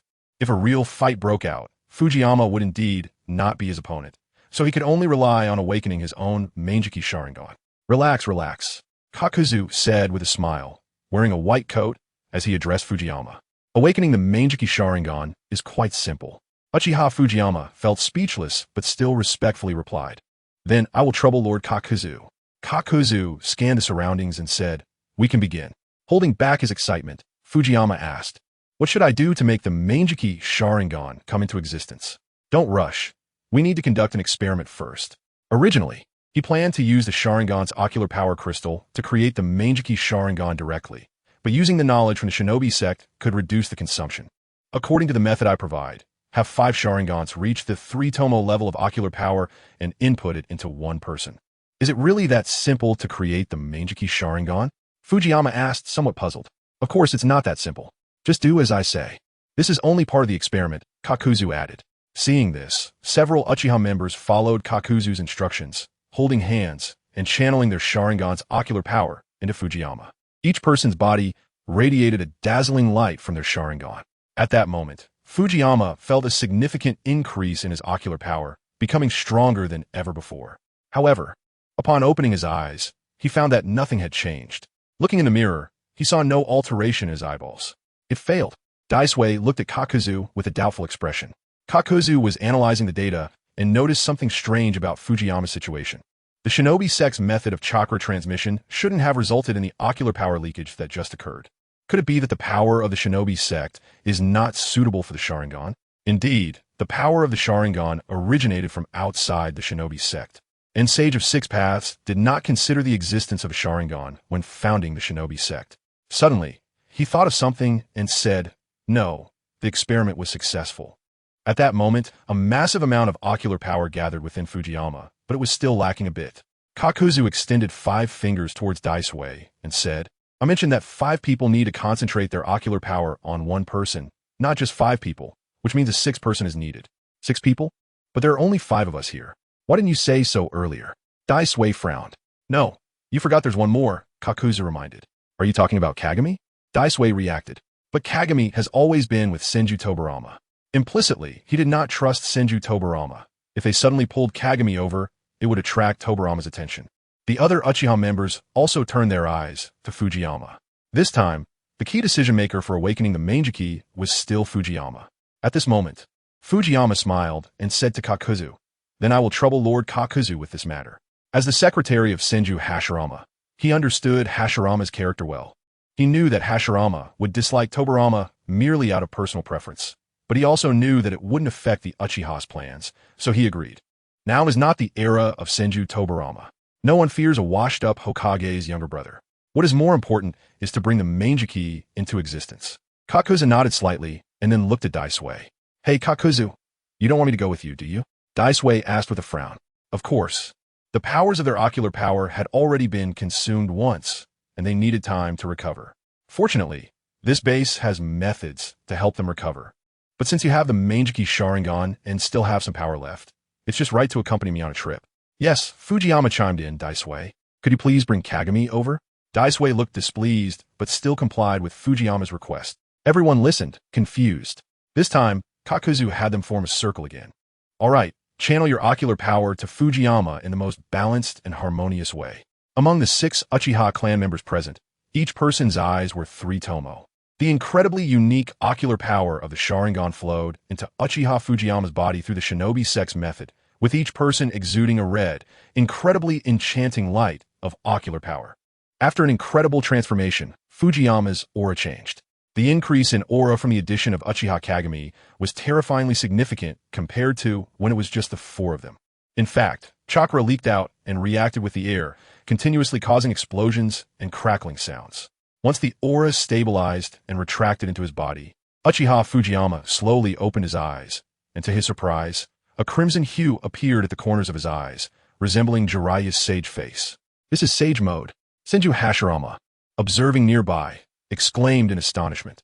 Regardless of who it is, everyone needs to learn sage arts slowly to master sage mode, which grants extraordinary power in that state. But for Uchiha to enter sage mode in such a way is truly unfathomable. This is not the way of the shinobi. Hearing his brother's words, Senju Tobarama was shocked, and he began to calculate something in his mind. Kakuzu, who was conducting research on natural energy, nodded. He had developed the Sage Potion 1.0 through the study of Hero's water, and the aura emanating from Fujiyama here was very similar to Sage mode. Or rather, at this moment, the aura released by Uchiha Fujiyama was remarkably balanced and harmonious, merging with natural energy, which could indeed be considered Sage mode, an exclusive Sage mode of the Uchiha. Fujiyama, how do you feel now? Opening his eyes, although his pupils still retained the 3 tomo form, he instinctively. The next moment, a red Susano'o appeared. With a rustling sound, in the blink of an eye, bones appeared, followed by muscles, finally condensing into a human form. A humanoid Susano'o over 10 meters tall took shape, and a large amount of natural energy was mobilized and attached to it, causing the red Susano'o to shimmer with a layer of aura. Susano'o is a giant created using in release, but this red Susano'o was not solely in release. It was constructed using natural energy. Now, Uchiha Fujiyama's strength was not inferior to Daisui's at all. What exactly is my state now? Is it the Sharingan or the Mangeki Sharingan? Fujiyama asked in a calm tone. Kakuzu lowered his head to record the data and then said, The Uchiha clan Sharingan is filled with resentment.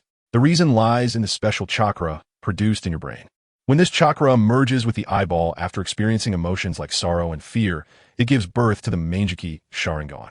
However, throughout the Uchiha clan's history, there have been individuals who are different from ordinary people, not filled with such resentment. Those Uchiha who harbor a heart of justice and peace can channel their aura into their bodies and give birth to the eye of the sage.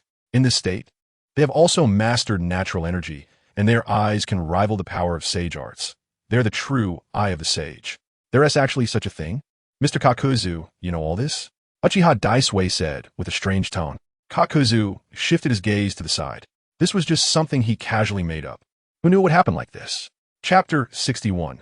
The elder brother's grace and the younger brother's humility. Previously, he only wanted to use the techniques of the sage sect to significantly enhance Fujiyama's ocular power for a moment, so that an emotional fluctuation could give rise to the kaleidoscope Sharingan.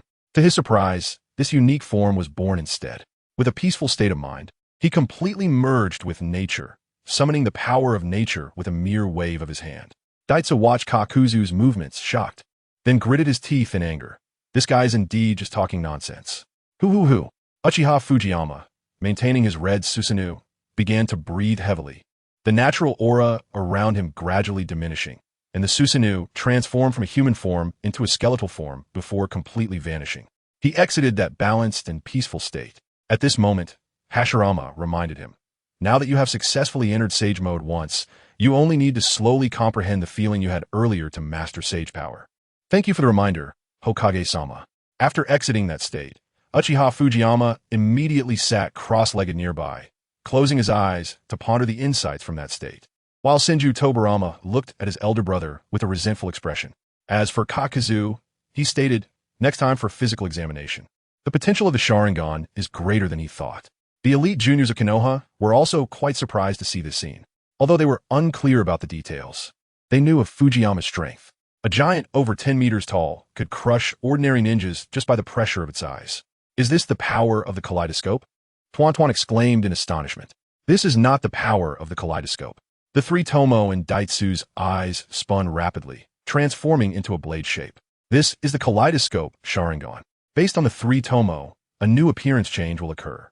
However, in that moment, Fujiyama's ocular power made a significant leap, comparable to that of the kaleidoscope. Kakuzu, what you mentioned about activating the kaleidoscope Sharingan, surely it cannot be done this way, right? Having spent a lot of time with Kakuzu and getting used to being squeezed, Daitsu also knew some of Kakuzu's habits. What, it's not? Even Fujiyama, who was listening nearby, perked up his ears in surprise. Daitsu remarked, what he said earlier is probably 80 false. The history of the Uchiha. Do you really know more than the Uchiha themselves? Kakuzu smiled and remained silent. Who could say otherwise? Hearing Daitsu's words, everyone finally realized that no matter how wealthy or renowned Kakuzu was, the Uchiha clan must know more about their own history. Even Senju Hashirama said in disappointment, so it was false. Senju Tobarama. Actually, I didn't believe it either. I didn't think that we would have to hold hands with 6 members of the Senju clan. Kakuzu, who had been exposed, was not embarrassed. Instead, he took out a crystal engraved with a Tomo from his safe. Take this and swallow it, and you will awaken the kaleidoscope Sharingan. Looking at the crystal in his hand, Fujiyama felt a massive power within it and couldn't help but ask, is it really that simple? Of course. Do you think it's that difficult? Kakuzu casually replied. Fujiyama shook his head and then swallowed the ocular crystal. In an instant, a red light radiated from him. Wow! Uchiha Kagami exclaimed in surprise. Everyone couldn't help but wonder, what is this crystal? Suddenly, Fujiyama shouted loudly, gathering his chakra, and the 3 Tomo in his eyes spun continuously. Boom rumble! The red Susano'o reappeared on him, but this time the red Susano'o appeared even more dazzling, and 2 weapons appeared on the giant, a sword in the right hand and a shield in the left. Spirit weapon. When Fujiyama opened his eyes again, the Tomo in his eyes transformed into cross arrows. Kakuzu nodded. Now it can be considered a success. Senju Tobarama stared blankly at this scene, doubting whether he had come to the wrong place. He had only studied the tree fruit in Kakuzu City for a few years, and it seemed that things like the kaleidoscope Sharingan were already common.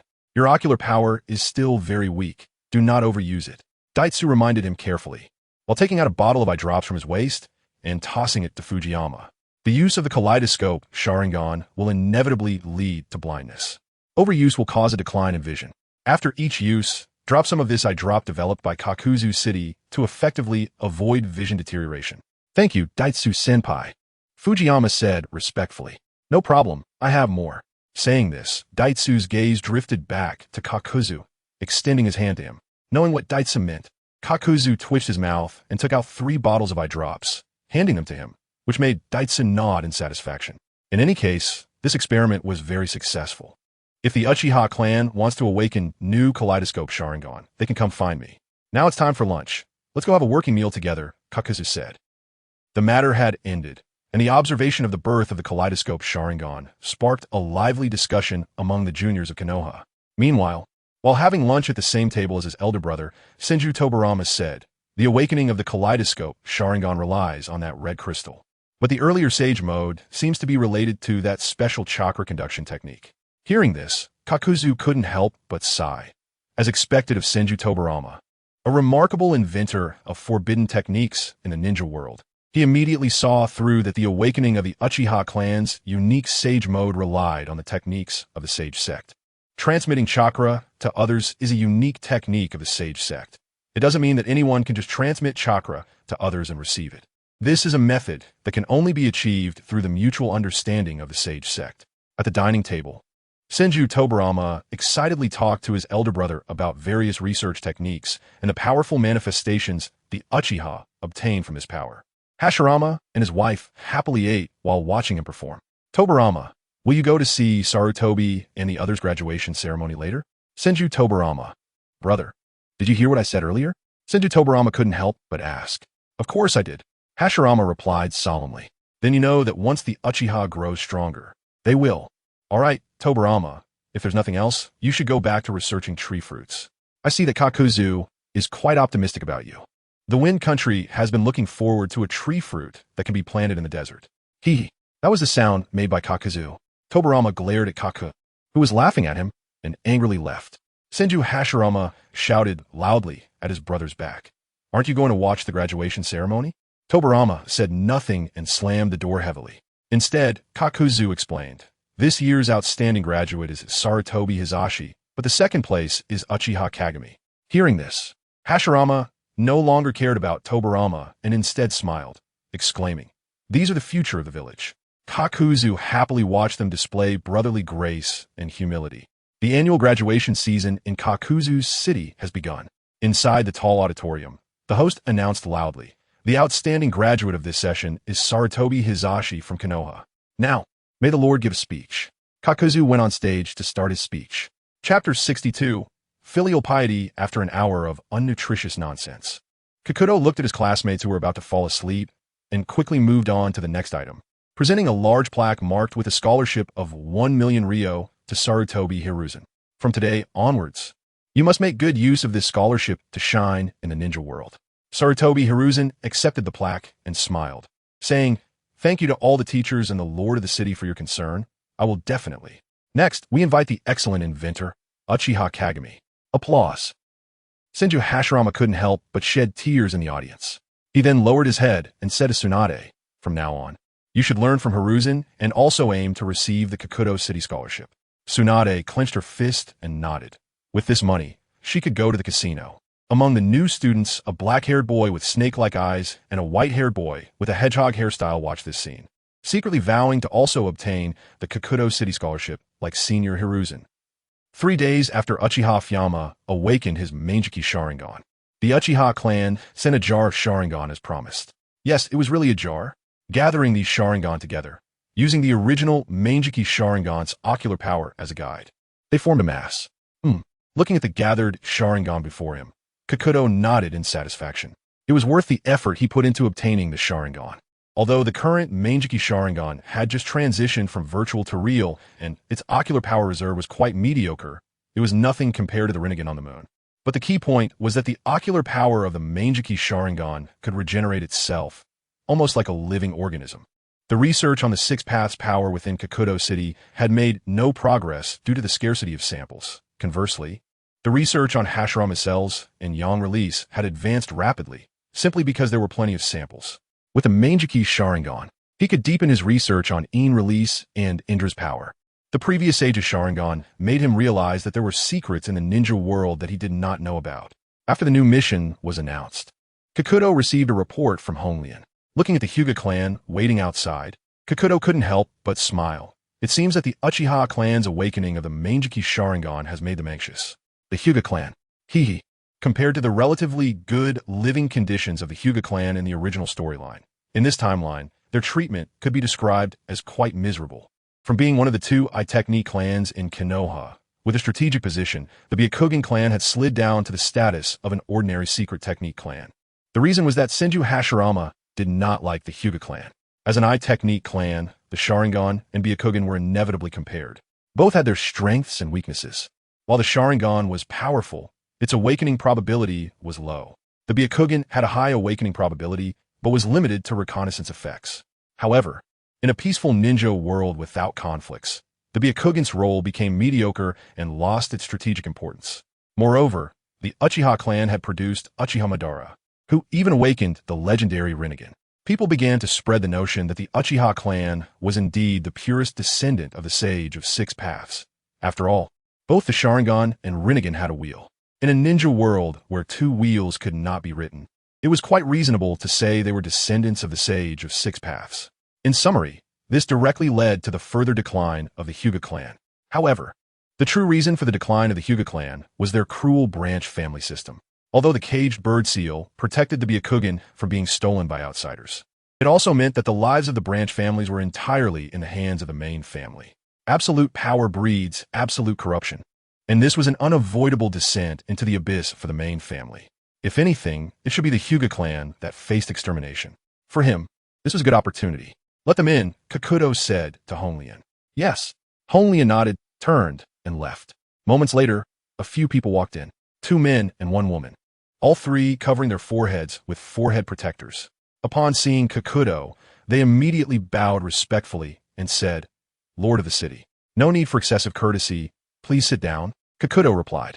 Hyuga Kaze invited his 2 clansmen to sit, and Kakuto looked at the caged bird seal on their foreheads and knew they were from the Hyuga branch family.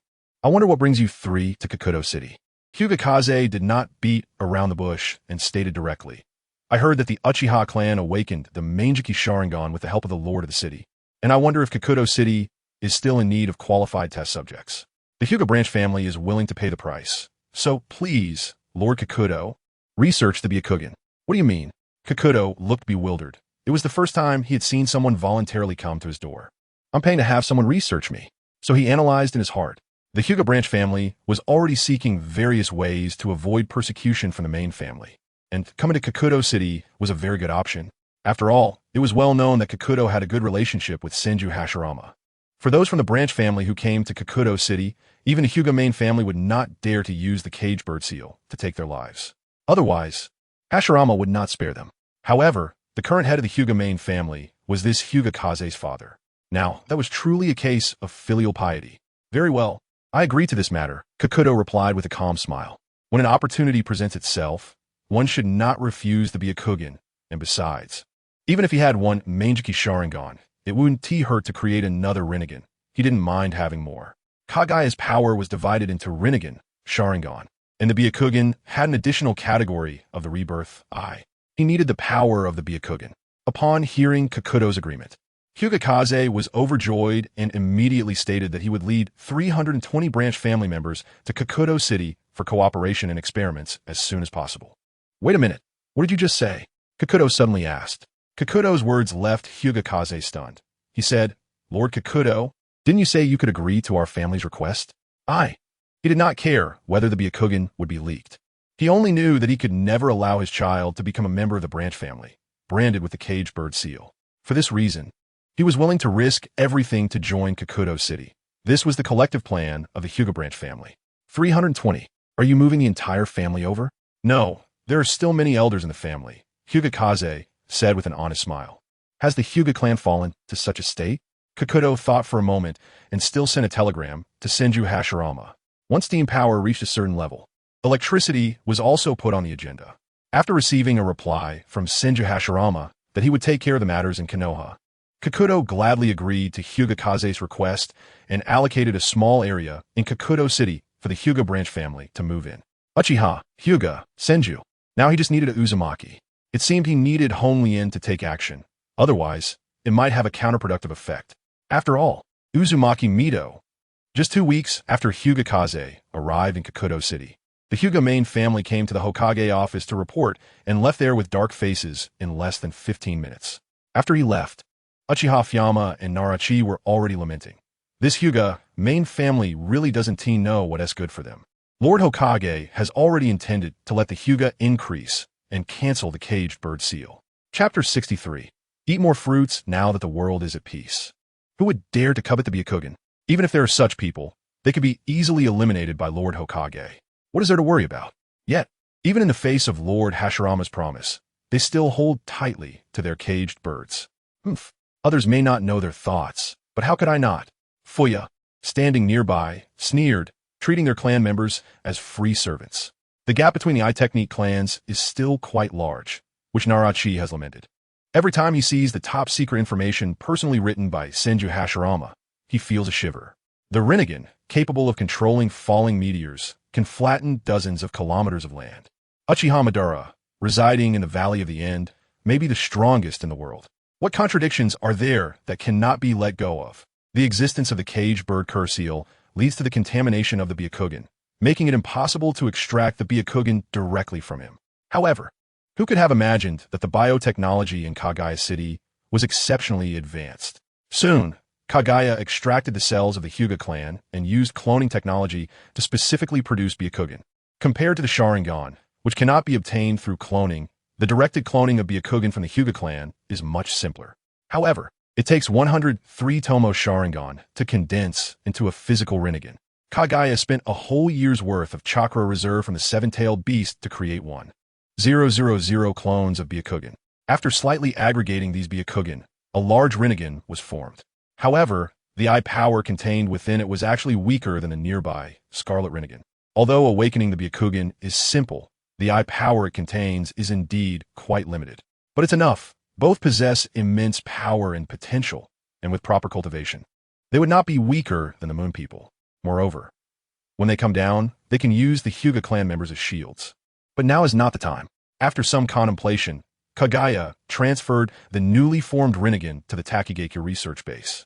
On one hand, it is well protected against the moon's prying eyes. On the other hand, it is part of the Hero Tree project.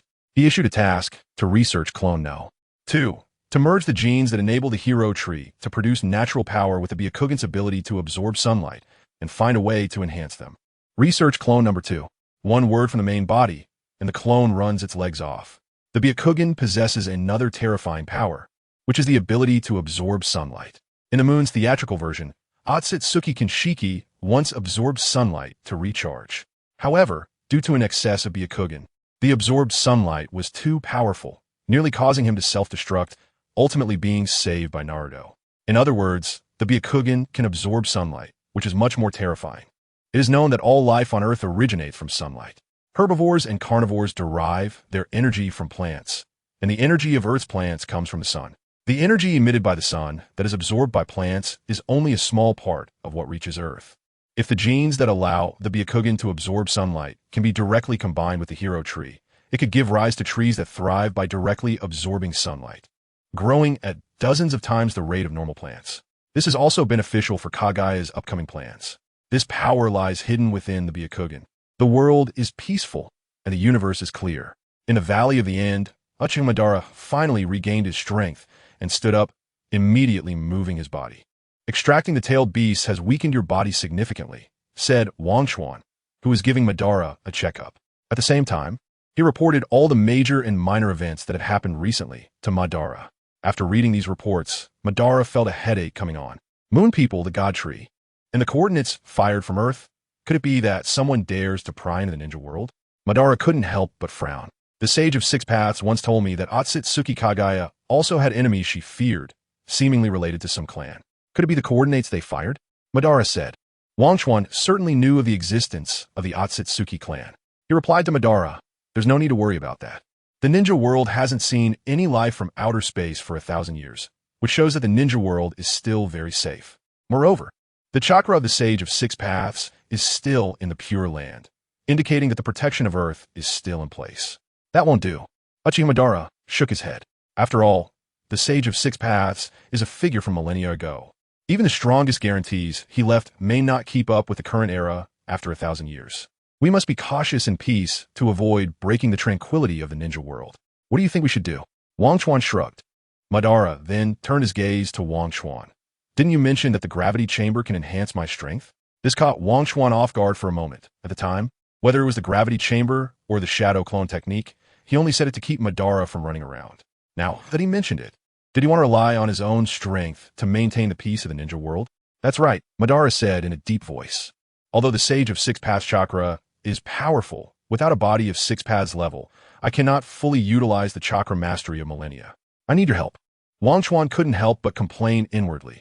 As expected of Uchiha Madara, no matter what problem he faces, he always thinks of solving it on his own. When comparing Uchiha Madara to Senju Hashirama, he felt a bit like Bulma. Inside Kaguya City, Kaguya suddenly felt a chill. Wang Chuan quickly shook his head, dismissing this strange thought from his mind. He then said, regarding your enhancement, I have two directions. You can choose which one you prefer. 2. Uchiha Madara was shocked, surprised that there were actually two enhancement plans. At his level, he really didn't know how to continue improving. The fact that Wang Chuan said there were two enhancement plans piqued his interest. Wang Chuan directly took out a large pile of materials from a scroll and handed them to Madara. These are the results of my research on the God Tree. Most of the essence within the God Tree is concentrated in the chakra fruits. As long as the trunk receives sufficient energy, it can bear fruit. And the frequency of fruit bearing is extremely high. As long as there's enough chakra fruits can be produced at any time. Providing sufficient chakra to the God Tree can yield a large number of chakra fruits.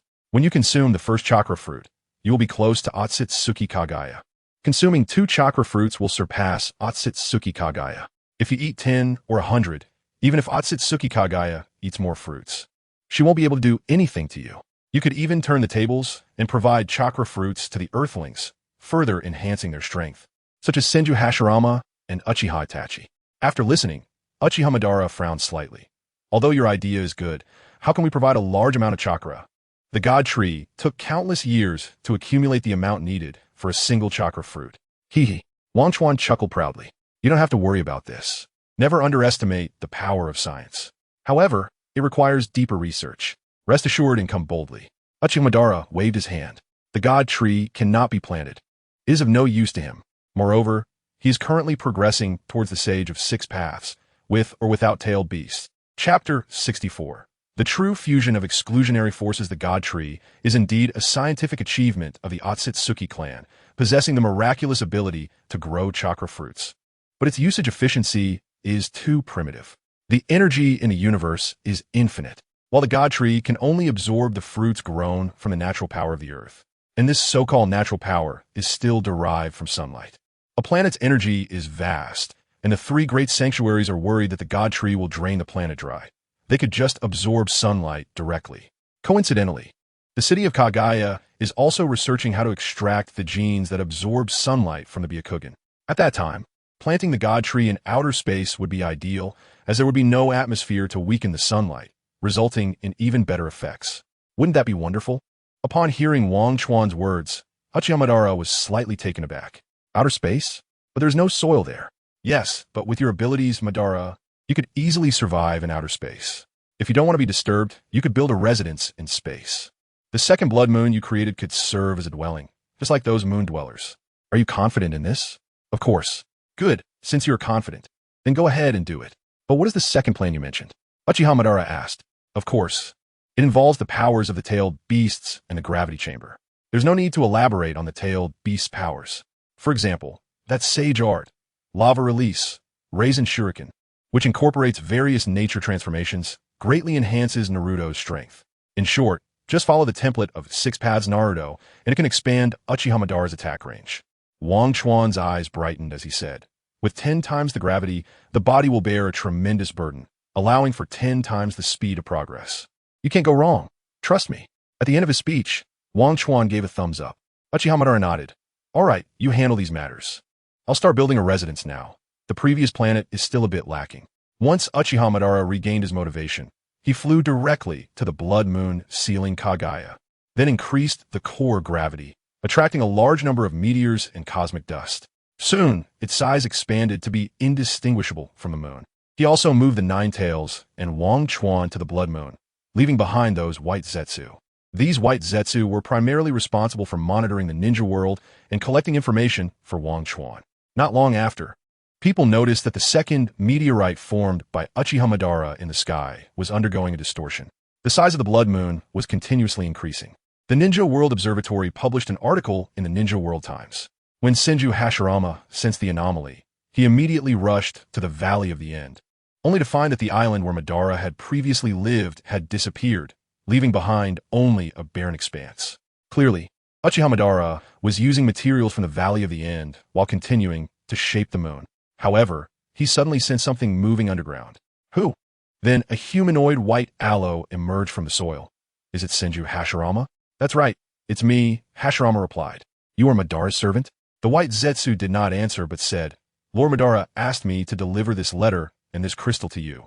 Saying this, he handed the dark crystal to Senju Hashirama.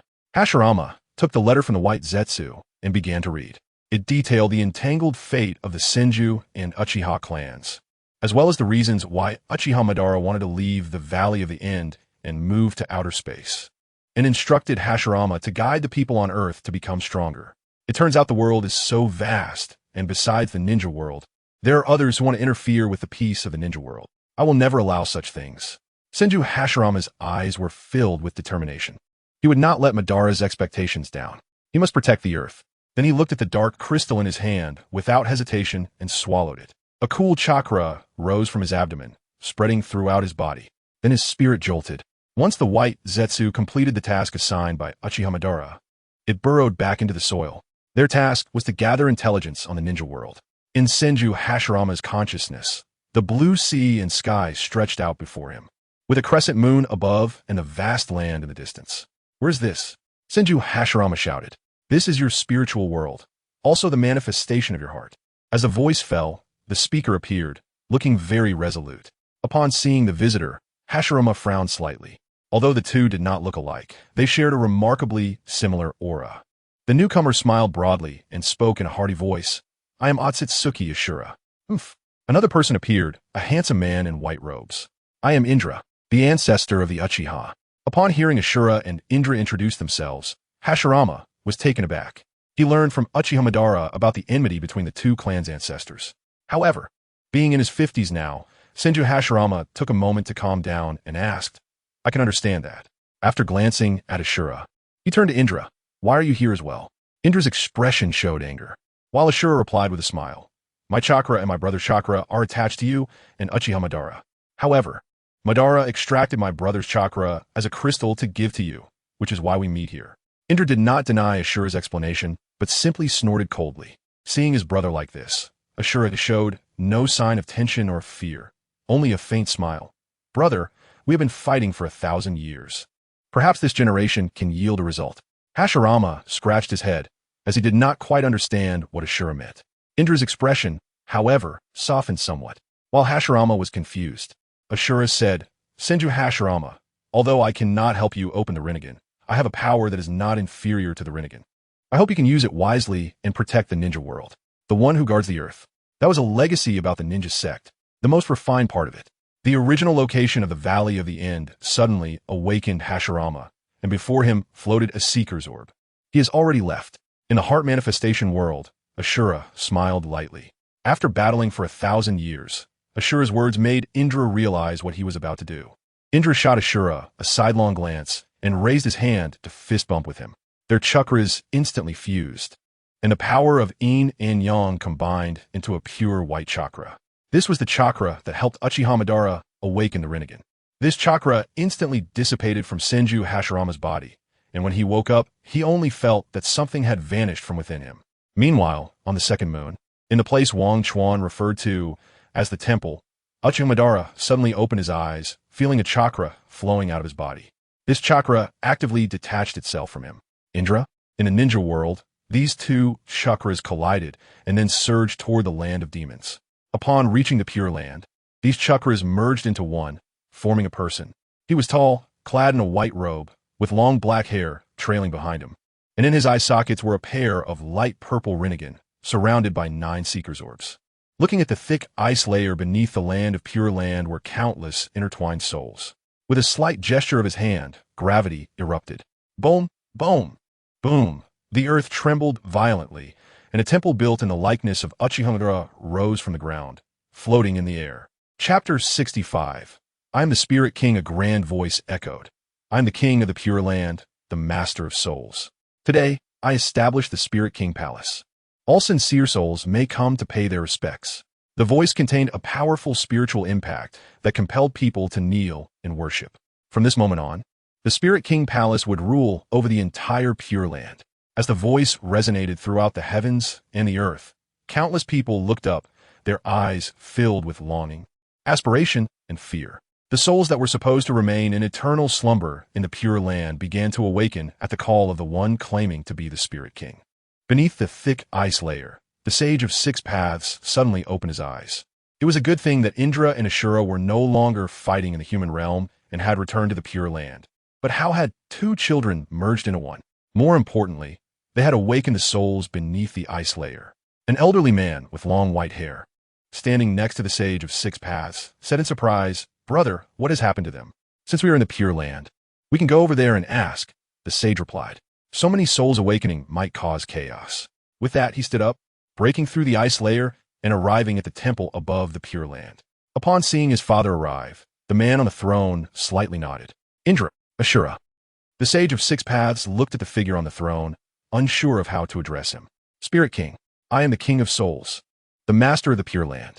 The Sage of Six Paths thought, if we follow the naming convention of the Sage of Six Paths, this fusion should be called Garuda or Kinaras, definitely not Spirit King.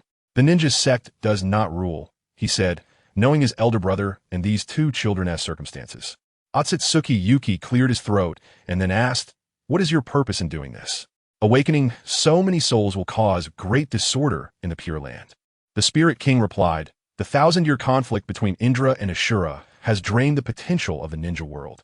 Since Uchiha Madara and Senju Hashirama transcended, they realized what the true future is, to abandon oneself and protect the world. Since Uchiha Madara established a temple in the sky to protect the earth, and Senju Hashirama erected a barrier on the land to protect the ninja world, I, the Spirit King, will also establish the Pure Land Spirit Court to create a barrier for the ninja world." Hearing this, the Sage of Six Paths couldn't help but sigh. This generation of Indra and Ashura was indeed extraordinary. The reincarnation of Indra had awakened the Renegan, something that even Indra himself couldn't achieve. While this generation's Ashura also possessed remarkable abilities, awakening would release power that reached the roots of the divine tree. Although he felt a mix of emotions, he realized that the temple allowed him to observe the entire Pure Land, and with so many souls awakening, each with different beliefs and powers, chaos was bound to ensue. He said, "While the idea of protecting the ninja world is good, it would be better for us to coexist in this Pure Land, while these souls remain frozen. The enemies that Mother worries about can be dealt with by the three of us."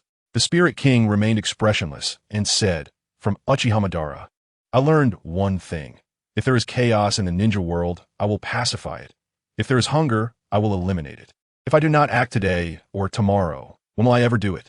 The past is over 1,000 years old. You have fallen behind." The Sage of Six Paths showed displeasure, looking at the Spirit King, wanting to take action but hesitating. The Spirit King, infused with both Indra and Ashura's dual auras, was powerful enough to challenge him, and since they were all his sons, he tightened his grip on his staff. Pulling his elder brother, Otsutsuki Yuki said, "With the barrier I set up on the moon, before the Renegan extinguishes, the coordinates of the earth can be kept from leaking. Why not give the Spirit King a chance and observe before making a decision later?" "All right." Although the Sage of Six Paths was reluctant, seeing the determination of the two, he agreed. Thus, they decided on a 10-year period. If the chaos in the Pure Land had not stabilized by then, the souls would need to be put back into slumber. The Spirit King nodded. Uchiha Madara had pacified the ninja world in just a few years. If he couldn't handle it in 10 years, then the so-called Pure Land Spirit Court would be meaningless. After the two withdrew, the Renegan opened, allowing him to observe what was happening beneath the entire Pure Land. The souls themselves possessed self-will and emotions. They belonged to various powers in life, and even in death. They were restless, with some having disputes arising from conspiracies. Pressing his forehead, a beam of light emanated from his eyes, illuminating the entire Pure Land. Under the shining light, the grievances and conflicts within the hearts of these souls gradually dissipated. "Is this the power of infinite Tsukuyomi?" The Sage of Six Paths frowned and said, "It is similar to what you constructed in the Pure Land." Otsutsuki Yuki smiled as he observed the scene. How can that be compared?"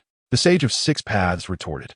"The souls that died in battle against us, and our mother had no place to return, resulting in heavy resentment in the world. I had to create a place for the souls to exist.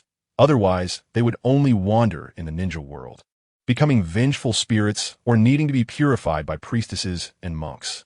In the Pure Land, They can maintain eternal peace until their forms can no longer sustain and subsequently dissipate. Much better than causing chaos in the human realm. Otsutsuki Yuki nodded. He recognized this point. 1,000 years ago, whether it was summoning beasts, demons, or various monsters, they were all called yokai. Even the three great sacred lands were merely revered because their strength far exceeded that of contemporary humans. In reality, everyone feared them more. Now, the monsters had all transformed into summoning beasts, and those large animals that mastered their abilities had also become summoning beasts in the hands of ninjas, even fetching high prices in the market. As for why Infinite Tsukuyomi could not affect the Edo Tensei users, it was because they were already under the influence of Infinite Tsukuyomi's power, protected by the Sage of Six Paths. Under the radiance of the light, the chaos in the Pure Land temporarily ceased. Looking at the empty palace with tall buildings and courtyards, the Spirit King muttered to himself, I still need people to help me manage all of this. Just like the 5 major ninja villages, the Spirit King divided several avatars, and before long, these shadows returned, having found their designated representatives. Senju, Uzumaki, Uchiha, Hyuga Kagaya. These were the descendants of the Sage of Six Paths brothers, inheriting the powers of the sages. Although their strength was weak, they also possessed extraordinary potential, with much power contained within their souls. When a person dies, their power is relatively diminished, but conversely, if one who practiced in release dies, their soul would retain a significant amount of power. This was particularly beneficial for the illusion practitioners of the ocular clans. Chapter 66. Martial Arts Tournament. As a descendant of the Sage of Six Paths, the Spirit King inherently possesses the right to lead these individuals. Coupled with the legend of the Renegan, nearly 200 years of souls from the 5 great clans have come to pledge allegiance to him. As for the souls from over 200 years ago, most have already dissipated. With the addition of the strong members from these 5 clans, along with the power of the Infinite Tsukuyomi, the Pure Land Spirit Court, led by the Spirit King and respected by the 5 great clans, was established. The Spirit King divided the Pure Land into 100 regions, with the central region becoming the Guard Alliance's garrison, divided into 13 squads, one of which has a vacancy for a commander. The events occurring in the Pure Land are unknown to Kakuzu. He is currently receiving a visitor. Unlike the previous ordinary person, is now Hashirama Senju, the ruler of the Land of Fire and the Hokage of Konoha. Upon learning from Uchiha Madara that there are extraterrestrial beings beyond the ninja world and even beyond the planet, Hashirama immediately sought out Kakuzu to discuss this matter. Ninja need to be redirected. The ninja world requires combat-ready ninjas, Hashirama said seriously. Training too many ninjas who only know how to fight might lead to chaos in the ninja world. Kakuzu took a sip of tea and replied, with the peace in the ninja world, the number of escort missions, surveillance missions, and even assassination missions has decreased significantly. Schools no longer teach combat ninjutsu, and people prefer to learn techniques like the shadow clone technique and various construction ninjutsu. Aside from those small villages or the black market that still take assassination missions, the 5 great ninja villages have stopped accepting such tasks. They rely on taxes from various regions to maintain a fully professional ninja army. While this army is fine for battles within the ninja world, it is ineffective for conflicts outside of it. To participate in battles at the level of the Otsutsuki, one must at least be at the level of a Kage. This level cannot be achieved solely through school knowledge. It requires rigorous training and even bloodshed. On one hand, there are the unknown extraterrestrial beings, and on the other hand, the favorable situation in the ninja world. It is no wonder Hashirama is troubled. With peace in the nation, ninjas tend to learn ninjutsu that can secure jobs, yet the crisis in the ninja world still exists. Mr. Kakuzu, do you have a way to strike a balance? Hashirama looked at Kakuzu with anticipation. Kakuzu replied, You 2 brothers are the same, asking me questions you don't understand. Am I just a tool? But after thinking it over, he said, Why not hold a martial arts tournament? What is a martial arts tournament? Hashirama asked, puzzled. The so-called martial arts tournament involves competitions to determine victory and defeat. First, the competition can ignite the fighting spirit of the ninjas through strategic combat. Secondly, it can help select those with combat talent for further training, while those without combat talent can shift to learning practical ninjutsu. Ninjas with combat talent can receive funding from the martial arts tournament and focus on practicing ninjutsu to strengthen themselves and protect the ninja world.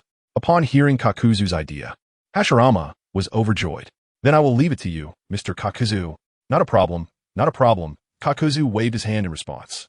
Hashirama smiled, stood up to take his leave, and said, after the 5 Kage summit, I will explain this to the other Kage.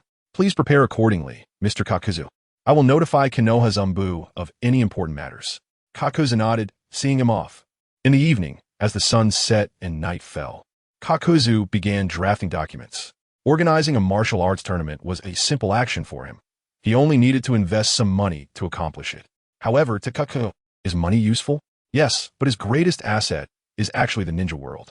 The stronger the entire ninja world becomes, the stronger Kakuzu, who manipulates everything from the shadows, will be. If the ninja world is weak, with only a group of ninjas struggling to reach the Kage level and only 20 Kage level ninjas and less than 100 elite jonin, then Kakuzu, controlling such a ninja world, cannot be considered a strong individual. On the contrary, if the ninja world has Kage level experts in abundance and super Kage level exist everywhere, Kakuzu's status in the land of water will naturally rise, and one day, stepping out of the universe and into the galaxy, Kakuzu's status will continue to elevate. He is the one who hopes for the ninja world to thrive more than anyone else. Moreover, compared to the unnegotiable and uncommunicative Otsutsuki clan, the ninja world is far better. Soon, invitations for the 5 Kage Summit were sent out and notices were published in the Ninja World Times. The first World Martial Arts Tournament will be held in Kakuzu City, and all ninjas can participate in the preliminaries. Those who qualify will be awarded the Chunin title or benefits provided by Kakuzu City. The winners of the main event will receive a prize of 100 million Ryo for first place, along with a mysterious prize from Kakuzu City. The second place will receive 30 million Ryo. Kakuzu City also announced a call for submissions for novels about the World Martial Arts Tournament.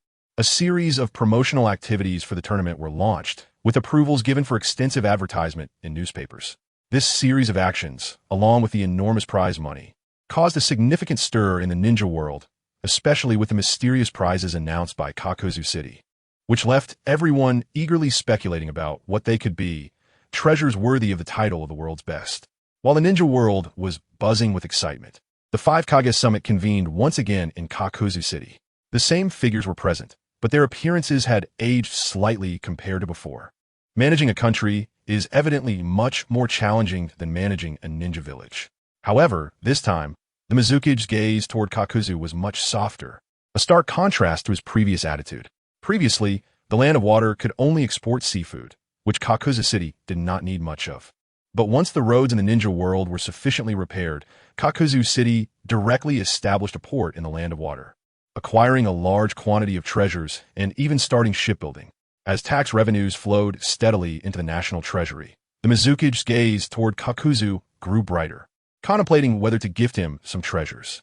It is said that Kakuzu loves various unique treasures, perhaps. He could send him the ninja tools held by the various clans. Once everyone had gathered, Kakuzu spoke. The purpose of convening the 5 Kage Summit this time is not only to discuss the martial arts tournament, but also to inform you of another matter. This is news obtained by the first Hokage from Uchiha Madara. Upon hearing the name Uchiha Madara, the eyes of everyone present widened, and they listened intently. Having previously faced Madara's immense power, they had experienced his ability to resurrect and witnessed him directly moving the Valley of the End into the sky.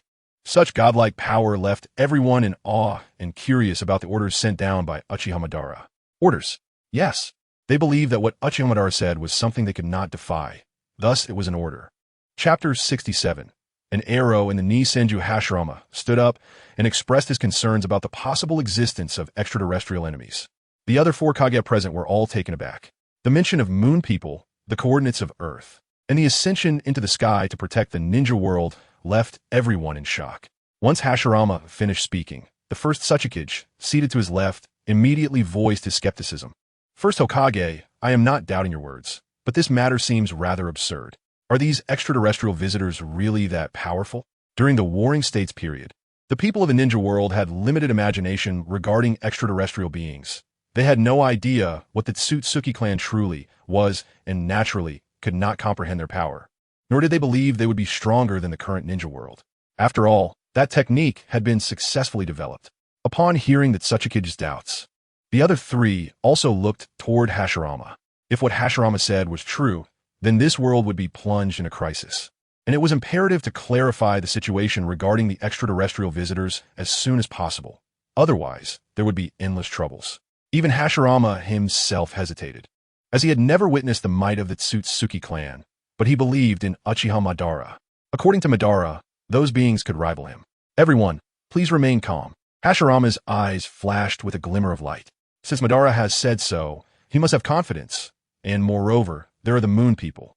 Unfortunately, this statement was as good as meaningless as the wind shadow cast him a sidelong glance. Investing the village's limited funds into economic development could lead to rapid prosperity. And, similarly, investing money into training the village's combat strength could enhance the villagers' ability to deal with future crises. However, if funds were allocated to combat, and if no crisis occurred, the economy could become a burden, leaving the nation and village weaker than others.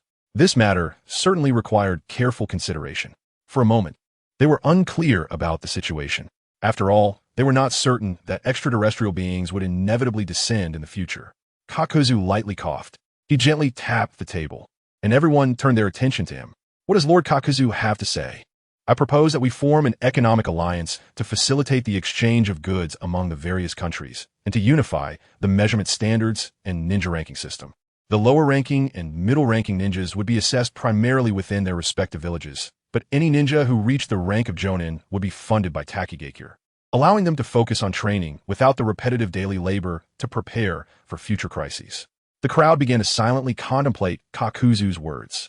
Indeed, as the economic capital of the ninja world, Takigakure was quite wealthy, and if he were willing to invest, it could alleviate the economic pressure on the various villages. However, wouldn't the ninja leaders who received his money be beholden to him? The idea of being loyal to one who provides for them was something everyone understood. Observing the expressions of the crowd, which neither denied nor nodded in agreement, Kakuzu smiled and said, I understand everyone's concerns. However, according to my idea, the assessments for lower and middle-ranking ninjas will primarily be completed internally within each ninja village. On the contrary, Jonin will need to compete in martial arts tournaments, and those who pass the assessments will be granted Jonin titles. This quota will be strictly controlled, with the subsidies provided by Takigakure to be distributed by the 5 great ninja villages. The 5 Kage finally understood Kakuzu's proposal. If the number of Jonin was large, their loyalty would naturally be difficult to guarantee, but if the number of Jonin promoted each year was relatively small, it would be much easier to control. The crowd thought long and hard and did not find any loopholes. They could not conceive of any issues with Kakuzu's plan and instead felt that Takigakure was investing in their talent cultivation. He would only gain a nominal title as the organizer of the world's #1 martial arts tournament. However, upon reflection, Kakuzu was a businessman, primarily interested in economic benefits, which aligned with his character, and so they all agreed. Kakuzu then discussed the details with the 5 Kage. Thus, the ninja alliance was formed. Once everyone left, Honglien and Kakuzu stood atop a tall building, looking down at Takigakure under the night sky. It was late autumn, the sky darkening and the air turning cool, yet the two felt no chill, exchanging glances and smiling together. Not bad at all. How is the arrangement for the martial arts tournament coming along? Kakuzu leaned against the railing, his gaze fixed ahead. Honglien also smiled. I am personally supervising it. It will be foolproof. However, teacher, by giving money to the various ninja villages to distribute ISNT, that equivalent to cultivating talent for them? I don't understand. Kakuzu looked at the white martial arts tournament arena being continuously built with marble and gently patted Honglien's head, saying, one must not only look at the surface of things. Don't be misled by the fact that I spend a large amount of money each year on the 5 great ninja villages, which they distribute. Takigakure hasn't actually received much. But the martial arts tournament, as the only event that can officially award Jonin titles, will inevitably attract the attention of the entire ninja world and create opportunities to draw in a large population. Now that the roads in the ninja world are basically completed, only some branch roads remain to be built. The influx of a large population will bring a tourism boom that cannot be compared to mere financial investment. With his experience from a previous life, Kakuzu understood how substantial the economic benefits of hosting a large-scale event could be. Honglien nodded, still somewhat bewildered, while feeling the warmth of her teacher's palm on her head. Her cheeks flushed. It was still the same warmth. Her teacher still loved to pat her head. All right, I have other matters to attend to. You continue to keep an eye on things. Kakuzu withdrew his arm and turned to head downstairs. Watching his departing figure, Honglien pursed her lips, wanting to call out to her teacher, but fearing it would ruin the image he had of her. ultimately choosing silence as she turned back to gaze at the martial arts tournament arena in Takigakure. Soon, the world's #1 martial arts tournament was successfully held, with the preliminary rounds directly mirroring the assessments in Konoha. Contestants needed to navigate through a series of challenges in a specially constructed environment to reach the finish line to qualify for the finals. According to the various challenges set by Kakuzu, reaching the finish line required skills at the Jonin level. Under the announcer's declaration, after 3 days of selection, a total of 64 individuals passed the assessment, becoming the first batch of Jonin. The second part consisted of arena battles, where they fought in pairs on the stage. A scream echoed from the arena, followed by a contestant being dragged out, collapsing on the ground and gasping for breath. Contestant number 54, failure. The judge said indifferently, scanning the crowd and calling for the medical team to come forward for treatment. At that moment, the audience was abuzz with discussion. Only 8 remain. I'm rooting for that Uchiha. However, these people are really strong. It's just hard to see their movements clearly. What a pity I'm already old. Otherwise, getting a Jonin title would be easy. An elderly man boasted to his granddaughter. Chapter 68. Sharingan reagent listening to the surrounding conversations. Honglian furrowed her brows, preparing for improvements. The audience found it difficult to see the ninja competition clearly. A high-speed camera was needed. Meanwhile, Kakuzu was pondering another matter. What he hadn't expected was that all the fighters participating in this battle were young people. It seemed that the middle-aged and elderly had chosen not to join the arena. After a moment of thought, he understood why. These elders lived in an older era, where their education taught them to never let family secret techniques be seen by outsiders. Otherwise, others would find ways to crack them.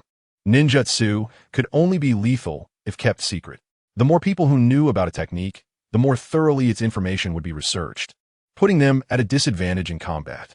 In contrast, the ninjas of a new era were not very sensitive to conflict and did not have a strong attitude towards keeping ninjutsu secret, thus choosing to battle in the arena. Young people also prefer to show off.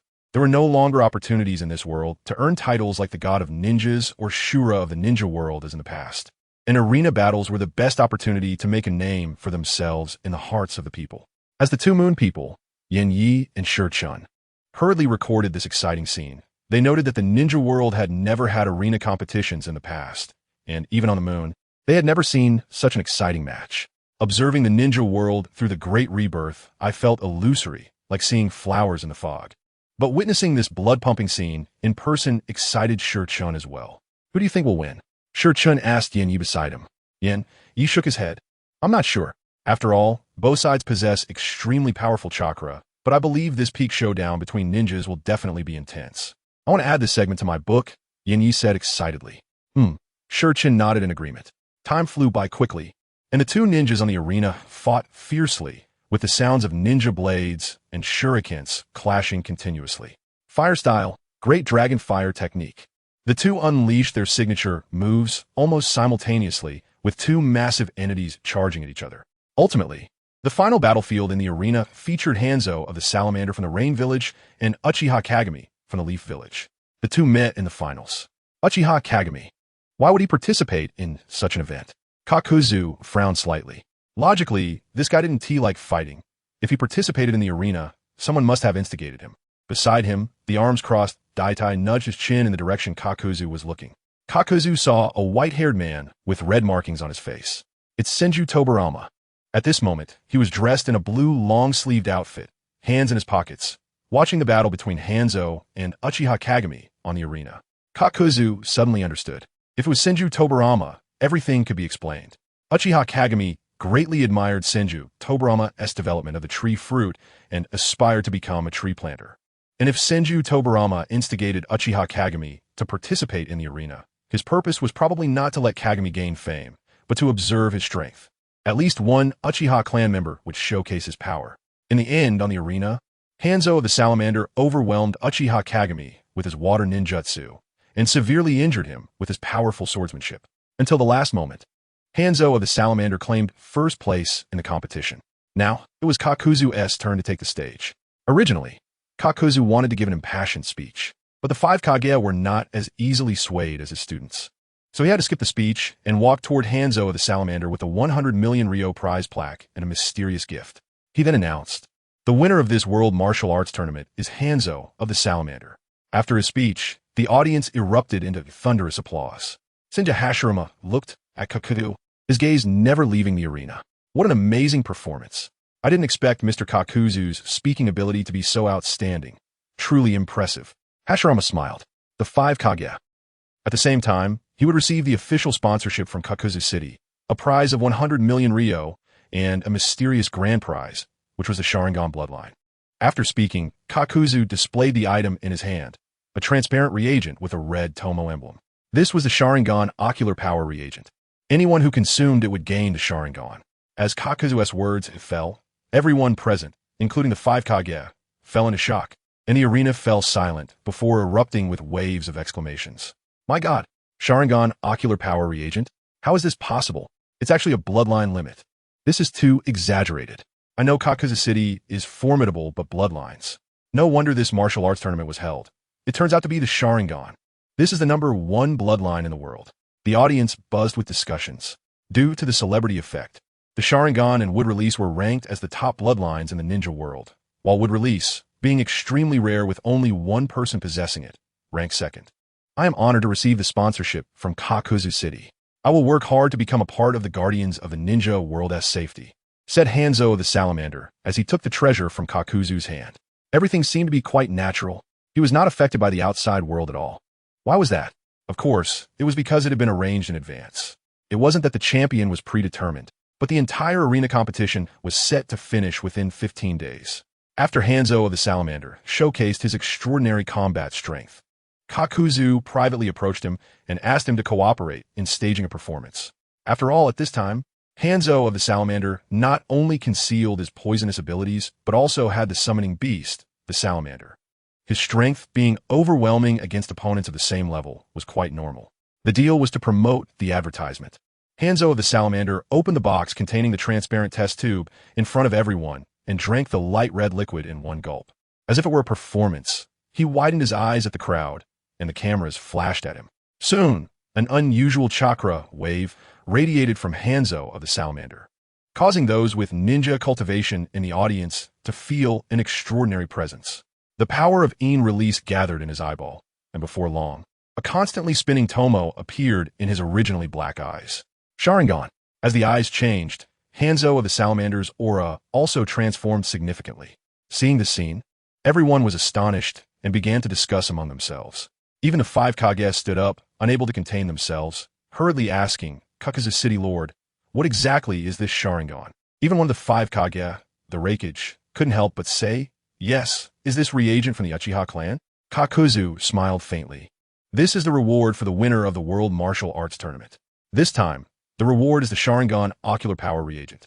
Of course, this was a reagent developed with the support of the Uchiha clan that Kakuzu City invested heavily in, which could grant ordinary bloodlines. And in the next World Martial Arts Tournament, participants would receive new bloodlines, so please stay tuned. He explained to everyone, not forgetting to promote Kakuzu City. Chapter 69. Visitors from beyond the world, however, everyone could only marvel at the technological power of the, while those from the bloodline clans felt the decline of their family status. If everyone could simply obtain bloodline limits by drinking a vial of potion, then what necessity would there be for these bloodline clans to exist? Yet, they knew they couldn't disrupt in secret, not to mention that had mastered this reagent, which meant they could easily produce a large number of bloodline ninjas, giving them an advantage in war. The Sharingan was, after all, the most powerful bloodline in the ninja world. The 5 Kage pondered the implications and might consider contacting privately. Among those in the arena, one person's shock surpassed all others, Tobarama. He stared in disbelief at Hanzo the Salamander, fixated on the Tomo in his eyes. Rooted to the spot and lost in thought for a long time. Good grief, he had spent his life opposing the Uchiha clan. If this potion became widespread, he would see someone with Sharingan casually walking down the street. So what would he have to oppose? Hey, teacher, I got second place and won 30 million in prize money. Just as Tobarama was deep in thought, Uchiha Kagami, who had finished distributing the prize money, ran over, grinning and leaning in to say, Teacher, what's wrong? Tobarama. Looking at this Uchiha kid named Kagami clinging to him, Tobarama felt exhausted. Although it was excessive to display his past mistakes in front of younger juniors, he finally decided to share what he had done in order to shake him off. Like that annoying little brat said, I truly am a sinner of Konoha, so please stop following me. I know, Uchiha Kagami replied nonchalantly, without the disappointment or rage he had expected. Even so, I admire the teacher who developed the fruit of the tree series. People become great because of their actions. Senju Tobarama. I shouldn't have developed that damn fruit of the tree. Damn.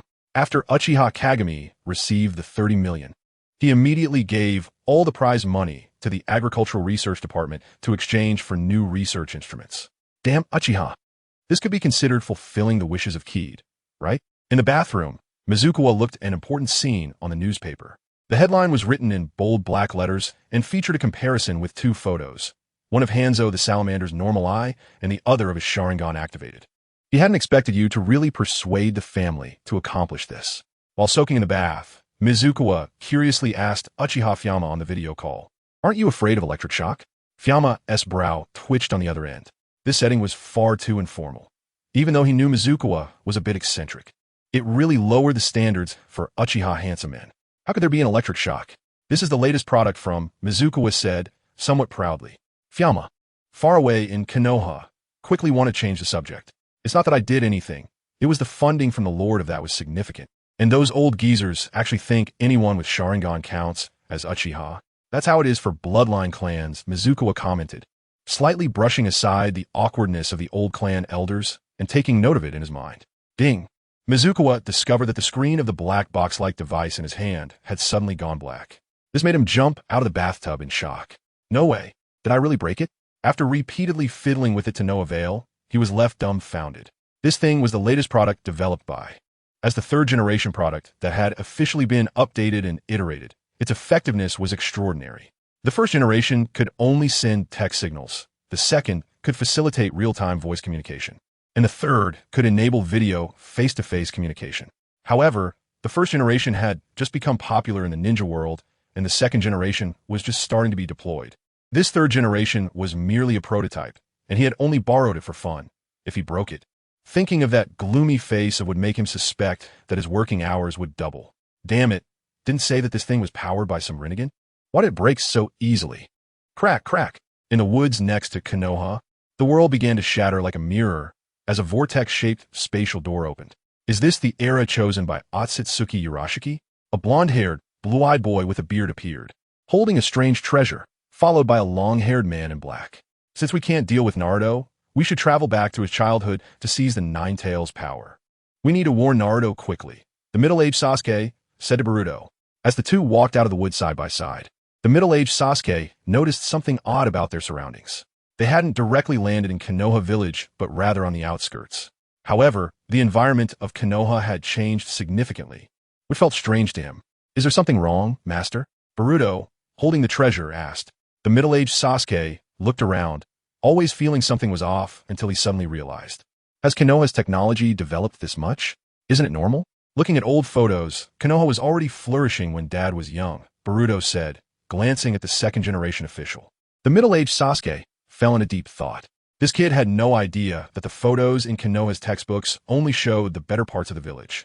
Other areas weren't as technologically advanced and were quite ordinary. However, the middle-aged Sasuke didn't think too much about it. After all, he had been immersed in training during his childhood and hadn't observed which parts of Konoha were more prosperous. He thus advised Boruto to avoid disturbing the past storyline. Just arrange a random identity and say you're a magician. Understood. Boruto nodded excitedly, feeling thrilled. This was the life of a ninja. When they reached the entrance of Konoha village, they registered and entered. However, the deeper they went, the more uneasy the middle-aged Sasuke felt. He saw Uchiha, living Uchiha. Uchiha with Sharingan, still selling skewers. Everything felt wrong. This world was too abnormal. However, as the middle-aged Sasuke stepped into Konoha, Uzumaki Mito, who worked in the barrier class, suddenly opened her eyes wide. She sensed an immense chakra appearing within Konoha village, a chakra so powerful that she had only seen it on Hashirama. Could it be Uchiha Madara? Or those otherworldly beings that Uchiha Madara mentioned? Without hesitation, Uzumaki Mito called to immediately notify Senju Hashirama. Upon receiving the message, he quickly arrived at the marked location. Feeling the presence behind him, the middle-aged Sasuke nearly threw a punch, but the next moment he restrained himself. However, seeing the face in front of him made him suddenly remember something and look towards Hokage Rock. There, looking at the bare area, he couldn't say it was completely bare, There was a head that looked a lot like the person in front of him. Chapter 70 Facing Uchiha Madara. They came to the wrong era. Hello. Just like encountering an acquaintance on the street, Senju Hashirama started the conversation. We are. Middle-aged Sasuke gently tapped Boruto on the back. Just as Boruto was about to ask, he heard Sasuke's voice in his ear. Be careful, something is off in this era. Look at Hokage Rock. Following the reminder, Boruto looked towards Hokage Rock and indeed saw only a head there. Why is there no one else? Why does this uncle look so much like the first Hokage on Hokage Rock? Haha. Senju Hashirama laughed heartily with his hands on his hips. Because that's my face. What? You're way more handsome than this uncle. This. Senju Hashirama's expression suddenly turned gloomy. I'm really sorry. It's my fault for not having a statue that's handsome. Huh? Uncle, what are you talking about? Boruto felt like he had made a mistake and looked at middle-aged Sasuke awkwardly. Senju Hashirama looked up again, and his face once again showed a brilliant smile. It's okay. The Hokage will forgive children.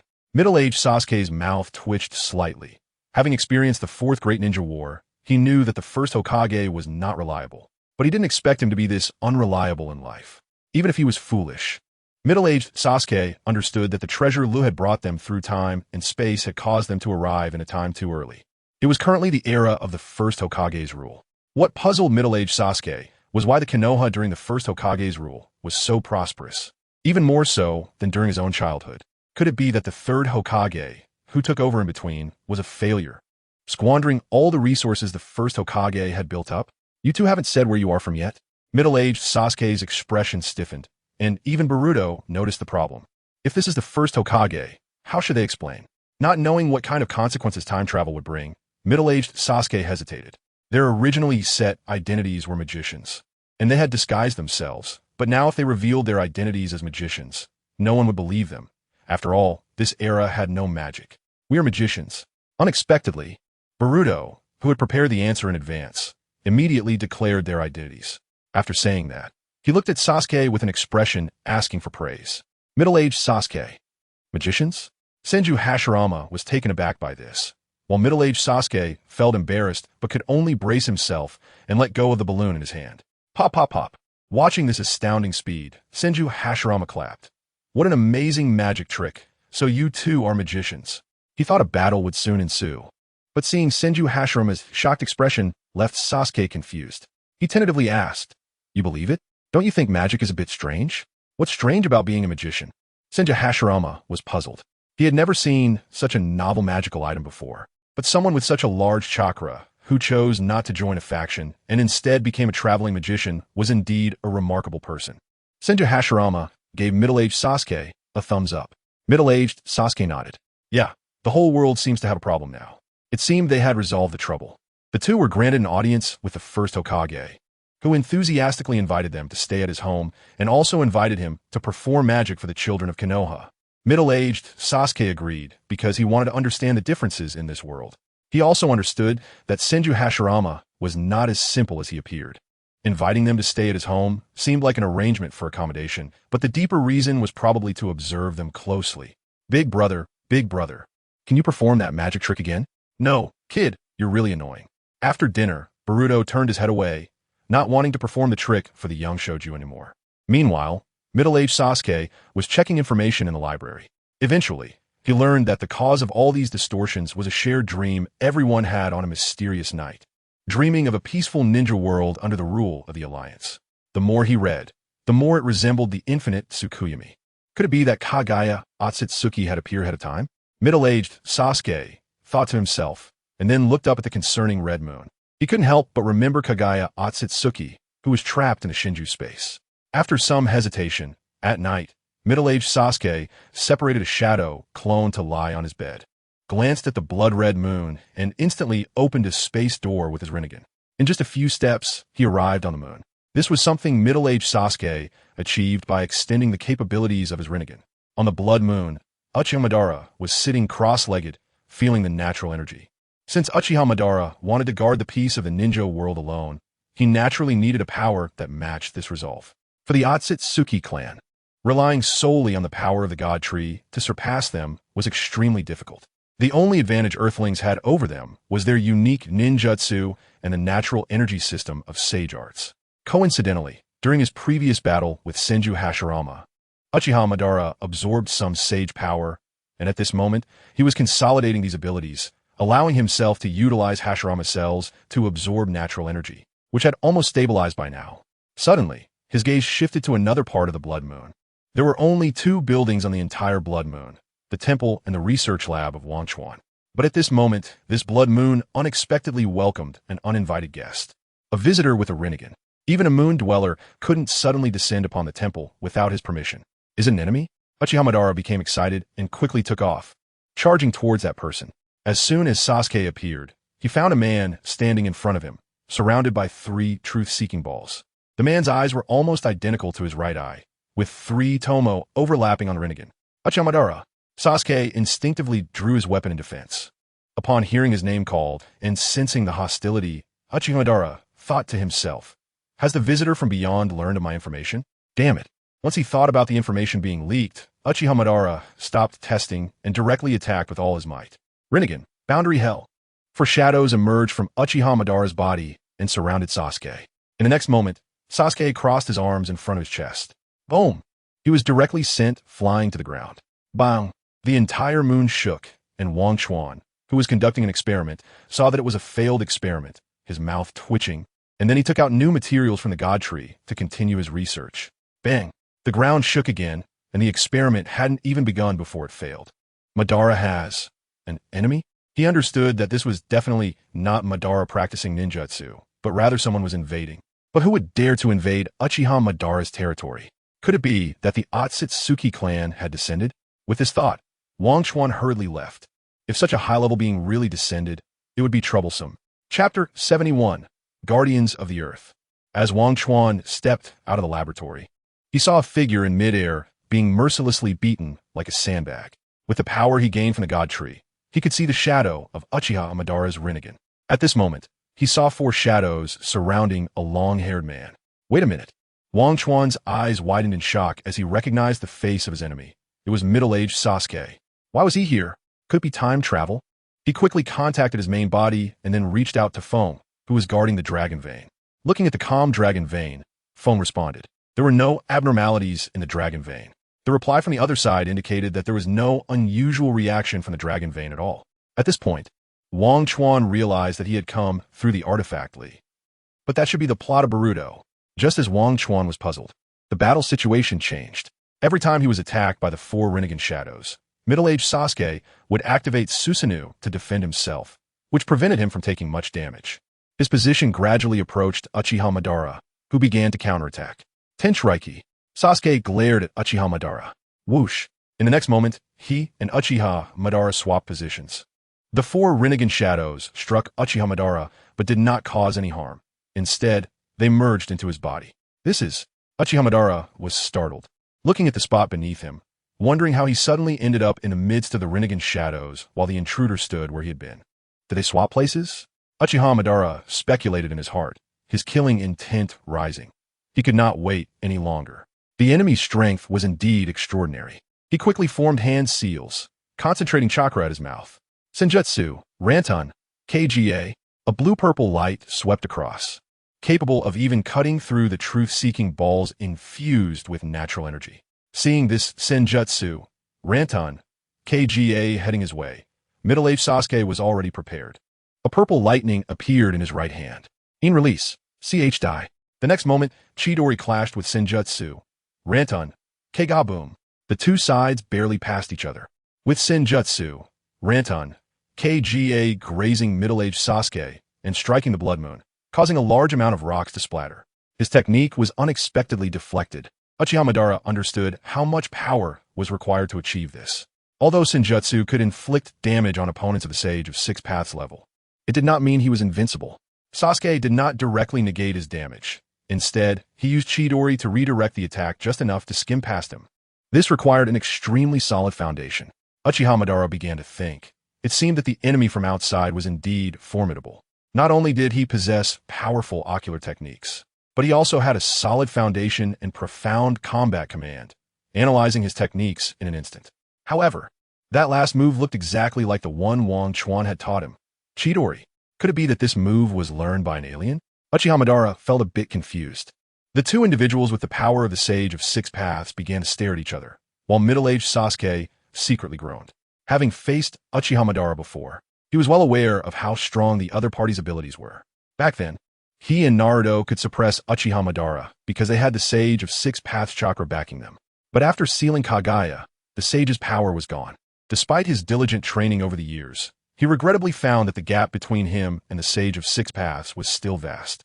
Now, facing Uchiha Madara alone, the outcome was predictable. He began to scan around, searching for a weak point in the space, preparing to flee. He had no choice. He was simply too weak during the Boruto era. He could only use a couple more techniques before collapsing. Uchiha Madara seemed to sense something and gathered Senjutsu power in his palm once again. Senjutsu, in release, Rake. A purple lightning was nurtured in his hand, crackling as it rushed towards Sasuke. In the next moment, their bodies swapped positions once more. Got you. Uchiha Madara's excited voice rang out. Bang! What Sasuke did not expect was that Uchiha Madara, upon being swapped, actually struck his own chest, sending his entire body flying backward. How could this be? Sasuke was incredibly shocked. Uchiha Madara had clearly just been swapped with him. Sasuke coughed twice and fell to the ground. Renegan. Uchiha Madara activated the Renegan. The four shadows returned to his body, needing a short time to nurture before they could act again. While he concentrated his power to summon just one shadow and used the substitution technique. This was not simply a substitution. It was a joint substitution used by both sides. Uchiha Madara used the shadow as the target for the substitution, while the shadow used Uchiha Madara as the target for the substitution, resulting in double the activation speed. This was how they reached a stalemate. A punch knocked down middle-aged Sasuke, and Uchiha Madara immediately prepared to use the human path ability to read Sasuke's memories. But the next moment, he was stopped by Wang Chuan. Madara, wait, now is not the time. This person doesn't seem to be an enemy. What do you mean? Uchiha Madara paused for a moment. Seeing that Uchiha Madara had stopped, Wang Chuan breathed a sigh of relief, and then said, Don't you think he looks a lot like someone? No. Uchiha Madara shook his head. Okay. Wang Chuan looked at middle-aged Sasuke. He was indeed handsome when he grew up, but it was hard to tell this was a person when he was young.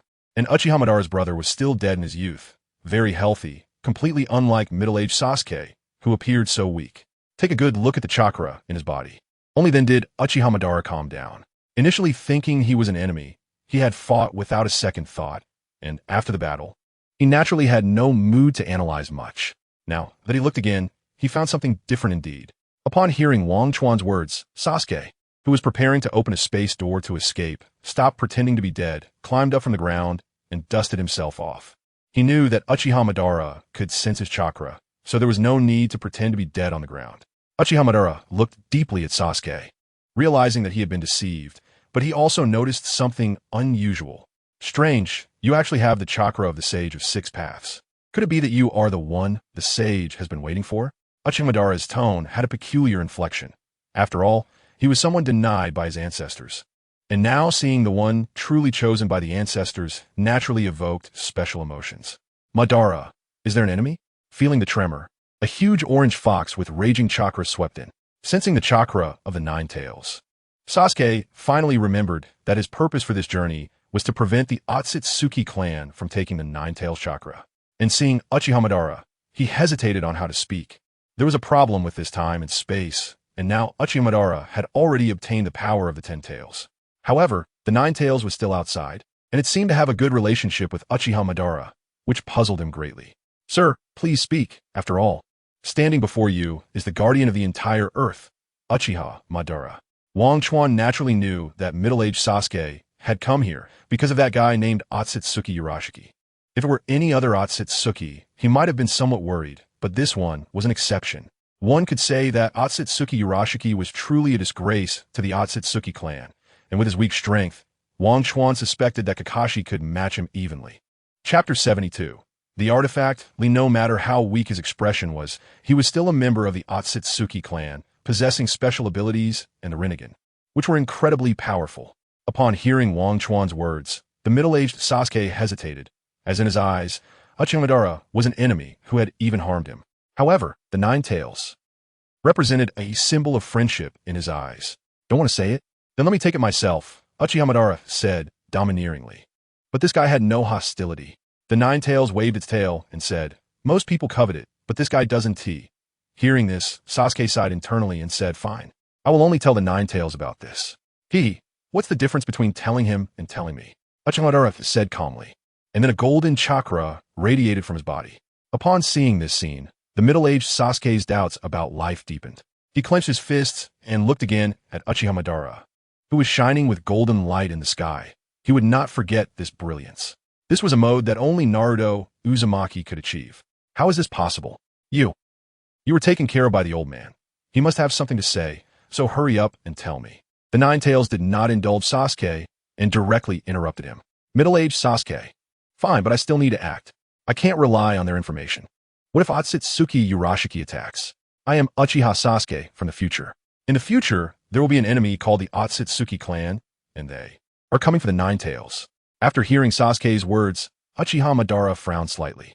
Are you saying that you come from the future, and that one day, Kagaya Otsutsuki's kin will descend to destroy the earth, crossing time and space just to reclaim chakra? At this moment, he glanced at Wang Chuan, who was also from the future. I can, but what about Hashirama? Is there no record of what happened to us in the future? Uchiha Madara asked. Sasuke shook his head. The world he was in was the original anime timeline, so none of this had happened. He was also puzzled by all of this. Wang Chuan, what is going on? Faced with the confusing problem, Uchiha Madara sent a signal to his external brain device for an explanation. It wasn't that he doubted Wang Chuan. After all, years of feelings were far more reliable than a few words from middle-aged Sasuke. He was just seeking an answer. Wang Chuan pondered for a moment, then raised his head to look at the two Uchiha and said, perhaps you did not traverse a timeline, but instead crossed into other parallel universes. When things are unclear, quantum mechanics, when explanations fail, parallel universes, and if that doesn't work, the multiverse. Have you never seen a pig run after eating pork? Wang Chuan's explanation left the two Uchiha staring at each other in confusion, both expressing that they did not understand. I see. Uchiha Madara pretended to be calm and responded, while the Ninetales shot a disdainful glance at Uchiha Madara, who was supposed to be on the same wavelength as him. At this moment, Madara slightly lowered his head to hide his gaze with his hair. Ahem. Uchiha lightly coughed to break the awkwardness. Anyway, Mr. Sasuke is not a bad person, and the outsiders will come. I didn't expect that. I always thought outsiders would come from outside the planet, but it turns out they come from outside our timeline. Perhaps everyone outside time and space needs to set up a barrier. Uchiha Madara's voice flowed slowly, which exploded in Wang Chuan's heart. Right? Why didn't I think of establishing a time patrol team to deal with time invaders? There must be others like him who traverse time and space. He brings the world towards good. But what if some people change the world for the worse? After all, there are many who excavate power through destructive means. The Otsutsuki Urashiki, who cross time and space this time, is a typical example.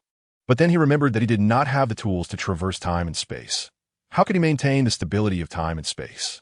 So, Wang Chuan turned his gaze to Sasuke. His crossing of time and space did not rely on his own power, but on the artifactly. Although this artifact was only used once, it was specifically for this stack of vinegar dumplings, but the power of this dumpling was undeniable. I want to borrow the artifactly from Mr. Sasuke to take a look. Perhaps it can help uncover some truths. When he made the request to see the artifactly, Sasuke gladly nodded. After all, compared to Uchiha Madara, this assistance was just the artifactly. Because Boruto made a mistake earlier, the artifactly had been carried by Sasuke all along. He directly handed over the artifactly, and Wang Chuan, who effortlessly received it, could not help but smile. At this moment, the artifactly spoke. Do you want to go back? But I currently lack energy and cannot traverse time and space. Wang Chuan observed for a moment and asked, if you had enough energy, could you traverse to any era? The artifactly answered honestly, yes. But the farther back in time, the more energy it consumes. As a manufactured artifact, it speaks the truth to anyone. This is its function as an artifact, traversing time and space. The talking part acts as a little sprite to explain. Is chakra enough? Wang Chuan asked. He then input a portion of chakra from his body into the artifactly. The artifactly said, yes, but the amount is too little. This surprised Wang Chuan. The energy he just input was not ordinary energy, but sage energy. It was surprising that the artifactly could absorb sage energy, which exceeded his expectations. However, Wang Chuan did not continue to input chakra. What could his little chakra do? At this moment, the importance of the Ninetales became evident. It could completely serve as a power bank to recharge the artifactly. Just as Wang Chuan was pondering, the middle-aged Sasuke spoke up. Artifactly? I came chasing after Otsutsuki Urashiki. Why did I land in this era? And this time point is not the same as my timeline.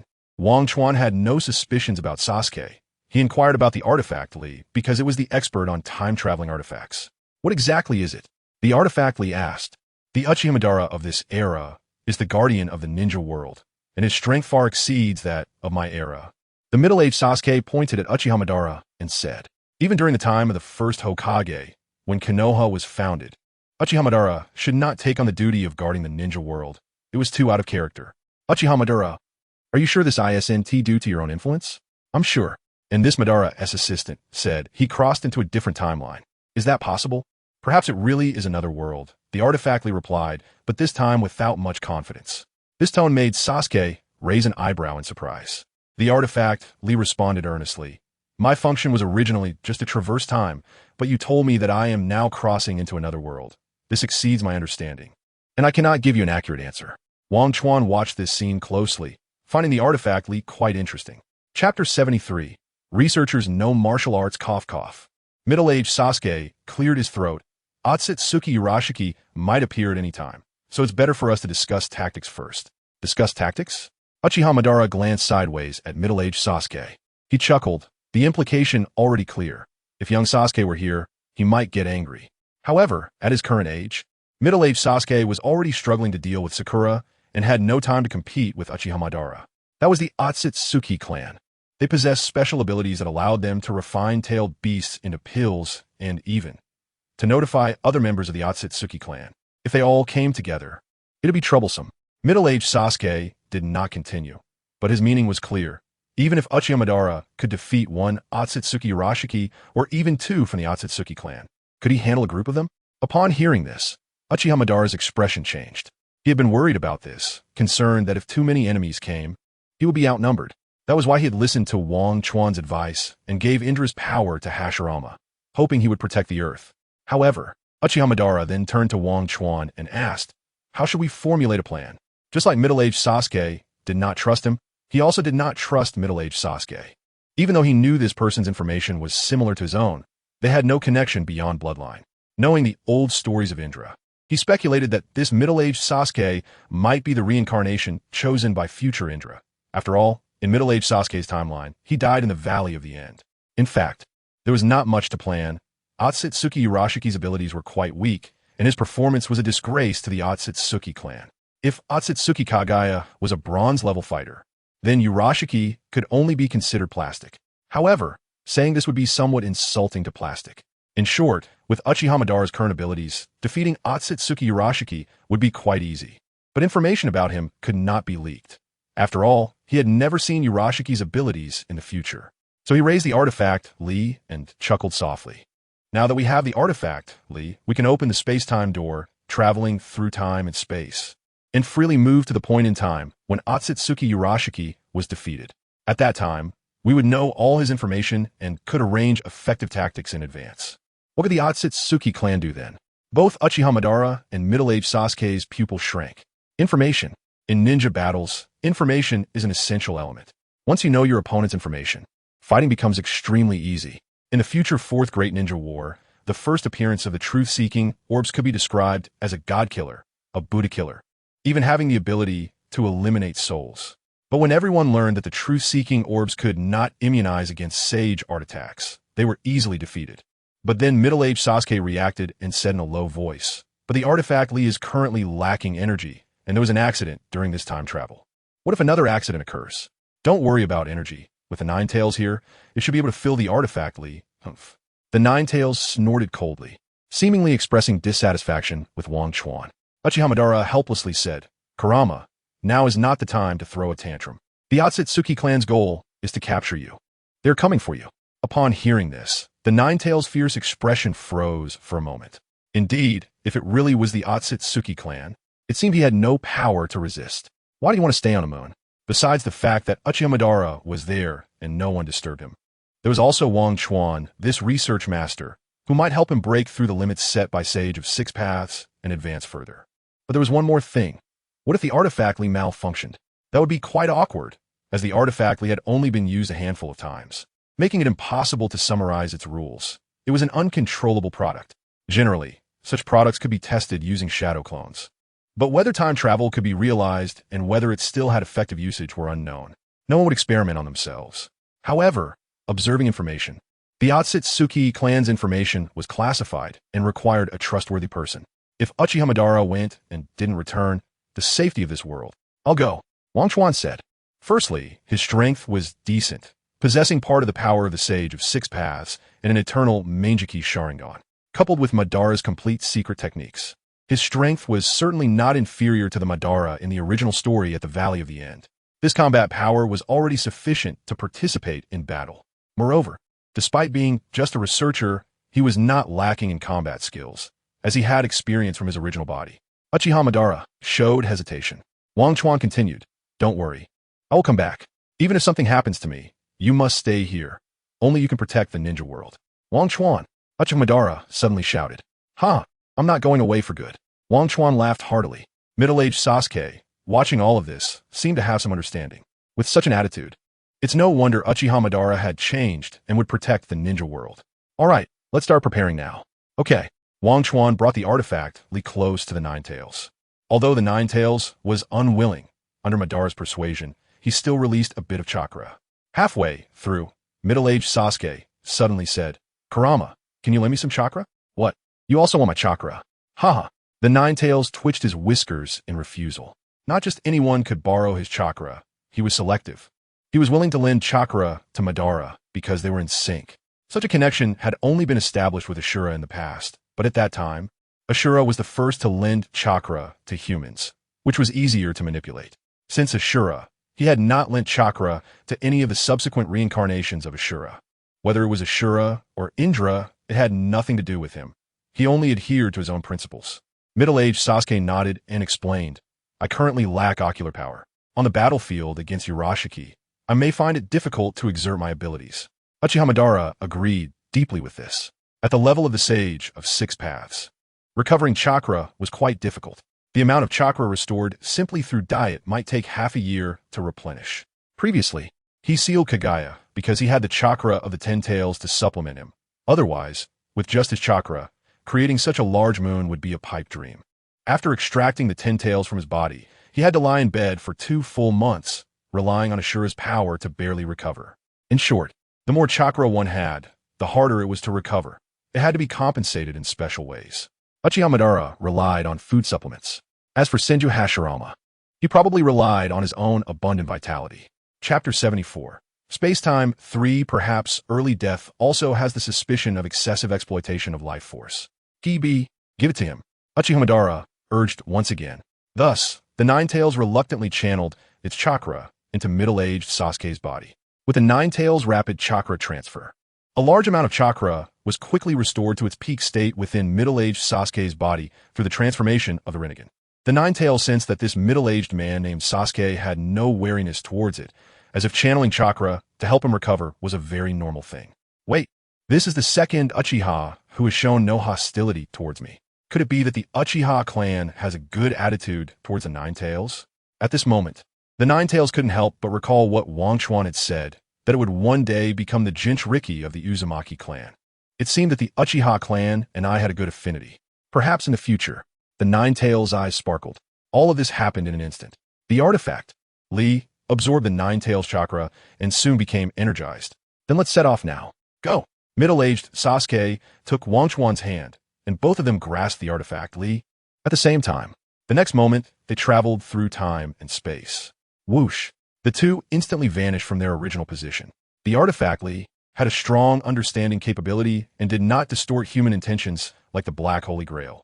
They indeed traveled to the time when Otsutsuki Kinshiki appeared. Suddenly, Kinshiki appeared in the sky. With ample chakra, middle-aged Sasuke did not appear as weak as before and immediately hid, while Wang Chuan also concealed his form. Body flicker. Their bodies and sense completely disappeared. The two observed their surroundings. Otsutsuki Kinshiki did not detect them. Then, Kinshiki looked around and quickly left towards the direction where he sensed the Ninetales chakra. Due to his arrogant personality, he did not realize that someone was lurking. Soon, they found his time-space middle-aged Sasuke, Naruto. Seeing them interact, Wang Chuan's side middle-aged Sasuke fell into doubt. Wait, why are there two of me? What puzzled him was that this time, Oitsutsuki Kinshiki had traveled back to Naruto's youth. Unlike himself, who had directly crossed eras. Very normal. It seems we've crossed into another parallel time-space, Wang Chuan said. Let's call the time-space I'm in time-space 1, and the time-space you're in time-space 2. Then this is time-space 3. Is there something wrong, master? Time-space 3's Boruto suddenly asked, noticing that middle-aged Sasuke from time-space 3 seemed a bit uneasy. The middle-aged Sasuke, who had been protecting Naruto, shook his head. He did sense something was off, as if someone was following him. Could it be the Umbu of Konoha? That makes sense. After all, it's possible that the 5th Hokage sent Umbu to monitor him secretly. Or it could even be that guy. Thinking of a certain bandaged man. Middle-aged Sasuke's gaze turned cold. To avoid interfering with time, he did not take action. Then came the same plot as the original work. Just when Oitsutsuki Kinshiki was about to extract Naruto's chakra, the middle-aged Sasuke from Time-Space 2, along with Wang Chuan, wanted to make a move but was pulled back by him. Wang Chuan pointed to his own eyes and said, "Don't worry, I've implanted Izanagi in my eyes. With such powerful ocular power, it's enough to protect Naruto's safety." Feeling the ocular power in Wang Chuan's eyes, the middle-aged Sasuke from Time-Space 2 temporarily felt at ease. Just as he said, a single eternal Mangeki Sharingan's ocular power could easily immunize against 6 Paths-level attacks. Protect once, and then he could strike again. There was naturally no need to worry. Meanwhile, Naruto's experience remained the same. The weak Time-Space 3 Sasuke was humiliated by Oitsutsuki Kinshiki. The middle-aged Sasuke from Time-Space 2 watched with his face covered, feeling embarrassed. Wang Chuan chuckled and recorded all the data. Soon, they confirmed the information about Oitsutsuki Kinshiki. Sealing techniques could resist Kinshiki's chakra extraction, and besides the middle-aged Sasuke knowing his abilities, he also had a time reversal ability. It was more like a time jump. He could only jump back to a few seconds before, unable to recover from injuries. However, seeing Jiraiya on the scene, the living Jiraiya was not a copy. He, along with the weak middle-aged Sasuke and Naruto, attacked together and ultimately turned Oitsutsuki Kinshiki into a pile of ash.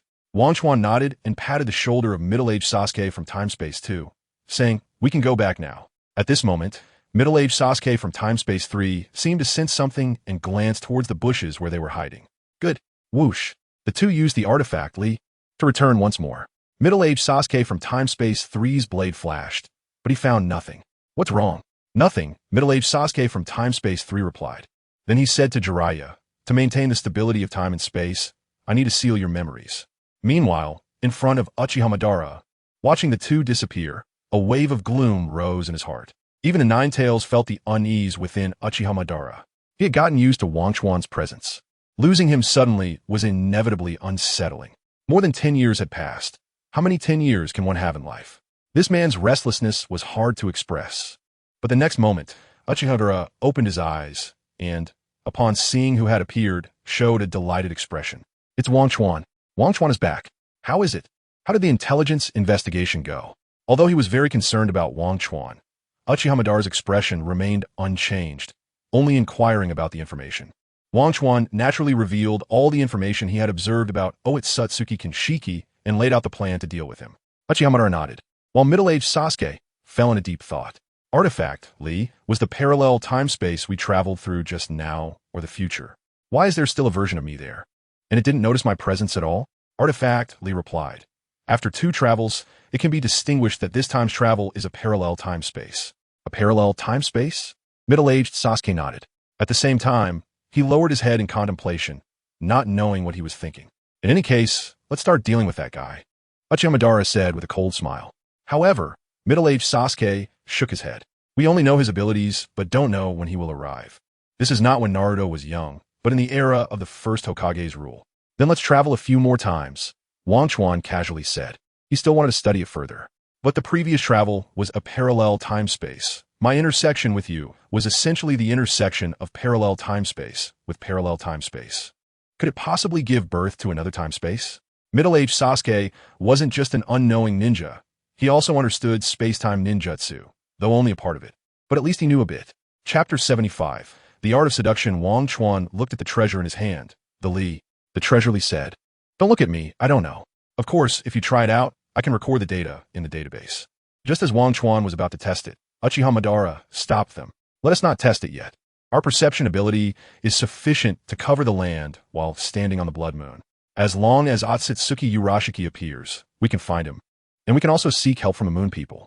They have the Renegan to observe the earth as well. Upon hearing this, middle-aged Sasuke felt relieved.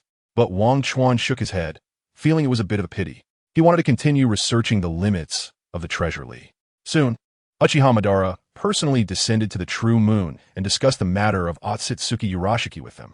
The Otsutsuki on the moon expressed their determination to use the Renegan to observe the earth, and once Otsutsuki Urashiki appeared, they would notify Uchiha Madara. Meanwhile, Wang Chuan began to extract secret techniques from middle-aged Sasuke. After all, this guy had lived for several decades beyond the original story and was proficient in many abilities, especially that ability to open a space door using the Renegan. Wang Chuan was quite envious. So he directly handed over the inheritance of the ninja sect from this timeline to middle-aged Sasuke, particularly regarding how to synthesize the truth-seeking orb. With the experience of the Sage of Six Paths and Uchiha Madara combined, it made the cultivation path for others much smoother. He himself was also in training. Upon receiving this, middle-aged Sasuke couldn't help but ask, "What do you mean by this?" Wang Chuan smiled and said, "This is just to enhance your strength to deal with the Otsutsuki clan. Madara is just a bit proud. He means no harm." Middle-aged Sasuke nodded, realizing that this Madara was indeed much easier to talk to than the one he had encountered, perhaps because of the bonds he had. But then he started to wonder why Wang Chuan wanted to give him the secret techniques. "If you want a secret technique, I can give it to you." "All right," Wang Chuan replied. "You have one secret technique, I have one secret technique. After we exchange, we'll both have double the secret techniques." As guardians of the ninja world, although from different worlds, they shared the same goal. Uchiha middle-aged Sasuke had no intention of keeping secrets and handed over his abilities to Wang Chuan. Looking at the information that middle-aged Sasuke provided, which included intel on the ninja sect, Wang Chuan indeed found some differences compared to the techniques he had in hand. The two timelines had their distinct points. Although most secret techniques overlapped, there were still some that did not, and Wang Chuan summarized and recorded them in the database. As for middle-aged Sasuke, he was diligently cultivating the truth-seeking orb according to Uchiha Madara's experience. There was no food on the moon, so Wang Chuan took out the Azura crystals he refined to treat middle-aged Sasuke. Looking at the rows of shelves marked with formations made of Hashirama cells, a buzzing sound echoed, continuously refining chakra day and night, while the roots of the divine tree on the ground pierced into these Hashirama cells, transferring the chakra it absorbed. It was just like mining. Middle-aged Sasuke's brows twitched. It was like extracting chakra from Hashirama cells as if they were livestock. However, he had to eat these chakra crystals. Otherwise, there would really be no food. Yet, while on the moon, he felt like he had forgotten something. Uchiha Madara was itching for a fight, and, upon seeing middle-aged Sasuke recover his chakra, the two began to spar. Boom! Konoha Village, Senju Clan. First Hokage's house. The next day, Boruto woke up and was stunned because his master was missing, leaving him dumbfounded. Hashirama received the news, and, although he found it strange, didn't think it was anything bad. So he said, "Mito, I still have plans to plant the hero tree from the land of the Akatsuki, so I'll trouble you to take care of things at home." "All right then." Once Hashirama left, Uzumaki Mito said to Boruto, "Since we can't find Sasuke-sensei for now, you can play with SH Ju." "No problem." SH Ju immediately nodded in agreement. "Mito grandma, I have an objection." Boruto expressed that he wanted to become a ninja and did not want to play house with this person. "Call me sister," Mito corrected. Boruto looked at Mito's serious face and thought to himself, this old lady is really fierce. However, he obediently called out, "Sister." Hearing Boruto call her sister, Mito was very satisfied, smiling as she patted Boruto's head and said, "Boruto, behave well at home." Unfortunately, his objections were ineffective, and Mito firmly decided this, leaving Boruto helpless. Looking at the little SH Ju, brother, can you show me that magic trick again?" SH Ju said with wide eyes, full of expectation. "No," Boruto replied. But suddenly his eyes turned, and a plan formed in his mind. "I have a ninjutsu to teach you. If you can learn it, I'll perform for you." "What ninjutsu is it?" "Ninjutsu." Boruto grinned, quickly forming hand seals and performing the transformation jutsu. In the next moment, with a bang, the smoke cleared. The art of seduction. Boruto used the transformation jutsu to transform into a big sister in a bikini, with key parts surrounded by smoke. "Wow, that is so strange." SH Ju's little face turned red, stuttering as he spoke. At that moment, the gates of the world opened to him, and behind the door was sacred light.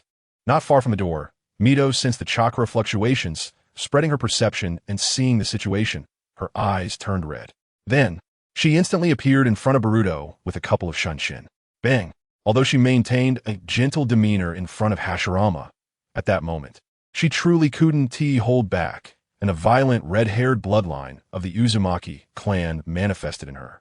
With one punch, she broke Boruto's technique and left a bump on his head. Then she grabbed SHJu's hand and shook his head, saying, "Quickly forget the scene you just saw." "Oh," SHJu dazedly agreed. Mito also realized she had acted impulsively and quickly retracted her aura and gaze, but her fierce demeanor made Boruto tremble all over, nearly scaring him to death. Cursing Boruto in her heart, but for SHJu's sake, she suppressed her anger and gently told SHJu, "You go back to your room first. Don't come out no matter what noise you hear." "Okay." SHJu obediently left. After he left, Mito immediately shifted her gaze, seeing Boruto's mischievous grin. Seeing Mito's expression, Boruto awkwardly chuckled. "Sister Mito." "No, you should still call me Grandma. That way, it's easier to take action," Mito said meaningfully. "What?" Boruto asked, dumbfounded. Mito walked toward Boruto while explaining, "Just like I said earlier, forget everything you saw. Now the question is, how do I forget the ninjutsu in my mind?" Chapter 76. Uchiha Tree Planter Soon. Mito gave her answer, as if revealing her true intentions. Several golden chains emerged from behind her, blocking Boruto's escape route and binding his limbs. Then, 3 chains combined into one and struck Boruto's backside harshly. Smack, smack.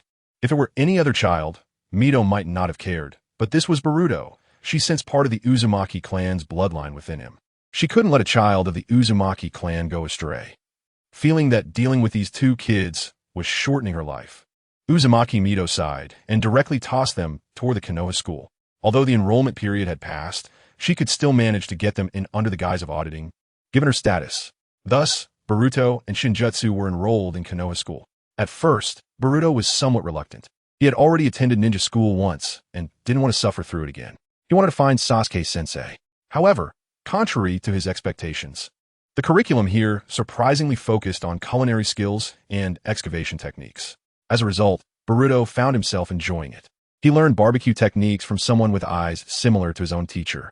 In Akatsuki City, inside the Seven Taels Research Institute, Senju Tobarama, pulling Uchiha Kagami, angrily confronted Kakuzu. Upon seeing Kakuzu, he asked, "Kakuzu, why did you send Kagami to the Land of Wind? It's just a desert. What trees can be planted there?" Hearing Tobarama's blunt words, Kakuzu smiled and remained unbothered. He replied calmly, "It wasn't my decision. It was Kagami's own application." "That won't do," Tobarama said sternly. "Even if Kagami applied, do you disagree to it? If Kagami goes to his death, will you let him?" Although Tobarama's words were quite rude, Uchiha Kagami was not angry. He simply stated, "Sensei, my ideal is the same as yours, to benefit the entire ninja world. The Land of Wind has a harsh, sandy environment, and tree planting must start with me." Tobarama's brow twitched at this. After moving to Akatsuki City, everyone regarded him as an ordinary researcher, except for Kagami, who admired him. Although he found Uchiha Kagami bothersome, he had somewhat gotten used to Kagami's presence. Yet, the day before, Uchiha Kagami unexpectedly said goodbye, stating he was going to the Land of Wind to fulfill his wish. Nonsense. What wish could he have? His wish was for the Uchiha clan to leave quickly. But hearing that Kagami was going to the Land of Wind to eat sand, he couldn't help but come to confront Kakuzu today. Was there really no one in the Uchiha clan to stop this? "I see you have clearly distanced yourself from the Uchiha clan because of the Hyuga clan." Stirring discord, Tobarama immediately used his special technique. Since the Hyuga clan possessed Byakugan, they were more suitable for research assistance, and indeed, many Hyuga were working in this research facility. Hearing Tobarama's words, they were infuriated. A group of Byakugan users glaring at Tobarama. Unfazed by their glares, Tobarama stared back without hesitation. "You've misunderstood. The Uchiha clan isn't just Kagami.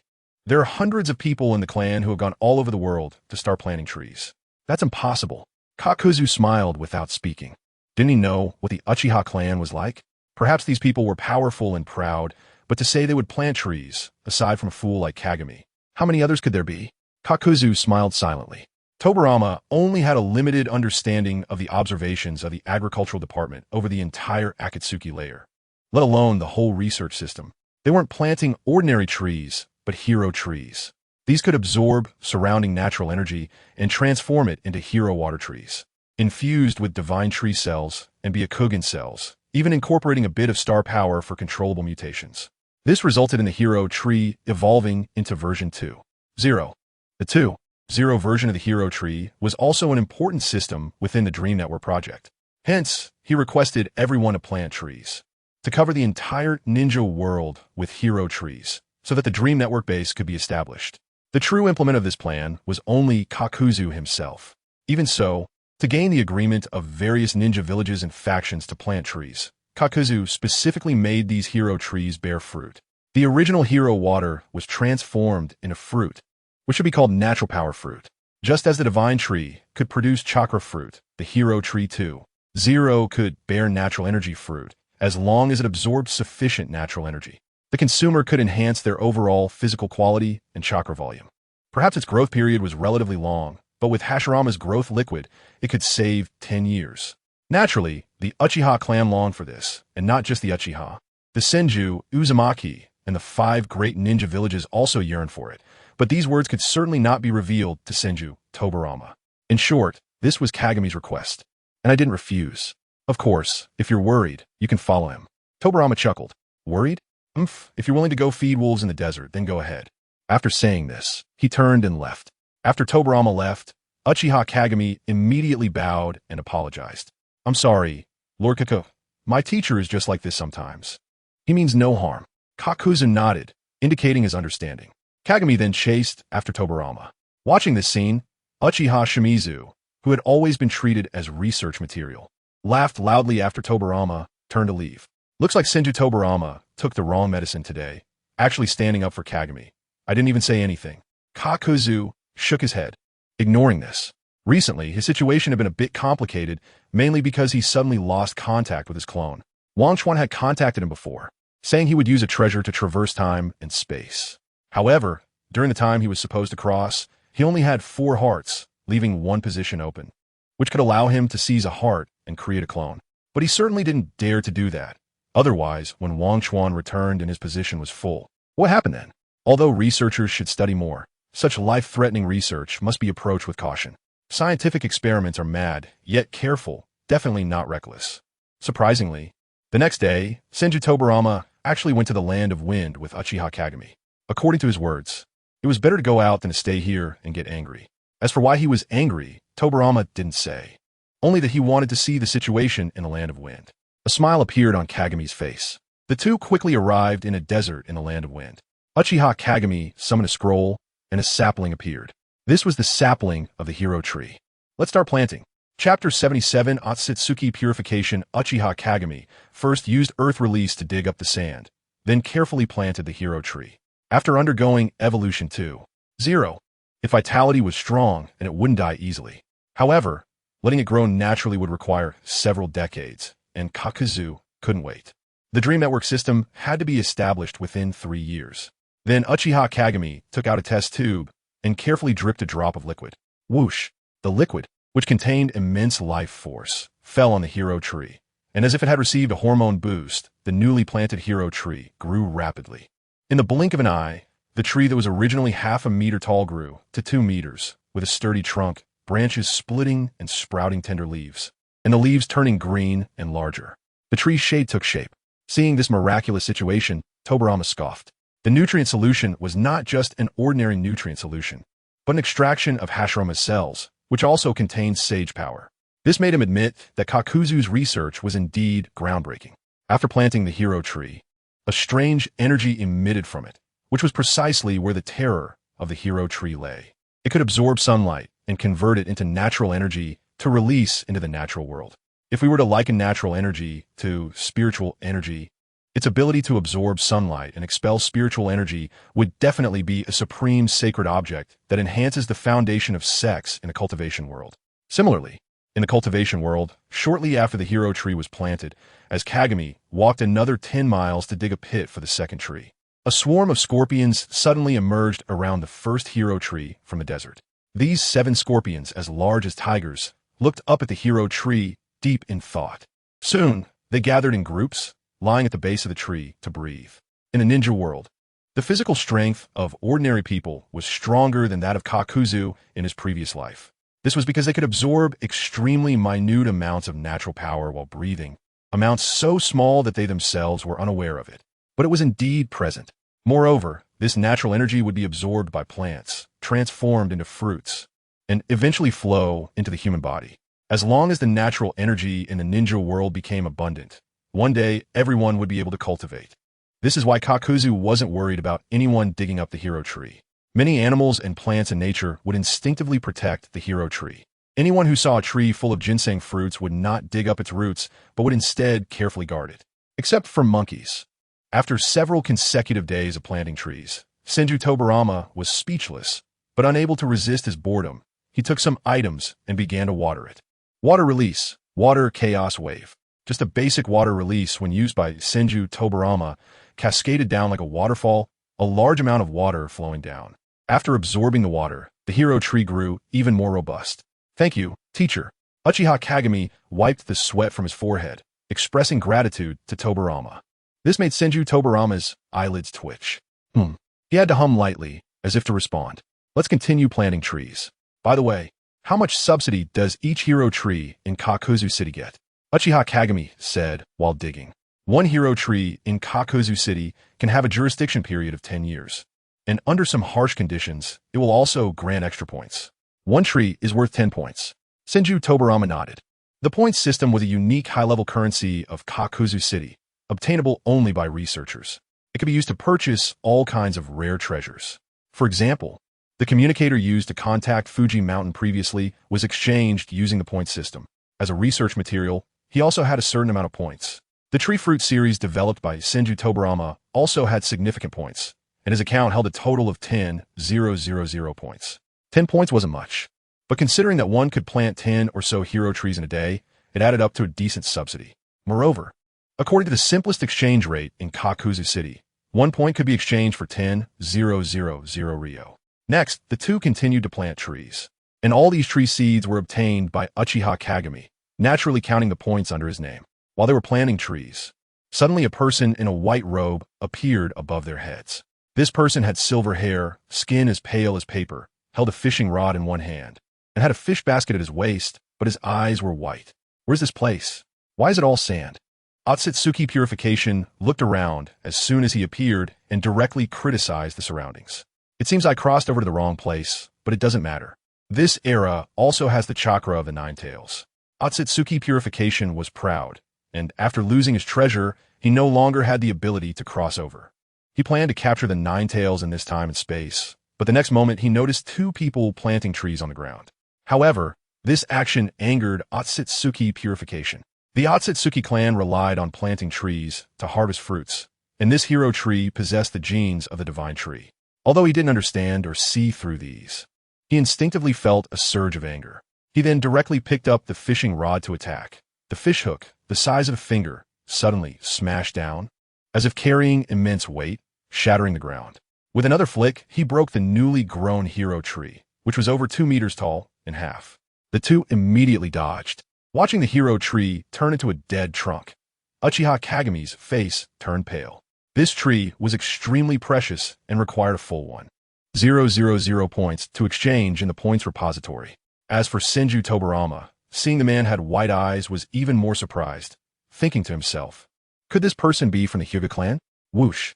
He threw a shuriken and then used the flying thunder god technique to appear above Otsutsuki Purification, holding a knife in his right hand, slashing down at the back of Purification's head.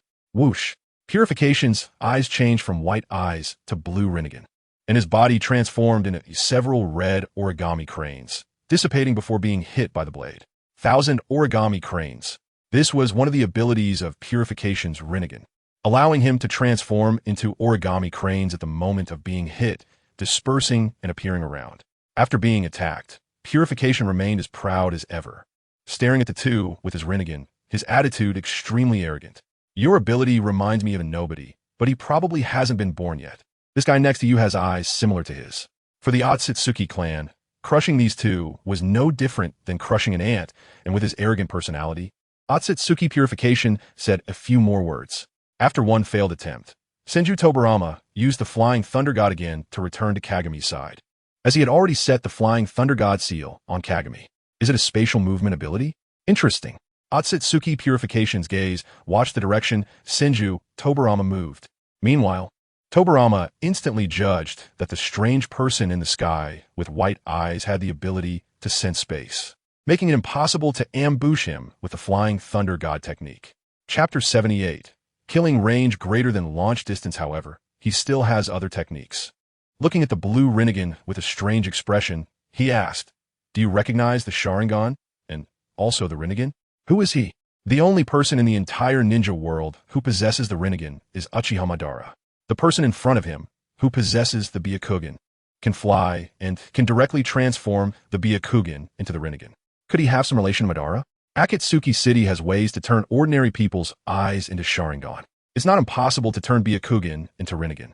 I have to say, Tobarama's imagination is indeed vast, and this is one of the studies in Akatsuki City. Perhaps that guy Akatsuki created this, or even sent someone to assassinate us. Now, Tobarama has gone from the evil Uchiha to the evil Akatsuki. No, this person actually dares to destroy the Tree of Heroes. He definitely isn't someone sent by the Lord of Akatsuki City. The Lord would never waste his wealth. This statement stunned Tobarama. He didn't expect a student to have such reasoning. Indeed, given Akatsuki's greedy personality, even if he sent someone to assassinate them, he would never damage his own property. So that means he is the enemy. Tobarama quietly stated his plan, and Uchiha Kagami slightly nodded. Then he closed and opened his eyes, and the three tomo in his eyes instantly transformed. A four-sided pyramid-shaped eye appeared. Kaleidoscope Sharingan. Tobarama couldn't help but complain in his heart. It seems that in Akatsuki City, this kaleidoscope has become worthless. Then, a green skeleton seeped out from his body's surface and condensed into a human shape. Susano'o third stage. Seeing this, Otsutsuki Pusher laughed heartily, his shoulders shaking continuously. Is this the method of the foolish ground dwellers? The next moment, Otsutsuki Pusher suddenly swung his wrist, and the fishhook attacked Susano'o. Uchiha Kagami knew the power of this fishhook and immediately activated his ocular power to conjure a shield in front of him. Meanwhile, Tobarama immediately threw shurikens with a crafty angle. Shuriken, Shadow Chron Technique. Dozens of shurikens instantly transformed into hundreds of shurikens rushing towards Otsutsuki Pusher. He couldn't dodge, let alone escape. However, there was no trace of panic on Otsutsuki Pusher's face. On the contrary, a cruel smile appeared at the corner of his mouth. You don't understand what a true god is. Then, he suddenly clasped his hands. Oh, hearing this, Tobarama shouted loudly, and these shurikens suddenly exploded. He launched high-explosive shurikens. This is the latest product of Akatsuki City, with power comparable to A-rank ninjutsu. And the killing range is greater than the throwing range. Only someone who can fly like himself can use it. Bang bang. A large number of explosions erupted, and, simultaneously, a massive number of shurikens were summoned. Intermittent explosive technique. High-explosive shuriken version. Using the shuriken shadow clone technique to detonate these high-explosive shurikens, and then constantly summoning more high-explosive shurikens that kept exploding, as the shurikens turned into resilient fragments, slicing in all directions. The explosion range felt like being attacked by a rain of steel bullets, an unstoppable ninjutsu whose power was so strong that even Susano'o could be penetrated. Don't ask how he was sure. Just ask Uchiha Kagami. He had tested on him. Shinra Tensei. Bang! He repelled everything around him. The fragments of shurikens were instantly blasted away by the immense repulsive force. Those who were still unclear about the Renegan abilities frowned at this scene, while Otsutsuki Pusher, interrupted in his attack, instantly became furious. It's normal for Uchiha Sasuke to have Renegan and be able to spar with him for a couple of rounds. But these ground dwellers, like ants, dare to attack him. Even Otsutsuki glanced at his arm, which bore a blood mark. He was hit. What a disgrace. Tenshin Amaterasu. Otsutsuki Pusher shouted loudly. The fishing rod in his hand turned red, and he threw out a large number of red hooks. Tobarama and Uchiha Kagami's expressions changed drastically upon seeing this. That level of attack could actually be released multiple times. Such an AoE attack could only be tanked. It was truly exaggerated. Tobarama wanted to use Flying Thunder God, but then thought that Pusher had spatial perception abilities. If he released Flying Thunder God, he might get caught. He would do just that. This loophole was too obvious, and Tobarama hesitated. I must say, overthinking it made him feel constrained. Uchiha Kagami raised a shield and shouted loudly, "Teacher, come behind me." Tobarama instantly dodged behind Uchiha Kagami, and then the red hook struck Susano'o, instantly smashing it to pieces. Bang! Otsutsuki Sure stood on the void, the entire ground trembling, endless waves of air spreading. He looked at everything before him, and his killing intent grew stronger. Uchiha Kagami's shield was shattered, and his body was severely injured, blood gushing from him as he knelt on the ground, covering his eyes. "Now, let us test your abilities." What? Before they could comprehend, a fishhook pierced directly into the bodies of Uchiha Kagami and Tobarama. The next moment, a massive amount of chakra was drawn out from both of them. One green, one blue. Good chakra. Looking at the chakra in his hand, Sure smiled. At this moment, Uchiha Kagami, who lost his chakra, felt extremely weak. That green orb not only contained the chakra from his body, but also his ocular power. Tobarama's expression was also grim. His chakra was depleted, and he reached for the ninja tool pouch at his waist. He still had a potion to restore his chakra, but it was too late. He no longer had enough chakra to use Flying Thunder God. Then Sure unleashed this chakra towards Uchiha Kagami and the others. The green and blue orbs merged in midair, then condensed into a massive warrior Susano'o. Complete body Susano'o. Ordinary kaleidoscope Sharingan could hardly release ocular power so violently. Just like how he could sustain the third stage of Susano'o for 10 minutes, but constructing a complete body Susano'o would probably last less than a second. Just the ocular power impact during the establishment of complete body Susano'o would be unbearable for the eyeball, and the quantity wouldn't be sufficient either. What uses a complete body Susano'o for just 1 second? But Sure was different. He directly released all his ocular power, and his ability didn't care about this release of ocular power. Moreover, the two people's chakra actually fused together, and in an instant, a blue complete body Susano'o formed in the air. Drawing the sword, the complete body Susano'o drew a katana from its waist and then slashed towards Uchiha Kagami in front of him. The massive blade aura swept towards Uchiha Kagami with overwhelming force. The entire world trembled, and the enormous pressure made the ground shake. It was as if the entire world was about to be split apart. Such a powerful attack was enough to destroy a town, but this was merely one move. The surrounding terrain changed instantly. Within a radius of hundreds of meters, the massive blade swept through, scraping the ground away by 3 feet, exposing the rocks beneath, while the remaining rubble was thrown into the sky hundreds of meters away. Not bad, not bad. Chapter 79, you came 2 after eliminating all of them with this move. Otsutsuki Purish was in a great mood. He looked around and said, "Let's go find the tailed beasts." After saying that, he left directly. A moment after Purish left, the surrounding desert changed instantly, and 2 figures appeared in the center of a massive pit created by the bombardment.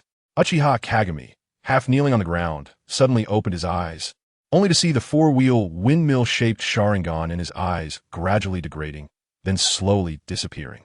"Kagami, are you okay?" The attack just now had caught both of them off guard. "Don't worry, Sensei. I just need some time to recover." "Really?" Senju Tobarama asked with concern. After all, his disciple's pupils had turned completely white. He waved his hand in front of Kagami, but Kagami didn't notice. "Isn't that blindness?" For the Uchiha clan, being blind was worse than death. "It's fine. This is a special ability of my Sharingan. It can turn unfavorable realities into illusions. But it can only affect one person at a time." Hearing this, Senju Tobarama shuddered. If it weren't for Kagami protecting him just now, he might have already died under that blade attack. Tobarama said nothing, while Uchiha Kagami rummaged in his pocket and pulled out a bottle of eye drops. "Sensei, please help me put the eye drops in. This can effectively relieve fatigue." "Okay." Senju Tobarama took the eye drops and dripped the green liquid into Kagami's eyes. Sure enough, after a while, the parts of his pupils that had turned white gradually recovered, returning to black. "I can see a bit clearer now, but my vision is still a bit blurry," Uchiha Kagami said. "Phew, as long as you're okay." Then Senju Tobarama realized that there might be enemies approaching, and they needed to hurry back to report to his brother. "I'll take you back to Konoha for treatment. But it's such a long distance. Can you manage it, Sensei?" Senju Tobarama said nothing and casually took out a chakra pill and popped it into his mouth. The powerful power of the Senju cells burst forth within him. As a researcher in Konoha, he certainly had some supplies on hand. Once the massive chakra was digested, he immediately felt his stamina replenished. Seeing Uchiha Kagami, who had already fallen into a coma, he didn't hesitate. Swish! Flying Thunder God technique. They disappeared from the spot and reappeared next to the tree they had planted dozens of kilometers away. Their sudden appearance woke up a few desert scorpions from their slumber, their tails raised, ready to strike at the two. However, the two disappeared again in a flash and reappeared next to a town. The Flying Thunder God technique indeed allowed for quick movement, but the farther the distance, the more chakra was consumed. Plus, one had to sense the Flying Thunder God mark left behind to move. For Tobarama, a distance of several dozen miles was already at his limit. Fortunately, he had left marks along the way, and in less than a minute, they returned to Konoha. As soon as they appeared, Tobarama shouted loudly, "Quick, quick, medical personnel, come here. Kagami is in critical condition." At this time, Uchiha Kagami was in a state of complete chakra and ocular power exhaustion, having fainted. Upon hearing the commotion, Konoha arrived immediately. Without time for details, Tobarama grabbed Konoha and said, "Quick, save Kagami." Of course, Konoha sensed Uchiha Kagami's condition and realized it was dire. His ocular power was nearly exhausted, and his chakra was completely drained. For a ninja, chakra was equivalent to life force. Having all chakra drained meant his life force was nearing its end. Moreover, he had previously used the abilities of his Manjiki, pushing himself to the brink of death. With vital signs almost gone, Konoha sighed softly. Seeing him sigh, Tobarama became anxious. "Konoha, what do you mean by that? You don't want to save him?" Konoha remained calm. "Just pointing at him. I'm treating him. Family members should not panic." Tobarama was very agitated, and a water-like figure appeared to block him. "You." At the same time, Konoha took out a scroll from his pocket and with a snap, released the seal. Some items fell out. They were all potions. He poured a red potion into Uchiha Kagami's mouth, then followed with 3 other kinds, each replenishing his life force, ocular power, and chakra. Sure enough, after the 3 types of energy entered Kagami's body, his vital signs stabilized. "Take him to the Konoha hospital for treatment, and make sure to send the bill to Senju Tobarama." After saying that, he turned to Tobarama and said, "Come to my office and tell me what happened." Seeing that Kagami's condition had stabilized, Tobarama breathed a sigh of relief. His anxiety lessened, and he didn't care about the medical expenses. Konoha researchers had ample medical insurance. In the office, he detailed the events that transpired. Naturally, Konoha was already aware of the situation. On the blood moon, boom, boom, in the sky, Uchiha Madara and middle-aged Sasuke were sparring. Both had made rapid progress in just half a month. There was no way around it. Battles at the same level were really hard to come by. Even though Naruto and Sasuke were both at the Sage of Six Paths level, they rarely had sparring sessions. After all, every battle could turn the world upside down. It was different with Uchiha Madara. Their fights in outer space wouldn't affect the Earth. After receiving the news, Wang Chuan immediately observed the ninja world. Originally, finding information was like searching for a needle in a haystack, but after receiving detailed intel from Konoha, he focused all his attention on the desert region of the Wind Country. He quickly found traces of the previous battle and followed the clues, eventually locating Otsutsuki Purish's whereabouts. He then looked up and shouted, "Stop, Madara and Sasuke. I found that guy's location." Swish! Uchiha Madara appeared in front of Wang Chuan in an instant, observing the ninja world. "It's right here."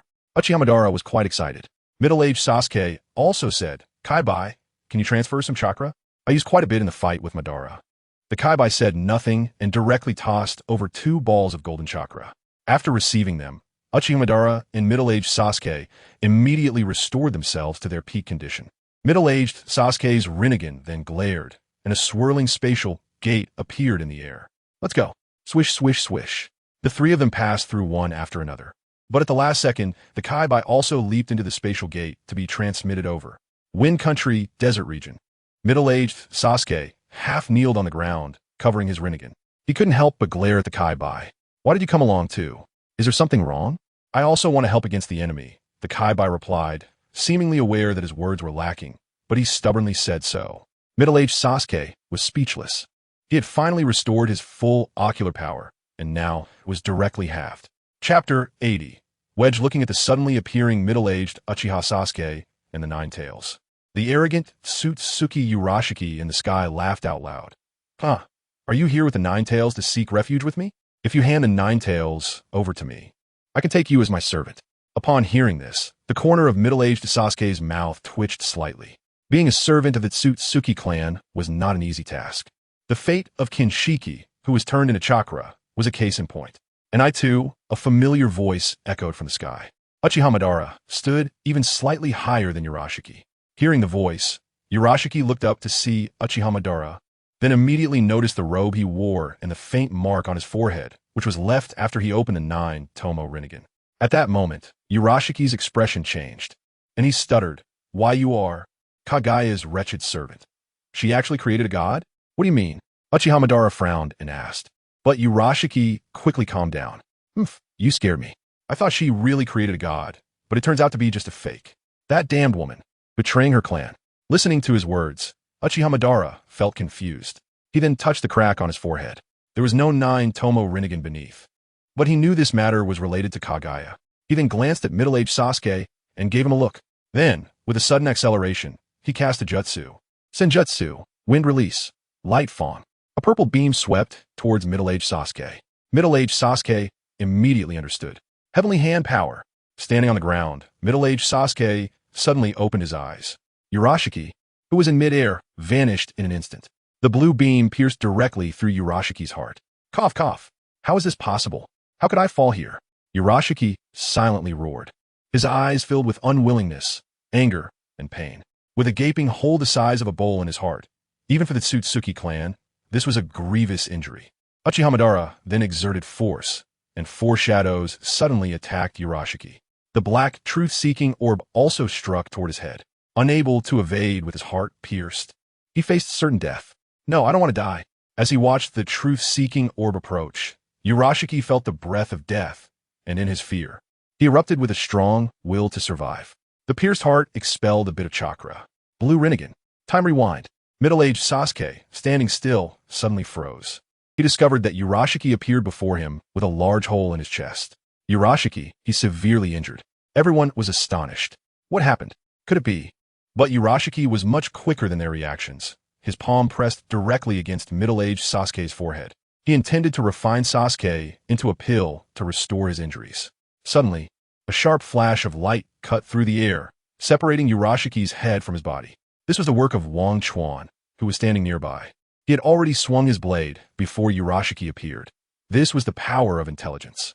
The over 1 meter long Susano'o sword, with a 6-paths power attached, swiftly severed Urashiki's head.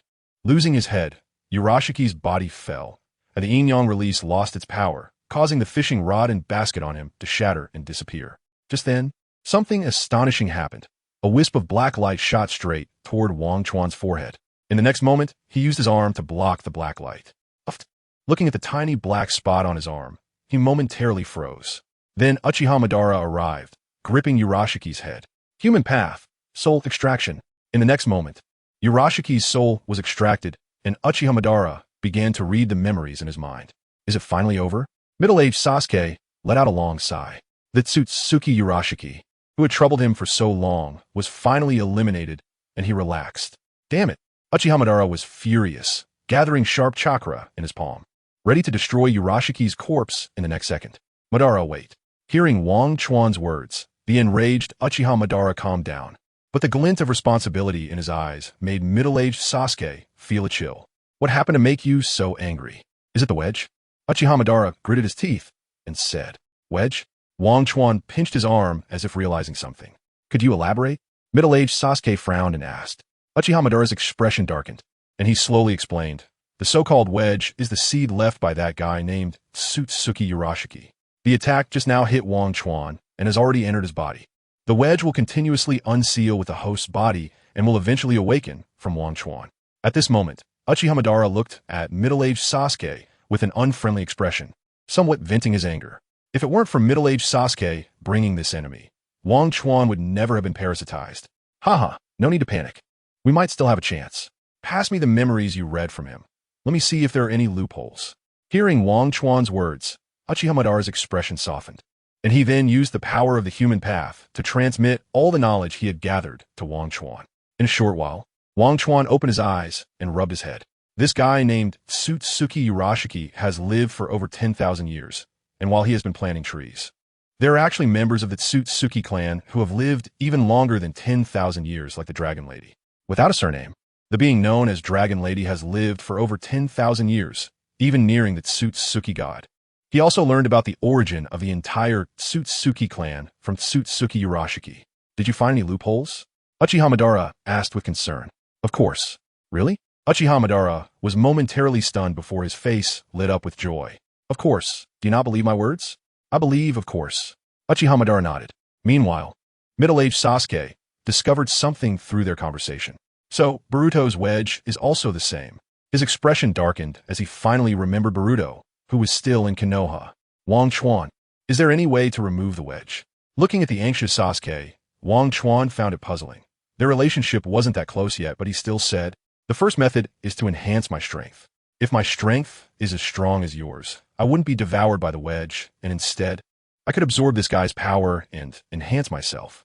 Upon hearing this, Uchiha Madara suddenly understood. Right? If Wang Chuan's strength is the same as mine, then naturally there's no need to fear the wedge. If it targets me, I wouldn't have to worry about its influence. This was Uchiha Madara's confidence. Chapter 81. Sasuke's deal. It's not easy to reach my level. Uchiha Madara then thought of the key issue and said, the unsealing of the wedge. In the memories of the Otsutsuki is an accelerated process that can be achieved in a few years, during which the power of the Otsutsuki clan would enhance the strength of the one parasitized by the wedge. Moreover, this time isn't long. Once the physical quality meets the requirements, one can directly seize the body successfully. Wang Chuan thought for a moment, and indeed, this was a problem. This requires a powerful force to support it, essentially a one-time increase in strength. Then he noticed the body of the Otsutsuki lying on the ground and smiled. Madara, isn't this an opportunity? If we refine this Yoroshi's body into a pill, it would be a pure Otsutsuki clan pill. Hearing Wang Chuan's words, Uchiha Madara didn't hesitate. Directly using the universal pull to draw Yoroshi's body over, activating the refining techniques of the Renegan to refine his body into pill energy. This is one of the ultimate techniques of the Otsutsuki clan. However, looking at the pill handed over by Madara, the middle-aged Sasuke lightly said, wait a minute. Wait for what? Uchiha Madara glared at him impatiently and said, right now, nothing is more important than saving Wang Chuan.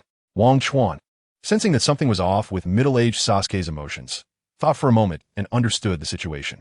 Before Yoroshi, there were also Momoshiki and Kinshiki who descended to Earth. In the end, Momoshiki retreated under Boruto's transparent Rasengan, but he also left a prophecy stating that he would return one day, meaning that Boruto also carries the wedge left by Otsutsuki Momoshiki, and like himself, he is also parasitized. One day, Momoshiki will awaken from Boruto's body.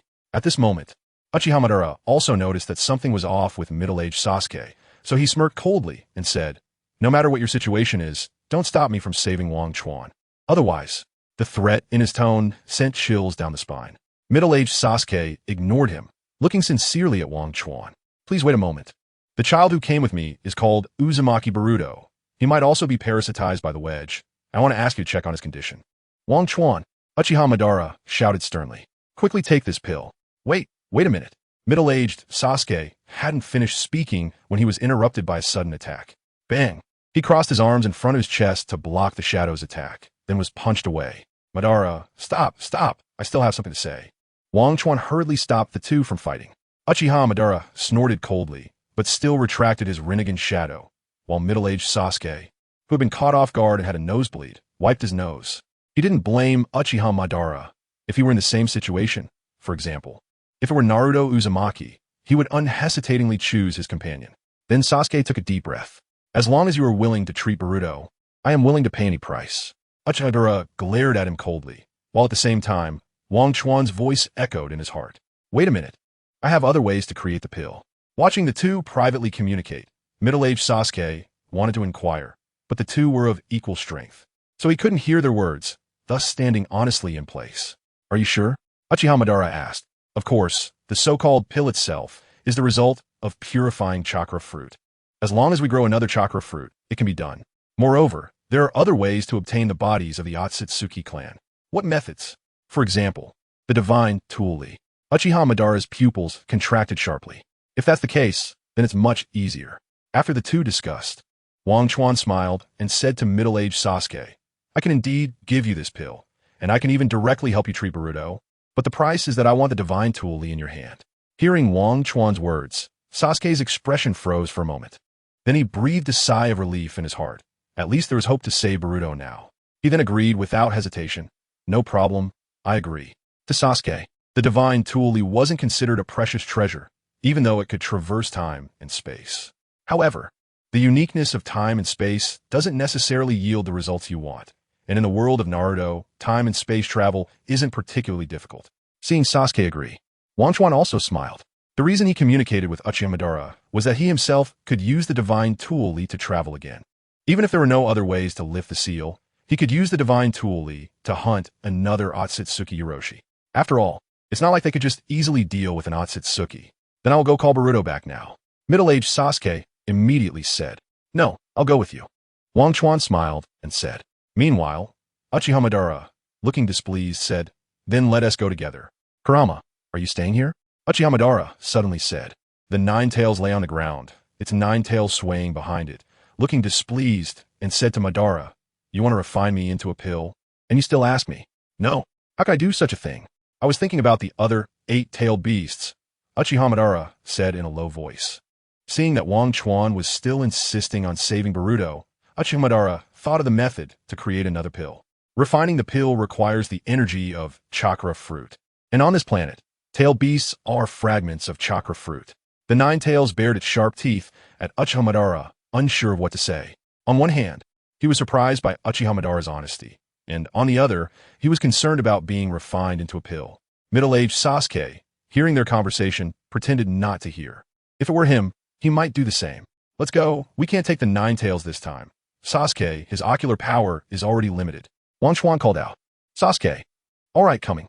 Uchiha Madara jumped into the space door opened by middle-aged Sasuke.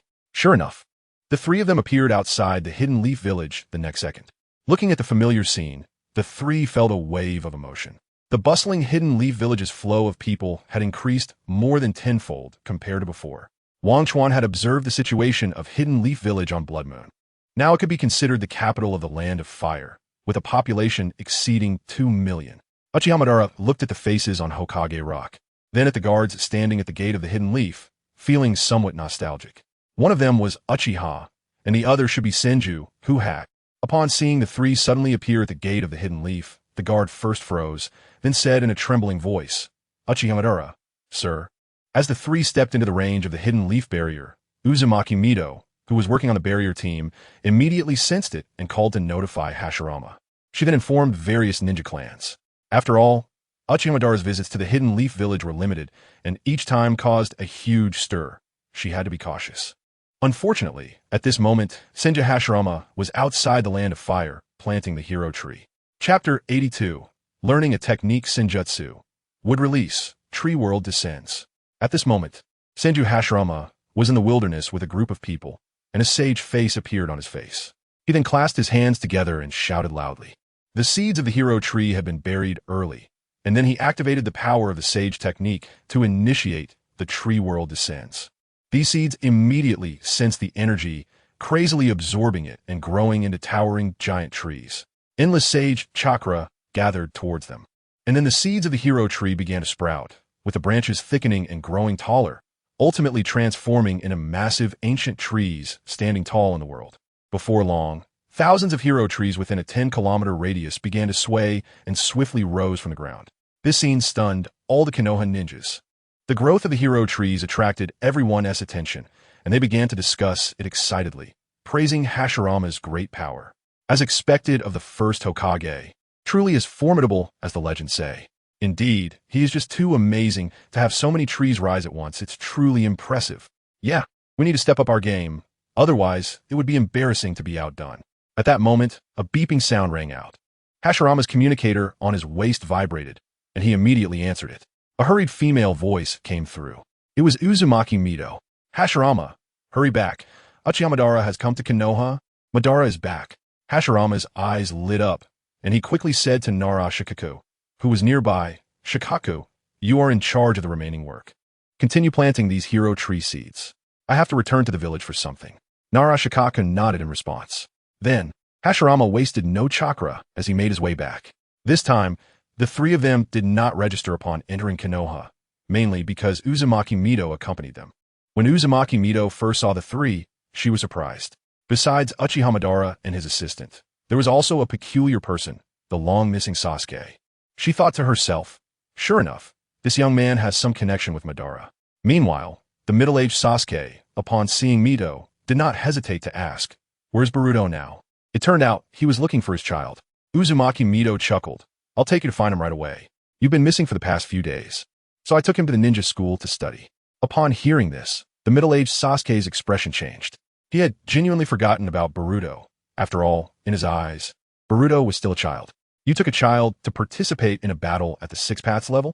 Are you trying to get him killed? As for Uchiha Madara, Mito had little to say. Although Hashirama liked Madara, they were rivals in a way. Under Uzumaki Mito's guidance, the two quickly arrived at the Ninja Academy. In Sasuke's imagination, Boruto should have been suffering. After all, in this world, he was not some official's son, and the initial training at the ninja school was very harsh. However, they were shocked by the actual situation they encountered. What, is this the ninja school? The middle-aged Sasuke looked around in astonishment. The ninja school, as the name suggests, was supposed to teach ninjutsu, whether it be taijutsu or jinjutsu. Moreover, most importantly, the ninja school could not be supported by ordinary families. But here, in a school with thousands of students, was this really a ninja school? And the content being taught was cooking skills? The playground was divided into fire release class, water release class, earth release class, and each class further divided into various professions. For example, the fire release class was divided into cooking specialties, culinary arts, and barbecue specialties. The earth release class had excavation specialties. At this moment, Boruto was in the barbecue class. Mr. Mato, please call Boruto out. All right, Lord Mito. Looking at Uchiha Madara, the ninja school teacher Amato felt nervous but maintained a calm facade and led the three to find Boruto. He was currently struggling with a special barbecue recipe at a grill station. Next to him was a somewhat smaller Shoshin, eagerly following Boruto and handing him things. Wow, delicious Boruto. Did you steal food again?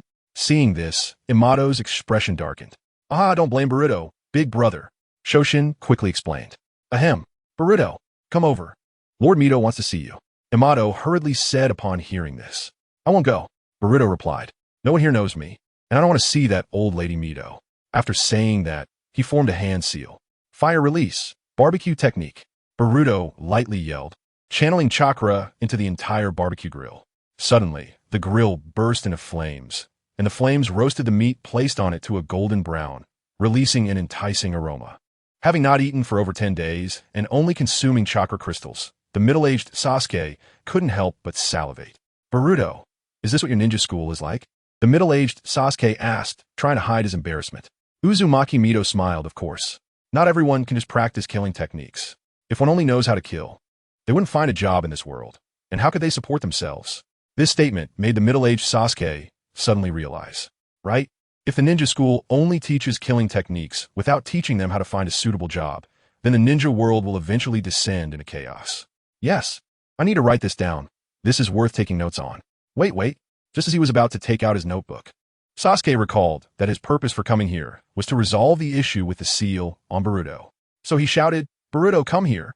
Boruto, who was barbecuing, paused for a moment upon hearing his name being called.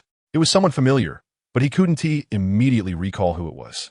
Having gotten caught up in his fun, Boruto had forgotten about Sasuke. When he turned around and saw the long-haired, middle-aged man with his eyes covered, he was taken aback for a moment before joyfully exclaiming, Teacher Sasuke.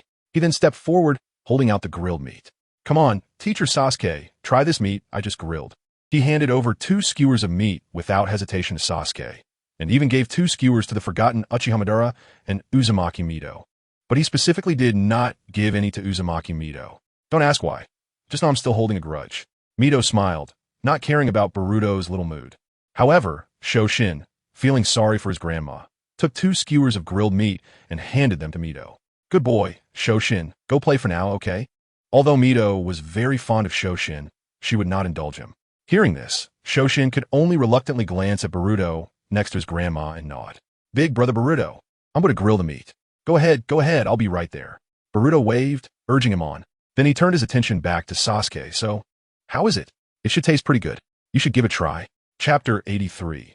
The Pillars of the Earth. Boruto, there are urgent matters to attend to. Not a time for play, said middle-aged Sasuke in a calm tone while biting into grilled meat. What is it? Boruto looked confused, scratching his head and glancing at his grill, saying, I still have meat to finish grilling. To treat you. What? I'm not sick, except for a bit of pain in my butt, he added silently to himself while glancing at Uzumaki Mito, seeing that others were silent. Middle-aged Sasuke decided not to interfere with the timeline. Well, this timeline has already been altered to this extent. He took a deep breath and said, Anyway, Baruto, hurry up and come with me. This is a doctor I invited at great cost.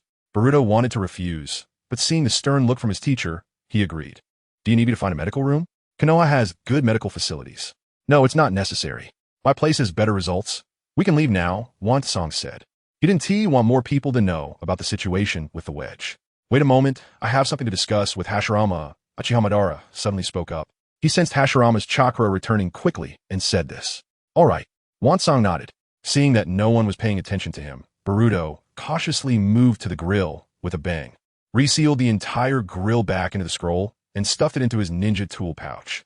Noticing his little actions, Song glanced over and smiled. Baruto caught?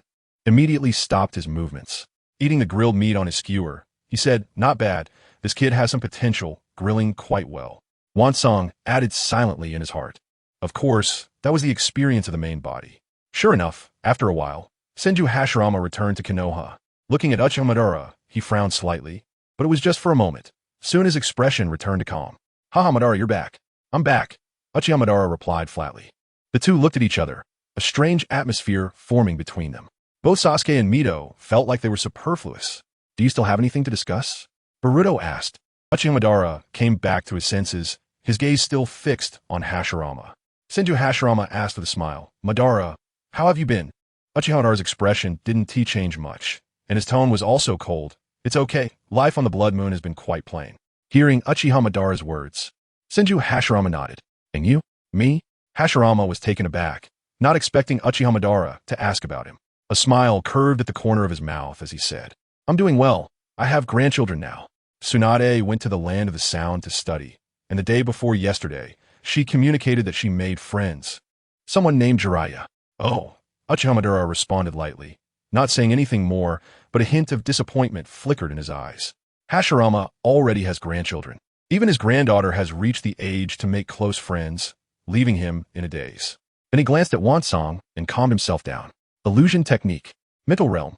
Madara suddenly glared, placing Hashirama's mind under the illusion. He revealed to Hashirama the events of his battle with Kagaya Otsutsuki, their origins, and the goals of the Otsutsuki clan. Then he exited the realm of the illusion and said to everyone calmly, Let us go. I've told Hashirama everything. He should be able to protect the earth now. After speaking, he glanced at Sasuke. Middle-aged Sasuke immediately reacted, activating his Renegan, directly opening a space door and pulling the reluctant Baruto in first. Madara also stepped in slowly. When it was Song's turn, he turned back and smiled, jumping in, reappearing back on the Blood Moon. Without the presence of the Ninetales, opening the space door was much easier, but the Ninetales, resting on the ground, suddenly thought of something. Damn it. It looked up at the Blood Moon in the sky. How am I supposed to get back? Don't tell me I'm going to be left here. A bad premonition arose in its heart. It couldn't help but think it might become a sealed-tailed beast, like the other 8. Inside Konoha, Hashirama opened his eyes to see Mito looking worried. Not knowing what Madara had said, she only saw Hashirama standing still. In fact, Hashirama was digesting the contents of Madara's illusion space. He hadn't expected that extraterrestrial visitors truly existed, and they came to the ninja world through time travel. Madara alone was enough to guard the sky, but facing enemies from all directions, even he found it hard to cope. As expected, that plan should be executed. Hashirama murmured as he came back to his senses. What plan? Mito asked, pouting. If it were Madara, he might not answer, but Hashirama was not like that. After a moment of thought, he wrapped his arm around Mito's shoulder. Mito leaned into Hashirama's embrace, feeling the warmth radiating from her husband, which gave her a sense of security. Although she didn't understand politics, she could still sense the meaning behind Hashirama's words. Hashirama was going to execute a plan to defend their homeland and uphold the ninja's great righteousness, for which he would also sacrifice. She had been prepared for this ever since the day she married Hashirama. What she longed for was a place in Hashirama's heart. Hashirama smiled at Mito and explained, It's a plan to guard the earth. The legacy of the earth. I've been in the Hokage position for so many years. It's time to retire. I'm afraid it's not possible yet. After all, the Hero Tree plan was completed after you discussed it with the Lord of the Land of Sound. At least we need to wait until this batch of Hero Trees is fully planted before you can step down, Mito sighed. Speaking of this, she also felt angry about the Land of Sound. When Hashirama and Mito were alone, He often talked to her about the past with the Uchiha clan. In terms of relationship, Hashirama and Uchiha Madara grew up together, sharing a deep bond of friendship, while she felt like a third party intruding. But that guy from the Land of Sound was different. He joined Konoha later and came with that guy's support. In short, he gradually became a significant figure in the ninja world. But this guy often directed Hashirama to do this and that, spending most of his time away on business trips. Although they were husband and wife, they were often apart, inevitably leading to some resentment. Senju Hashirama nodded. He agreed to plant the hero trees, as this was also part of the legacy of the earth. For different people, the Land of Sound had different narratives. The other 4 great ninja villages directly invested money, and they would plant the trees themselves. The Land of Sound used points as incentives, and for someone like Senju Hashirama, he was told that the fruits of the hero tree could enhance the next generation, so he would naturally work hard to plant the hero trees. Due to their personalities, Uchiha Madara and Senju Hashirama had different ways of protecting the world. Senju Hashirama's way of guarding the ninja world was to pass on his will. All right, I will now gradually let go and delegate the affairs of the village. Chapter 84.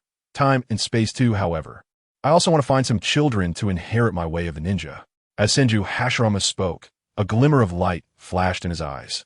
Well, I support you, he said. Hearing this, Senju Hashirama looked at Mito's face and said, once I finish these matters, I'll go with you to explore the ninja world. Young people nowadays say they want to travel after getting married, right? We didn't have things like that back in our time. Now it's a good opportunity to make up for it. Mito smiled brightly. She had always known that Senju Hashirama's thoughts were on Konoha, but now he was willing to share that with her. She felt content in her heart. It's settled then. Of course. Senju Hashirama extended his fist and lightly tapped Mito's shoulder. His action was very casual, but it warmed Mito's heart immensely. Boruto arrived at Wang Chuan's laboratory and looked at the rows of wriggling Hashirama cells, his small face turning pale with fright. Master, are we going to check my body here? Of course. The middle-aged Sasuke said unequivocally. Then Wang Chuan smiled and said to Boruto, don't worry, it just looks scary. This is all high technology from the ninja world. Boruto felt a bit awkward. He always felt that the person in the white coat was mocking him. Sure enough, Sasuke's gaze fell on Boruto as he asked, what, do you want to run away? Boruto quickly shook his head, absolutely not. Ha ha ha. Wang Chuan laughed heartily, patting Boruto's shoulder. Come on, follow me. Boruto closely followed Wang Chuan, feeling as if he were being watched by a giant python, making him uncomfortable all over. Finally, he understood why his master had called him here for a checkup, because 2 pale figures were standing behind him. Medical Special Variant White Zetsu. This thing is really scary. Even Sasuke twitched at the corners of his mouth. He rarely went to Wang Chuan's laboratory while staying on Blood Moon, as he thought there was no difference between Wang Chuan's lab and Orochimaru's lab. But he didn't expect there to be White Zetsu inside. He had seen White Zetsu during the 4th Great Ninja War. He wouldn't mistake it. However, looking at these White Zetsu, they seemed much stronger than ordinary ones. Thinking further, since it was Uchiha Madara, it was normal to have White Zetsu as subordinates. And the middle-aged Sasuke guessed correctly. These White Zetsu were Wang Chuan's proud products, specifically modified for the purpose of creating future subordinates. After a series of examinations, a conclusion was reached. So how is it? Sasuke could only ask. The situation is still good, very stable. The seal on the wedge in his body has a considerable amount of time before it can be lifted. Based on my estimates, it will take at least 10 years to completely lift it. During this time, you can teach him to learn the power of the 6 paths. And you can also use sealing techniques to delay the activation of the wedge. The sealing techniques of the Uzumaki clan should be quite good, Wang Chuan said meaningfully. I have a few plans you can take a look at. A few plans? The middle-aged Sasuke's eyes widened. Those are the powers of the Otsutsuki clan. Are there really that many plans to solve it? Is the Otsutsuki too useless? Or is Wang Chuan too impressive? Regarding how to prevent the wedge from activating, Wang Chuan had his own set of plans, completely different from the Otsutsuki clan's approach, all derived from his past life memories. The so-called wedge is difficult to understand, but in reality, it is the Otsutsuki version of soul possession. As we all know, soul possession can only be done by higher-level beings possessing lower-level ones. So, just mindlessly strengthening Boruto's soul will suffice. There are also universal sealing techniques, or Orochimaru's impure reincarnation, and Sasuke's own reincarnation eye. Kill Boruto with a single strike, then use White Zetsu to reincarnate him, and follow up with the reincarnation eye. Hearing this, the middle-aged Sasuke nearly went mad. Another crazy scientist. To save someone, you kill them first and then bring them back to life? Is there such a doctor? I'll choose the first option, the middle-aged Sasuke said with a dark face. All right, Wang Chuan said, shaking his head regretfully. Actually, the latter options are quicker to take effect. He then handed Sasuke the plan to enhance Boruto's soul power. The middle-aged Sasuke let out a sigh of relief. He finally obtained a solution, and it looked quite legitimate. As for the elixir, at this moment, the middle-aged Sasuke looked at Uchiha Madara, who turned his head away, but ultimately, under Wang Chuan's gaze, he took out the precious elixir and placed it in the middle-aged Sasuke's hand. As soon as he got the elixir, the middle-aged Sasuke's eyes sparkled with golden light. He feared Uchiha Madara might change his mind, so he immediately turned to Boruto and said, "We need to go back right now." We're leaving now? Has that person named Urashiki been dealt with? It was at this point he remembered that his main purpose for this trip was not to learn barbecue, but to deal with Urashiki. He shot a glance at that silly kid from a Naruto family and patted the back of his head, saying, "Mr. Wang Chuan, please take us away." At this point, the treasure tool had already reached Wang Chuan's hands, and he smiled slightly, saying, "Of course, let's go." Then the three of them held hands, regardless of whether Boruto agreed or not. To the time and space where the middle-aged Sasuke came from, Wang Chuan said. In the next moment, the treasure tool began to activate. Then the surroundings started to change. The originally pitch-black sky became incredibly bright. The world seemed to be spinning, but felt a bit uncomfortable. Soon, a cracking sound was heard, and then they flew out from a black vortex. After seeing the familiar scenery around him, the middle-aged Sasuke exclaimed in surprise, "This is Konoha." Not just Konoha, but Konoha decades later. There were 7 faces on Hokage Rock. "It doesn't look too bad," Boruto murmured. The middle-aged Sasuke's mouth twitched. The prosperity of Konoha in Boruto's era was actually similar to that of Konoha in the first time space, but the level of technological dissemination was different. Kakuzu didn't care about the leak of technology at all, which led the major ninja villages not to care much about these technologies either. Coupled with the peaceful environment, the developed commerce naturally allowed these technologies to penetrate into the homes of ordinary people. In Boruto's era, even though there were scientific ninja tools, they were still limited to a certain range. The two were not on the same level. "Let's go find Naruto and clarify these matters," the middle-aged Sasuke said as he ran towards the center of Konoha. Boruto hurriedly followed. Meanwhile, Wang Chuan leisurely trailed behind, observing the Konoha of the second time space and recording various improvements. Sometimes, when one person is in charge of the world, they can't even see their own mistakes. But with comparisons, they can understand where they went wrong. Soon, the three of them arrived at the office of the 7th Hokage. At this moment, Naruto was trimming his buzz cut. Looking at this hairstyle, Wang Chuan felt that Naruto must have offended his hairstylist. Clearly, the middle-aged Sasuke was fine. "What brings you here? Is there something going on?" the middle-aged Naruto asked. "Naruto, I want to talk to you about something," the middle-aged Sasuke said with a serious expression. The middle-aged Naruto looked puzzled. "Oh, please have a seat." "And who is this?" "I'm Wang Chuan from the first time space," Wang Chuan said with a smile. But his voice shocked Naruto in the room. Chapter 85. Packing Orochimaru's Techniques Anniversary. Sasuke shot a glance at his friend and recounted everything that had happened to him. When he mentioned the cylinder, the middle-aged Naruto's expression changed, and he grabbed Boruto's hand, looking at the cylinder on him. "Atsutsuki," middle-aged Naruto gritted his teeth. "In short, that's how it is," middle-aged Sasuke sighed. Once he calmed down, Naruto added, "Speaking of time travel, I also had an experience of crossing dimensions." Upon hearing this, Wang Chuan frowned. Naruto had only time-traveled once, which was during the event of the Lulan Dragon Vein. But wasn't that a movie? This Boruto actually had a movie plot. And it wasn't like the kind of movie that just added to the main story like the Moon movie. The structure of the world was more complicated than he thought. "7th Hokage, I have a proposal," Wang Chuan said. Middle-aged Naruto asked, "What proposal?" "7th Hokage, have you heard of the Time Patrol?" After discussing for a day, things were settled. If the time and space where Wang Chuan was located faced a crisis, they could call for help from the Time Patrol. However, this was one way, as middle-aged Naruto and the others didn't have the means to cross time and space. Then, under the guidance of middle-aged Sasuke, they arrived at a base. Orochimaru's base, or perhaps it would be better to call it Orochimaru's place. This ninja, who looked very much like a housewife, even had children. Just by looking at the color of her hair, one could tell that her genetic source was either Jiraiya or Kabuto. On the bright side, Jiraiya has descendants. "Orochimaru, I'm here." At Orochimaru's base, Konoha had also dispatched several Umbu ninjas and Yamato to guard here, though it was just a formality. With these people alone, they were no match for Orochimaru. Fortunately, at this time, Orochimaru had settled down a lot and was not as dangerous as before. He was willing to accept supervision in exchange for a stable research environment. Vortex Kinrin and Mizuki are here. Sasuke-kun, how come you have time to come here? The red-haired woman began to approach. Middle-aged Sasuke sidestepped to avoid her reaching hand. There were outsiders present, and even if there weren't, as a married man, he had to maintain some distance from women pursuing him.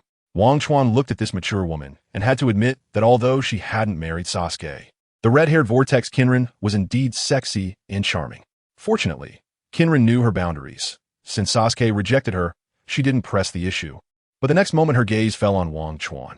Kinrin possessed exceptional sensing abilities, and in her perception, Wang Chuan felt very special, almost like a Ninetales Jinchuriki. Not only did he have an enormous chakra within him, but the very sin of his chakra was filled with nature. The Ninetales' original chakra was nature. Who is this? A friend, Sasuke casually replied. A friend? Mizuki was so shocked that she almost spilled water. It was astonishing that Sasuke had friends other than them. So, Mizuki kept circling around Wang Chuan, and Sasuke was utterly speechless. What are you doing circling around him? It's rude, Sasuke frowned. This was embarrassing enough to be seen in other time spaces. Wang Chuan waved his hand. We're here to find Orochimaru, he said calmly. Oh, I see, Mizuki realized. No wonder. Well then, I'll lead the way. Mizuki nodded and agreed. Soon, under Mizuki's guidance, Wang Chuan and Sasuke met the current Orochimaru. At that moment, the housewife-like Orochimaru was educating Mitsuki. The ninja school teacher asked me to attend a parent-teacher meeting? Yes. Boruto and I have already agreed. He finally returned from another world. Mitsuki said, I understand. After listening, Orochimaru smiled. He was not someone who cared about ethics. Otherwise, he wouldn't have created a being like Mitsuki. Just then, Wang Chuan and middle-aged Sasuke walked into the hall. Ah, are these two also here to find me? Orochimaru smiled at Sasuke and Wang Chuan. Yes, Wang Chuan nodded, not saying much more. Sasuke was more direct, saying, Orochimaru, I need your technology. Sasuke-kun, is it really that simple to take technology from me with just one sentence? Orochimaru said playfully, then turned to Mitsuki and smiled. You can leave for now. Okay. Mitsuki bowed her head and replied, then exited, closing the door behind her. Orochimaru turned to the few people in front of him. So, Sasuke-kun, what qualifications do you have for me to give you anything? He raised the corners of his mouth in a smirk, returning to his cold demeanor. We can trade, Wang Chuan said at the right moment. So this is the person asking for technology? Orochimaru said. That's right. I came here with the recognition of the 7th Hokage. Orochimaru didn't deny it and continued. I heard that a friend from another world came to Konoha. I presume this person is you. A researcher from another world. He said indifferently. Impressive, Orochimaru. You even found out about me, Wang Chuan exclaimed in surprise. It's just that Mitsuki mentioned it. Middle-aged Sasuke's expression darkened. What could Mitsuki know? It was all because Boruto had said something. That brat spills everything. Doesn't he know that only 4 people in Konoha know now? Thankfully, Orochimaru wasn't a spy. Otherwise, the Raikage would know about Wang Chuan by tomorrow. You have a piece of technology, and I have a piece of technology. After we exchange, we'll have 2 pieces of technology. Why not? Wang Chuan continued to entice. All right, I agree, Orochimaru said readily. Haha, so straightforward. Wang Chuan smiled. Then what technology do you have? Orochimaru asked. A type of bloodline limit potion that can grant the user a bloodline limit, Wang Chuan explained. After a long silence, Orochimaru finally said, It seems you trust me quite a bit. Please take out what you need. Wang Chuan smiled slightly and said, Don't worry, I won't harm you. Since I dare to seek cooperation with you, I must have communicated beforehand. He took out what was precisely the bloodline potion researched by Kakazu, namely the Sharingan bloodline potion. Upon hearing Wang Chuan's introduction, Orochimaru looked at middle-aged Sasuke, whose expression remained unchanged, clearly already aware. This made Orochimaru chuckle lightly.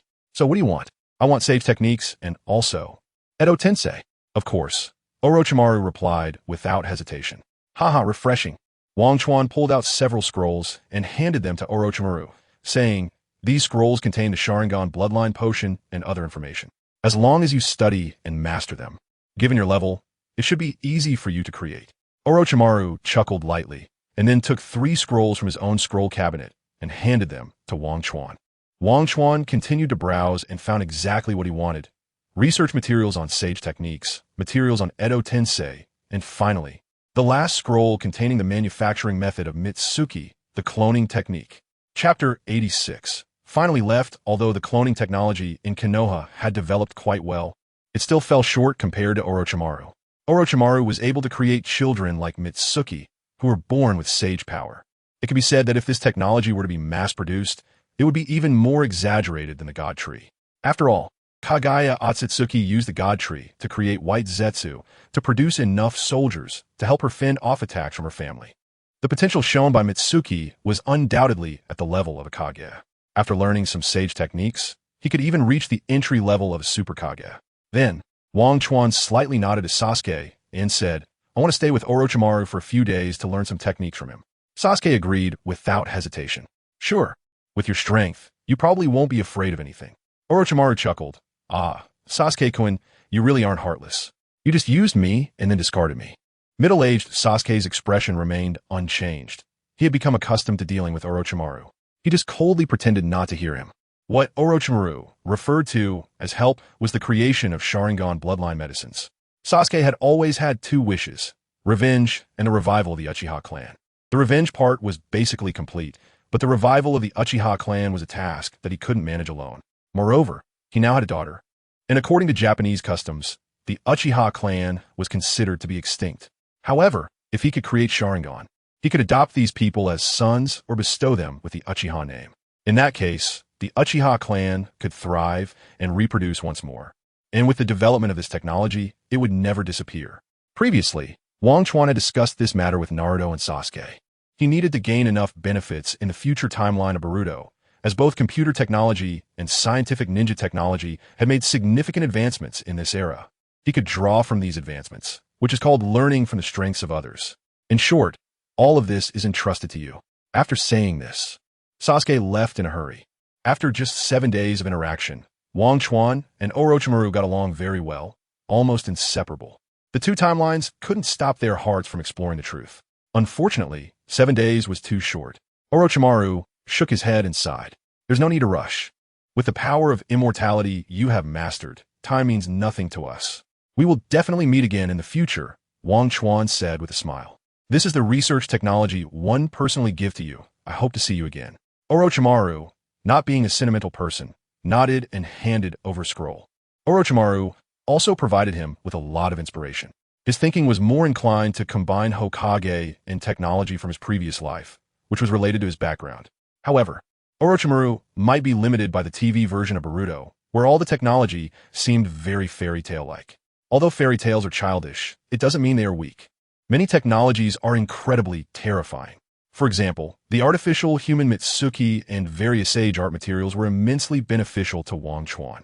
After gaining these technologies, he reluctantly bid farewell to Orochimaru. As a return gift, he left Orochimaru with a present, which also included something for Sasuke. Leaving Orochimaru's research base, Wang Chuan quickly found Sasuke and Naruto. At this time, Sasuke and Naruto were already waiting for him, holding a large computer, and standing next to them was the strategist Shikamaru. Wang Chuan couldn't help but laugh a little at Shikamaru. "Eighth Hokage," he said with a light chuckle. "Are you two ready?" Of course, middle-aged Naruto forced a smile. Boruto is quite troublesome, always boasting about being the king of barbecue. This Wang Chuan is too much. Soon, the two handed over what they had to Wang Chuan. This computer contained treasures from the entire era, such as lightning release technology and various industrial technologies, many of which were not developed in Konoha. Although Konoha had made rapid progress, it was not omniscient, and some areas were progressing very slowly. The Boruto world was at least 20 years ahead of him in this regard, and obtaining this technology would indeed lead to a leap forward in development. "All right, I'm leaving now. I also left a gift for Sasuke at Orochimaru's place. I hope you find it useful." After saying that, Wang Chuan lowered his head and took out the artifact-ly and said, "Return to my timeline." The artifact-ly nodded. His understanding ability was very strong, and he wouldn't make mistakes. Then, after a flash of light, Wang Chuan disappeared. Middle-aged Sasuke frowned slightly. "He left a gift for me at Orochimaru's? What did he leave there?" "You could just check and see," Naruto smiled. He had spent the entire manpower and resources of Konoha to collect research materials for Wang Chuan within just 7 days. Such a grand effort to collect it naturally meant that Wang Chuan offered very impressive technology. It could even be said that this technology alone was enough to change the situation in the ninja world, extracting and refining tailed beast chakra into crystals. This technology was indeed remarkable. Kurama, damn Wang Chuan, don't let me catch you. Because Wang Chuan had said this to Naruto. As a tailed beast, Kurama naturally had to pay some rent, and Naruto actually agreed. Once that machine started running, it would inevitably make him work day and night. Even a tailed beast couldn't withstand such exploitation. Damn capitalists, one day I'll hang you. Sasuke arrived at Orochimaru's research base and expressed his intentions. Suigetsu was momentarily taken aback, saying, Orochimaru is busy with research and probably doesn't have time.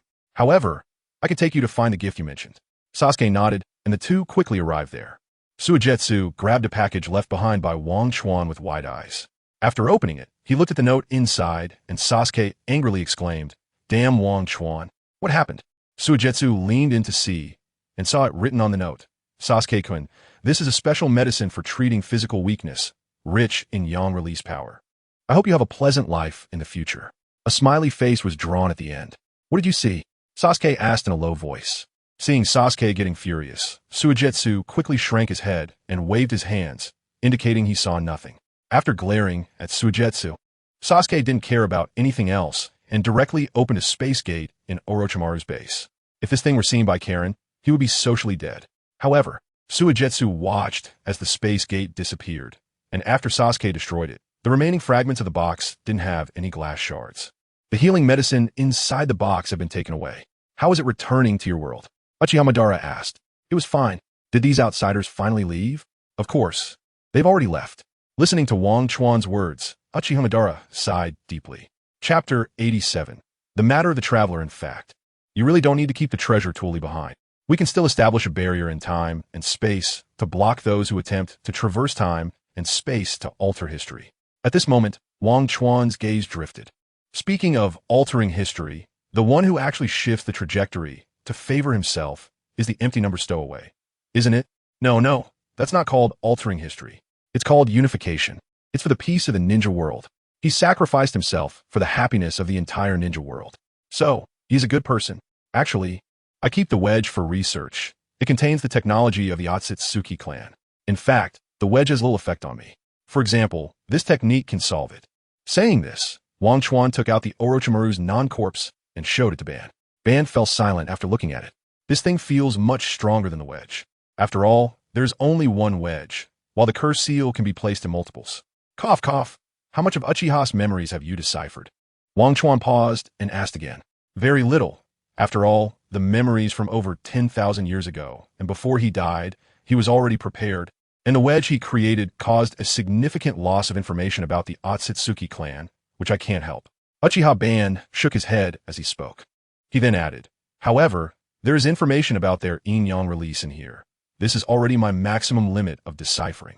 After saying this, he threw a black orb to Wang Chuan. Then Wang Chuan projected his spiritual power outside his body and touched the black orb. In the next moment, countless Otsutsuki techniques flowed into his mind. It contained a large number of techniques using yin-yang release, as well as how to create something like Kurizetsu. That's right, Kurizetsu is also a type of wedge. However, this wedge is more advanced. For example, before Otsutsuki Pushur died, he placed a wedge on Wang Chuan, which was actually a last resort. If Uchiha Ban and he had a bad relationship, and he was stabbed in the back, then Otsutsuki Pushur would be completely dead. But Kurizetsu is different. It can freely search for a host and attach itself in the blink of an eye.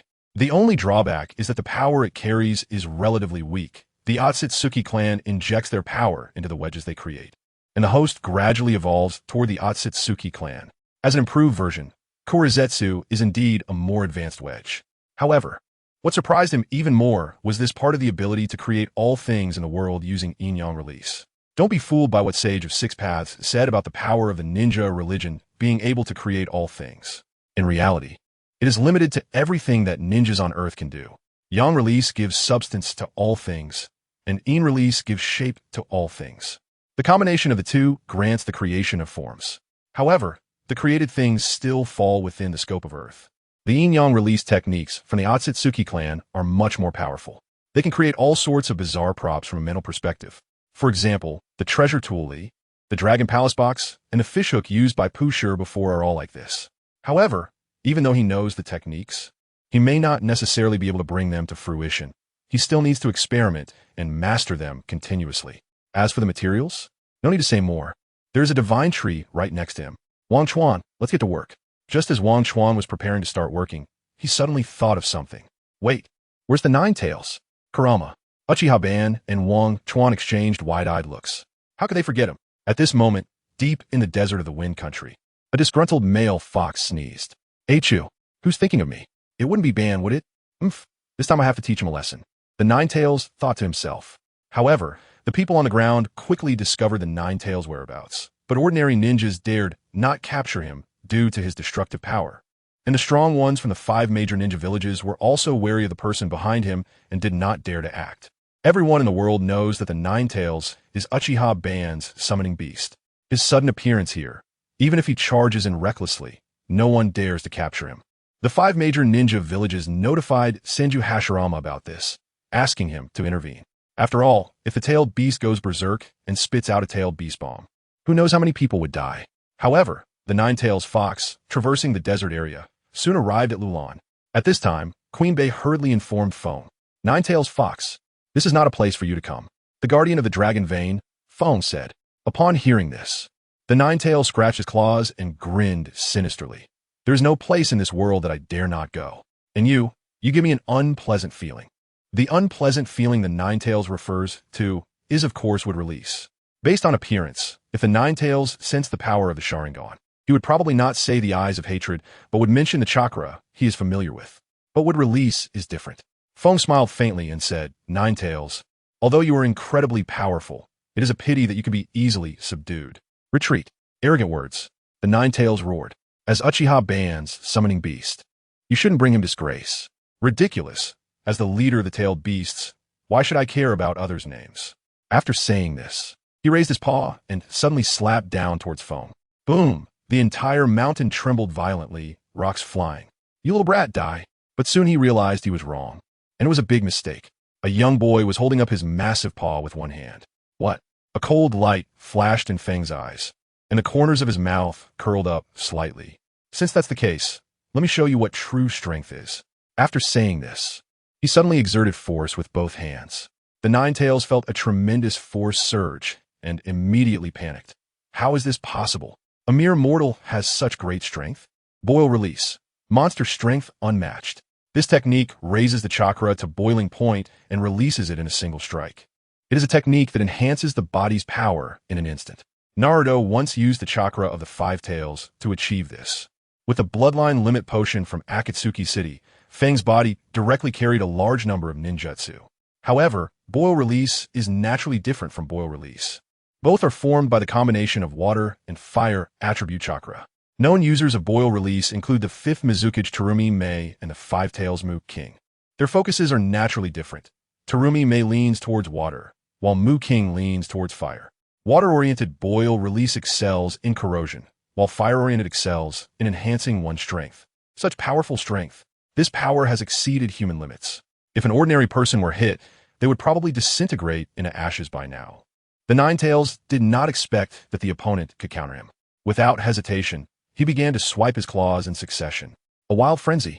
It appeared to be a chaotic attack, but with the Ninetales' massive size, it became incredibly spectacular. Waves of energy shot out, shaking the ground and raising dust. Roar! Suddenly, the Ninetales howled, his body shining with red light, all converging in his claws. Boom! Feng frowned slightly, his eyes sharp. Chapter 88. Limited Tsukuyami, with hands clasped together, ready to activate would release, stop for a moment. Uchiha Madara also separated the two. The Ninetales looked displeased at Wang Chuan. If it weren't for him speaking just now, he would have already crushed this human who provoked him. Uchiha Madara slightly furrowed his brow as he looked at Feng. At this moment, Feng couldn't help but feel anxious. Could it be that Uchiha Madara discovered something? It shouldn't be. The Earth Grudge fear indeed has its limits. But its existence is unrelated to the Tsutsuki clan and the Sage of 6 Paths Yin-Yang release techniques. It is a demon native to Earth. Uchiha Madara has various research systems, but none on demons. He shouldn't recognize it. You have Hashirama's chakra within you, Uchiha Madara asked. Oh, Feng the assassin suddenly realized.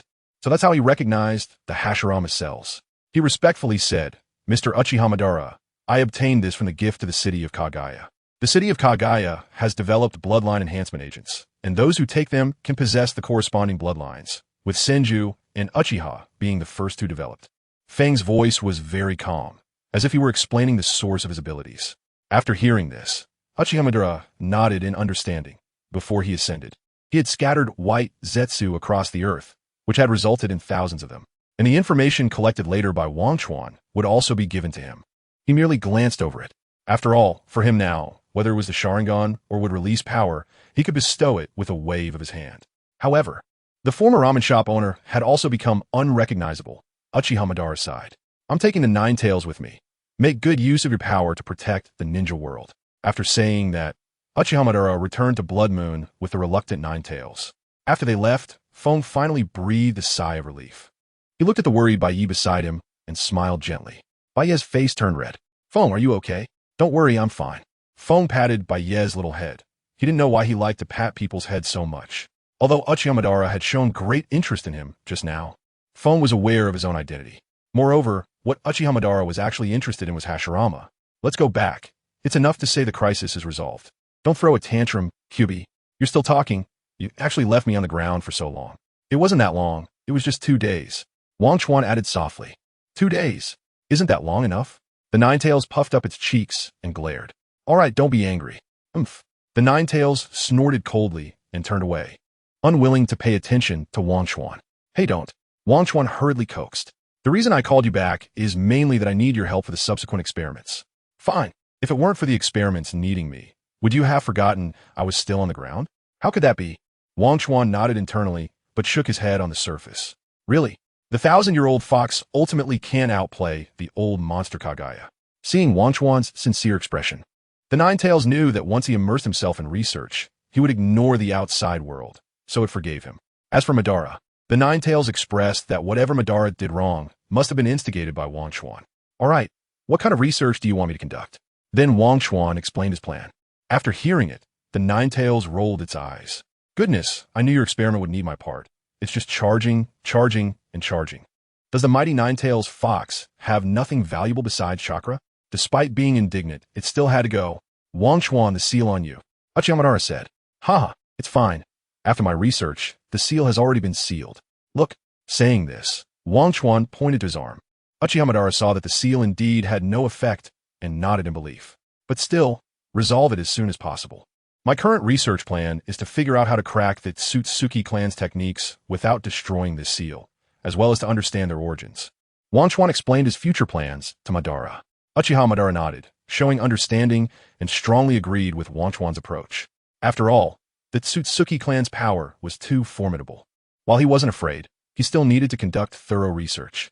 But the premise was to protect his own safety. Time passed, and the Earth had orbited the Sun 8 times. The ninja world had undergone many changes in 8 years. It's time to execute the plan, Kaguya murmured.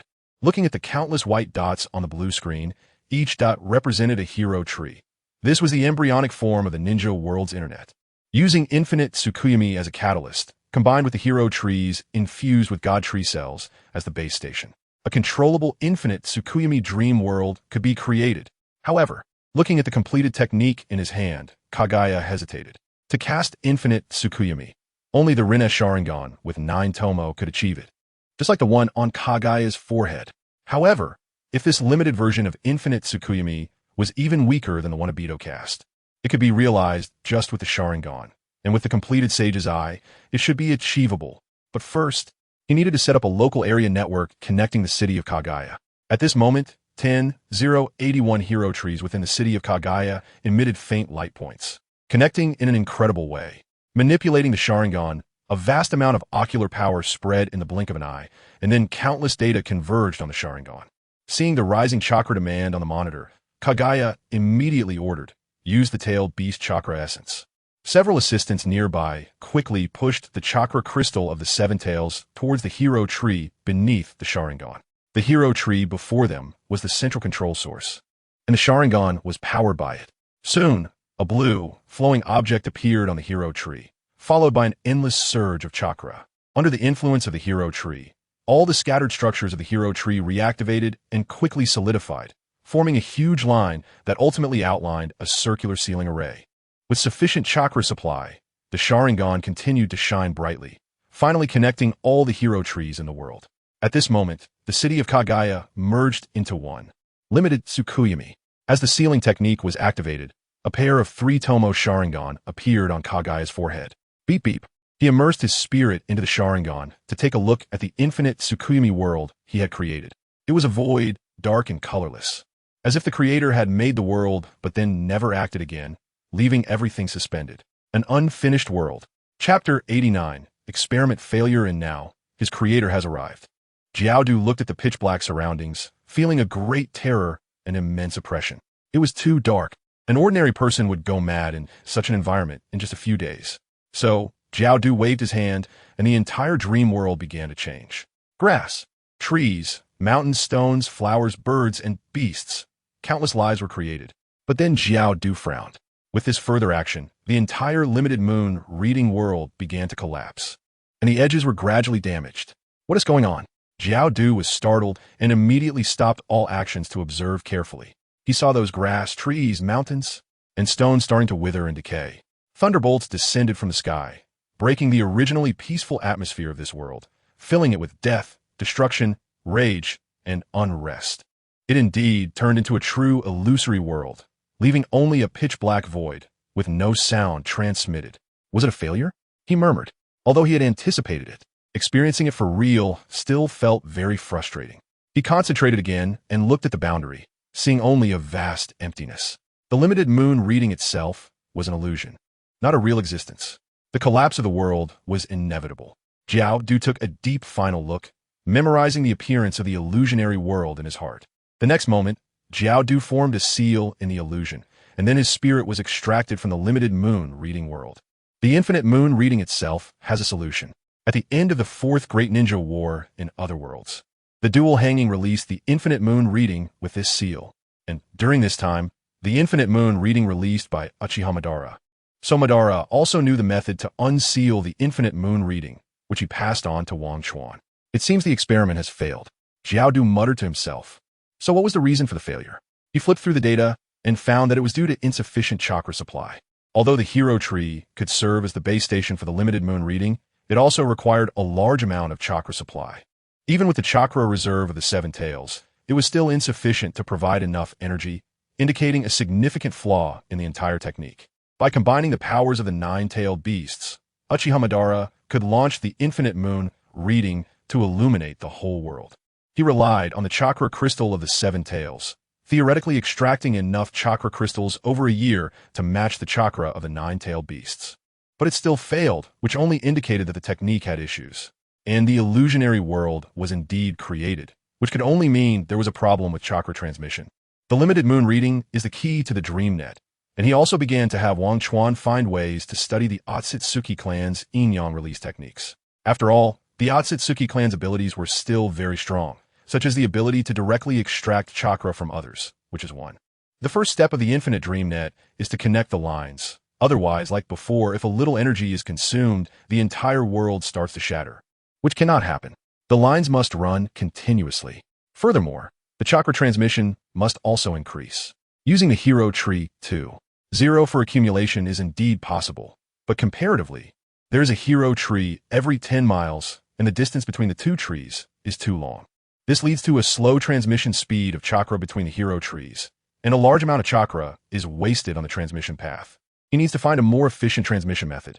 It would be best to use yin-yang release to create a connection between them.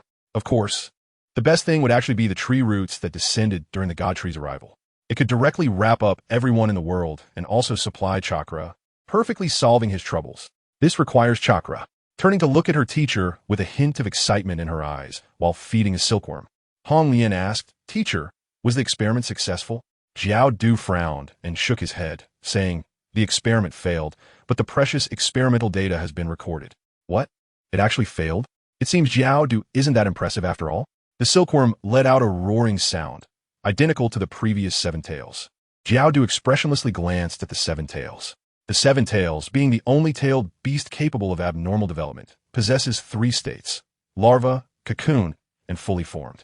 To promote the DreamNet plan, he had the 7 taels contribute a large amount of chakra over the past year. Excessive extraction of chakra caused its size to regress to the juvenile stage. However, it should have already been enough to recover by now. Its failure to recover was merely to gain Hong Lian's sympathy. After all, as a tailed beast, it was indeed a voracious eater. So, Jiao Du stepped forward calmly and looked at the dozens of meters-long silkworm, saying, Chong Ming, although it's regrettable, our relationship may be coming to an end.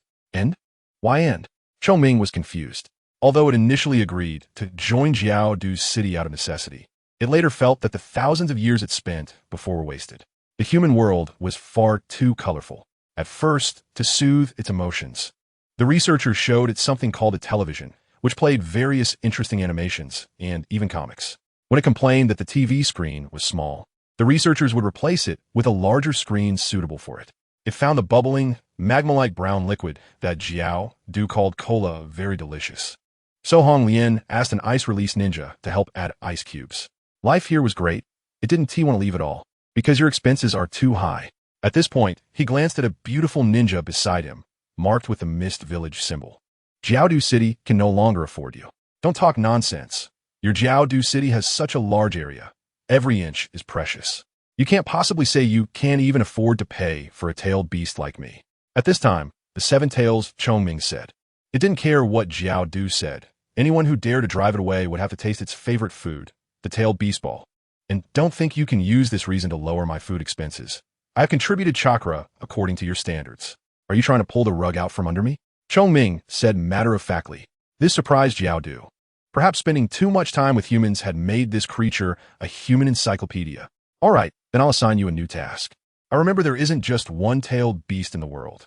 There are 8 others. I wonder if you can. I can't. The seven tails Chong Ming immediately interrupted what Jiao Du was about to say. As soon as Jiao Du opened his mouth, it knew what Jiao Du wanted to do.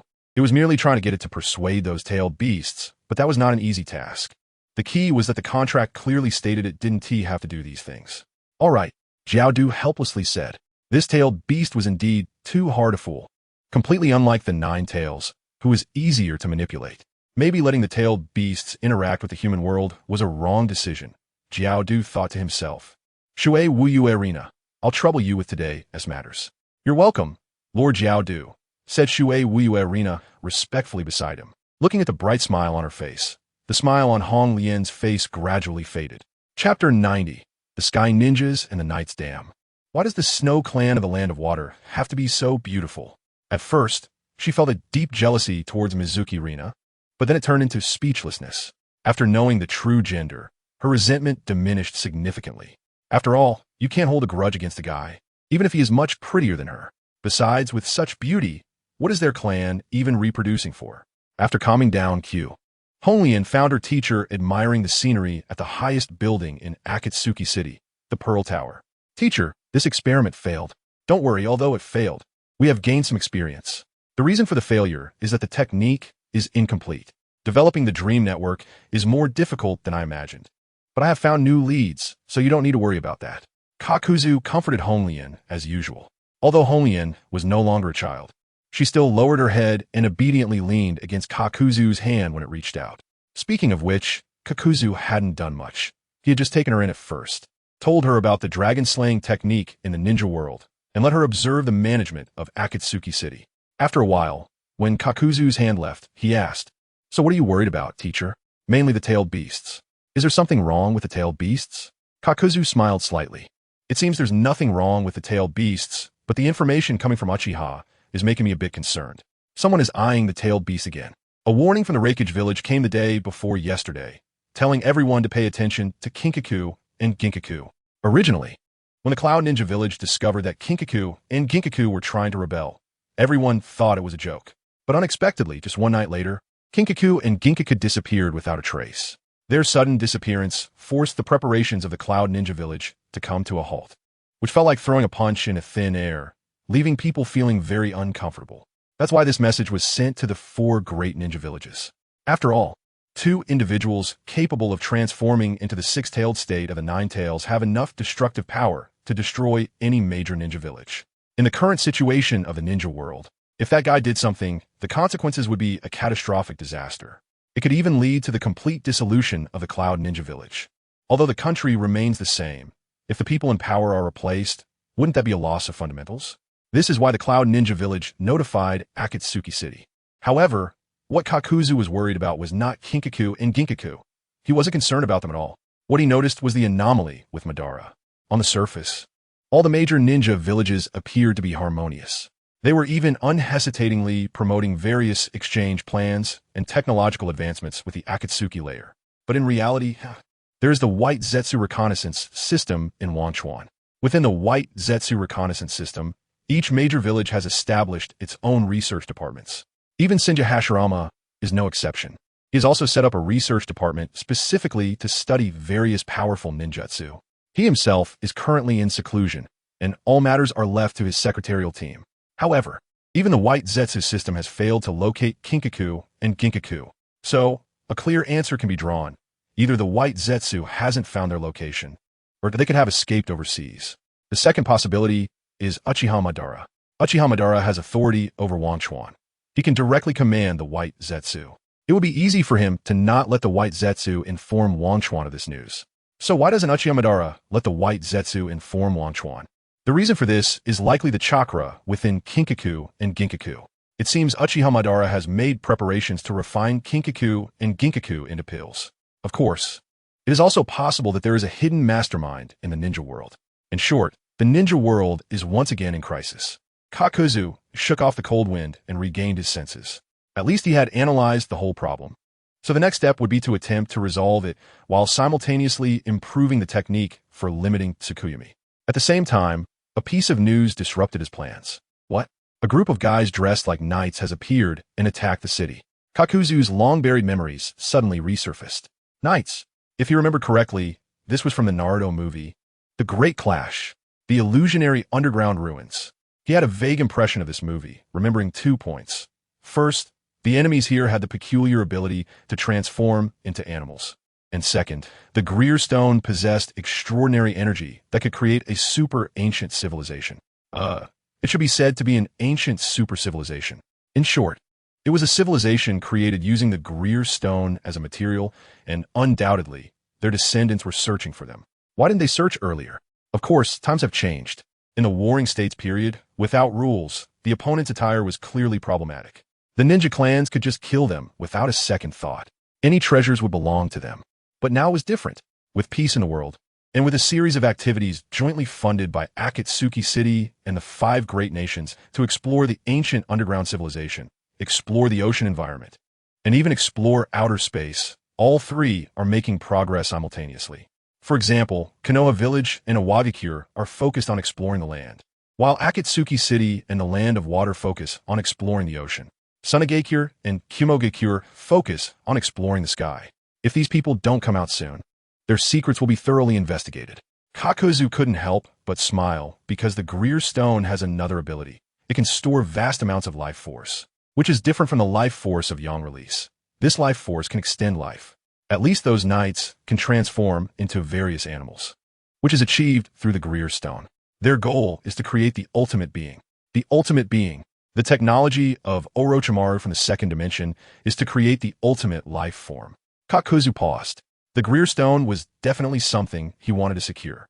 However, these people probably wouldn't cooperate so easily. Thus, Kakuzu recalled some plans and immediately summoned Honglian. Teacher, you called for me? Yes, I have some things to assign. Immediately investigate the information about these people. There's a man named Shinnong who disguises himself as a doctor and should have some connection to the Sky Ninjas. You need to be cautious. After hearing what Kakuzu said, Honglian's expression suddenly became strange. Teacher, did you forget? The Sky Ninja village has already joined Akatsuki City. Joined? Kakuzu slapped his forehead. He had been so busy with the Dream Network project recently that he completely forgot about so many things. The remnants of the Sky Ninja village indeed joined Akatsuki City, or rather, the technology of the Sky Ninja for creating flying machines was included. Kakuzu hadn't paid attention to these people from the beginning until he remembered some plot point from a movie. Moreover, only part of the Sky Ninjas that joined Akatsuki City. The other part joined the 5 great ninja villages, and all 5 major ninja villages have them. Chapter 91 Convergence, however, if he remembered correctly, there should be a fortress in the Sky Ninja village, which housed a tremendous power source. Zero Tail. It is a life form that possesses dark chakra. Of course, rather than calling it a tailed beast, it would be more accurate to say it is a demon, specifically a demon with special powers, born from dark chakra. The Sky Ninja who allied with Akatsuki did not mention this point. Interesting, this indicates that these Sky Ninjas are still hiding some information. Onryon, immediately investigate and find the whereabouts of Susano'o. It is imperative to locate him. Akatsuki immediately issued the order, and Hong Lian nodded, trusting his teacher's judgment, prompting the entire Akatsuki city to spring into action. As the entire organization of Akatsuki City mobilized, they quickly located Susano'o's hiding place. There was no choice. After all, Akatsuki City had money. However, by the seaside, Hong Lian discovered people from the Cloud Ninja village. Upon receiving the notification, Akatsuki's brow furrowed tightly, then relaxed as he spoke. I see. It is because of the external aid sought by Jin Jiao and Yin Jiao that the Cloud Ninja village was able to trace back to the Sky Ninja village. To explain to other forces, it was originally to create a smokescreen, preventing others from obtaining the Fortress of the Void. Upon receiving the news from Hong Lian, he immediately dispatched people to take action. Akatsuki City has always been friendly and does not participate in battles within the ninja world. So how could he obtain the ownership of the Fortress of the Void? Thus, Akatsuki decided to go himself. Surely, as the city lord, others should give him some face. Even if they don't respect the monk, they should respect the Buddha, and even if they don't respect the Buddha, they should at least acknowledge the power of his wealth. Akatsuki formed a hand seal, and, at the same time, on the other side of the sea, Hong Lian placed a special device on the ground. Fida. Immediately afterward, a red figure rapidly crossed an unknown distance to arrive here. When Akatsuki arrived, he had numerous small wounds on his body. Although in the next moment his muscles wriggled and his tissues healed perfectly, his facial expression remained serious. Mainly, his clothes had exploded into fragments during the high-speed movement. Yin-yang release. Create clothing. Before the smoke had dispersed, Akatsuki pressed his palm against his chest, and a tremendous force of yin-yang release emanated forth. Then, a set of Akatsuki's usual white coat appeared on his body. After years of practicing yin-yang release, he was able to create clothing based on the experience he gained from his clones. The technique he used to arrive here was naturally the heavenly transmission technique, which originated from the research of the Cloud Ninja. After modification, it could transmit a human body at light speed. Of course, the term light speed is just for show, but it also represents an extreme speed, theoretically only suitable for transporting hard goods. Transmitting a human body would completely shred it. Only ninjas who practice lightning release chakra mode in the Cloud Ninja village can remain unharmed during the transmission process. Through continuous research in Akatsuki City, they greatly extended the transmission range while reducing some of the damage, and he had used this technique to arrive here, compared to the Flying Thunder God technique, which increases chakra consumption based on distance. The heavenly transmission technique requires a fixed amount of chakra, making it more convenient for ultra-long distance movement. After arriving here, Akatsuki slightly nodded to Hong Lian. The woman beside him, with her hair pinned up, returned to her original crimson complexion and smiled as she introduced. Teacher, look over there at the distance. That Fortress of the Void is where those people wearing knight armor are located. What? People wearing knight armor are inside? Akatsuki was taken aback upon hearing this. Isn't this the Fortress of the Sky Ninja Village? It is the Fortress of the Sky Ninja Village. Those people actually come from here. But we found someone who said he would only reveal the truth to you. Hien, come out and introduce yourself. Hong Lian pointed to a middle-aged man beside her. Hien, who operated a merchant caravan, had deep trade ties with Akatsuki City. After hearing Hong Lian's words, he immediately said, City Lord Akatsuki, the purpose of this group of people is the legendary Grell Stone. Grell Stone? Hong Lian questioned at this moment. Hien whispered, the Grell Stone is said to possess legendary powers, and it is said that the person who mastered it once created a very terrifying super civilization in ancient times. However, for unknown reasons, the entire nation declined, and the remaining people couldn't even contend with ninjas fleeing across the sea.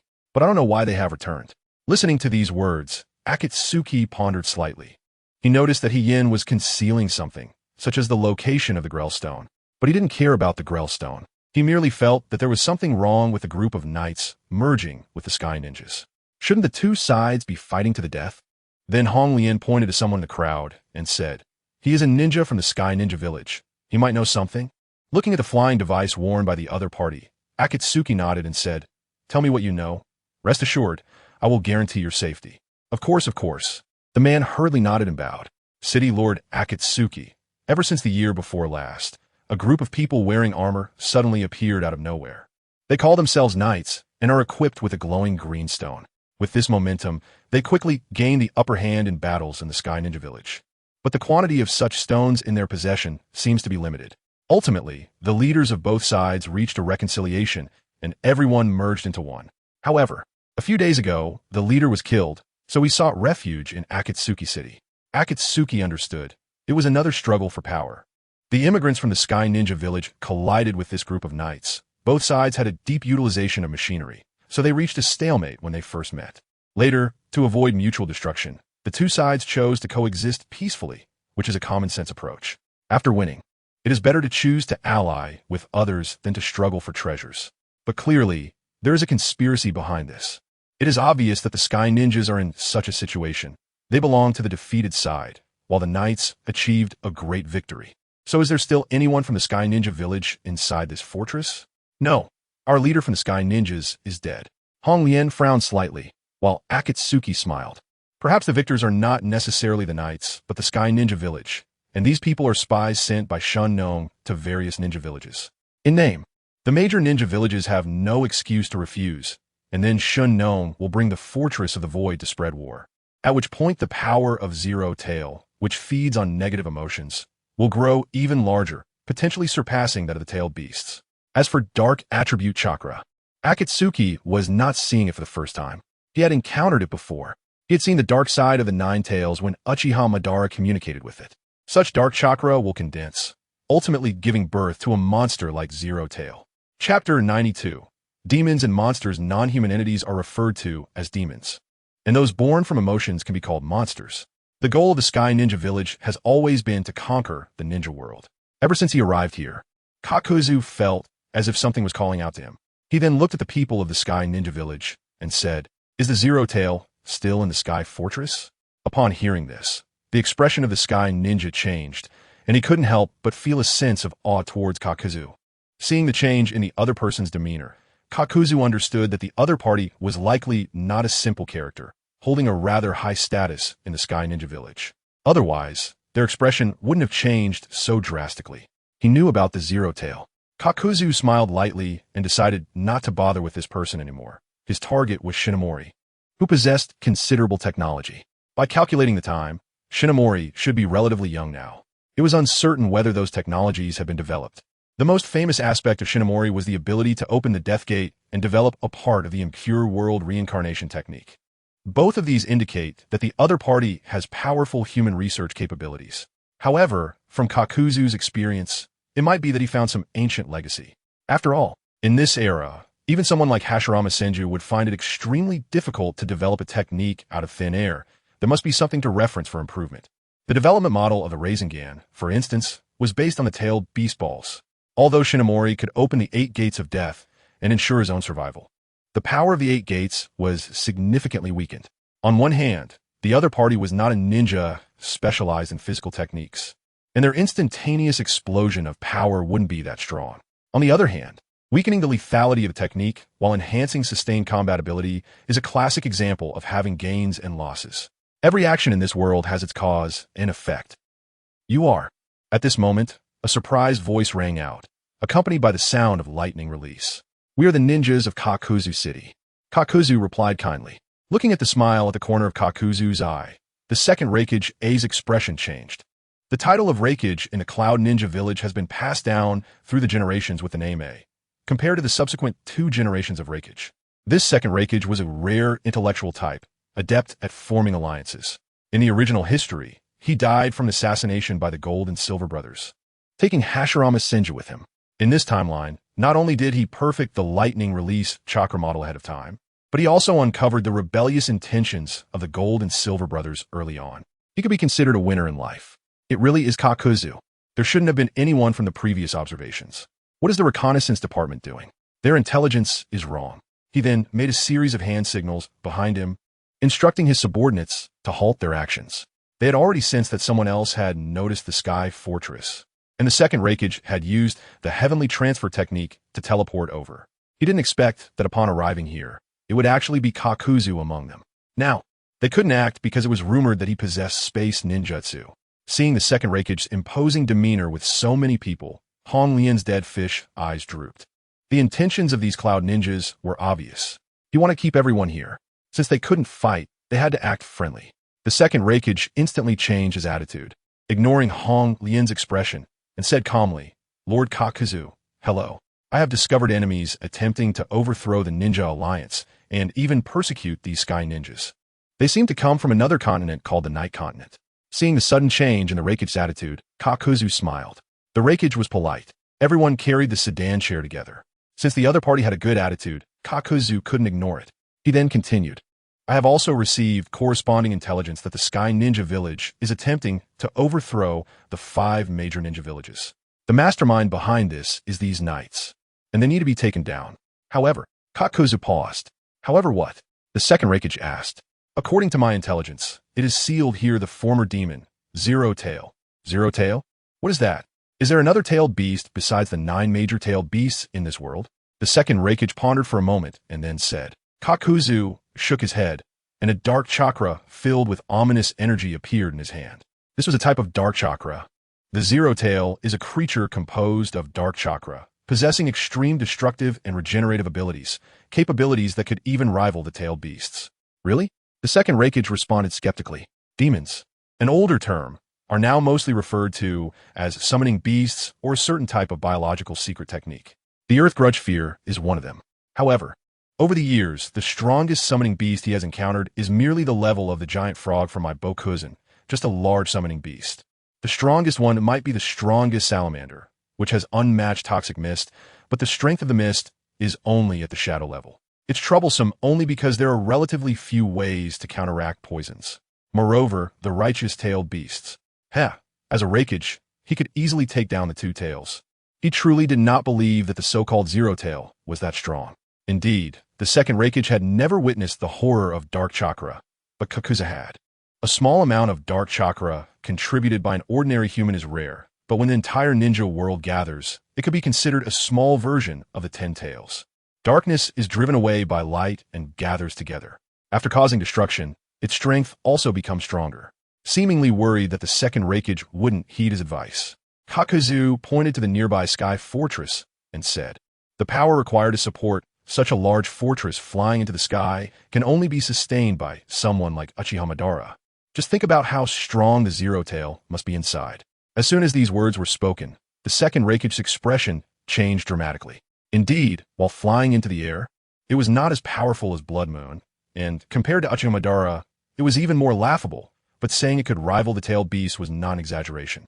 So what does Lord Kakuzu mean? The second Reikage squinted and asked. Of course, we should gather everyone to discuss how to take down the Sky Ninja Village to prevent being bombarded by the Zero Tail. Also, as far as I know, the Zero Tail is sealed to prevent it from breaking free. However, this is the land of water. The Sky Fortress itself is lurking in a relatively desolate sea area, and with the expansion of long-distance trade and maritime commerce, many people have appeared here. However, the ruling foundation of the Land of Water is relatively poor. By the time they realize there's still some time, the Cloud Ninjas are playing a timing game, but from Kakuzu's words, it seems he wants to create a big commotion to ensure the safety of the ninja world.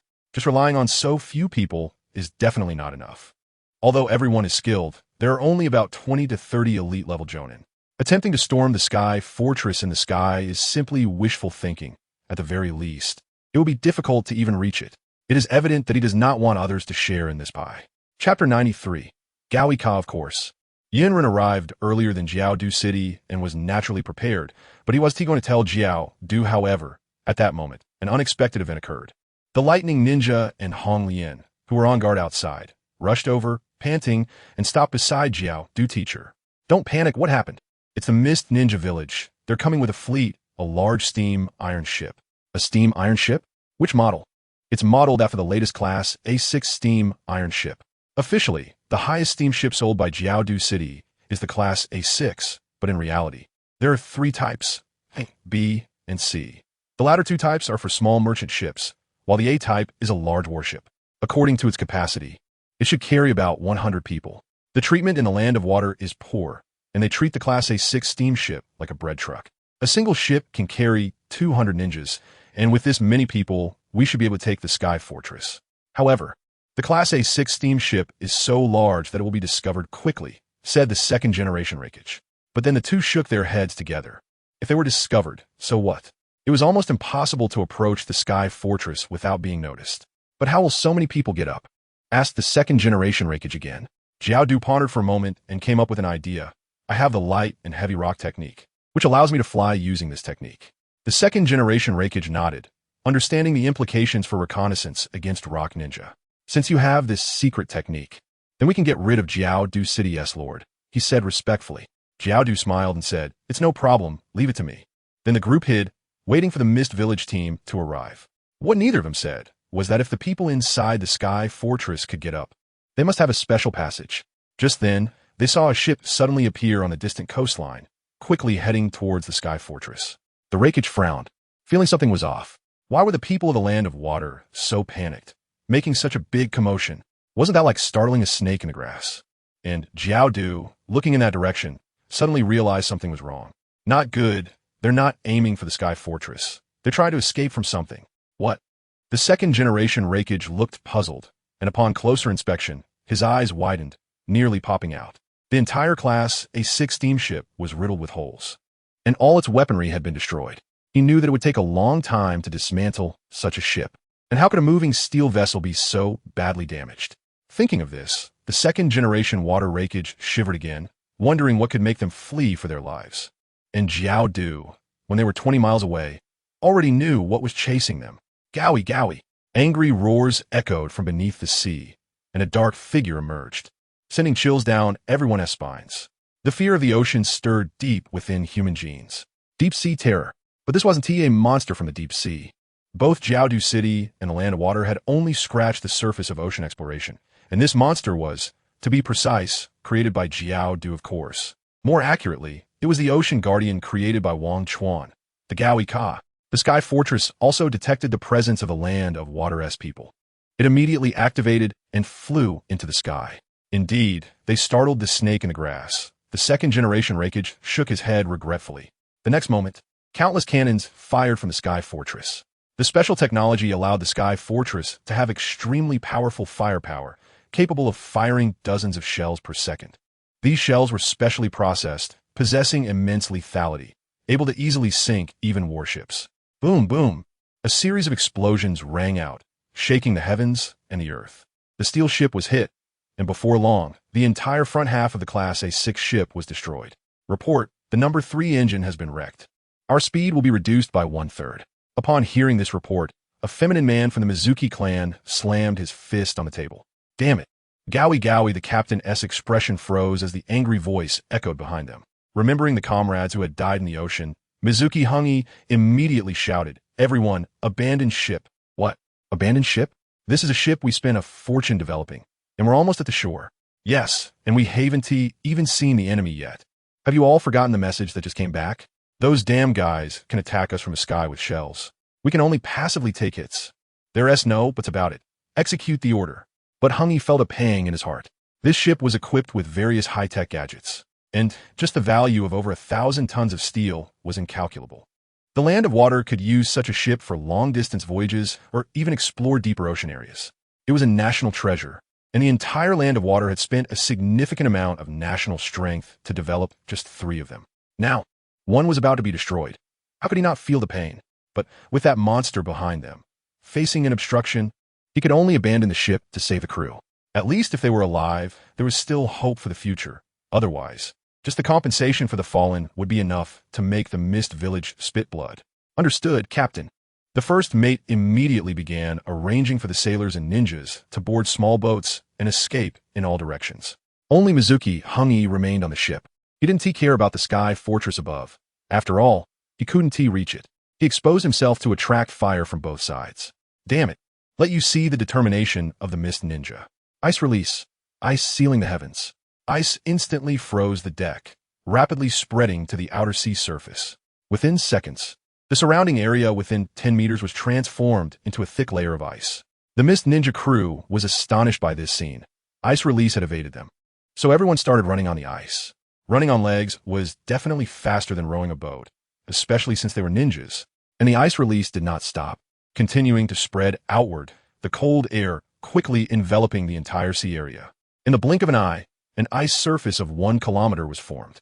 Panting heavily, Mizuki Hungi lay on the deck, exhaling white frost, waiting for the ship to sink into the sea. He could clearly feel that there was no blood rising from the sea surface, indicating that this move hadn't harmed him. It seemed he was going to die here today, but the suddenly appearing sky fortress. He must have been the full moon. He could certainly bring this news back. In a daze, he saw a figure appear on the ship, paused for a moment, rubbed his eyes, seemingly in disbelief. A woman appeared on the ship.